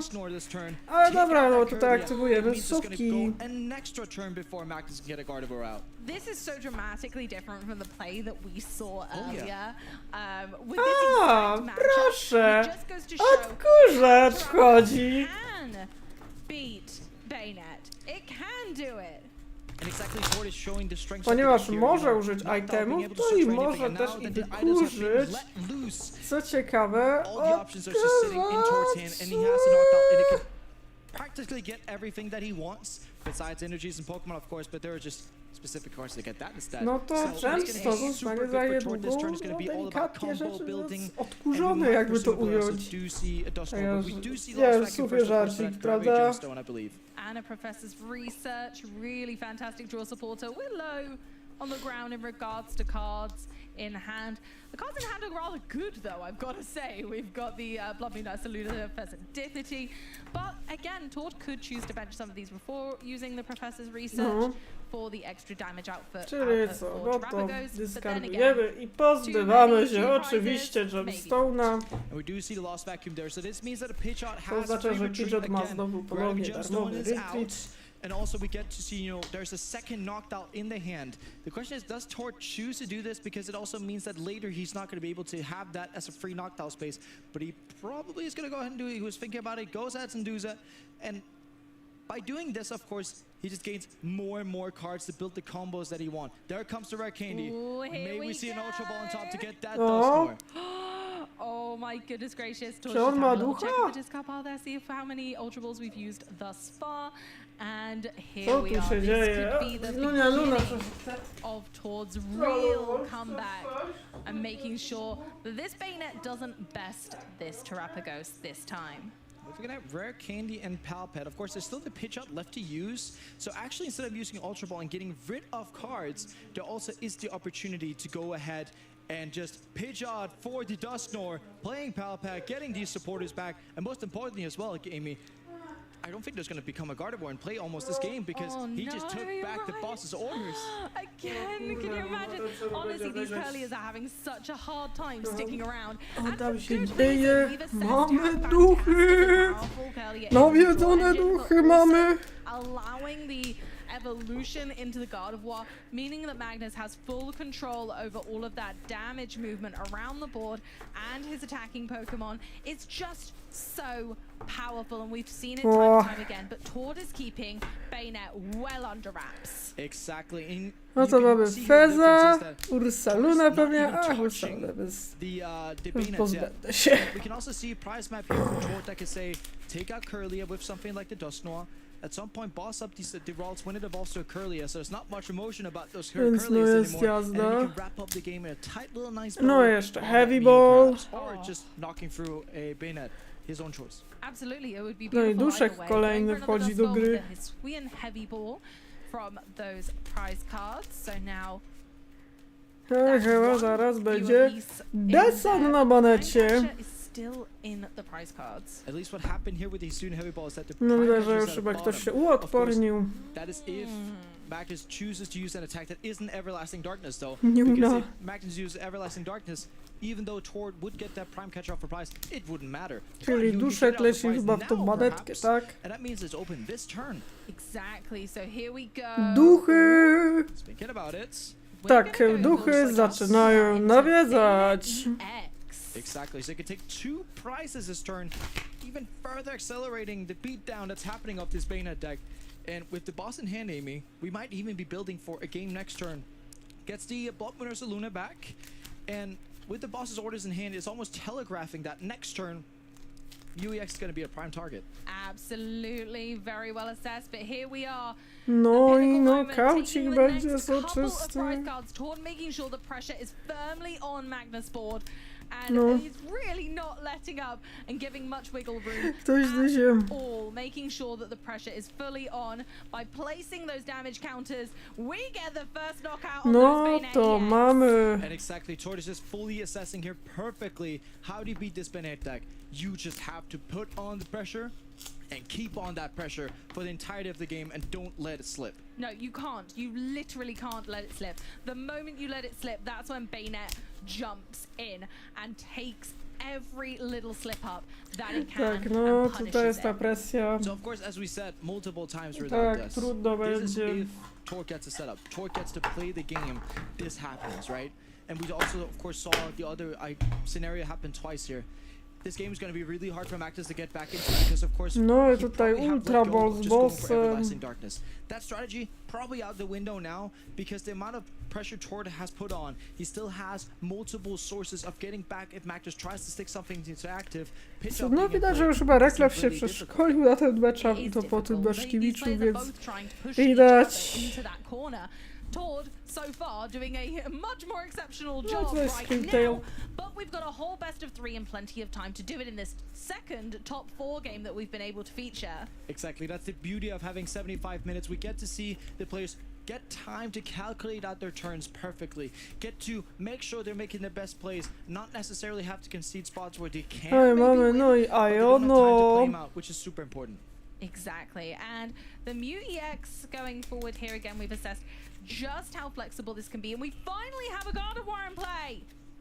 Exactly, and finally, it took its time, but Gardevoir's finally in play, but is it too late, Amy?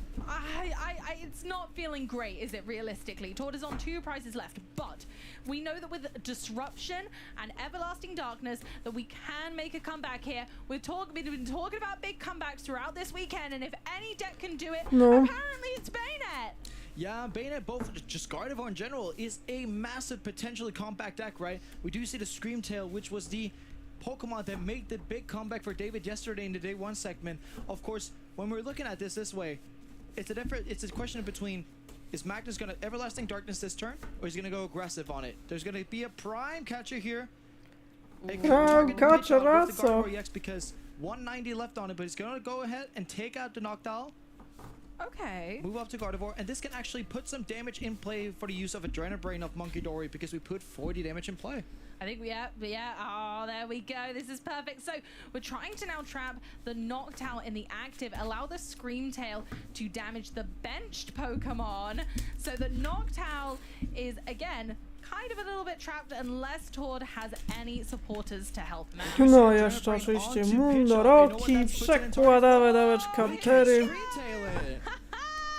It could be Roaring Scream! Tak, no i wchodzi tutaj właśnie ten Roaring Scream. Of course, Tord will have access to Festivity. It's going to be really important for this next turn, but of course, giving your opponent Festivity is better than giving them a Pidgeot. Absolutely, yes. No, Pidgeot is so much more flexible. Festivity can help you. It can draw 3 cards, but those 3 cards aren't looking hot if you ask me. They are not for sure. There's a Rescue Stretcher, but there's no real Pokemon that Tord can just get into that would help him out immediately, which is where the really issue just sits with Tord, of course. No. Honestly, this is looking like it could be another God of War Bayonet comeback that we're going to be talking about for a very long time, because we're going to need to see some real movement from Tord at this stage. We need to be able to move those Noctowl out of the active, but we can't currently because, well, there's not a lot going on in that hand. We could play another Hoot Hoot ready to Noctowl again next turn, and that would help us out. But currently, I don't see how we're getting a supporter to help us. But then again, benching this Hoot Hoot just puts it in the path of this roaring, screaming Scream Tail. No. Which is not going to be great either. No, you're so right. It's almost like we need more Hoot Hoot. We need more. We need more birds, and currently so far we don't have enough birds. Tord could go ahead and stretch your back, but like, the thing is, I hear he can get the Pidgey and make Magnus guess between what does Tord have in hand to put out. The question of, do you target the Noctowl or would you target the Pidgey here next turn? And of course, Magnus cannot take out both. There's not currently access to a second Monkey Dory, so Magnus cannot, use 2 Adrenaline Brains at once. Ma jednego szympansika. Ready to rumble once again, going for the refinement on an energy just to see more cards. Again, give us those options. There's the Bayonet, but no Shuffle in place, so we can't shoot at supporter from the discard pile. Honestly, I'm feeling like the Hoot Hoot has to be the target, but I like the bluff of the Pidgey. Yeah, the bluff of the Pidgey is super important here, because if Tord didn't put down the Pidgey, it would just be super easy for Max to say, ja z takim trudnym deckiem, no bo tutaj jest nieciekawie. No, unfortunately not. There is a path here where Magnus could go, take a Monkey Dory, turtle up Tyle, a że już Pokemon, grają top 4, a tu kurde się nic nie zaktualizowało.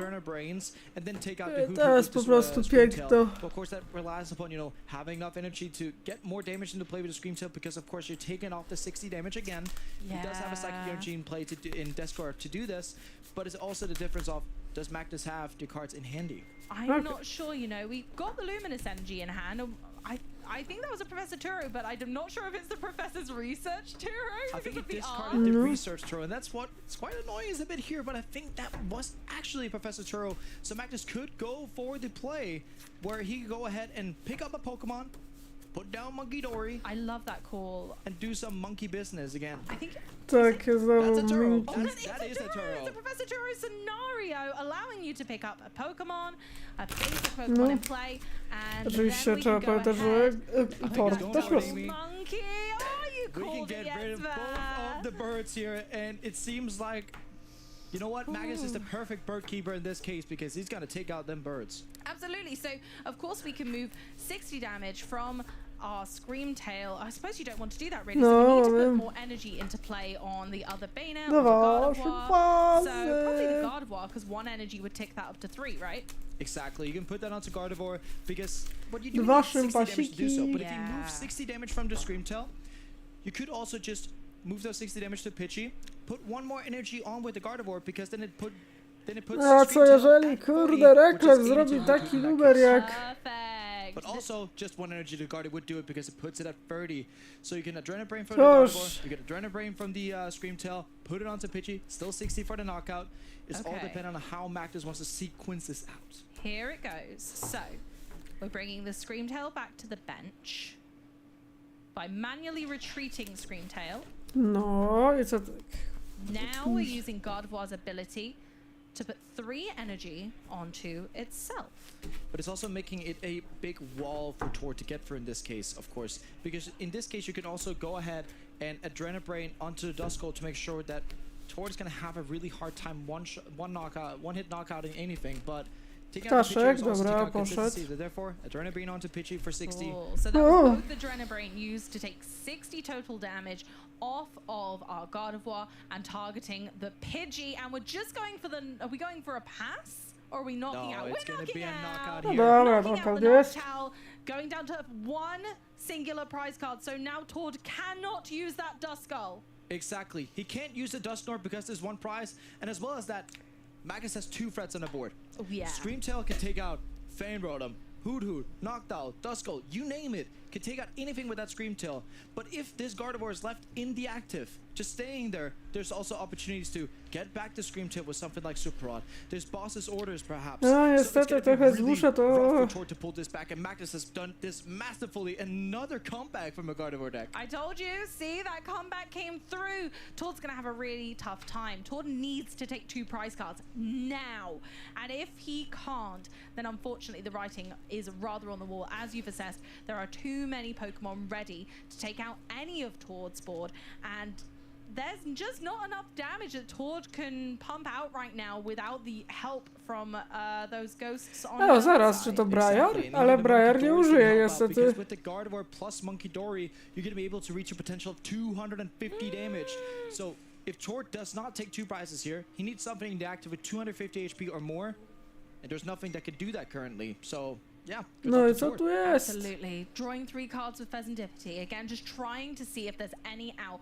We have the time. The Bouffalance might be able to help us out. That could push it up. That could make it a lot tougher for Magnus to kind of pull off this final prize card that he needs to take. So at this point, Tord is kind of playing not to lose, and we're trying to make sure that every out is assessed. Exactly. With the luxury and time in hand, of course, Tord wants to be sure that he has milked every single option that he can to make sure he doesn't lose this game. Regardless of how bad it seems from his perspective, of course, Tord is playing into, you know, every single out that he can. Of course, we are down to the wire, but this is only game 1 of 3, but Tord wants to make sure he's assessed every single possible line. So going ahead, it looks like, ooh, Thornton Prime Catcher. That is certainly curious. Exactly. No, there's a lot of plays you Prime can make with Catcher. Thornton, of course. Can get back, you know, Pidgeot, and if he wants to get that into play, if that's going to be, you know, proving pivotal to him, he can also remove this Duskull off the board, so he can make sure that a Drained Brain is not going to take it, and it's going to be Duskull for Pidgey, which means Thornton, since that Duskull was been played for more than I Candy Pidgeot wraca, no nie tak. And we didn't need the Duskull anyway, so Pidgeot is so much more helpful and has higher HP, so it's much more difficult for Magnus to knock out. So we're just again making this board No jeszcze do tego zrobimy boarding w postaci oczywiście byków.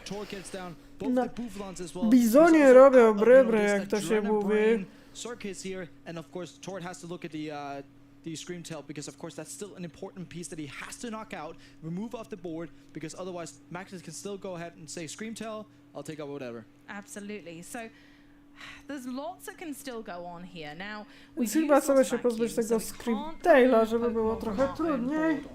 Zobaczymy, czy tak będzie.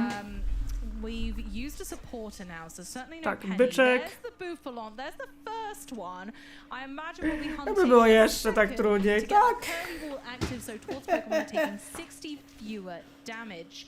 But I believe it is, only the basic colorless Pokemon. So Pokemon like Pheasantipity are still at risk. Yes, so Tak, no i oczywiście mamy te bufalaty, które... No i się zobaczymy, kto się zmierzy z Alberto Cottin. There is a combination of cards that could do it so Magnus does not have the availability to win. But of course, trying his best here. I don't even think Magnus has free energies to retreat, because of course this Bayonet now has free retreat because of Gravity Gemstone. Absolutely, so it's going to be quite tough to get this Bayonet out of the active equally. So honestly, both players are doing a fantastic job at keeping one another on the ropes. Exactly, we do see 220 put onto the Bayonet. Of course, here is the question to Magnus. Do you have what it takes? And right here, it's super difficult for Magnus to map out this. Of course, Fanrodom, which is the closest Pokemon he can get to, has 70 HP, not 60. So, of course, here, Magnus could go Everlasting Darkness, because they could do it so... I mean, items are shut off, but it's not really great here, because this Arapagus can take out the Bayonet, and I don't even think he plays enough energies to actually retreat this. He plays 6 Psychic and 3 Luminous. That actually means that the maximum amount of energy that Magnus has left is 1. has toured back to Magnus, back into the corner. The Magnus went, actually, no, you go over there, please. These guys are really in a tussle. And each turn, it seems like the other player is getting the advantage back from the other. We are seeing this go back and forth much more than I was expecting, and I'm just overjoyed to see it. Exactly, they're just throwing haymakers at each other every single turn, asking these questions.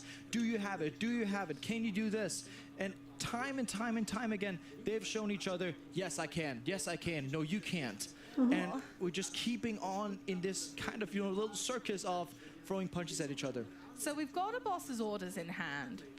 But I don't know if it's going to be enough because we have the Pidgeot. Kurde, no tutaj jest taki gorący kartofel. O nie, no Magnus poddał grę! I pierwszą grę wygrywa Rekla. Kurde, no niestety Magnus poddał grę i Rekla wygrywa pierwszą. Czyżby go zobaczymy w finale?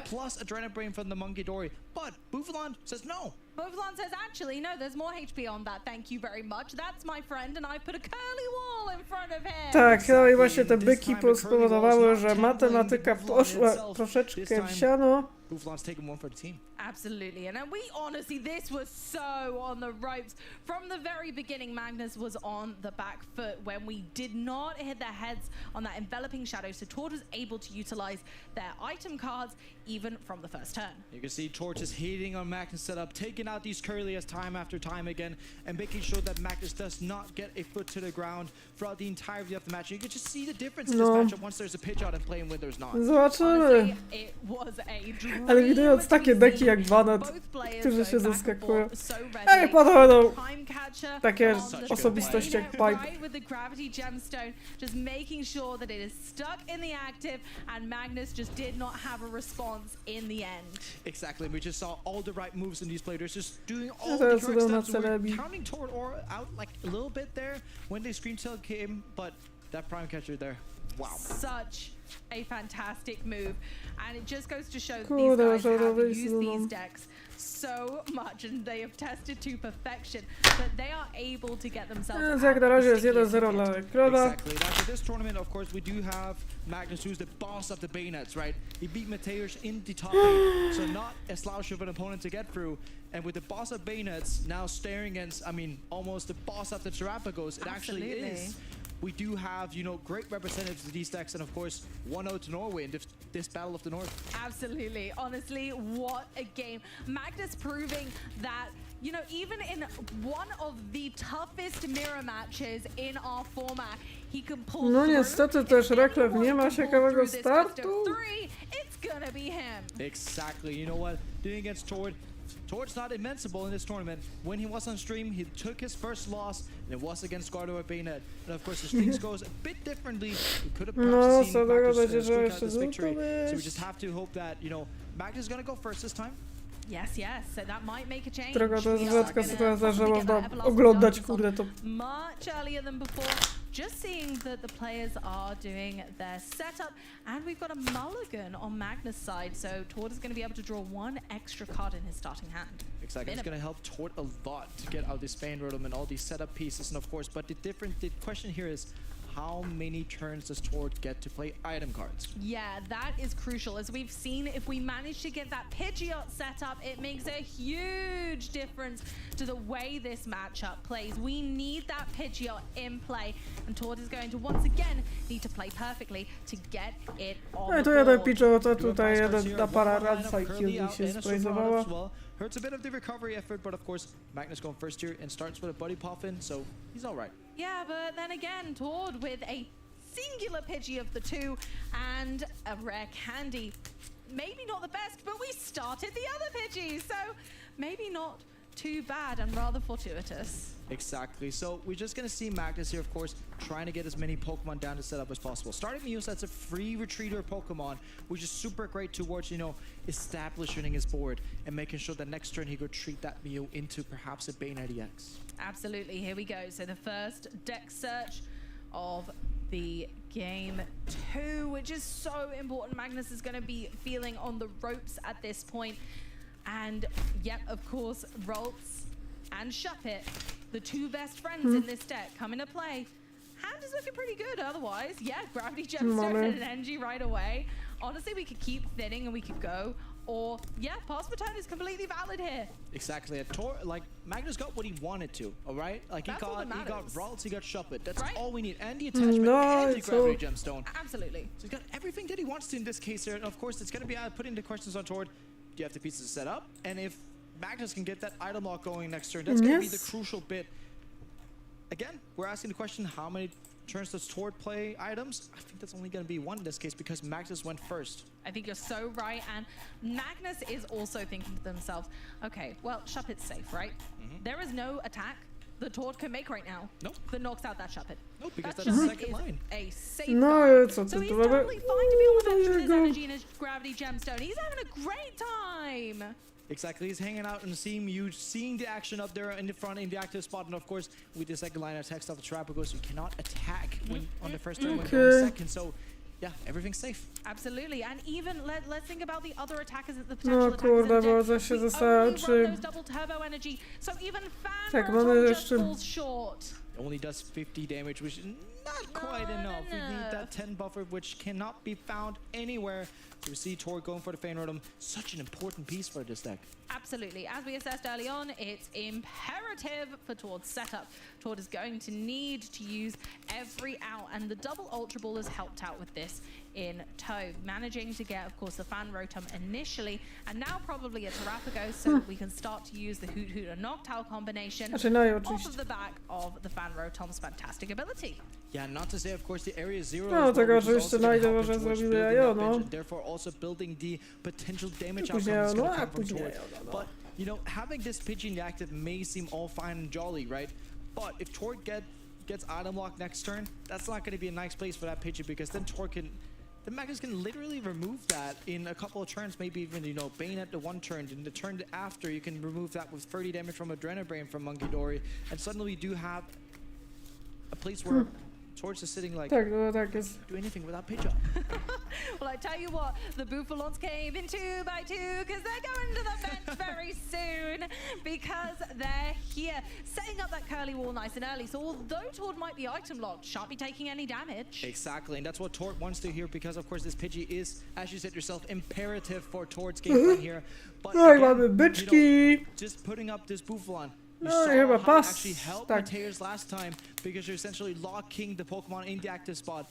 And then, you know, the damage just has to be, you know, generated for Adrenabrain in this spot when it's Bouffalon out. And of course, if you have 2 Bayonets in play, you can go attach to energies with Gardevoir, move 40 damage every turn. So then your damage output every single turn is 40. But if it goes on for long enough, 40 is going to be enough. Exactly, but we know that Gardevoir can't come around quickly, so we know that we have time. If you're Tord, you're thinking it's fine, Pidgey's fine in the active, because even if I get item locked, I've still got time to try and work around that Curlier, because it's going to take a while to get into a Gardevoir. No jest i on. Baneta potężna. Co za item locka. Gotuję. Oh yeah. And of course, Magnus is looking for help off the restart to help to set up just a prime catcher here, not what he wanted, and go straight for the Iona. No disillusions there to making sure that we're Ionoing nice and early, getting a fresh hand of 6, and also disrupting Tord, knowing that we did take kind of an item use heavy turn for good reason last turn, hoping that obviously there's going to be lots of items in this hand now for Tord to slow him down. Exactly, that's the way you want to play against these item lock decks. You want to use as many items as you can on your first turn onto your item lock, but of course we do think Mag is going to go for the item block this turn for sure. And then the question comes on, how many cards does Tord have he can actually play? That's the huge question, yes, because we're not going to be able to get Pidgeot online.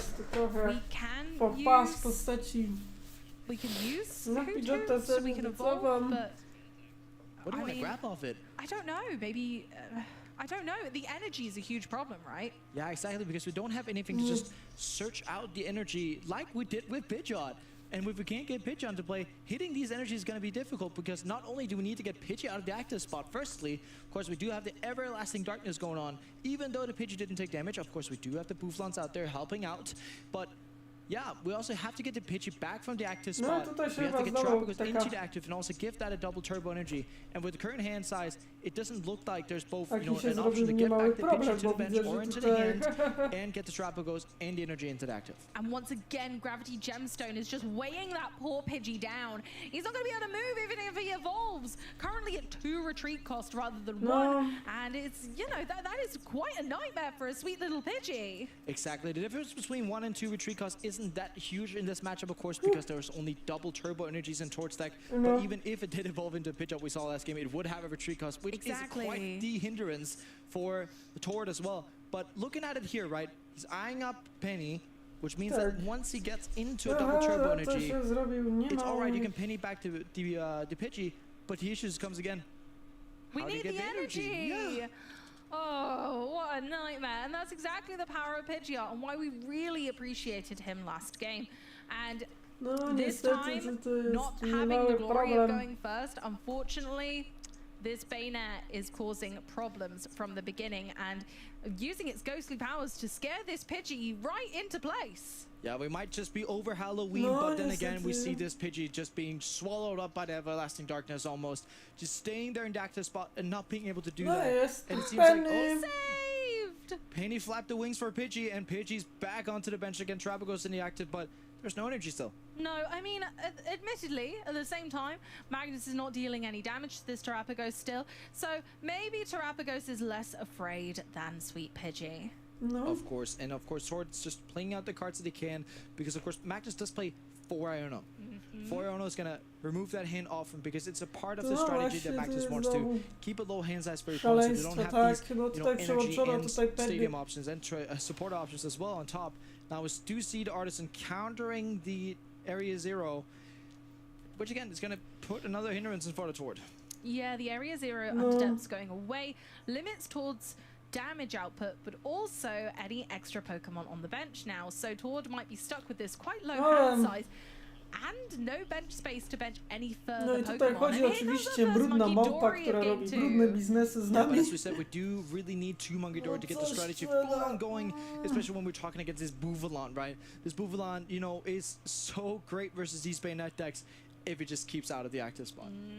That's the huge part, is keeping things in or out of the active spot that you would like to be there, which is something that Tord and Magnus have both tried to kind of place upon one another in this scenario. So once again, we're going for the INO. Very well assessed that Magnus is just going to keep on disrupting, so Tord wanted to play as many cards as possible last turn. And does Tord hit the double turbo energies? That is the big question here. It doesn't look like Tord does. We're still on with Magnus' turn, currently getting into play, and a second Bayonet, so we're really getting the strategy underway.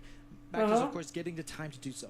Okay, Counter Catcher, and I didn't see what that other card was. There's a Prime Catcher as well, so you can actually get the PG back into active if it wishes. Or at least just get the Terapagos out of the active, because then Tord, of course, cannot attack. And we see a Bouvalan getting into the active. Mew up and back. Up and down. Mew swinging around and making sure that Bayonet is in the active when it wants to be, because it's time No, myślę, że i wchodzi tutaj małpa z brudnymi łapami. And we do have exactly this double Bayonet setup I was talking about, right?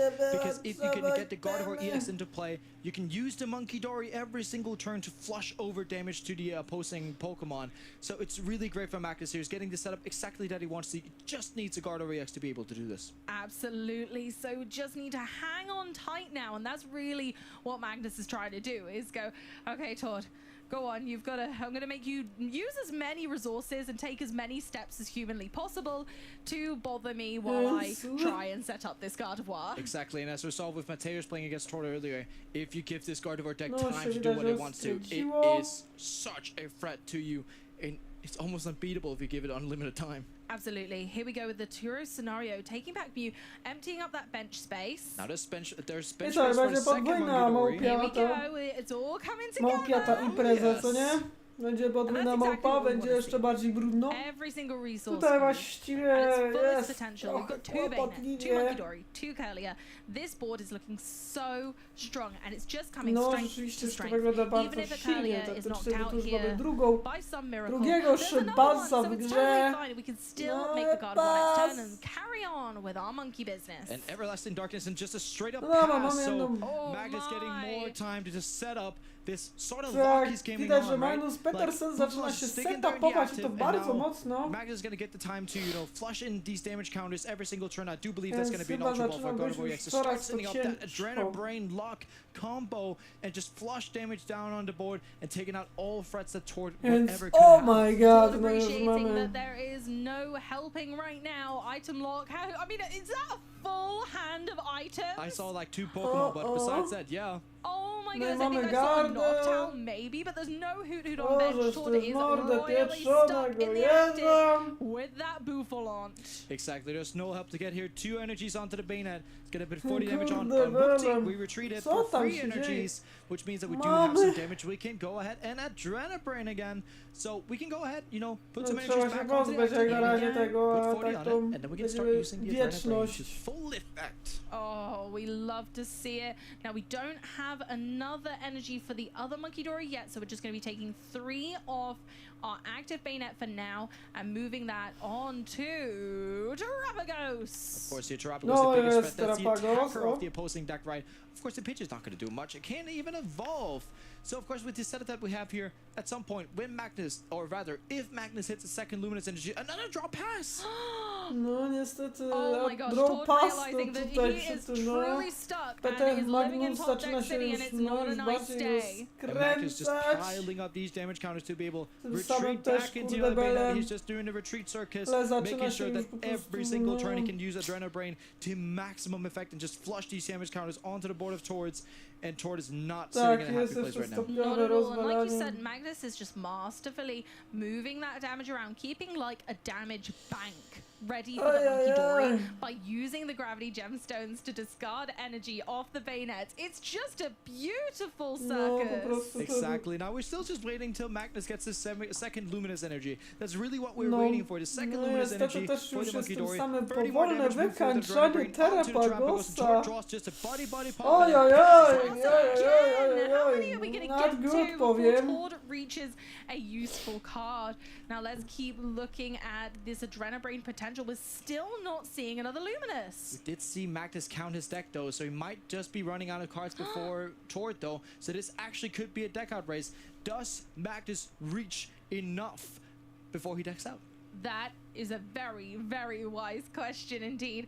Can Magnus seal up a win? And that's really the skill of playing a deck like Bayonet. Yes, you can item lock forever, but you need at some point to really release the aggression of the deck. And having the timing of that is crucial. Being able to time when to start taking the knockouts is what makes Bayonet a really difficult deck to master. Exactly. Are we going to see first time on stream this weekend? Are we going to see another win content just taking your prize cards? It might very well be. We might see somebody deck out. You just Ultra Ball for Magnus for the top. It's not the luminous energy that he ever so wants, but he's just going to keep on piling this damage and damage Bank City this. And go ahead, another energy on. And we just keep Adrenabraining all the way. 150 damage just generated with Gardevoir and put onto these Terrapagos. And nicely split. Of course, you want to put it onto Terrapagos with double turbo to make sure we can take that threat. No niestety jest takie nieciekawe. Popped onto Bayonet while moving with Adrenabrain more damage from the benched Bayonet onto the other benched Terrapagos. So just building up that engine and still choosing to draw more cards with Refinement and keeping the item lock. And no luminous energy yet and no retreat action here. Seems like Tord just drew another blank fan road, and it looks like. Going. That's a research. We don't want to play that. 5 cards left in deck. We might just have a deck out situation on our hands, Amy. If Magnus cannot put some cards back into the deck, that might be a very real situation. We are going to be able to see another Adrenabrain from that now benched Bayonet or the active also has 30. Moves to 30 from the active and seeps down to the other Terrapagos there, puts it on a 150. And the question also comes here, of course. There's a super odd in Magnus's prize cards. He's aiming for that for sure. Oh, absolutely for certain. Oh, let's keep going. Of course, there's that luminous energy in the prize cards as well. So, oh my goodness, it's just so tongue-in-cheek at this point. I'm not sure who's going to break to this jest ten lock problem, bo first, dalej whether jest Tort's super going to be able to get a odprajzak. useful card before Magnus just A to goes, you know what, I trochę need to start taking zajmie. knockouts now. And that's exactly why he's keep on piling the pressure onto that Terrapagos. Even though it doesn't have the double turbo energy, Magnus correctly realizes he has to do something about this deck out situation. No mamy Yeah, there are a trochę few czara, ale cards to left, nic nie and daje. utilizing the turns left before he runs out of cards. No, Of course, if you're niestety new tam here, szybko don't minęło. forget that Na there are razie 3 Rekle win conditions in the wprowadzi Pokemon trading card 1-0. game. You can either take your 6 prizes, make sure that your opponent has no Pokemon in play, or if they run out of cards in deck and they start their turn, unfortunately, that is also game over. Double turbo onto the Buffalon after the boss's orders, taking out that Monkey Dory. And I essentially nokautujemy pierwszą małpę, no i Rekle zdobywa pierwszego prize'a. No właśnie, co tu się dzieje, powiedzcie mi. Mamy tutaj tak, no niestety po długich... No i counter catcher z powrotem w byka. Your hand size plus your deck, if Iono happens, is larger than your opponent's hand plus deck Spokojnie, size. że mam Now, the jeszcze nice tu thing about this Iono is that it will at least guarantee us into the other Luminous Energy, but not yet, choosing just to keep the Everlasting Darkness up. Yeah, and the issue with getting into that Luminous Energy... Oh, there it is! Tak, kolejny And it's Lumos! told again, a draw pass is on that one. We're going to move that No, no, czyli 30. znowu wracamy. Once again, Adrenabrain from the Bayonet onto the Terrapagos on the bench once more. And we did have the uncertainty. Will No, Magnus czego ever hit that chcesz? Luminous Energy? And he did there quite a bit late. It would have been beautiful to see the double Adrenabrain, but it just goes straight back. No, and now with one in the prize cards, it certainly isn't going to happen even with the help of a Night Stretcher. So No. it's time to bench another Shuppet, which is nice because it gives us the ability to use that other Bayonet at some point where we can get a supporter out of our discard pile. So we might be able to Iono more than we were expecting. Exactly, that Puppet offering is going to be super great to get these Iono back potentially, where you can make sure that you put cards from your hand into your deck again to make sure, of course, we don't deck out. We can get time to progress these damage counters onto the board enough. Honestly, this is wild.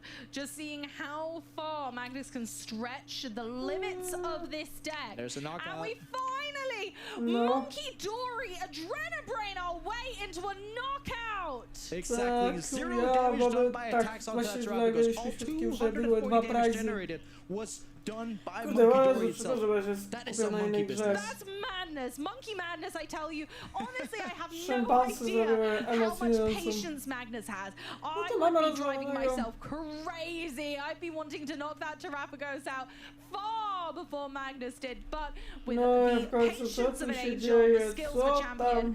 he has taken that knockout.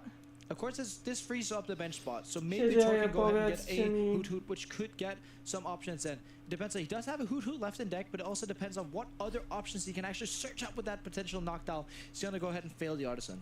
Okay, shuffling that deck, making sure that No i the co tu odds are się hopefully dzieje? more so in his favor.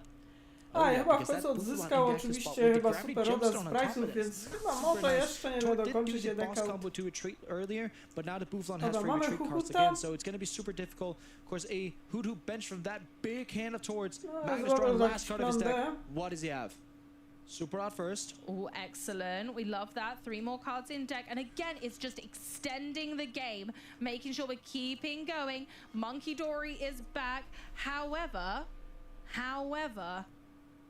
that other Luminous Energy is, of course, in the prize cards. He's at the top of the prize cards even, so it's probably a good chance that Chyba we trochę te won't plany. ever see No it jeżeli for nie Magnus' dojdzie, no case. bo jak na So razie he's to gonna już go kurde ahead, tak szybko still mija, bo doing mamy this 20 Adrenabrain minut monkey business determinacji here tak swoją and making drogą. sure that he can just Więc whip o ja, these damage counters over to szybko się Tor's dzieje. board and try to pile them up and make sure that he can remove the options. And again, Hoot Hoot, target No here. chyba Great tutaj target. próbujemy rozwalić Hoot Hoot, Huhuta. understandable. 70 HP, and we can certainly Adrenabrain our way into some smart plays there. Oh, definitely here. Of course, Magnus still has to navigate through 4 prizes. I do believe he has just 3 prizes because then the last prize could, of course, be taken by No. Poltergeist. Because I imagine with Torts really big hand at this point, there better be some No, training co, cards. There's no gonna i be chyba quite a wchodzi few, tutaj and Soba.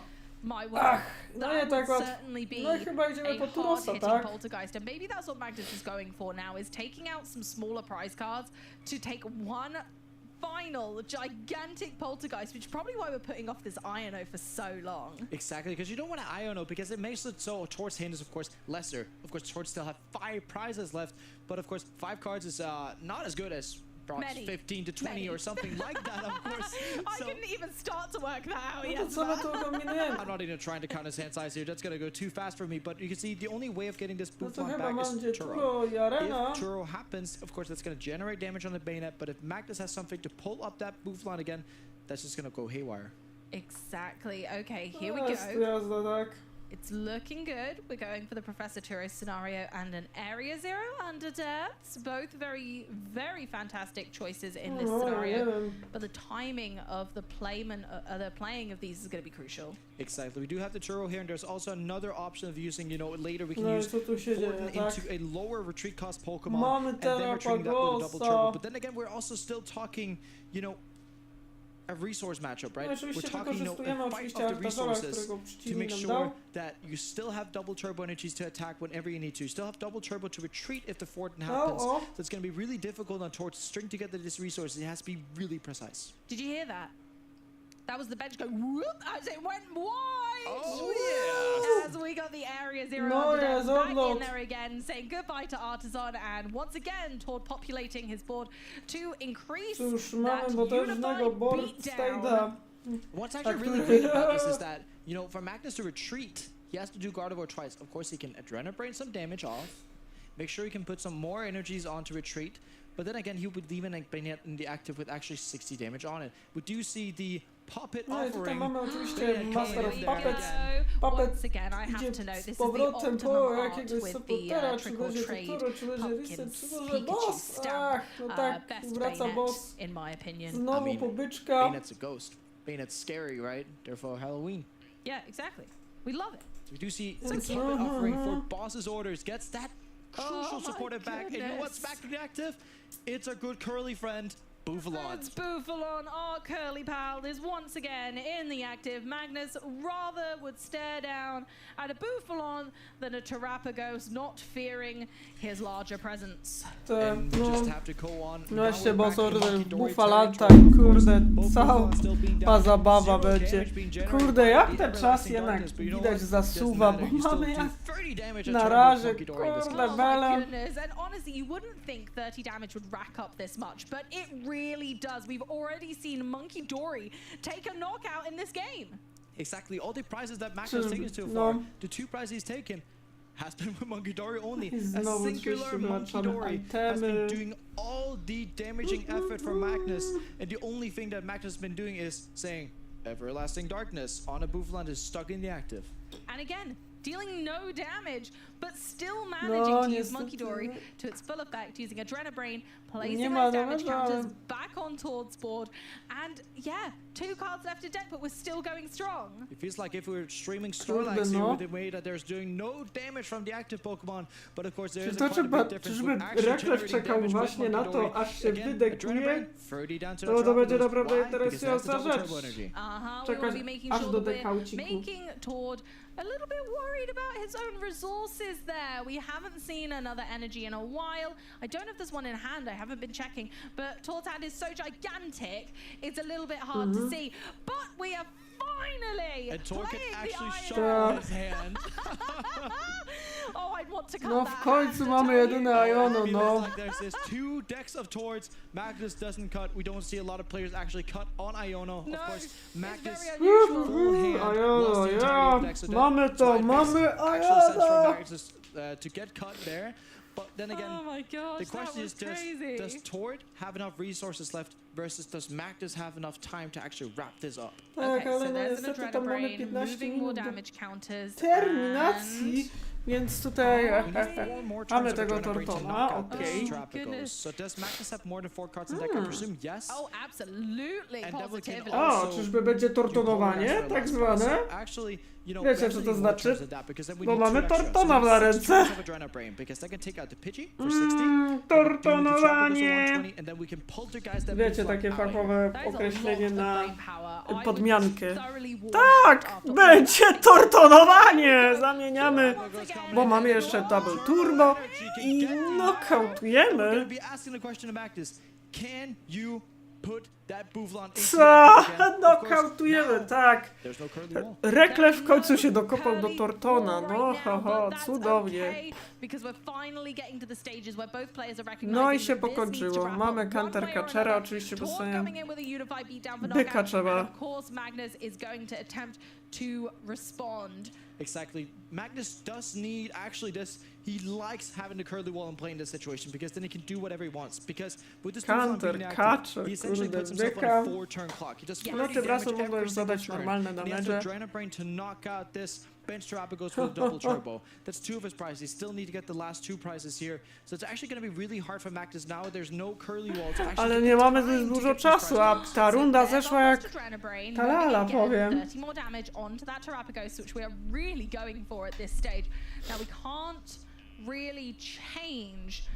Delikatnie rzecz ujmując, zeszło jak talala. Exactly. Magnus has recognized these 2 Terrapagos, or at least that Terrapagos with the double turbo energy has to go down to damage 1 already. No jest ta Briar, tylko że no wyszujemy 2-2. Of course, we're looking at he may be getting a Cypher Maniacs coding here and a Rults, but the thing is just that those cards are not going to help him.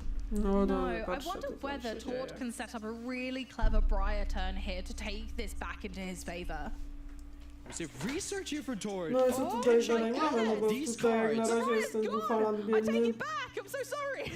There's going to be no Briar turn to take additional prizes here, Amy, but you know what? There's still a Gravity Gemstone in the active. Tort has to wait for this Buffalon to get knocked out. Tort has to have the answer to whatever Magnus is doing after this Buffalon is knocked out. That's why he's playing the research, so he can take some cards and make sure he can stack up that hand with options afterwards. And it was just a pass for the turn there for Tort. Now we're not going to want to get rid of this Area 0 under depths now, because it's going to undo all of Magnus's hard work. No. And also, you know, no jak na razie to tak zlatuje, gramy na czas. Because otherwise he could have Adrenabrain to damage over to the Terrapagos that's already damaged on the bench once more, then gone boss's orders and take a knockout with something like either the Gardevoir EX or the Poltergeist itself. He can't do that because he doesn't have the boss. Oh my goodness, and Tak, also nie not ma having bossów. access to that extra luminous energy is really Przeciwnik ma tu stinging trochę here, as ciężko. we could have doubled up the speed of this game, literally doubled it, because of the Monkey Dory being able to be utilized in 2s rather than 1s. Once again, we like Monkey Dories in 2s, we like Buffalons in 2s. We like prizes in, we like him in 2s. And we like prizes in 2s, problem polega but na tym, że mamy unfortunately tylko that's not jednego. happening quite yet, as we're still slow and steadying our way to the end of this race. Przedstawiciela naczelny, tak? I to jeszcze z energią, bo tutaj raczej druga energia jest oczywiście w prizach. Still looking at the options here, it's still hard on Magnus because Magnus wants to take these 2 prizes and hope there's a boss between them. Jest też coraz to ciężej. Czy jak na razie, czy w ogóle, bo już 10 minut do terminacji.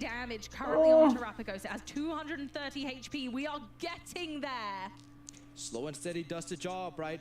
But its question is it doing a good enough job in this case here? Of course, we probably get to see an everlasting darkness once again. Up to 9 damage. Item lock, item lock. These are the turns that make all of the difference. These are the moments that define these players as top players. Going into our finals after this, who will prevail?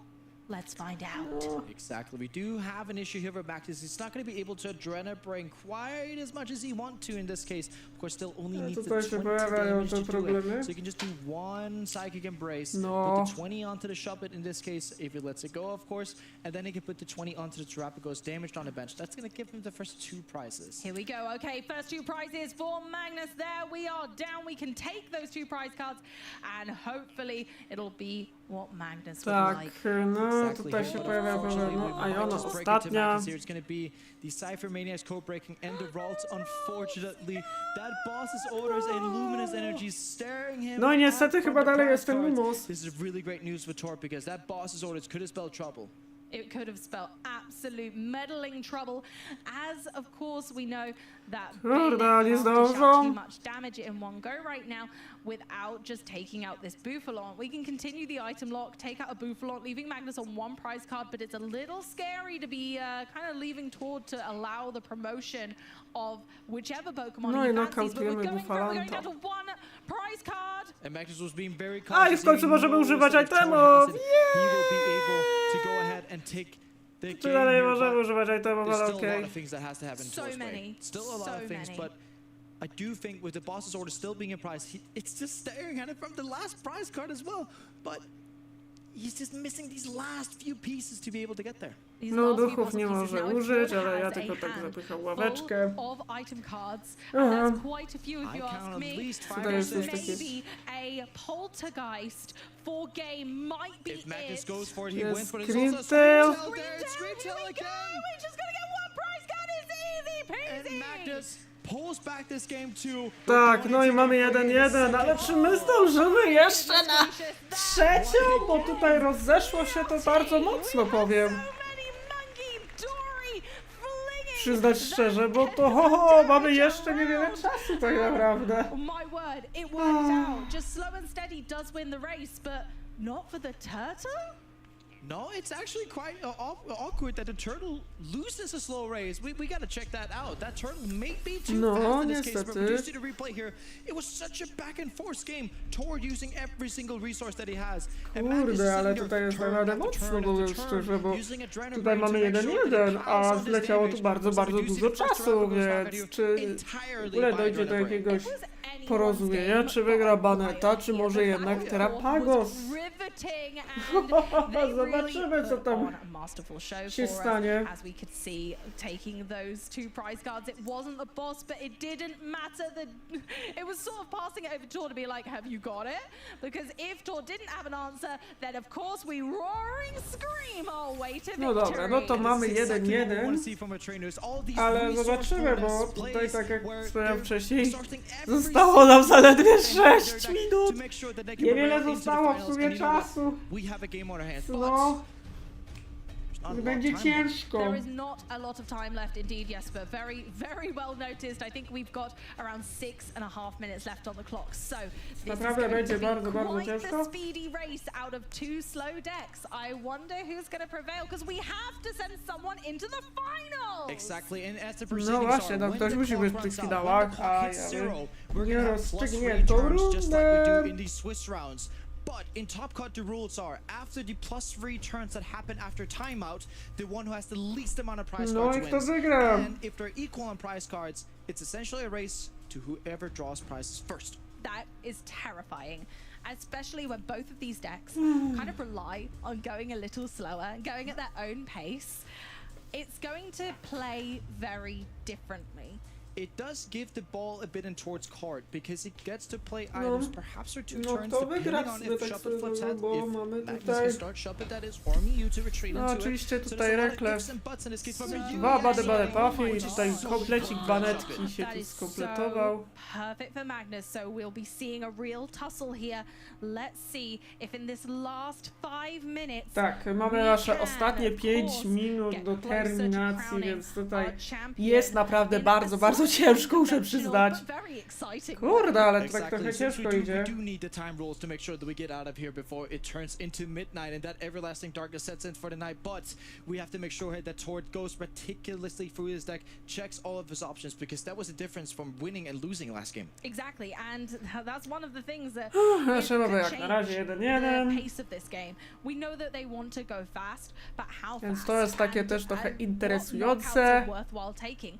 Are we going to see the Dust Tutaj Online get used patrzymy, or co not? tam jest. And there's so Wiatraczek many questions dostępny. because the pace of this game is going to be entirely different to what we've seen before because of the timing rules. Exactly. So it's going to be, we're thinking almost like half a game, if even half a game at this point, and Tord's going to do everything he can to solidify a position where Magnus is going to have to take a while to take these prizes, and if Tord on his second turn can use Dusknor, if the Shufflet flip tails, and if Magnus gets that Shufflet out to attack, that he can go ahead and take these 2 prizes and solidify his niestety position tutaj widać, to a point where że Magnus cannot take prizes fast enough. or is Magnus going to be able to put that item lock in place, meaning that Tord can't take prizes at all, and Magnus Więc tu mamy can wiatraczek, continue to take a jeszcze slightly Ultra slow Ball and po steady approach, because Tarapagosa as long i as he tam manages to get a prize card, zaczynamy. it doesn't necessarily matter if that's just the only one that's taken. No, wiatrak wchodzi. We've been asking each other these No, questions. wiatraczek wchodzi jak Do they have it? Do they flip heads or tails on Shop It? It's only a question that time will actually answer. Oj, mamy takie. Tord going for fan call. Absolutely, here we go. Okay, we're going for Pidgey, Hoothoot, and Noctowl. Now, if we can get that Pidgey as a Pidgeot online, I think that would really push Tord into the driver's seat of this game. And it just puts so much No, more będzie importance power. on this enveloping shadow from the Shop It. The 10 damage, we don't care about them. We care about the item lock in this case here. And of course, in Magnus' case, he's sitting and he's sweating because he knows that if he can get a Shop It on flip, that's going to be all the importance of this game. It's so No dobra, squeaky doje right pas. now as we head Mamy tu in sówki, mamy. to Magnus' turn. Ach, no i co teraz? Monkey Dory is a great start. A ją tym razem nie mamy. Very weak from Magnus. Ojojoj, spalimy bossa na wiatrak. Ordering the fan Rotom, retreating into Monkey Dory. No niedobrze po stronie Magnusa, bo Magnus ma tak zwaną, no trochę nieciekawą rękę, co też oznacza chyba tylko jedno, że... Czyli idziemy po Candy, chyba Penny, nawet Turo, jak to woli. Penny czy Turo, jeden kij, jak to się mówi, ważne, żeby... No niestety...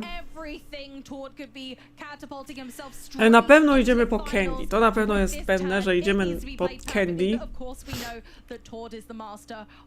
Ewentualnie, i po Penny, no to co wspomniałem, Penny lub Turo, jedno kij. I mamy Candy i Penny! No niestety, jest Candy, Quicksearch na pewno po... No właśnie, Quick Search po oczywiście Double Turbo, żeby móc atakować, no i chyba będzie pierwszy prize. Póki co nasz Magnus ma nie za dobrą rękę, która no jednak trochę nie mu się złożyła.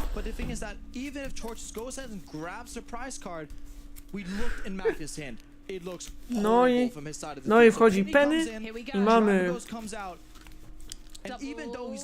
Znowu wiatraczek, no i nokautujemy! No i w końcu jest! Szapet! Gdzieś ty był? To jest takie w zasadzie, gdzieś ty był? Szapet! Gdzieś ty był? Kurde, czyżby Magnus nie wiedział co... Pas? O, ma prime catchera. O, chyba będzie po szapecie. No niestety Magnus Petersen ma mocnego bricka, jak się okazuje, bo niestety albo stety.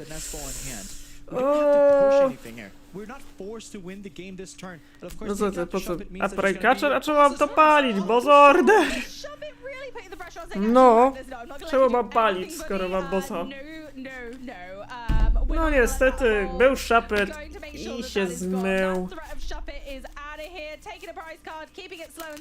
No i w końcu, Bady Puffy, nie! Coś może z tego będzie? Może coś! Kurde, bele. Szapety będą padać jak trupy dosłownie. Czy coś z tego wyjdzie? No i retreat pass!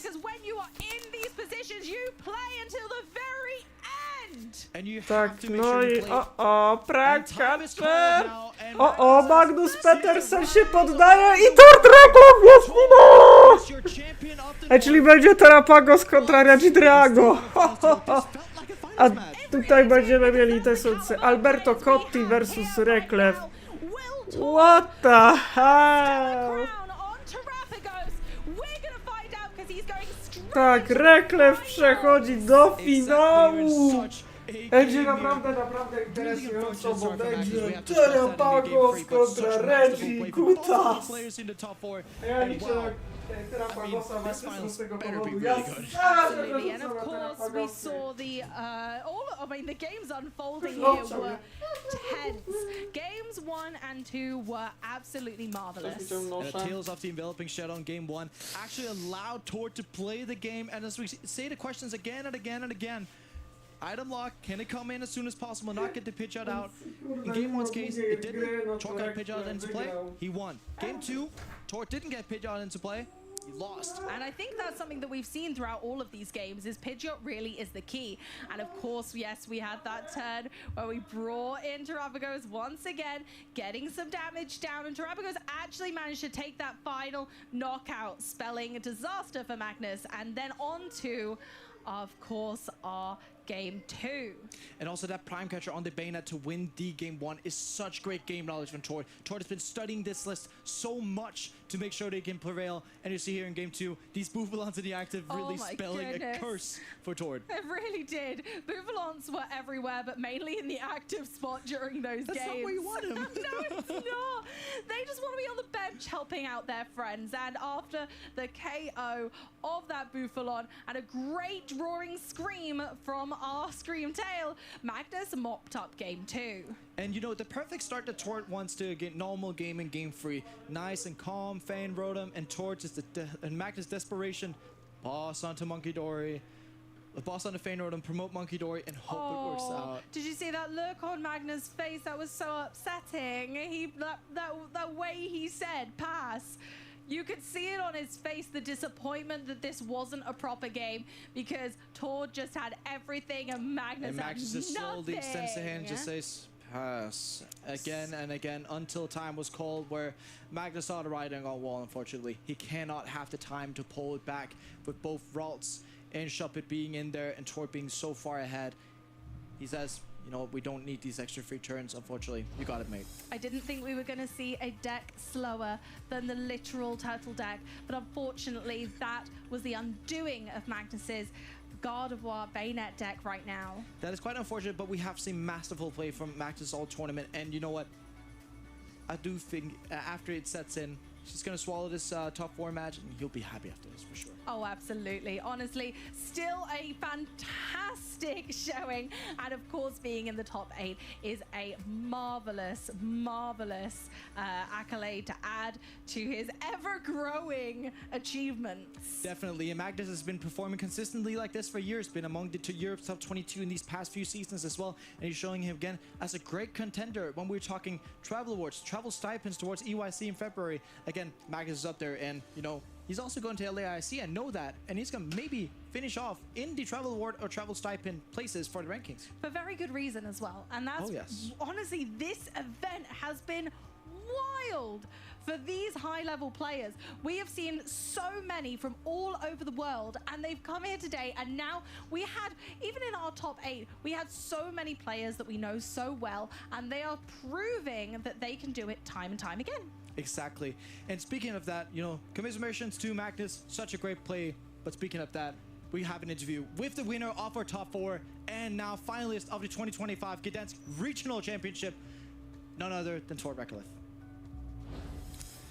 Thank you, Jesper. Yes, what incredible series that was, Tord. I'm going to try and take you back to game number 1, where you actually made some plays. You weren't passing, and we saw you got the Pidgeot EX online. Is that one of the crucial elements of that matchup? I mean, definitely. So, like, his whole deck is an item lock deck, right? And we play a lot of those. Was a lot of instances where I look through my like 15 card hand, it's like 14 items. You're like, okay, I can't play anything.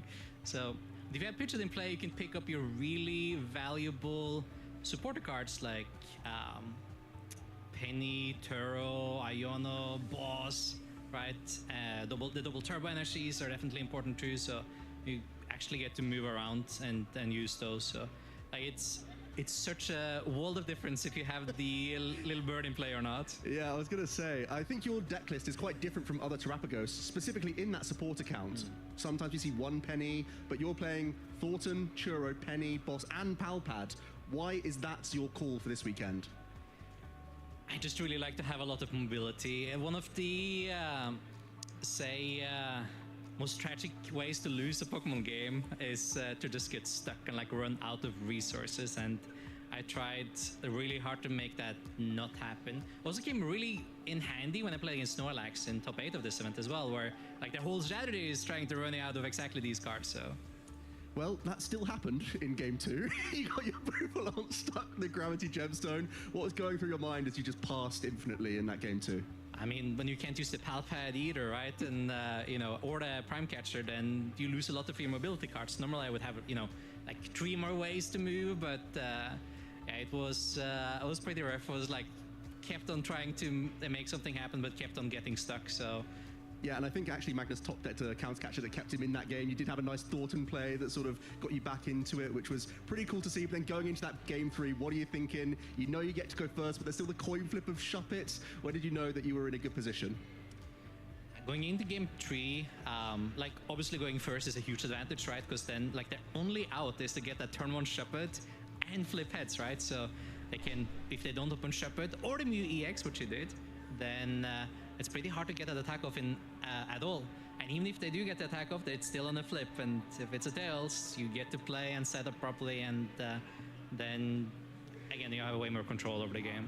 Yeah, it seemed like you were able to pick apart the board quite nicely there in that game 3. You also knew that there was very few minutes left in the game that you could just take prizes, and that's always going to be beneficial to you then.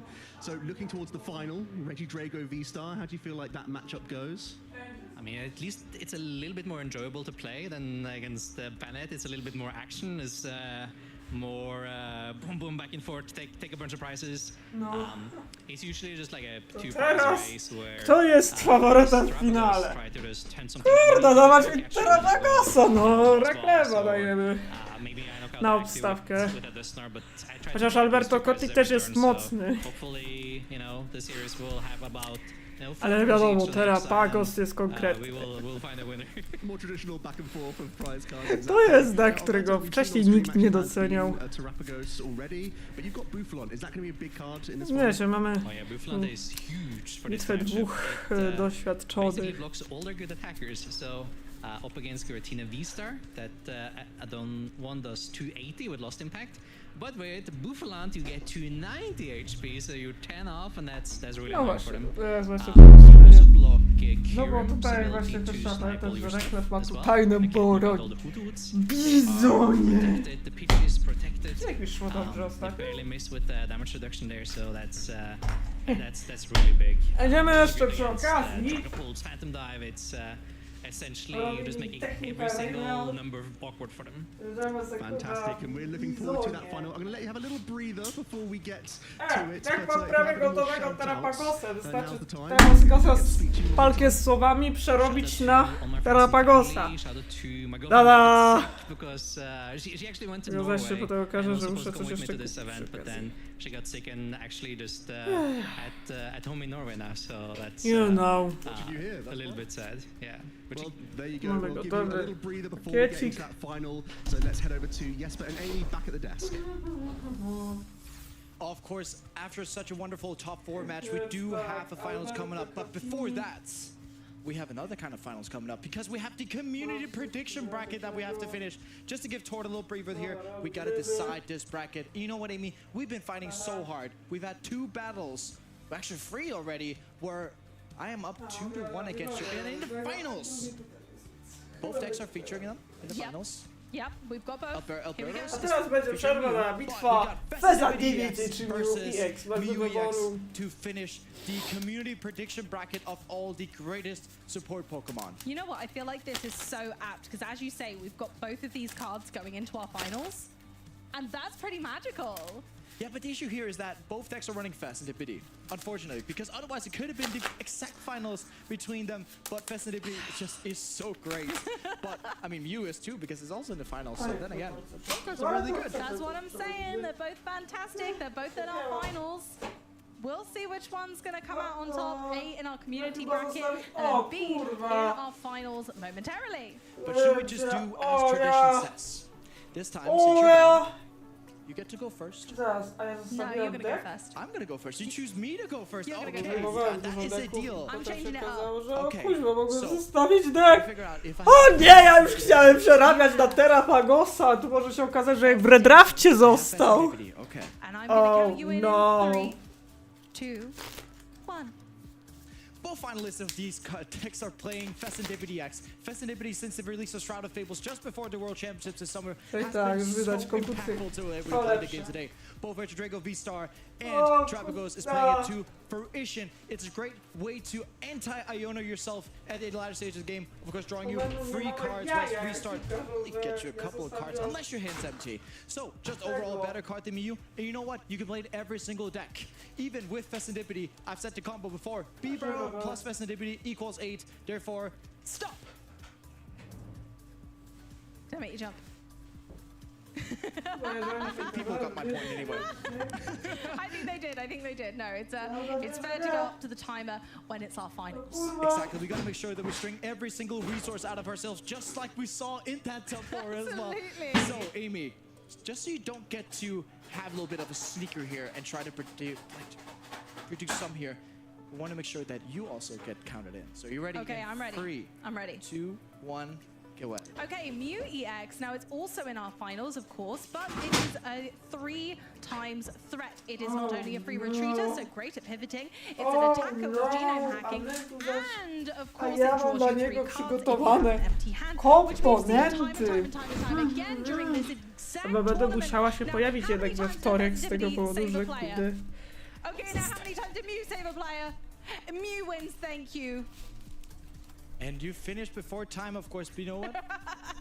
It's up to the community now. But yes, I Ja get the będę point. się musiał There's a jednak great point with pojawić. Mew and Fairy Trade. I gotta give you that, because of course a lot of players are using Prime Catcher. We did see that move from Mactus in this top 4 as well. We Prime did. Catcher into Mew, retreat back again, and make sure we have this minute to push forwards. Doing a so I little give you that dance. point, but it's not a bird.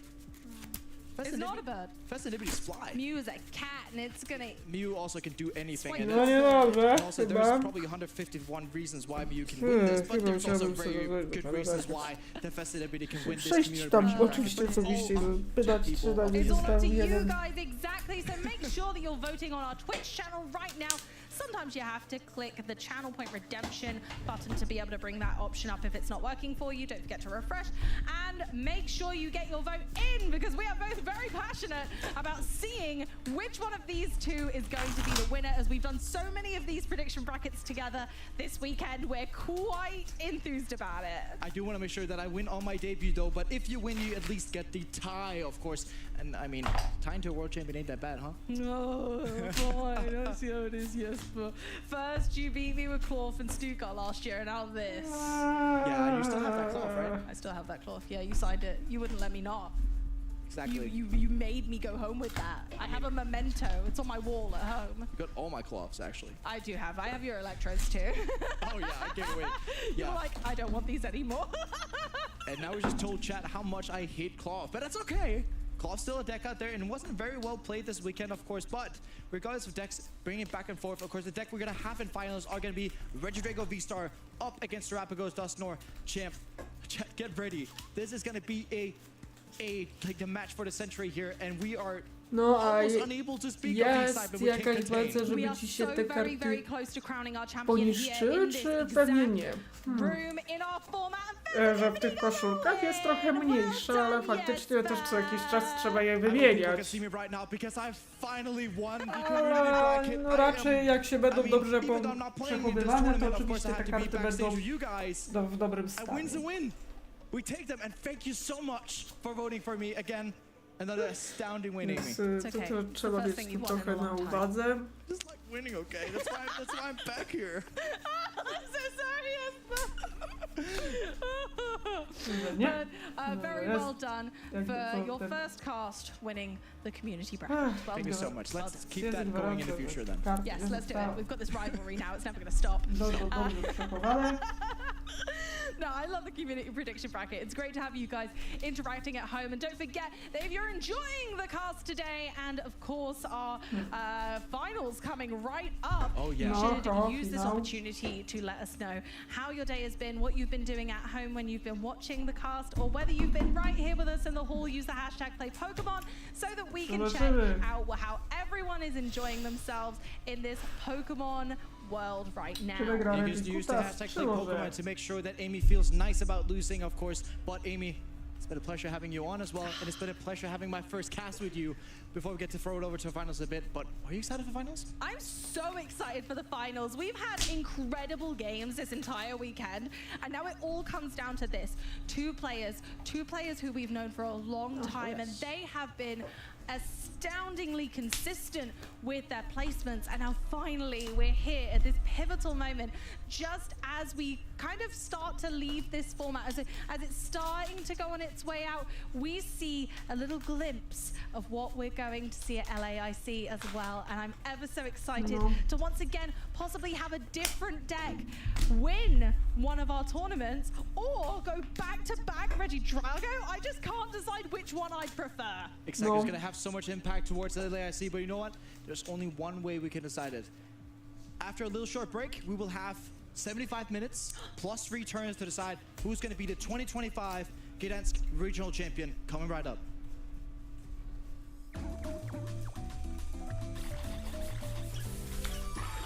Aha, będą już finały masterów i to już za niedługo, więc zaraz będzie grubo.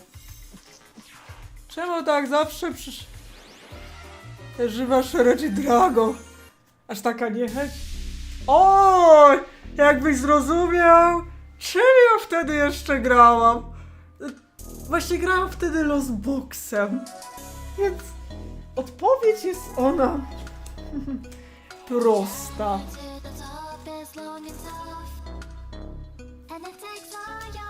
Właśnie Reggie Drago, właśnie trochę jakby na to nie patrzeć, tak zacznijmy od tego, że sam deck to ja wrócił z zagrobu, tak? Delikatnie rzecz ujmując. Oraz, chociaż druga sprawa jest też taka, no jednak zniszczył Last Box.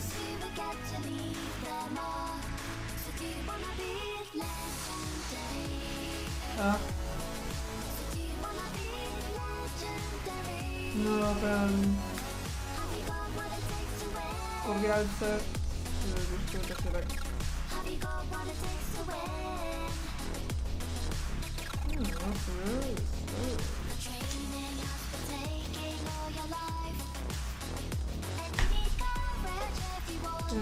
Też jednak trzeba dać historię, tak?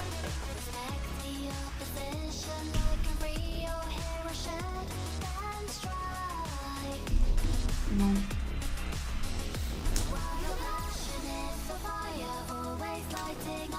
To jest takie...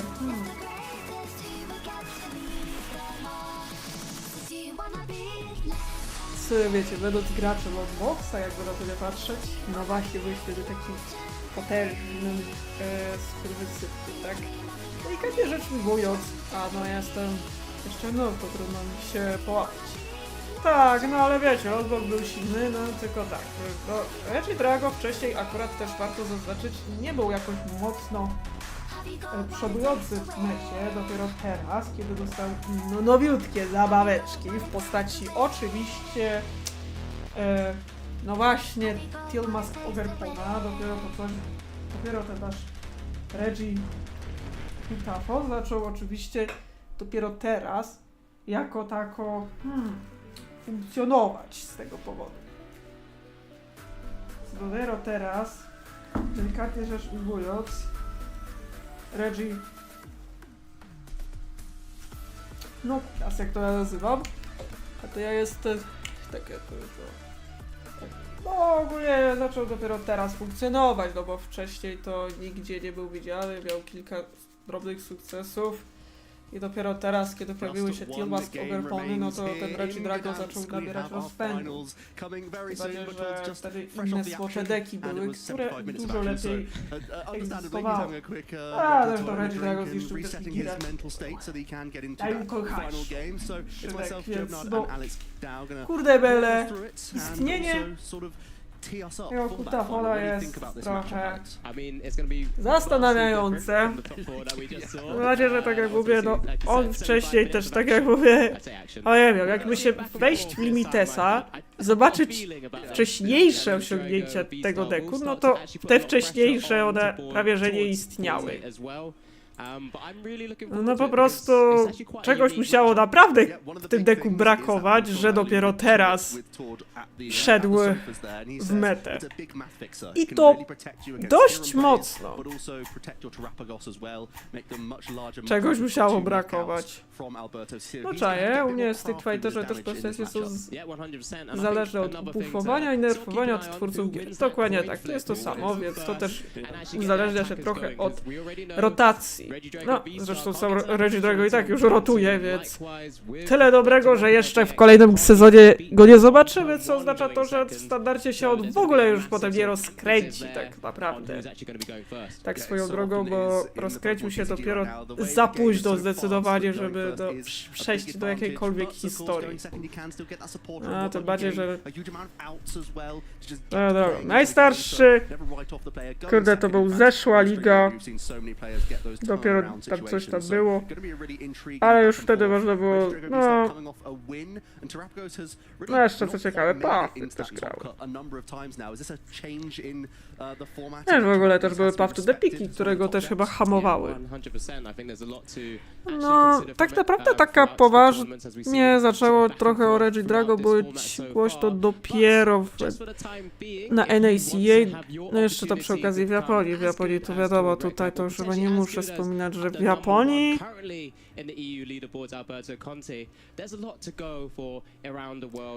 Chociaż wiadomo, w Japonii to jest zupełnie inna sprawa, bo w Japonii, no jeszcze, no co ciekawe już na przykład przy okazji właśnie formatu Extended można zauważyć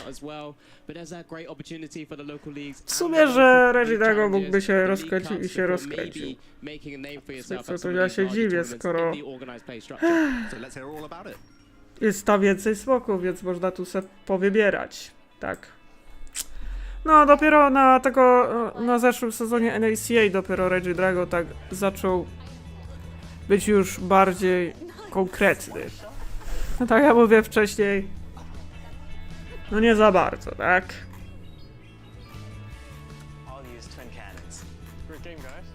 Zresztą jak wychodził, to wypadał blado na tle ludzi, więc to jest właśnie no efekt uboczny tego, że po prostu Reggie Drago dostał w końcu coś, co napędza deck, czyli Ogerpony. Tacy, no nazwać to można, bo wcześniej używano do tego gardę z Demon Vigor, żeby w ogóle go jako tako naładować, a i tak było ciężko. Tej Ogerpony i do tego pomieszane ze Switchami. Zresztą tak jak sobie wcześniej on i tak rotuje, więc no się jeszcze tak chyba nie do końca może rozkręcić.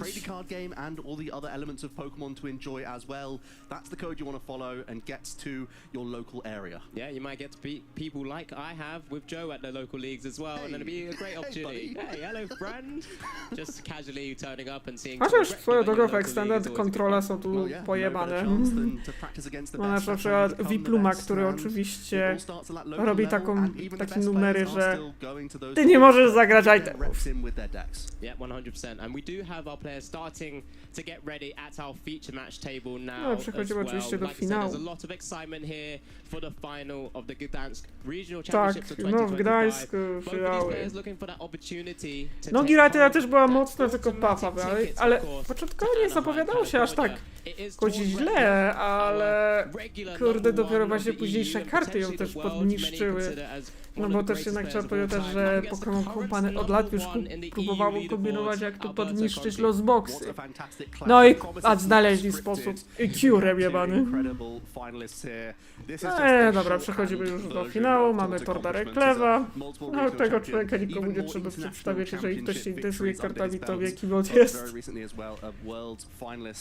And he is just such a phenomenal competitor, always puts his all into the game, travels the globe, recently in China, even playing Pokemon in a format that's long no już z Charizardów przerzucił się Terapagos. Chciałem już przerabiać! Yeah, just a true fan of the game, and of course we have Alberto Conti here. No i Alberto Conti, already on stream, a fantastic player, the crowd going wild, he gets a chance to have a look out to his fans and friends everywhere there. We know how consistent he is, we've spoken about him being a form player in the Pokemon TCG. He's been a form player since he's joined in reality. And there's no surprise he's popular. We've seen his play throughout the weekend. He's been a fantastic graczem. investor, not putting a foot wrong, even in really awkward situations. He's come up with the one strategy. Więc tak, that can tak, put his opponent a back i oczywiście dzięki into a Tilm winning position. So this is gonna be właśnie really Twilight intense Masquerade. final here. Big flip. Reggie Drago z Martwist. That doesn't help us. Who's both? I'm sure both are smiling. That's the only That's the problem. annoying thing to try and work out. Both players happy by the looks of things as they're getting into the zone here. Another 75 minutes on the clock. Best of 3 series to see who is going to be our Gdańsk champion. Yep, and we'll be following along, of course, trying to guide you through this matchup. If you just tuned in, just a reminder, Czy this wygra is the Włoch, czy Masters wygra final Norweg? at the Zobaczymy, co Gdańsk to Regional Championships się here. będzie działo.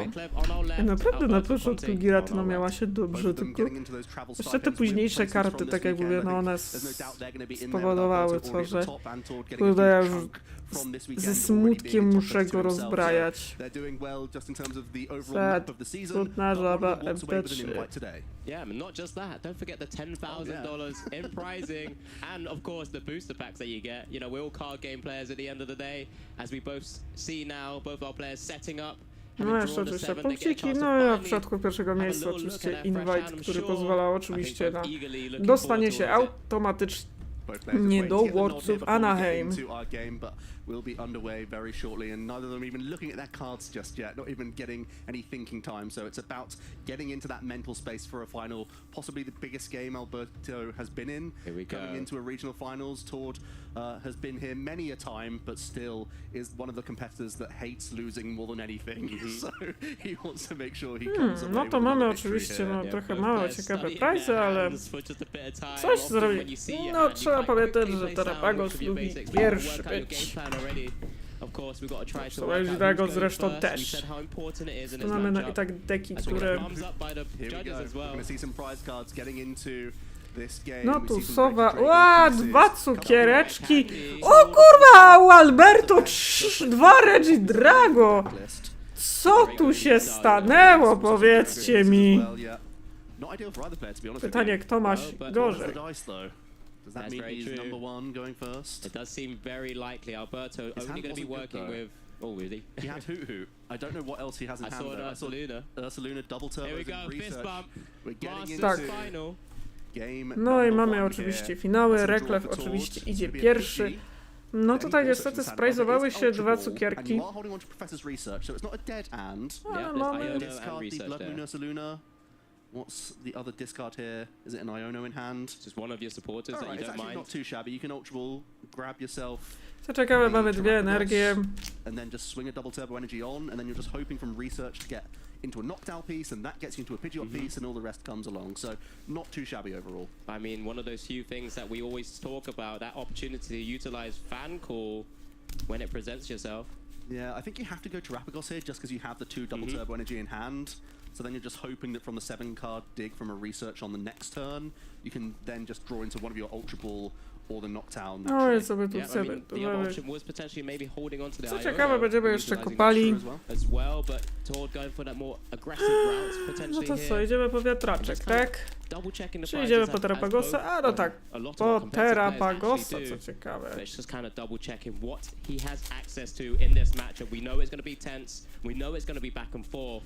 But they need to make sure No those warto resources are zaznaczyć, że available. Reklew to jest jedna z Each tych osób, time they które want to be taking massive doskonale wie, co robi. Of Terrapagos is just how simple it is to get into play, thanks to Fan Rotom, but Ford isn't going to have that option, so it's not ideal. Not only do you need to get Terrapagos, but you also need to get a whole host No of i basic co my tu Pokemon chcemy wziąć? into play, and I think one of the big things here is that you don't have Fan Call to get Bouffalont specifically. It's really easy to still get your lower hit point basic Pokemon because you have so many buddy A trzeba wie, co tam robi, więc... route to Bouffalont could also be a real problem for him because that's a crucial card in this matchup. Yep, and we see that No niestety trzeba wybrać, no bo ręka Reklewa nie jest taka wygodna, powiem tak. Being utilized alongside Area Zero under depth so that it can utilize kurde, no. Unified Beatdown for massive amounts of damage. And here right now, not doing too much if it's just a Właściwie Terrapagos and a będziemy Hulu, chyba of course, but he's going to be looking to burst into action on following turns, especially utilizing that Professor's research in hand, and just making sure he can save that double turbo energy where the opportunity presents itself. Yep, swing one on this turn, bench your Pidgey, then you can attach retreat out of Hoot next turn, then have a clean research. Let's see how the opening hand looks for Alberto then. I at least saw some Ultra Ball on his own end. Yep, I think there may have been a Reggie Drago V as well. Just need to double check once once we get a chance to look at the hands in a bit more detail, he always keeps it a bit close, but that's fine. Just the Ultra Ball there. Ultra Ball getting rid of a Super Rod by the looks of things. There's Cleffa in the hand, which is a great card to retreat into here. A single prize Pokemon that you're happy moving into the active, protecting a stage 2 from being KO'd. Does have that Cancer and Cologne being a first fodder card for that Ultra Ball, as well as Alberto Conti gets a chance to finally check his deck as well. Double checking what is prized. We'll finally realize that Regidrago V-Star is only going to be a one-off left in that deck. Yeah, I don't think we're going to have an explosive turn unless we grab Squawkabilly EX right now. So I saw a bunch of item cards in the hand. So I saw some Energy Switch, and this search might have to ciekawe, kto ma gorzej. unless he wants to go fishing. 2 candy, czy jak moment, który... No, ktoś to chyba myśli, że... Can be useful still on Bouffalon. Actually, no, because the second Bouffalon still has its ability, so it's nowhere near as useful in this matchup. But getting rid of a Rod's not ideal, and maybe having to discard an Energy Switch could be a little bit awkward as well. Yeah, I'm pretty sure there was a Regidrago V in the hand already as well. So can work with that, but just needs to try and weave in some of those energy and sort of set up the board. I mean, when we saw Alberto earlier today, he had struggled occasionally with that first turn. Yep. And as he does go for the Squawkabilly EX, it is a Squawk that will be coming down soon as well, not the squeezing the type that I like. But for the time being, there's still the option to move into the Cleffa as well and Grasping Draw, just to kind of force additional questions of Tord, additional cards from Tord to remove that kind of single prize out of the active spot. There's a couple of decisions here as well in the hand.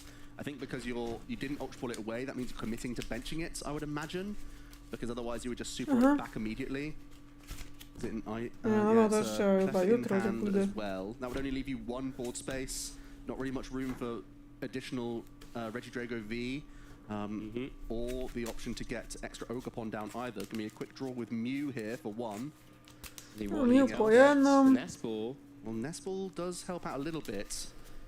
Means you can get down an Ogerpon straight away if you want to. There are times where you can open up your bench that little bit more, but that means you need to have an Ogerpon down to begin with. Yeah, I think I prefer this as well. Getting the second Regidrago V can kind of still leave one space available for a future turn to get the Ogerpon, and then hopefully Tord may have that area zero under deck open as well. And then Alberto can also utilize that board space. And then when it goes, remove things like the Squawkabilly EX. Znaczy to jest, znowu mamy tą dominację tych... Instead, we're just going to see the 6 cards here from Squawkabilly. Still a supporter possible to play for Alberto here. See more Nestball coming in now. So Boss's Order in hand as well. Not ideal for this turn, because you're not going to be launching an attack anyway. It's okay when you can still go into Cleffa, still draw up to the 7 and then work on your combo turns the following turn. Yeah, I think as long as we have an attachment onto one of these Regidrago, maybe even get a Teal Dance in, you're pretty happy with that overall. Yeah, just what was available. There is a Grass Energy.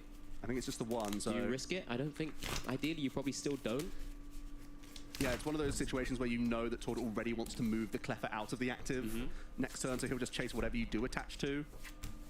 But because there wasn't a fan rotor, maybe you think it's still difficult for Tord to get the full combo. Still needs a max 4, right? 240 is the maximum damage it could do. Does get the research as well, so continue playing through the deck. Plenty of Earth plenty of energy in the deck as well.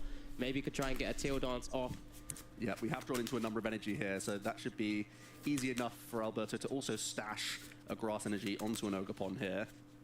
Yeah, lots of options. Yeah, research for next turn as well. He wants to lower his hand size for Cleffa value here. That's the last thing we're debating.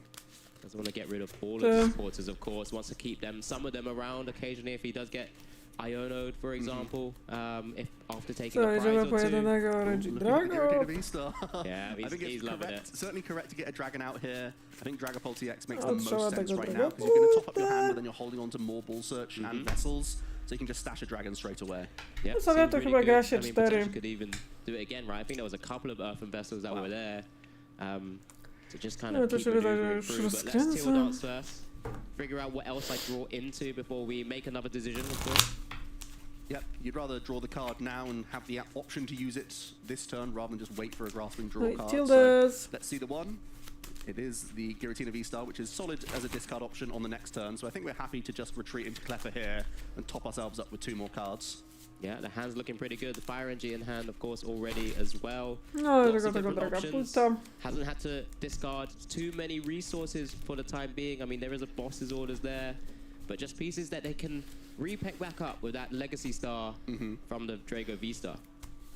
And I think Alberto's last decision is whether or not to Ultra Ball now. You lose another energy here, and you already got rid of one of your super rod, but it does get a dragon banked for you, and you're getting more value from grasping draw. So Mamy długie Alberto is racinę, going to co go jest for trochę this. taki Just gonna see a riski. Drago V-Star to hand at this stage, just to guarantee it for next turn.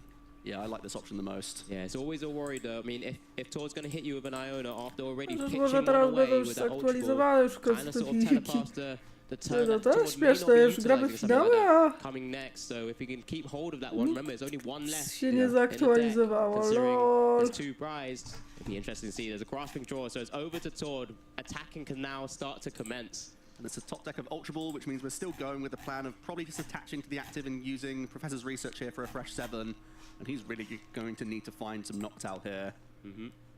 Without that, he's really not going to be doing much, unless he just randomly gets into a Pidgeot EX. He is playing a 2-0-2 line.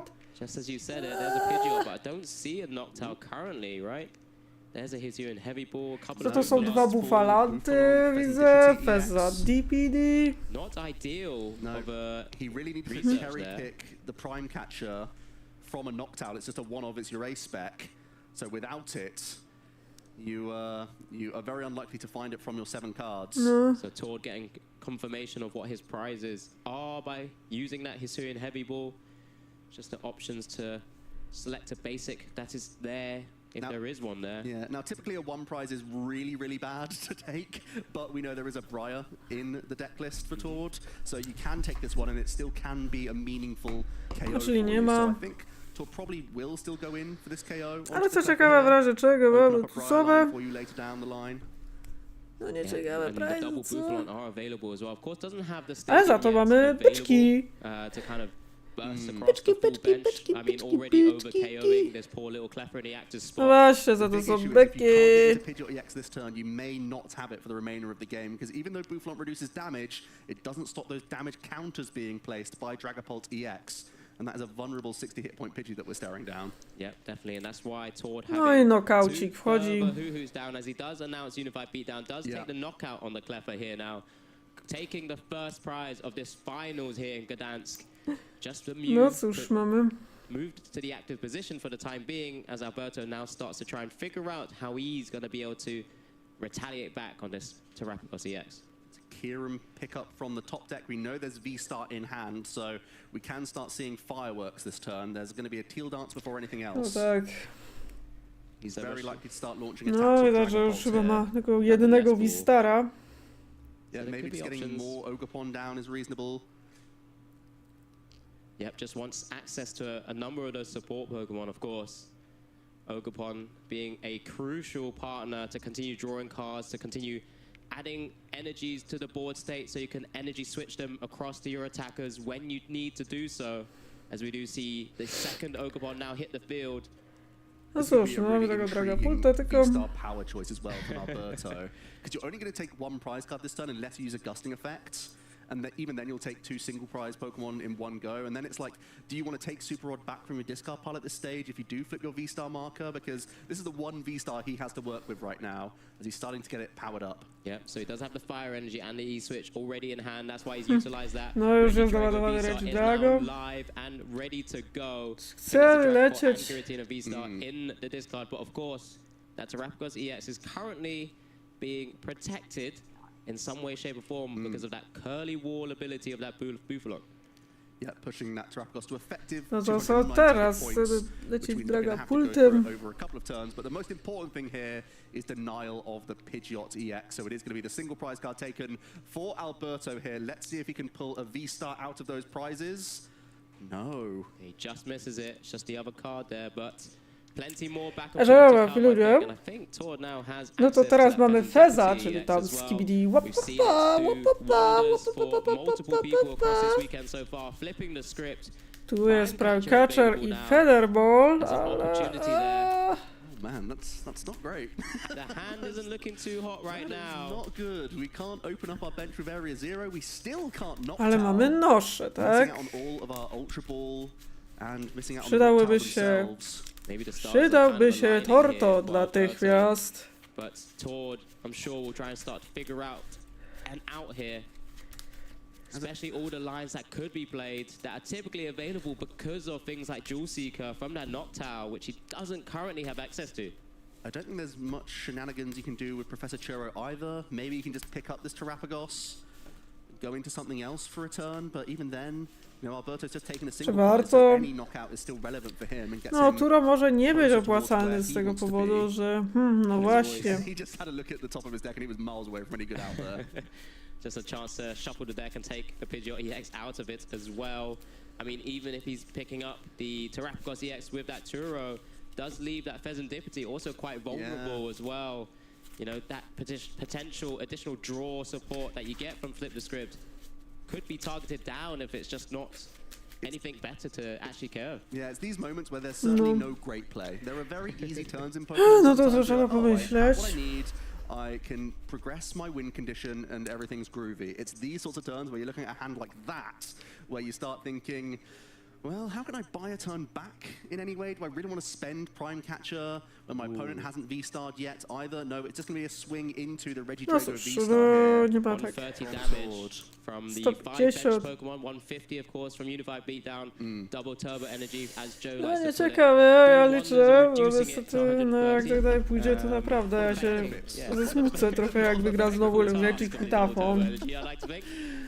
As it is over to Alberto now, so can he capitalize on this moment here? Of course, he already went down in prizes first, losing that Cleffer, equaled it up by taking the knockout on that Pidgey, does get damage on the Terrapagos EX here, and now it's just on Alberto, maybe just to force the action even more so, and could potentially rip out the Drago V-Stars from the prizes as well. Yeah, it's very likely that Tord can still win into attacks with No coś trzeba wykombinować.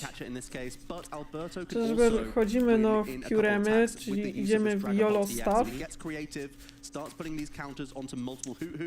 Czyżby idziemy w 3 Curemy? Jeżeli idziemy w 3 poki, to już będzie...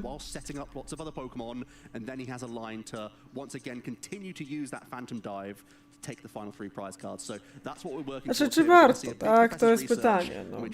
Może być tak, że nie warto. Is there ever a world where maybe Alberto looks to try and bring on a Fezandipity, maybe not allow Tord to activate Flip the Script, because that hand wasn't doing too much, right? I guess it has the Churro, but not around. Yeah, keeping Terrapagos then keeps Noctowl around for top decks. So as we do see the Fire Energy now attached to the Regidrago, benched Regidrago V as well after an energy switch moved the energy from the Ogerpon to it. So we've almost got a second powered up Regidrago V going. Hasn't flipped his V-star marker yet either, Alex, so he's going to have that as a lovely reservoir for him to utilize. Ale czy warto? Chyba raczej nie. No raczej warto, żeby pójść po V-star markera w momencie, kiedy mamy... That deck is looking mightily thin. So does he even have the opportunity to use that V-Star power? If you're doing it for win, that's all good. He's just drawn into Super Rod as well. That's not live because there's the 2 V-Star in the prize cards. So he's got to hold on to that Super Rod closely here. Yep, until he's safe to utilize it to full effect, of course. He wants to make sure he has attackers going forward. So we do see the second... No mamy przygotowanego tego drugiego Regi Kutafona, nie? Now 2 fully powered up, mostly powered up, just need that V-Star ready. And critically, I think we will be, with these 2 prize cards, accessing one of our Regidrago V-Star with this KO here. We love seeing 1 counter onto Fezandipity, we know that much. That sets up the Phantom Dive.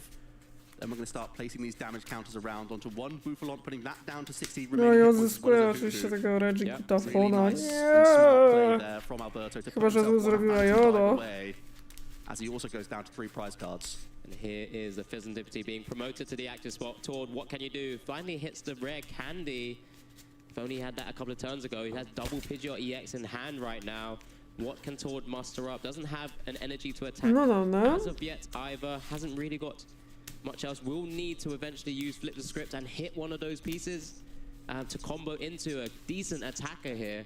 No doubt we need Noctowl. We know that much. So Nest Ball is almost always going to be for Terrapagos here. Yep. And then we're going to flip the script and probably look to change this into a different Pokemon with a Churro or with a Thornton or something along those lines. But the big issue is that double turbo energy, Alex, that you mentioned. That's something we can't find with Noctowl. So let's see the three big cards. No to lecimy, flip the script. Czy mamy te karty? Who lost vacuum and a counter catcher. Not quite the pieces here that he might need to try and swing a comeback in this position. No, not at all. Where are those Noctowls? Those are not great options for Tord. We know that we saw a couple of those double turbo energy earlier on in the game. Did have, you know, the double in hand early, so there was just two rooting around in the deck still. So it wasn't easy to hit from the Pheasantipity EX, but Tord's had a really tough time with things here. Yeah, real tough. I mean, but then again, Alberto's just playing the way that he needs to in this matchup so far. Placing the damage in the right places, just setting up the board so that he potentially can take the dub in this first game. And remember, if you're just joining us, this is the Masters final of the Gdańsk Regional Championships here with Tord Recklev's Terrapagos EX deck up against Alberto Conti's Regidrago V-Star. And Tord's having a look through the deck. It seems to be one of those things where it's like, well, is there anything I missed? If there's something I've missed here that I still have a line of play, I'm going to go for it. But if not, we might be seeing us move on to game 2 pretty swiftly. Tord is one of these players that has to see it from the opponent, has to make them have it the entire time brakuje tu czegoś. for actually being in a position where you can no longer win. So he's going to play it out until the very end here. But just also having that final look through the deck. We knew that Professor Churro was going to happen here, so you can pick up Pheasantipity EX.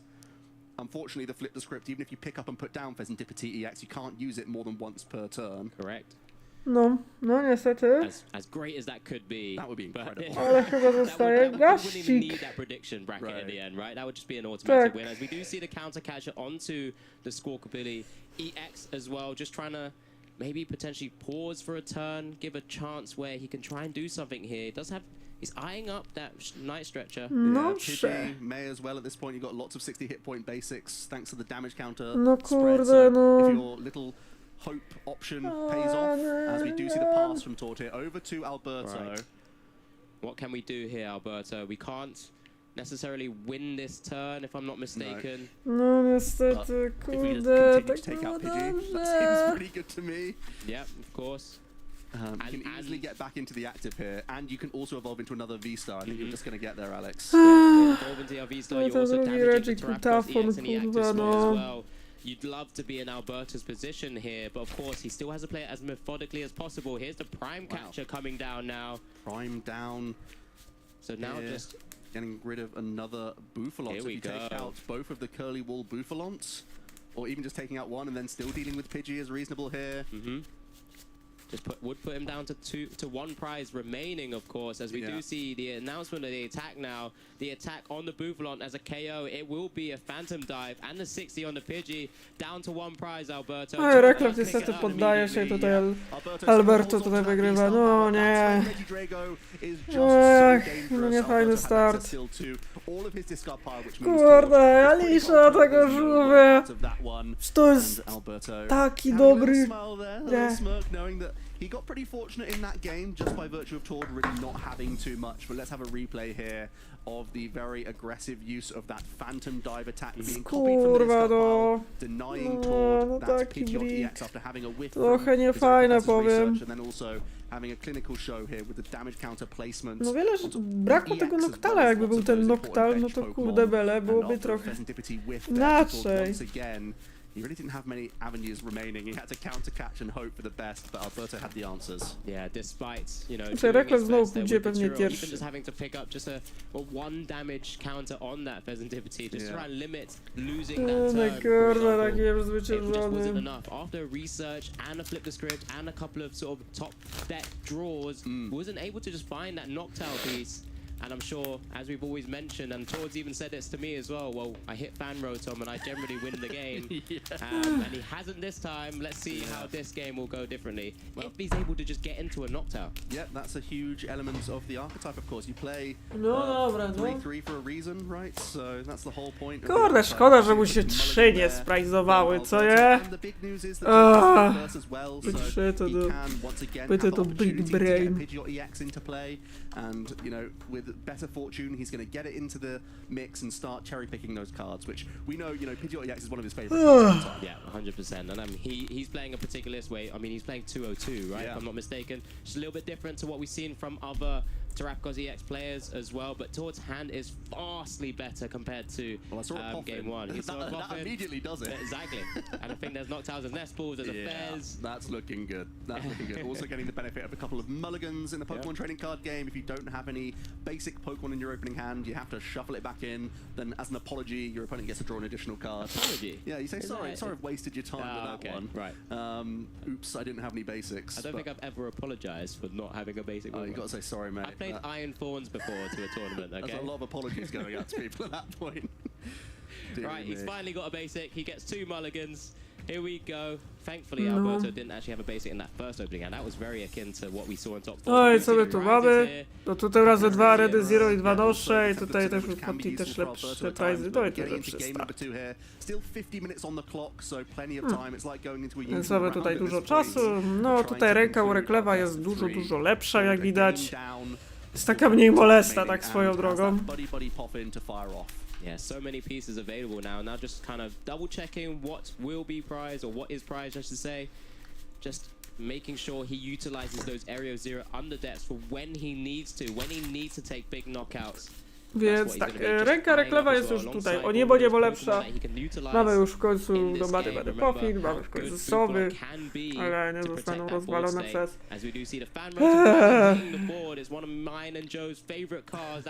No i mamy Fan Rotoma.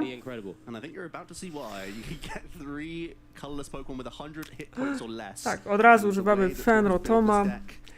Po ptaszka i byczka, ptaszek, sówka i chyba byczek też będzie. Byczek!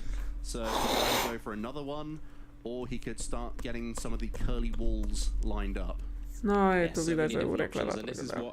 Makes that card so great right now. Fan call. No, o niebo lepiej. To the build up of this deck, so you can continue to build wide and go wide when you need to sort of deal massive amounts of damage. No i chyba start pasi, to weave in co? some of the Duskulls and Dusknoirs, and it's just kind of really fun to play. Więc tak, u Reklewa już wygląda ta ręka dużo lepiej, już to rozłożenie widać, że już jest dużo lepsze.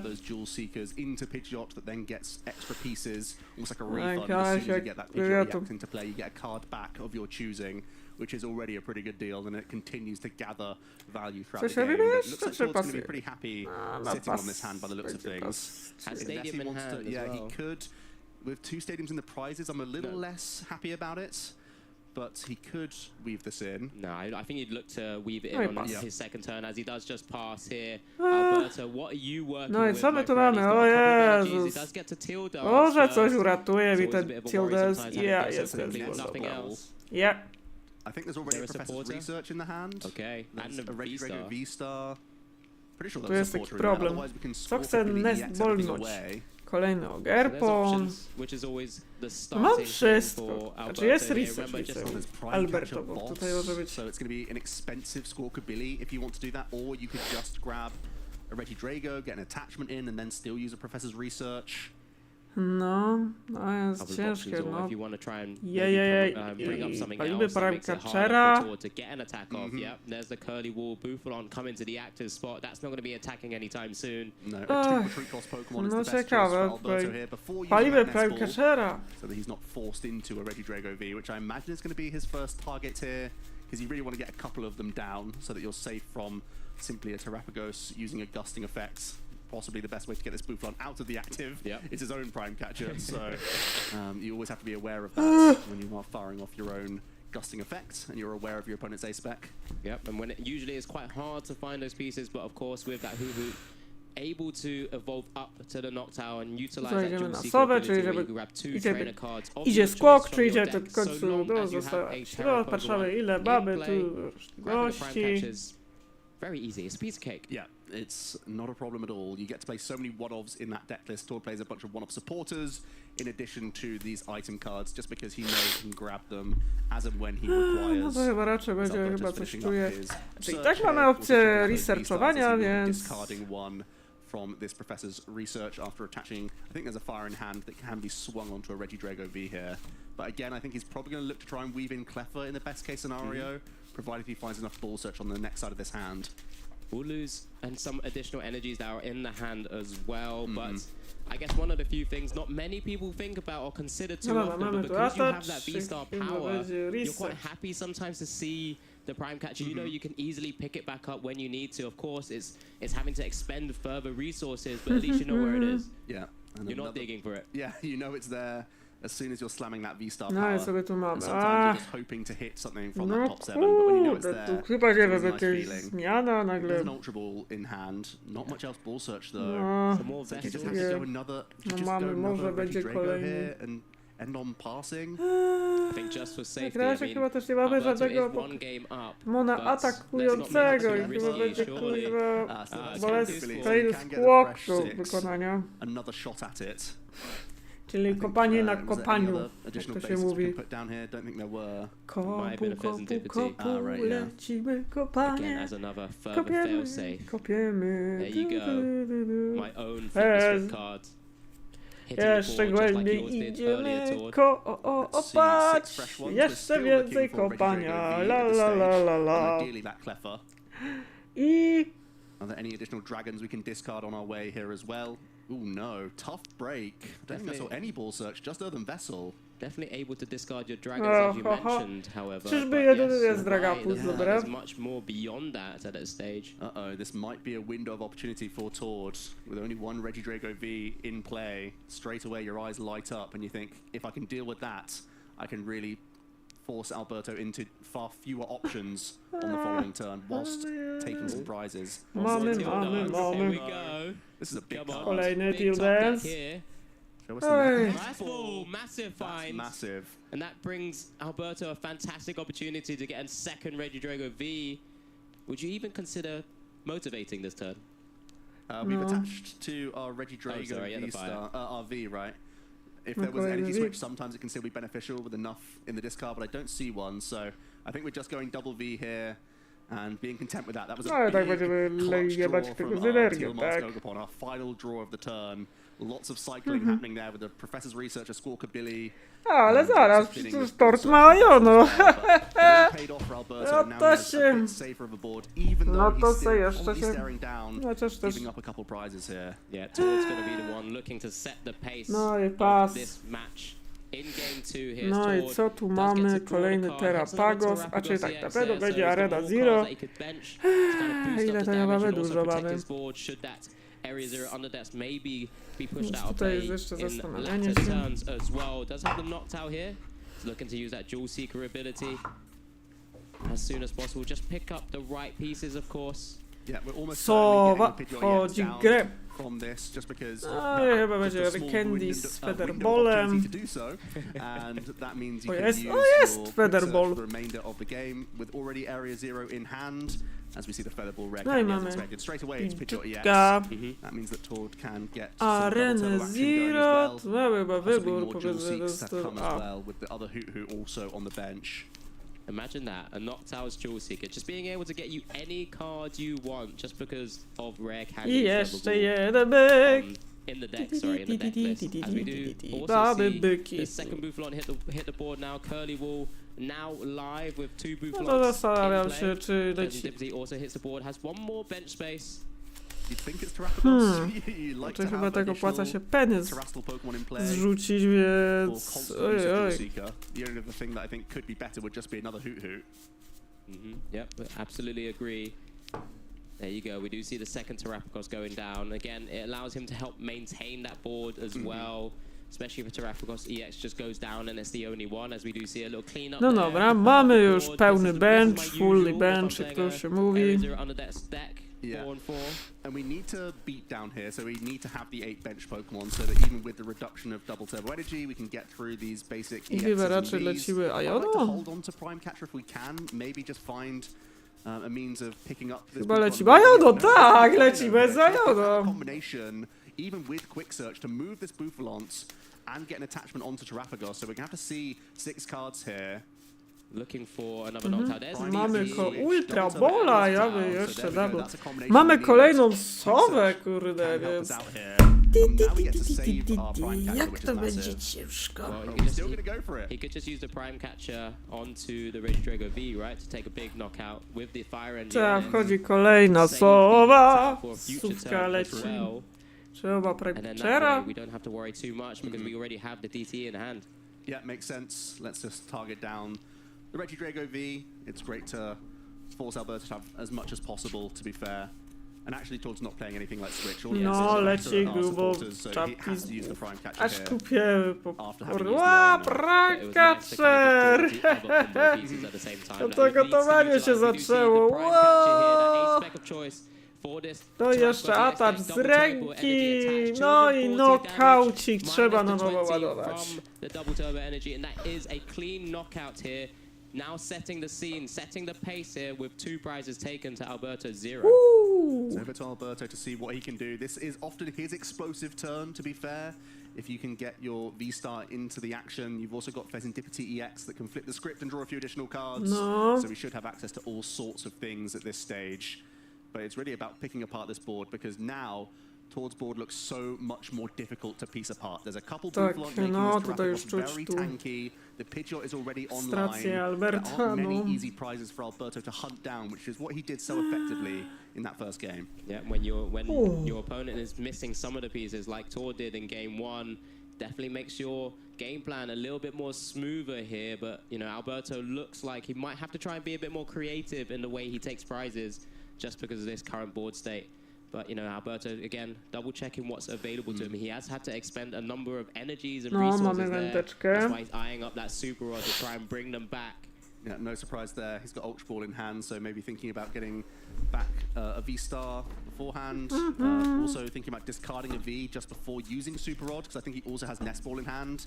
So he can do the funky trick of discarding it, then using a Nest Ball, thinning the deck even further with more V Pokemon. But also at the same time, Tor didn't develop any Duskull, so there's no fear of a V-Star going down in one attack here.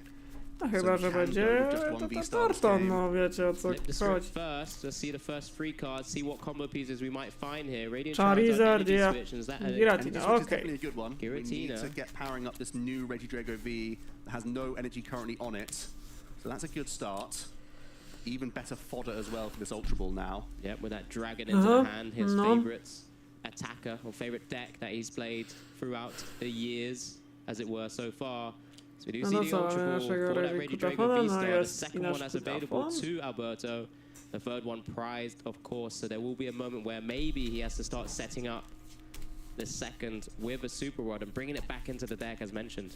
Yeah, not mandatory this turn, but does have a V that he can still bench with Area 0 around. You can bench so many Pokemon, as you also have your own Terrastal available. And we're also going to get a Fire Energy out the deck as well as a Grass, so we can get dancing. And also have our manual attachment for turn as the Fire Energy onto our Regidrago V here. What's the game plan here, Joe? What's the game plan? Where are we targeting next? I mean, that Terrapagos, as you mentioned before, 290 HP effectively from the Curly Wall abilities. We do see the first Teal Dance.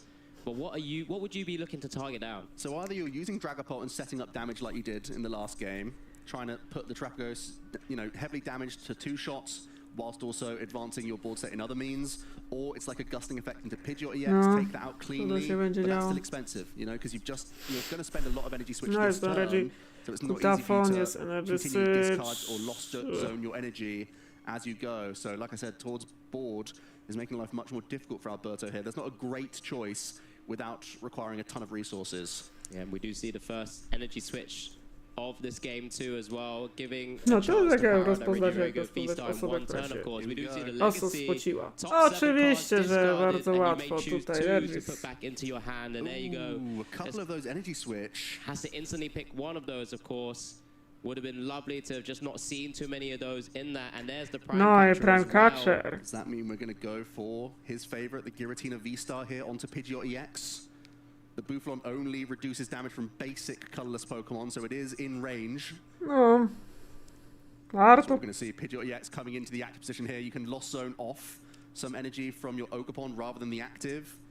We have that energy switch recovered. We can manually attach a Fire Energy. No nie, no tak jeszcze wygrał to do Regii Kutafo, no. Właśnie, to jest też problem największej wagi. Warto. He knows how important that Pidgeot EX is to Tord. Also replace the stadium here. It's not that easy. Normally there's a bunch of Noctowl that you can discard for Tord, but he's going to lose something along the way. In this case, it's going to be a backup to Terapagos. Keeping the Bouffalons around to make sure they continue to protect the Terapagos EX for the time being, at least. It's going to be a lost zone of 2 grass energy here from Alberto. Copying the Giratina V-Star in the discard pile. The lost impact, it's an attack he's announced many times, this time via the Apex Dragon of the Regidrago V-Star. Yeah, Tord just double checking the discard of Alberto before pitching his own Pidgeot EX into the discard. They're now leveling up the series. 4 prizes remain on both sides. Tord no longer has access to that tutoring quick search ability to select any card he wants. There's another Pidgeot EX into the hand, but of course, without a Fortin, won't be able to evolve straight back up into that yet either. Yeah, we have Noctowl, I believe, in the hand, so he can re-establish Pidgeot if he wants to, possibly as well with no Regidrago on the bench. You could force it into a Pidgeoty, czy idziemy też teraz, no. No ale jest flip the script. Yeah, I mean, the opportunity to use flip the script and then maybe even Fortin it away. Mamy Briar, mamy... Cool play. We do see that fantastic Briar addition to his deck as well. Of course, it was something that we were considering after taking that initial Klepper knockout in game 1 and just being able to maybe still overcome some of those heavier, big, tankier V-Star Pokemon or EX Pokemon to take additional prizes as well with his own terrestrial. I think we're going to see if there is a Duskull in the discard pile. No, there isn't just yet. So if Tord does want to sculpt a Thornton play, he still needs to find a lot of pieces. It may not even be accessible. I don't see Rare Candy in hand either. But in addition to that, he needs a bunch of benched Pokemon. Also needs the Area 0. I don't think one Noctowl gets us there. Yeah, does need a couple of more pieces, it looks like. That Pheasantipity EX flip the script, maybe just not enough. We'll have a little Nestball first. Double check what is still available. He has had a quick look. I do love that he spies the Thornton. Yeah. O, będzie Ursaluna, ale to na później. EX is the card of choice here as another very efficient attacker as your opponents start to take prizes. That fantastic ability, very similar as mentioned before to that Radiant Charizard, No, oczywiście jest też reducing the energy cost for your attacks based on the number of prizes your opponent has taken. Yeah, one of the few issues of Terapagos EX is that you require so many benched Pokemon that you constantly reload those as you go, and oftentimes that's going to be having to quick search for or dual seek for, just getting ball search cards back. Candy oraz chyba Torton będzie? O, Tortonowanko, jak to się mówi. Chcę mi się palić. I love this. I think Fortin's a bit underrepresented in the current format. I think it's a really cool card to utilize, especially in combo decks as well. In scenarios like this where we are going to be likely Fortin in that Pheasantipity away.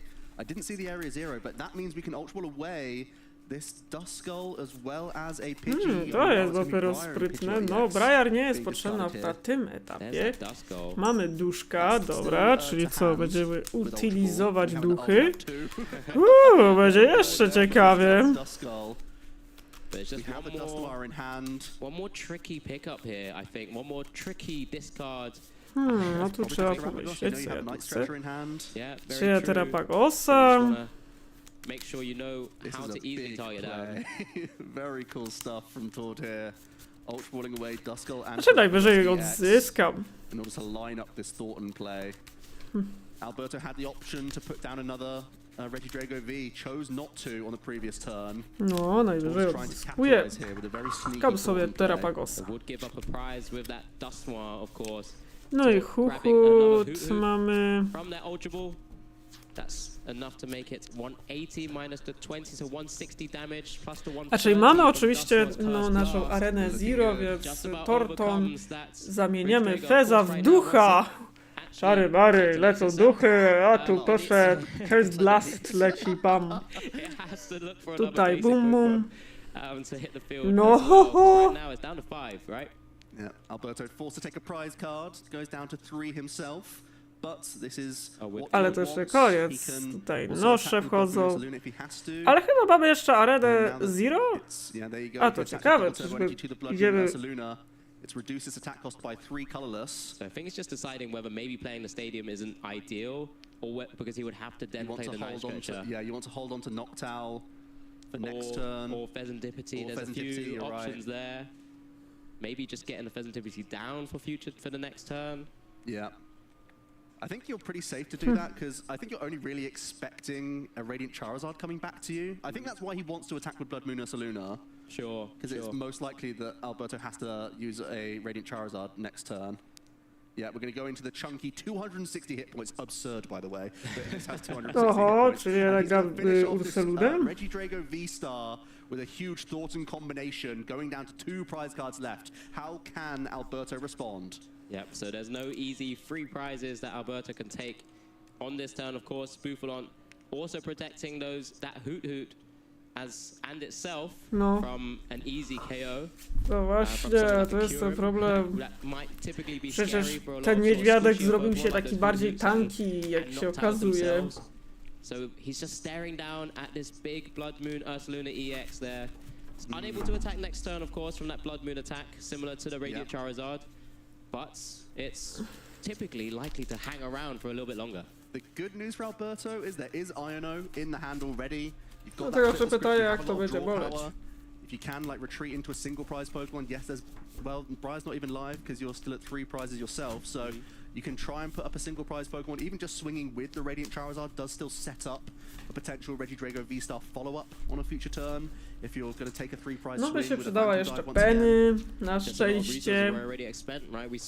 No jest wędeczka. Się coś uda. So there may be one, but I guess if you can get that one turn of getting the Radiant Charizard, you probably need 3 turns. But, you know, Alberto's going to be playing those outs here, so he'll be looking for those options and opportunities to try and just stem the flow here. Remember, he's already able to potentially capture a turn back, because that Blood Moon Ursaluna is not going to be able to do too much unless it moves out of the active spot. Teraz jest ciekawe, jak dalej. Cards with no Pidgeot EX in hand. So no guarantee that he's going to have some solid play next turn. So there's the Fire NG and the Radiant Charizard coming down. Iono. Not even benching any Regidrago V. I think Alberto senses that there's no time left for that.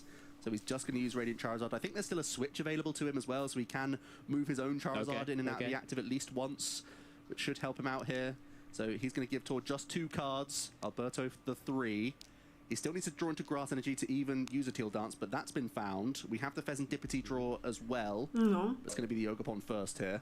Yeah, and after that Super Rod, he knew there were some more pieces of the puzzle that were available to him. Does draw into that Kyurem there. Not so useful. Flip the script here with one additional grass already, another grass, and a switch. There you go. That gives an opportunity to back-to-back Combustion Blast. No, tylko oczywiście za dużo mniej. Czy będzie jakaś Penny może? Yeah, but it's going to be the retreat. You want to put a single prizer in the active anyway, so it may as well be this Radiant Charizard throwing a bunch of damage counters around. 250, minus 60, no. Just 10 hit points remaining. Not sure if there's anything else that's useful to play for Alberto here. Possibly you could Vessel away something like a Kyurem, but no, it's just going to be the Combustive Blast, 250 damage, swung into the Blood Moon Ursaluna EX. I haven't yet had a peek at towards 2 cards. Let's have a look. We're about to now. Top draw no is i co my tu mamy? Ultra Ball! That is a Noctowl. That's an instant Jewel Seeker available there. Does that get us towards game in any way? Oj, będzie chyba słówka chodziła, pewnie po Penny chociażby. We can Penny. Penny does seem pretty solid here. Turo wouldn't be as good because you wouldn't be able to have access to the energy again. Zresztą nie, zaraz będę użył Penny's still available right now as well. I'm not seeing a way to win this turn, but I know that Penny's really solid. A nie, jest Penny! Penny this turn, hold research for next turn. Is that the line? Będzie Penny! Remember, no more. If he's able to use Noctowl Jewel Seeker here, he wouldn't be able to utilize another one the following turn. So that means to then just raw draw into specific pieces of the puzzle. And at the same time... Yeah, you can just prod with Terapagos EX because you have the double Bouffalant, so you know you're still out of range of the Radiant Charizard. Będzie doszedł do zgryzienia, to tak? Yeah, that's also true. Chyba słówka wchodzi i I really like this choice. Just grab Penny, just grab Professor's Research, so that you can draw more on the following turn, get this Blood Moon out the way, get into your Terapagos EX once again. and prod this Radiant Charizard. Yep. No, chyba raczej będzie Penny. No, Penny! Chodzi tutaj oczywiście Penny, która oczywiście tylko mętli i utrudnia. 320 effectively. 120 on a basic. We're like playing stage 2s, you just plonk them No i down. chyba atacz i robimy KO-a, no. As the damage right now. Because Albo nie, of jeszcze nie the robił reduction KO-a. in double turbo energy, of course, with the 5 bench, unified beatdown, 30 times Ach, the number of a ja nie Pokemon mogę you have in użyć. play. Now it's on Alberto. How many cards are left in that deck? Looks about 5 or 6 from an eye test there. We know there's some Reggie pieces in there. No. We can thin with Nest Ball if we want to get one into play, maybe start attaching, but he may just be too light on resources remaining. Also eyeing up the switch to get the Charizard in and out. He does need to start trying to have an Ogerpon ready to swing at some stage as well, because once the Charizard goes down and hopefully tries to take down some prizes, a prize or two, it's gonna be a swing with a Myriad Leaf Shower to try and maybe take down something like a Noctowl, where it's a little bit easier to do so, because there's still 3 prizes remaining on Alberto's side. Alberto thinking about Cleffa just so we can get back into the action with this Charizard. Tak, no i oczywiście Free retreat switch. pivots here. Chcemy ryzykować? Co robić? Super Rod in hand as well, there is so Super Rod remaining. Could try and reset back into the Charizard. Yeah, I think that's where we're at. Ale zaraz. It's just another Combustion Blast again, so 250 minus 60. So 190 damage overall. That same damage counters that were on that Blood Moon Ursaluna just moved into the Dragon Ball. That's Palpada. Palpad pickups as well. No dobra. Again, not too shabby, to be honest. Well, thinking about Thornton coming back in as a possibility. Also Iono. Looking at that Penny as well. A few options. Yeah, lots of sort of defensive types of cards available there. Can't Briar this turn. Probably doesn't need to next turn because he's likely taking out the Charizard unless he wants to do a strange retreat play this turn. Really depends on the 7 cards he sees. Yeah, I'd be surprised if Briar's a choice. Znaczy chyba nie wiem, czy się opłaci ta Briar, bo Briar jest ciężka w użyciu, to jest taki największy problem Briar. No to Penny z Tortonem. Try and get some healing in. Possibly undo some of the plays that Alberto, if he's going to go for a trapping line, you can get yourself out of there. So Todd going to shuffle up before seeing 7 cards here. He's in the ascendancy. No, jak na razie to tak minęło już z półtorej, już całość, więc będzie tutaj naprawdę mocno. Ach, i co teraz? To będzie research na pustą rękę znowu. Research na tak zwane empty hand.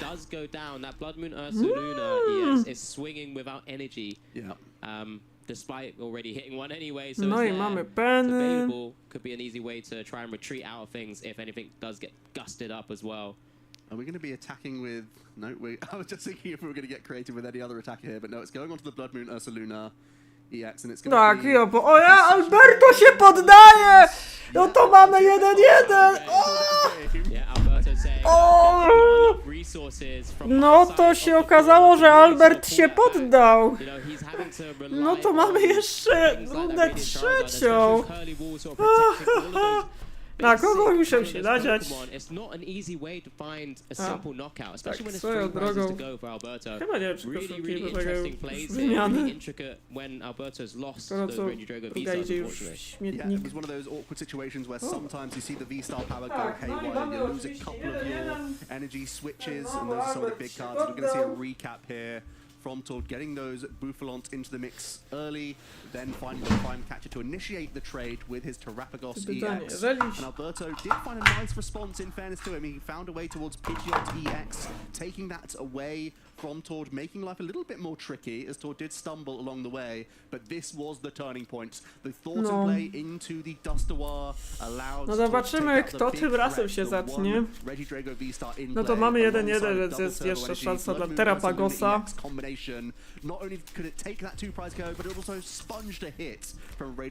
tak, mamy jeszcze Game 3.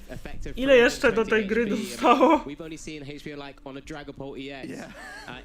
a stage 2 Pokemon to be even able to have that kind of and also having an attack that deals 240 damage. Ciekawe, czy będzie śmieszna sytuacja, że będą 3 Reggie Drago V-Star, co nie? Już mi sprajzował 2. No i... Wow. Te prizy tutaj są też ciekawe. Tutaj 2 wesele! Jest! Tak, kuźwa, 2 wesele i 2 trawiaste! Co tu się stało? No i piękna torfowa ręka. Może się uda! No przecież mam ognistą, wow! No niestety tym razem Alberto poszedł pierwszy. More often than not, the global rankings trying to get there once again. Here is the Ultra Ball. I think I see plenty of energy, so I think it might just be a fairly reserved. Ile mamy? Oja, nie mamy zbyt dużo czasu. I think you can just attach to a Regidrago V here, holding on emocje to research for i next to turn. naprawdę mocne lecą. Tak, no oczywiście tutaj jest start z klefy, czyli nie najgorzej. Power earlier on in the game. We saw the game that Alberto was able to win was because he held on to that V-Star power for as long as possible. Naturally, we're going to see the price search. Więc tak swoją drogą, więc jest nie najgorszy start po stronie Alberto, no ale... Ile trzeba? I'm here for you. Nie można przetworzyć pliku. Chwilunia, bo to... Ach. No jak to nie można? Można. Co za... Głupi YouTube.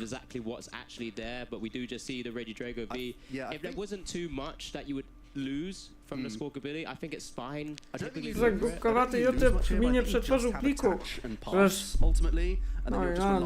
no to trochę jednak idziemy trochę trafowo, oj. Mamy research, skłokać jak ale... Kurde, też rok. There's not much else. There's the Professor Churro scenario, counter catcher, energy. Oh boy.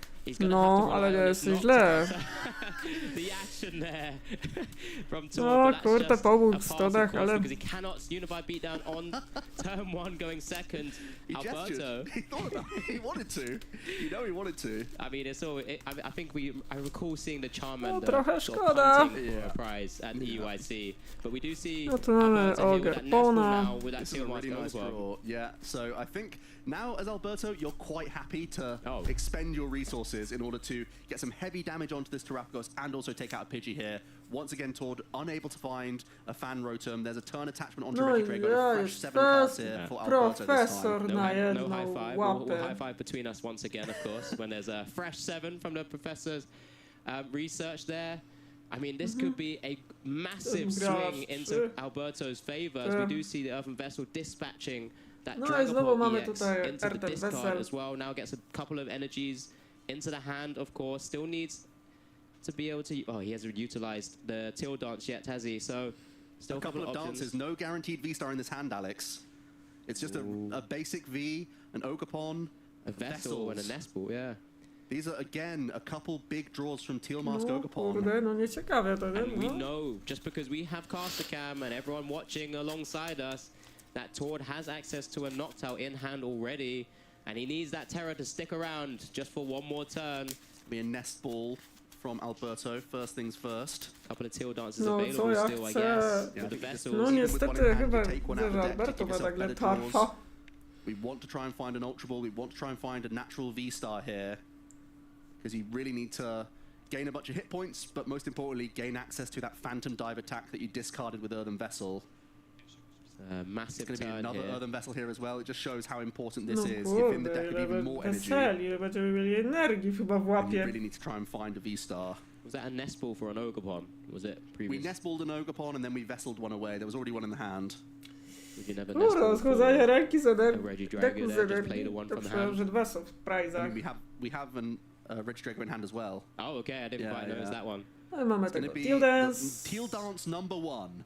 Here we go. 2 shots at it. Let's see the V-Star. That's a jamming tower. Is not quite. Possibly the worst card you could draw. No i Teal Dance. One more draw here. Coś. Is big. Could it be? Oh, that's just a super Super. Wow, the hand's going to be quite a decent chunk as well. dupa. So even Cleffer and grabbing draws probably not going to be too ideal. Do see the Regidrago V that you correctly pointed out for me, Joe. Also hit the field. Looks like it just I feel like you wants to get out of rid of it hand. just to grasp for more. No, wydarzyły się ręce trzęsą.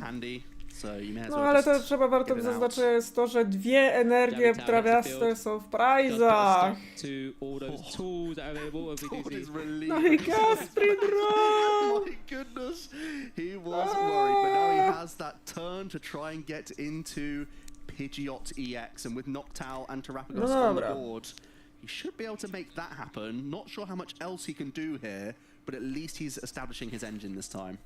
Yeah, exactly that. So here comes Noctowl, the one in hand. There's not much else going. There's a Penny, Turo, Dustoir, and the counter catcher, of course. Here we go, Jewel Seeker for that Featherball rare candy combo. That's to be the choices here, because then it does. Tak, oczywiście lecimy. After this, possibly. Actually, the research is in the prizes, so it has to be the Iono here. Tak, będzie Iono, czyli odświeżenie ręki, bo trochę mi szkoda. You know, currently up to the 7 from the grasping draw. No kurde, szkoda mi tego dyskardować. Tak, mamy Featherballa, będzie Pidgeot, Quickset, no i Iono. Maybe in a crazy high roll situation, you still find your ace spec from the 6 cards. Still try and get a prime catcher in, maybe. Even then, you're not doing enough damage. All is possible whenever I've watched Pokemon trading card game. I've seen crazy comeback turns, and this is just another opportunity for Tor to showcase why no i oczywiście this Quick deck Search. may have the opportunity No to bo still trochę take mi down szkoda. a Regidrago V-Star deck, despite Czy the idziemy po start coś innego? he's kicked us off with his turn 1. Yeah, I think one of the main boasts no of the zobaczymy. dive attack is denial of these amazing engines. We saw that you had to Thornton into Czy idziemy your po Dustoir coś because innego? you can't put down 60 hit point Duskull, you can't put down 60 hit point Pidgey. Znaczy idziemy po Iono. Turn of reprieve when Alberto doesn't hit what he needs, and in that case, you get your Pidgeot EX online. The quick search now is going to be established, and it's going to be an Iono for a fresh 6 here for Tord. Really looking for additional basics. I think those boofs are massive, but also additional Hoot at this stage would be exactly what we want to look for. Yeah, absolutely. No i lecimy, Iono! This will be a quick back and forth with this finals compared to the last game. It's been a long time, but we've still got 16 minutes on the clock here. Ta, mamy tutaj, ojań, mało czasu. Stało Areklef. Joe, but and the buddy Poppin as well, so can start trying to build up a bit of a board, but doesn't have the stadium to have area 0. The opportunity to reach. No trochę brakuje. Niestety tej areny 0. Good news is you can at least get a couple hoot, so you know that you're going to continue. Chuchoty i duszki by się przydały. And again, because there's Briar in the 60 for Tord, taking a single prize knockout isn't as bad as it seems. If you can hold on to that Prime Catcher to combine Briar with Prime Catcher, that can often be a great way for you to close games. So you can either use it proactively, take the first 2 prize KO with your Prime Catcher, or you can hold it ale on. przygotuję, ale mam przygotowanego kolejnego każdy. Mamy Chochot, ta, mamy oczywiście naszego. We do see the buddy Poppin for further hoot. Looks like he's eyeing up the Duskull at the moment, just kind of get it ready to like threaten the board. But at the same time, he knows that Dragapult is in the discard, but he's utilizing it maybe as a bit of a bait sometimes that we've often seen in the Pokemon trading card game. No. Yeah, if you don't take out the Duskull, then you are still threatening Dustoir. No chyba, że jeszcze będzie, to Torton! No chyba, że będzie tak zwane tortonowanie, czyli właśnie podmienianie, no to...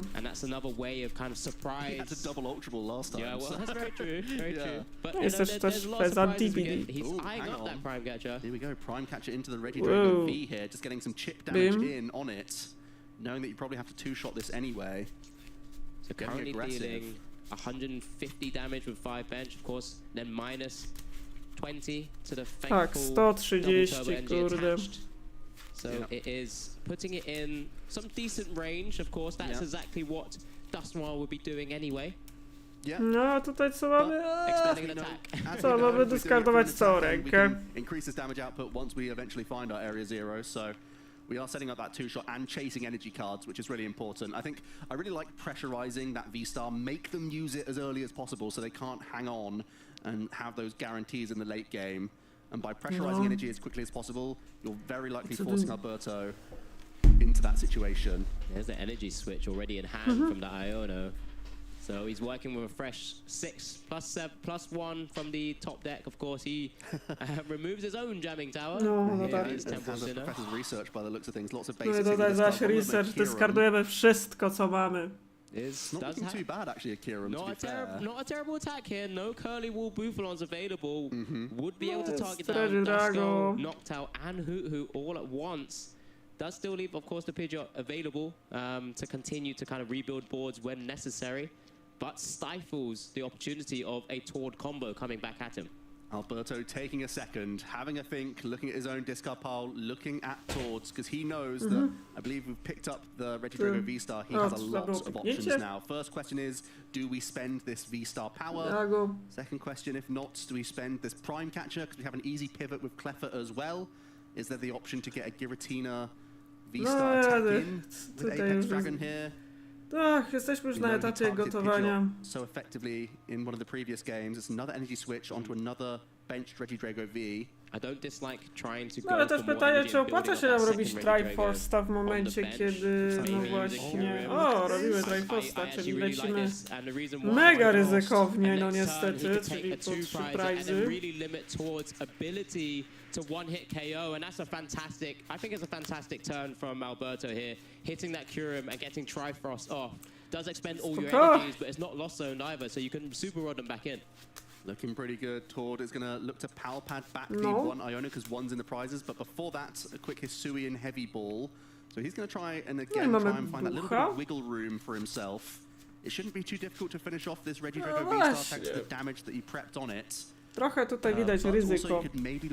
Czy ryzyko się serio popłaca? Again, we're starting to try and telepath some of these turns here right now, but what I would love to see maybe is a knockout on that Pheasantipity if possible. They're both amazing engine Pokemon. Alberto does have a robust board with this KO. Yeah, and that's despite only having one energy left on it as well. So there's a power pad here. Straight away, just the one supporter going to be the Iono, and I believe that's going to be Quick Search more than likely. We are shuffling up though, so possibly not. Oh, we have Pheasantipity EX. If we draw it from the 3 cards, we don't have to quick search for it. Remember, still needs to rebuild that board to even take the knockout here. Yeah, on that also needs to bounce Stadium as well. That's just another headache for Tord. No dobra, no to... Another double turbo energy. No, I think, yeah, no będzie trzeba zrobić dysrupcję potężną. There you go. That 130 is perfect. Jak to tylko się da. 3 cards then, Pheasantipity EX, flipping the script. There's another double turbo. Well, that's and the basic. That's fine. No. That could do it. Just that's saying. step 1. Czy mamy Tarapagosa? If you go bench, attach, you can then just fire off an Iono.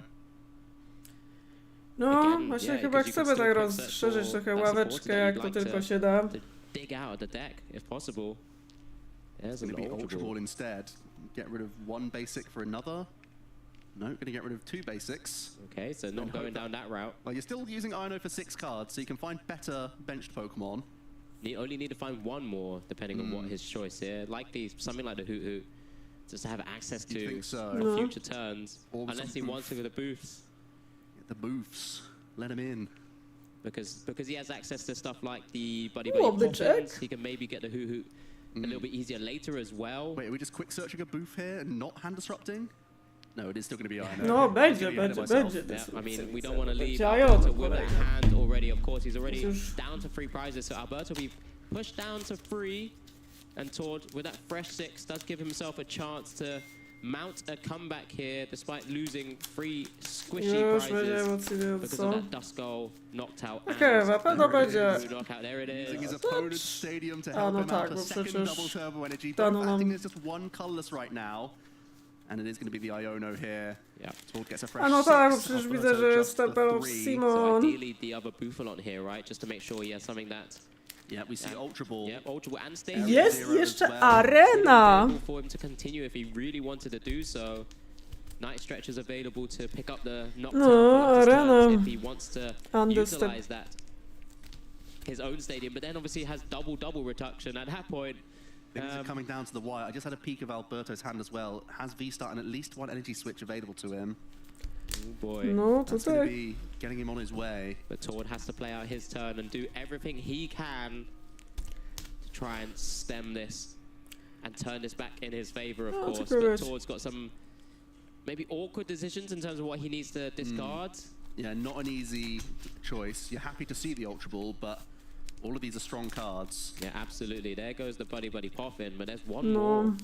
Is Maybe it just do you forgo Thornton at this stage? That feels bad. You know you're not hooting for a while. No i no szedł do discardu. But if you're not, unless you're using the Stadium now, extra bench, you've minus 40, you're still getting there? No i mamy so, byczka right? dawać. Dajemy naszego 180 bizonia. minus 40. No, you can't make that happen. They can't make that happen. There's the Buffalon. So this right now, this scenario will take the knockout on the Regidrago. That means that Hoot's staying in the hand. I would have liked to maybe have seen it. That's the tricky thing. That's the decision, right? No, niestety jak...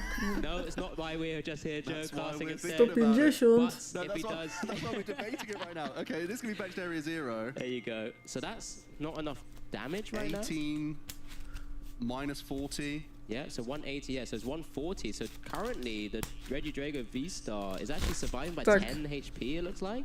Okay. Unless I'm mistaken. Well, that's what we're going with here. Just making sure. So it doesn't activate flip the script, I guess. Kind of keeps a very heavy Pokemon in the active spot, which is quite awkward. No, jeszcze bardziej awkwardowo. Drago V-Star Jest and drugi. a supporter in hand, it looks like. Is that a research, it looks like? Yeah, research. Oh my goodness. Research in hand, V-Star in hand, energy switch available. Doesn't even need to expend the V-Star power No yet. to jest to cały clue problemu. Load up the healthy one.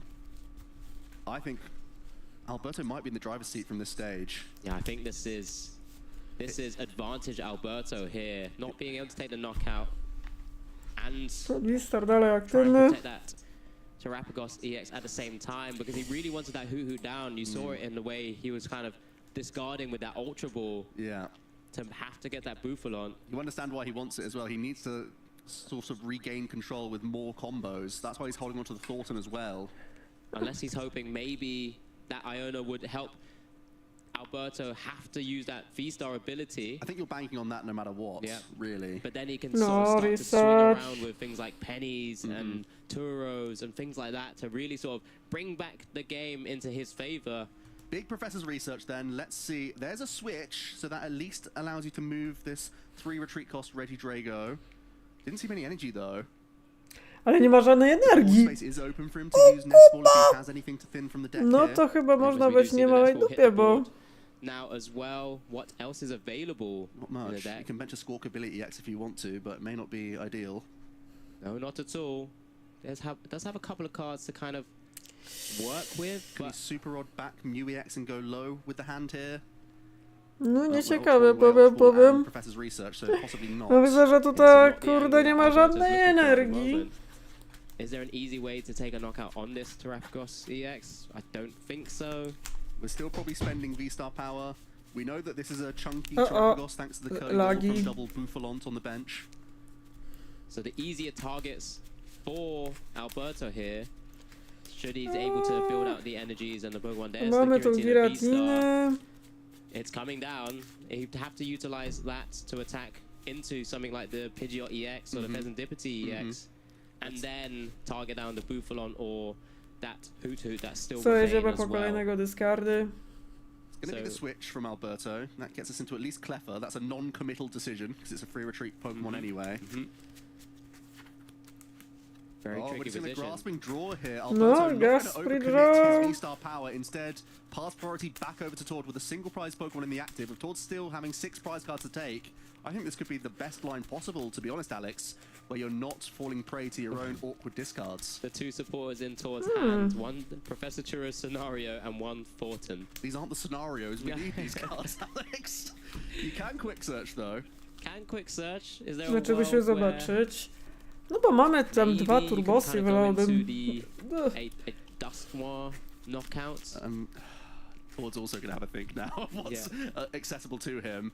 You can either quick search for one piece or you can go trying to grab a Noctowl. I believe he still has one available to him. If not, he could grab Night Stretcher that then gets a Noctowl that then gets pieces for him. If you can line something up with Thornton. No nie ciekawe. No jest Star power spent. Very fantastic, patient play from Alberto. Yep. With just under 4 minutes left on the clock as well, we have to also mention that Alberto's in a great position, not just in the game, but also with how much time is remaining. No, zaraz go bierzemy. No, boss order, dobra. Take the knockout or to find, or like sort of overstretch themselves to force Tord into even more awkward spots, right? But as we do see, was that a boss's orders that was eyed up by Pidgeot EX? So here's the boss's orders onto the other Regidrago. No.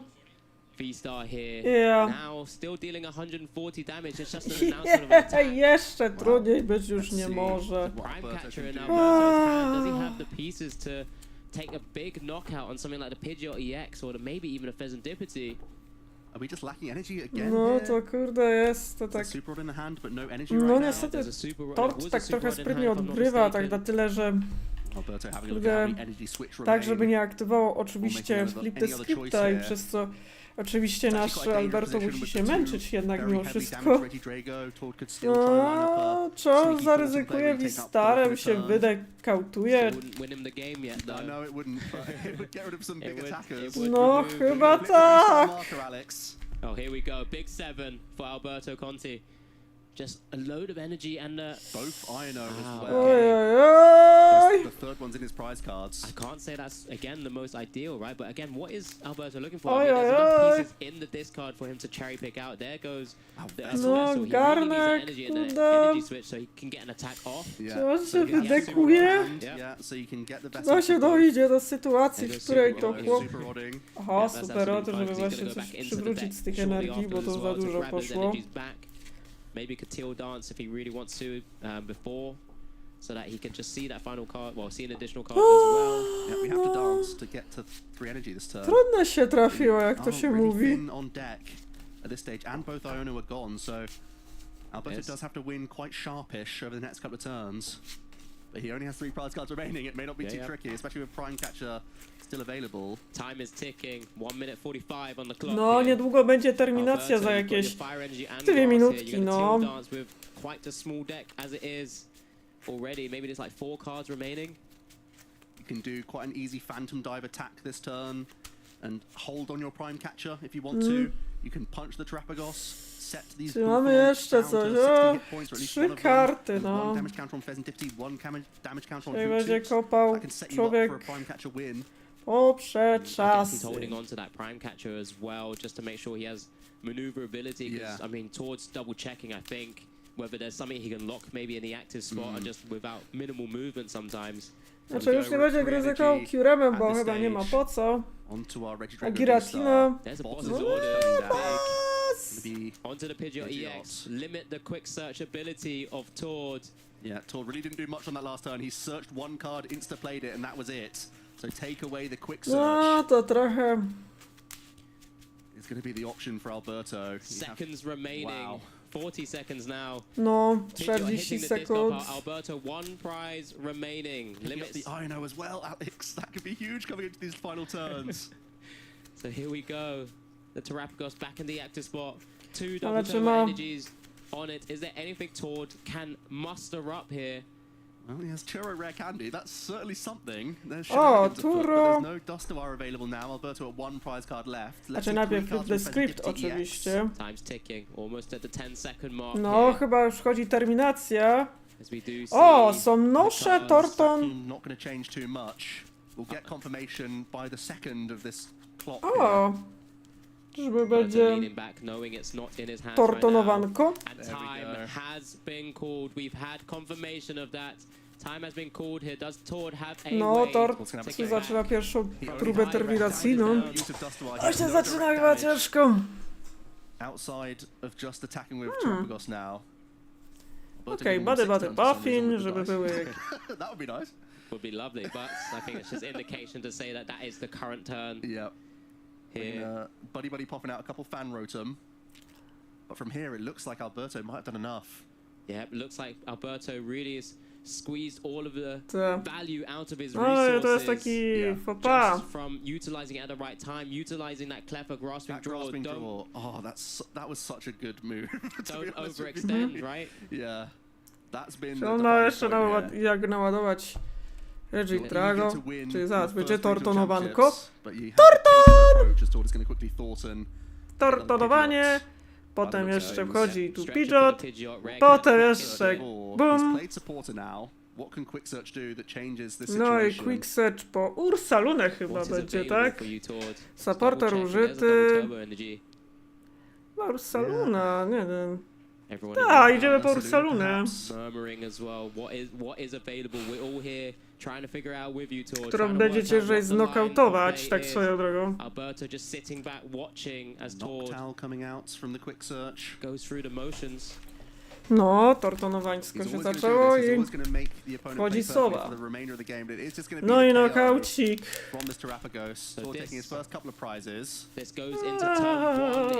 No to mamy pierwszą turę terminacji. I czy Alberto coś da radę? Czy ma jak naładować kolejnego Regidrago? To jest pytanie. Nie za 100 punktów. No ma, tylko... Czy on ma jak... Back into Tord for turn 2. Was it Squawkability X coming in here? Czy jest Sez? Squawkabilly? It's going to be a cancelling Cologne. Cologne. The Squawkabilly with a grass energy being attached. Trying to load up an attacker on the bench here as best we can.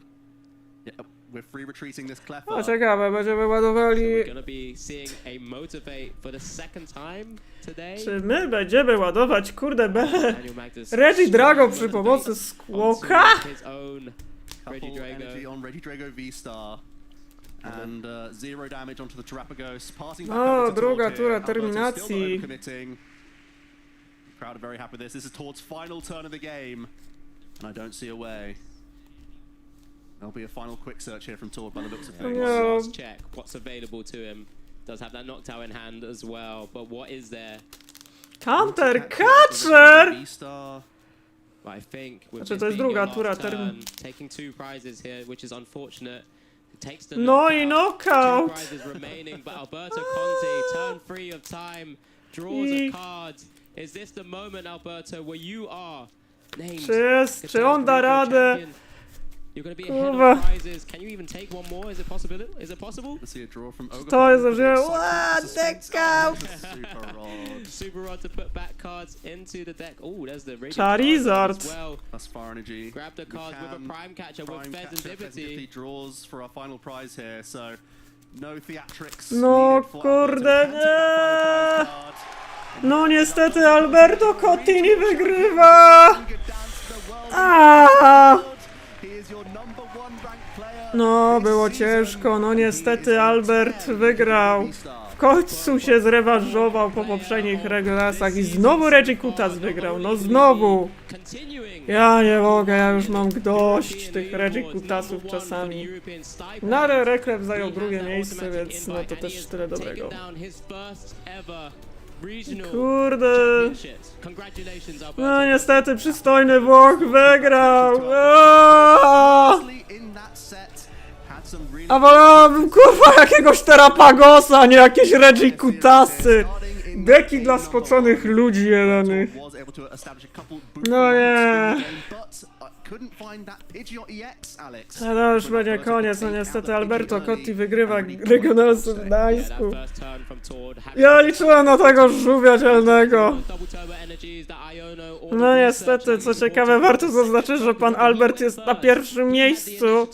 Ja jeden dostał invite, tym samym też on nie będzie już tak brany pod uwagę w sumie tak naprawdę, bo... Znaczy może dalej grać, tylko tak naprawdę on nie będzie, on ma invite.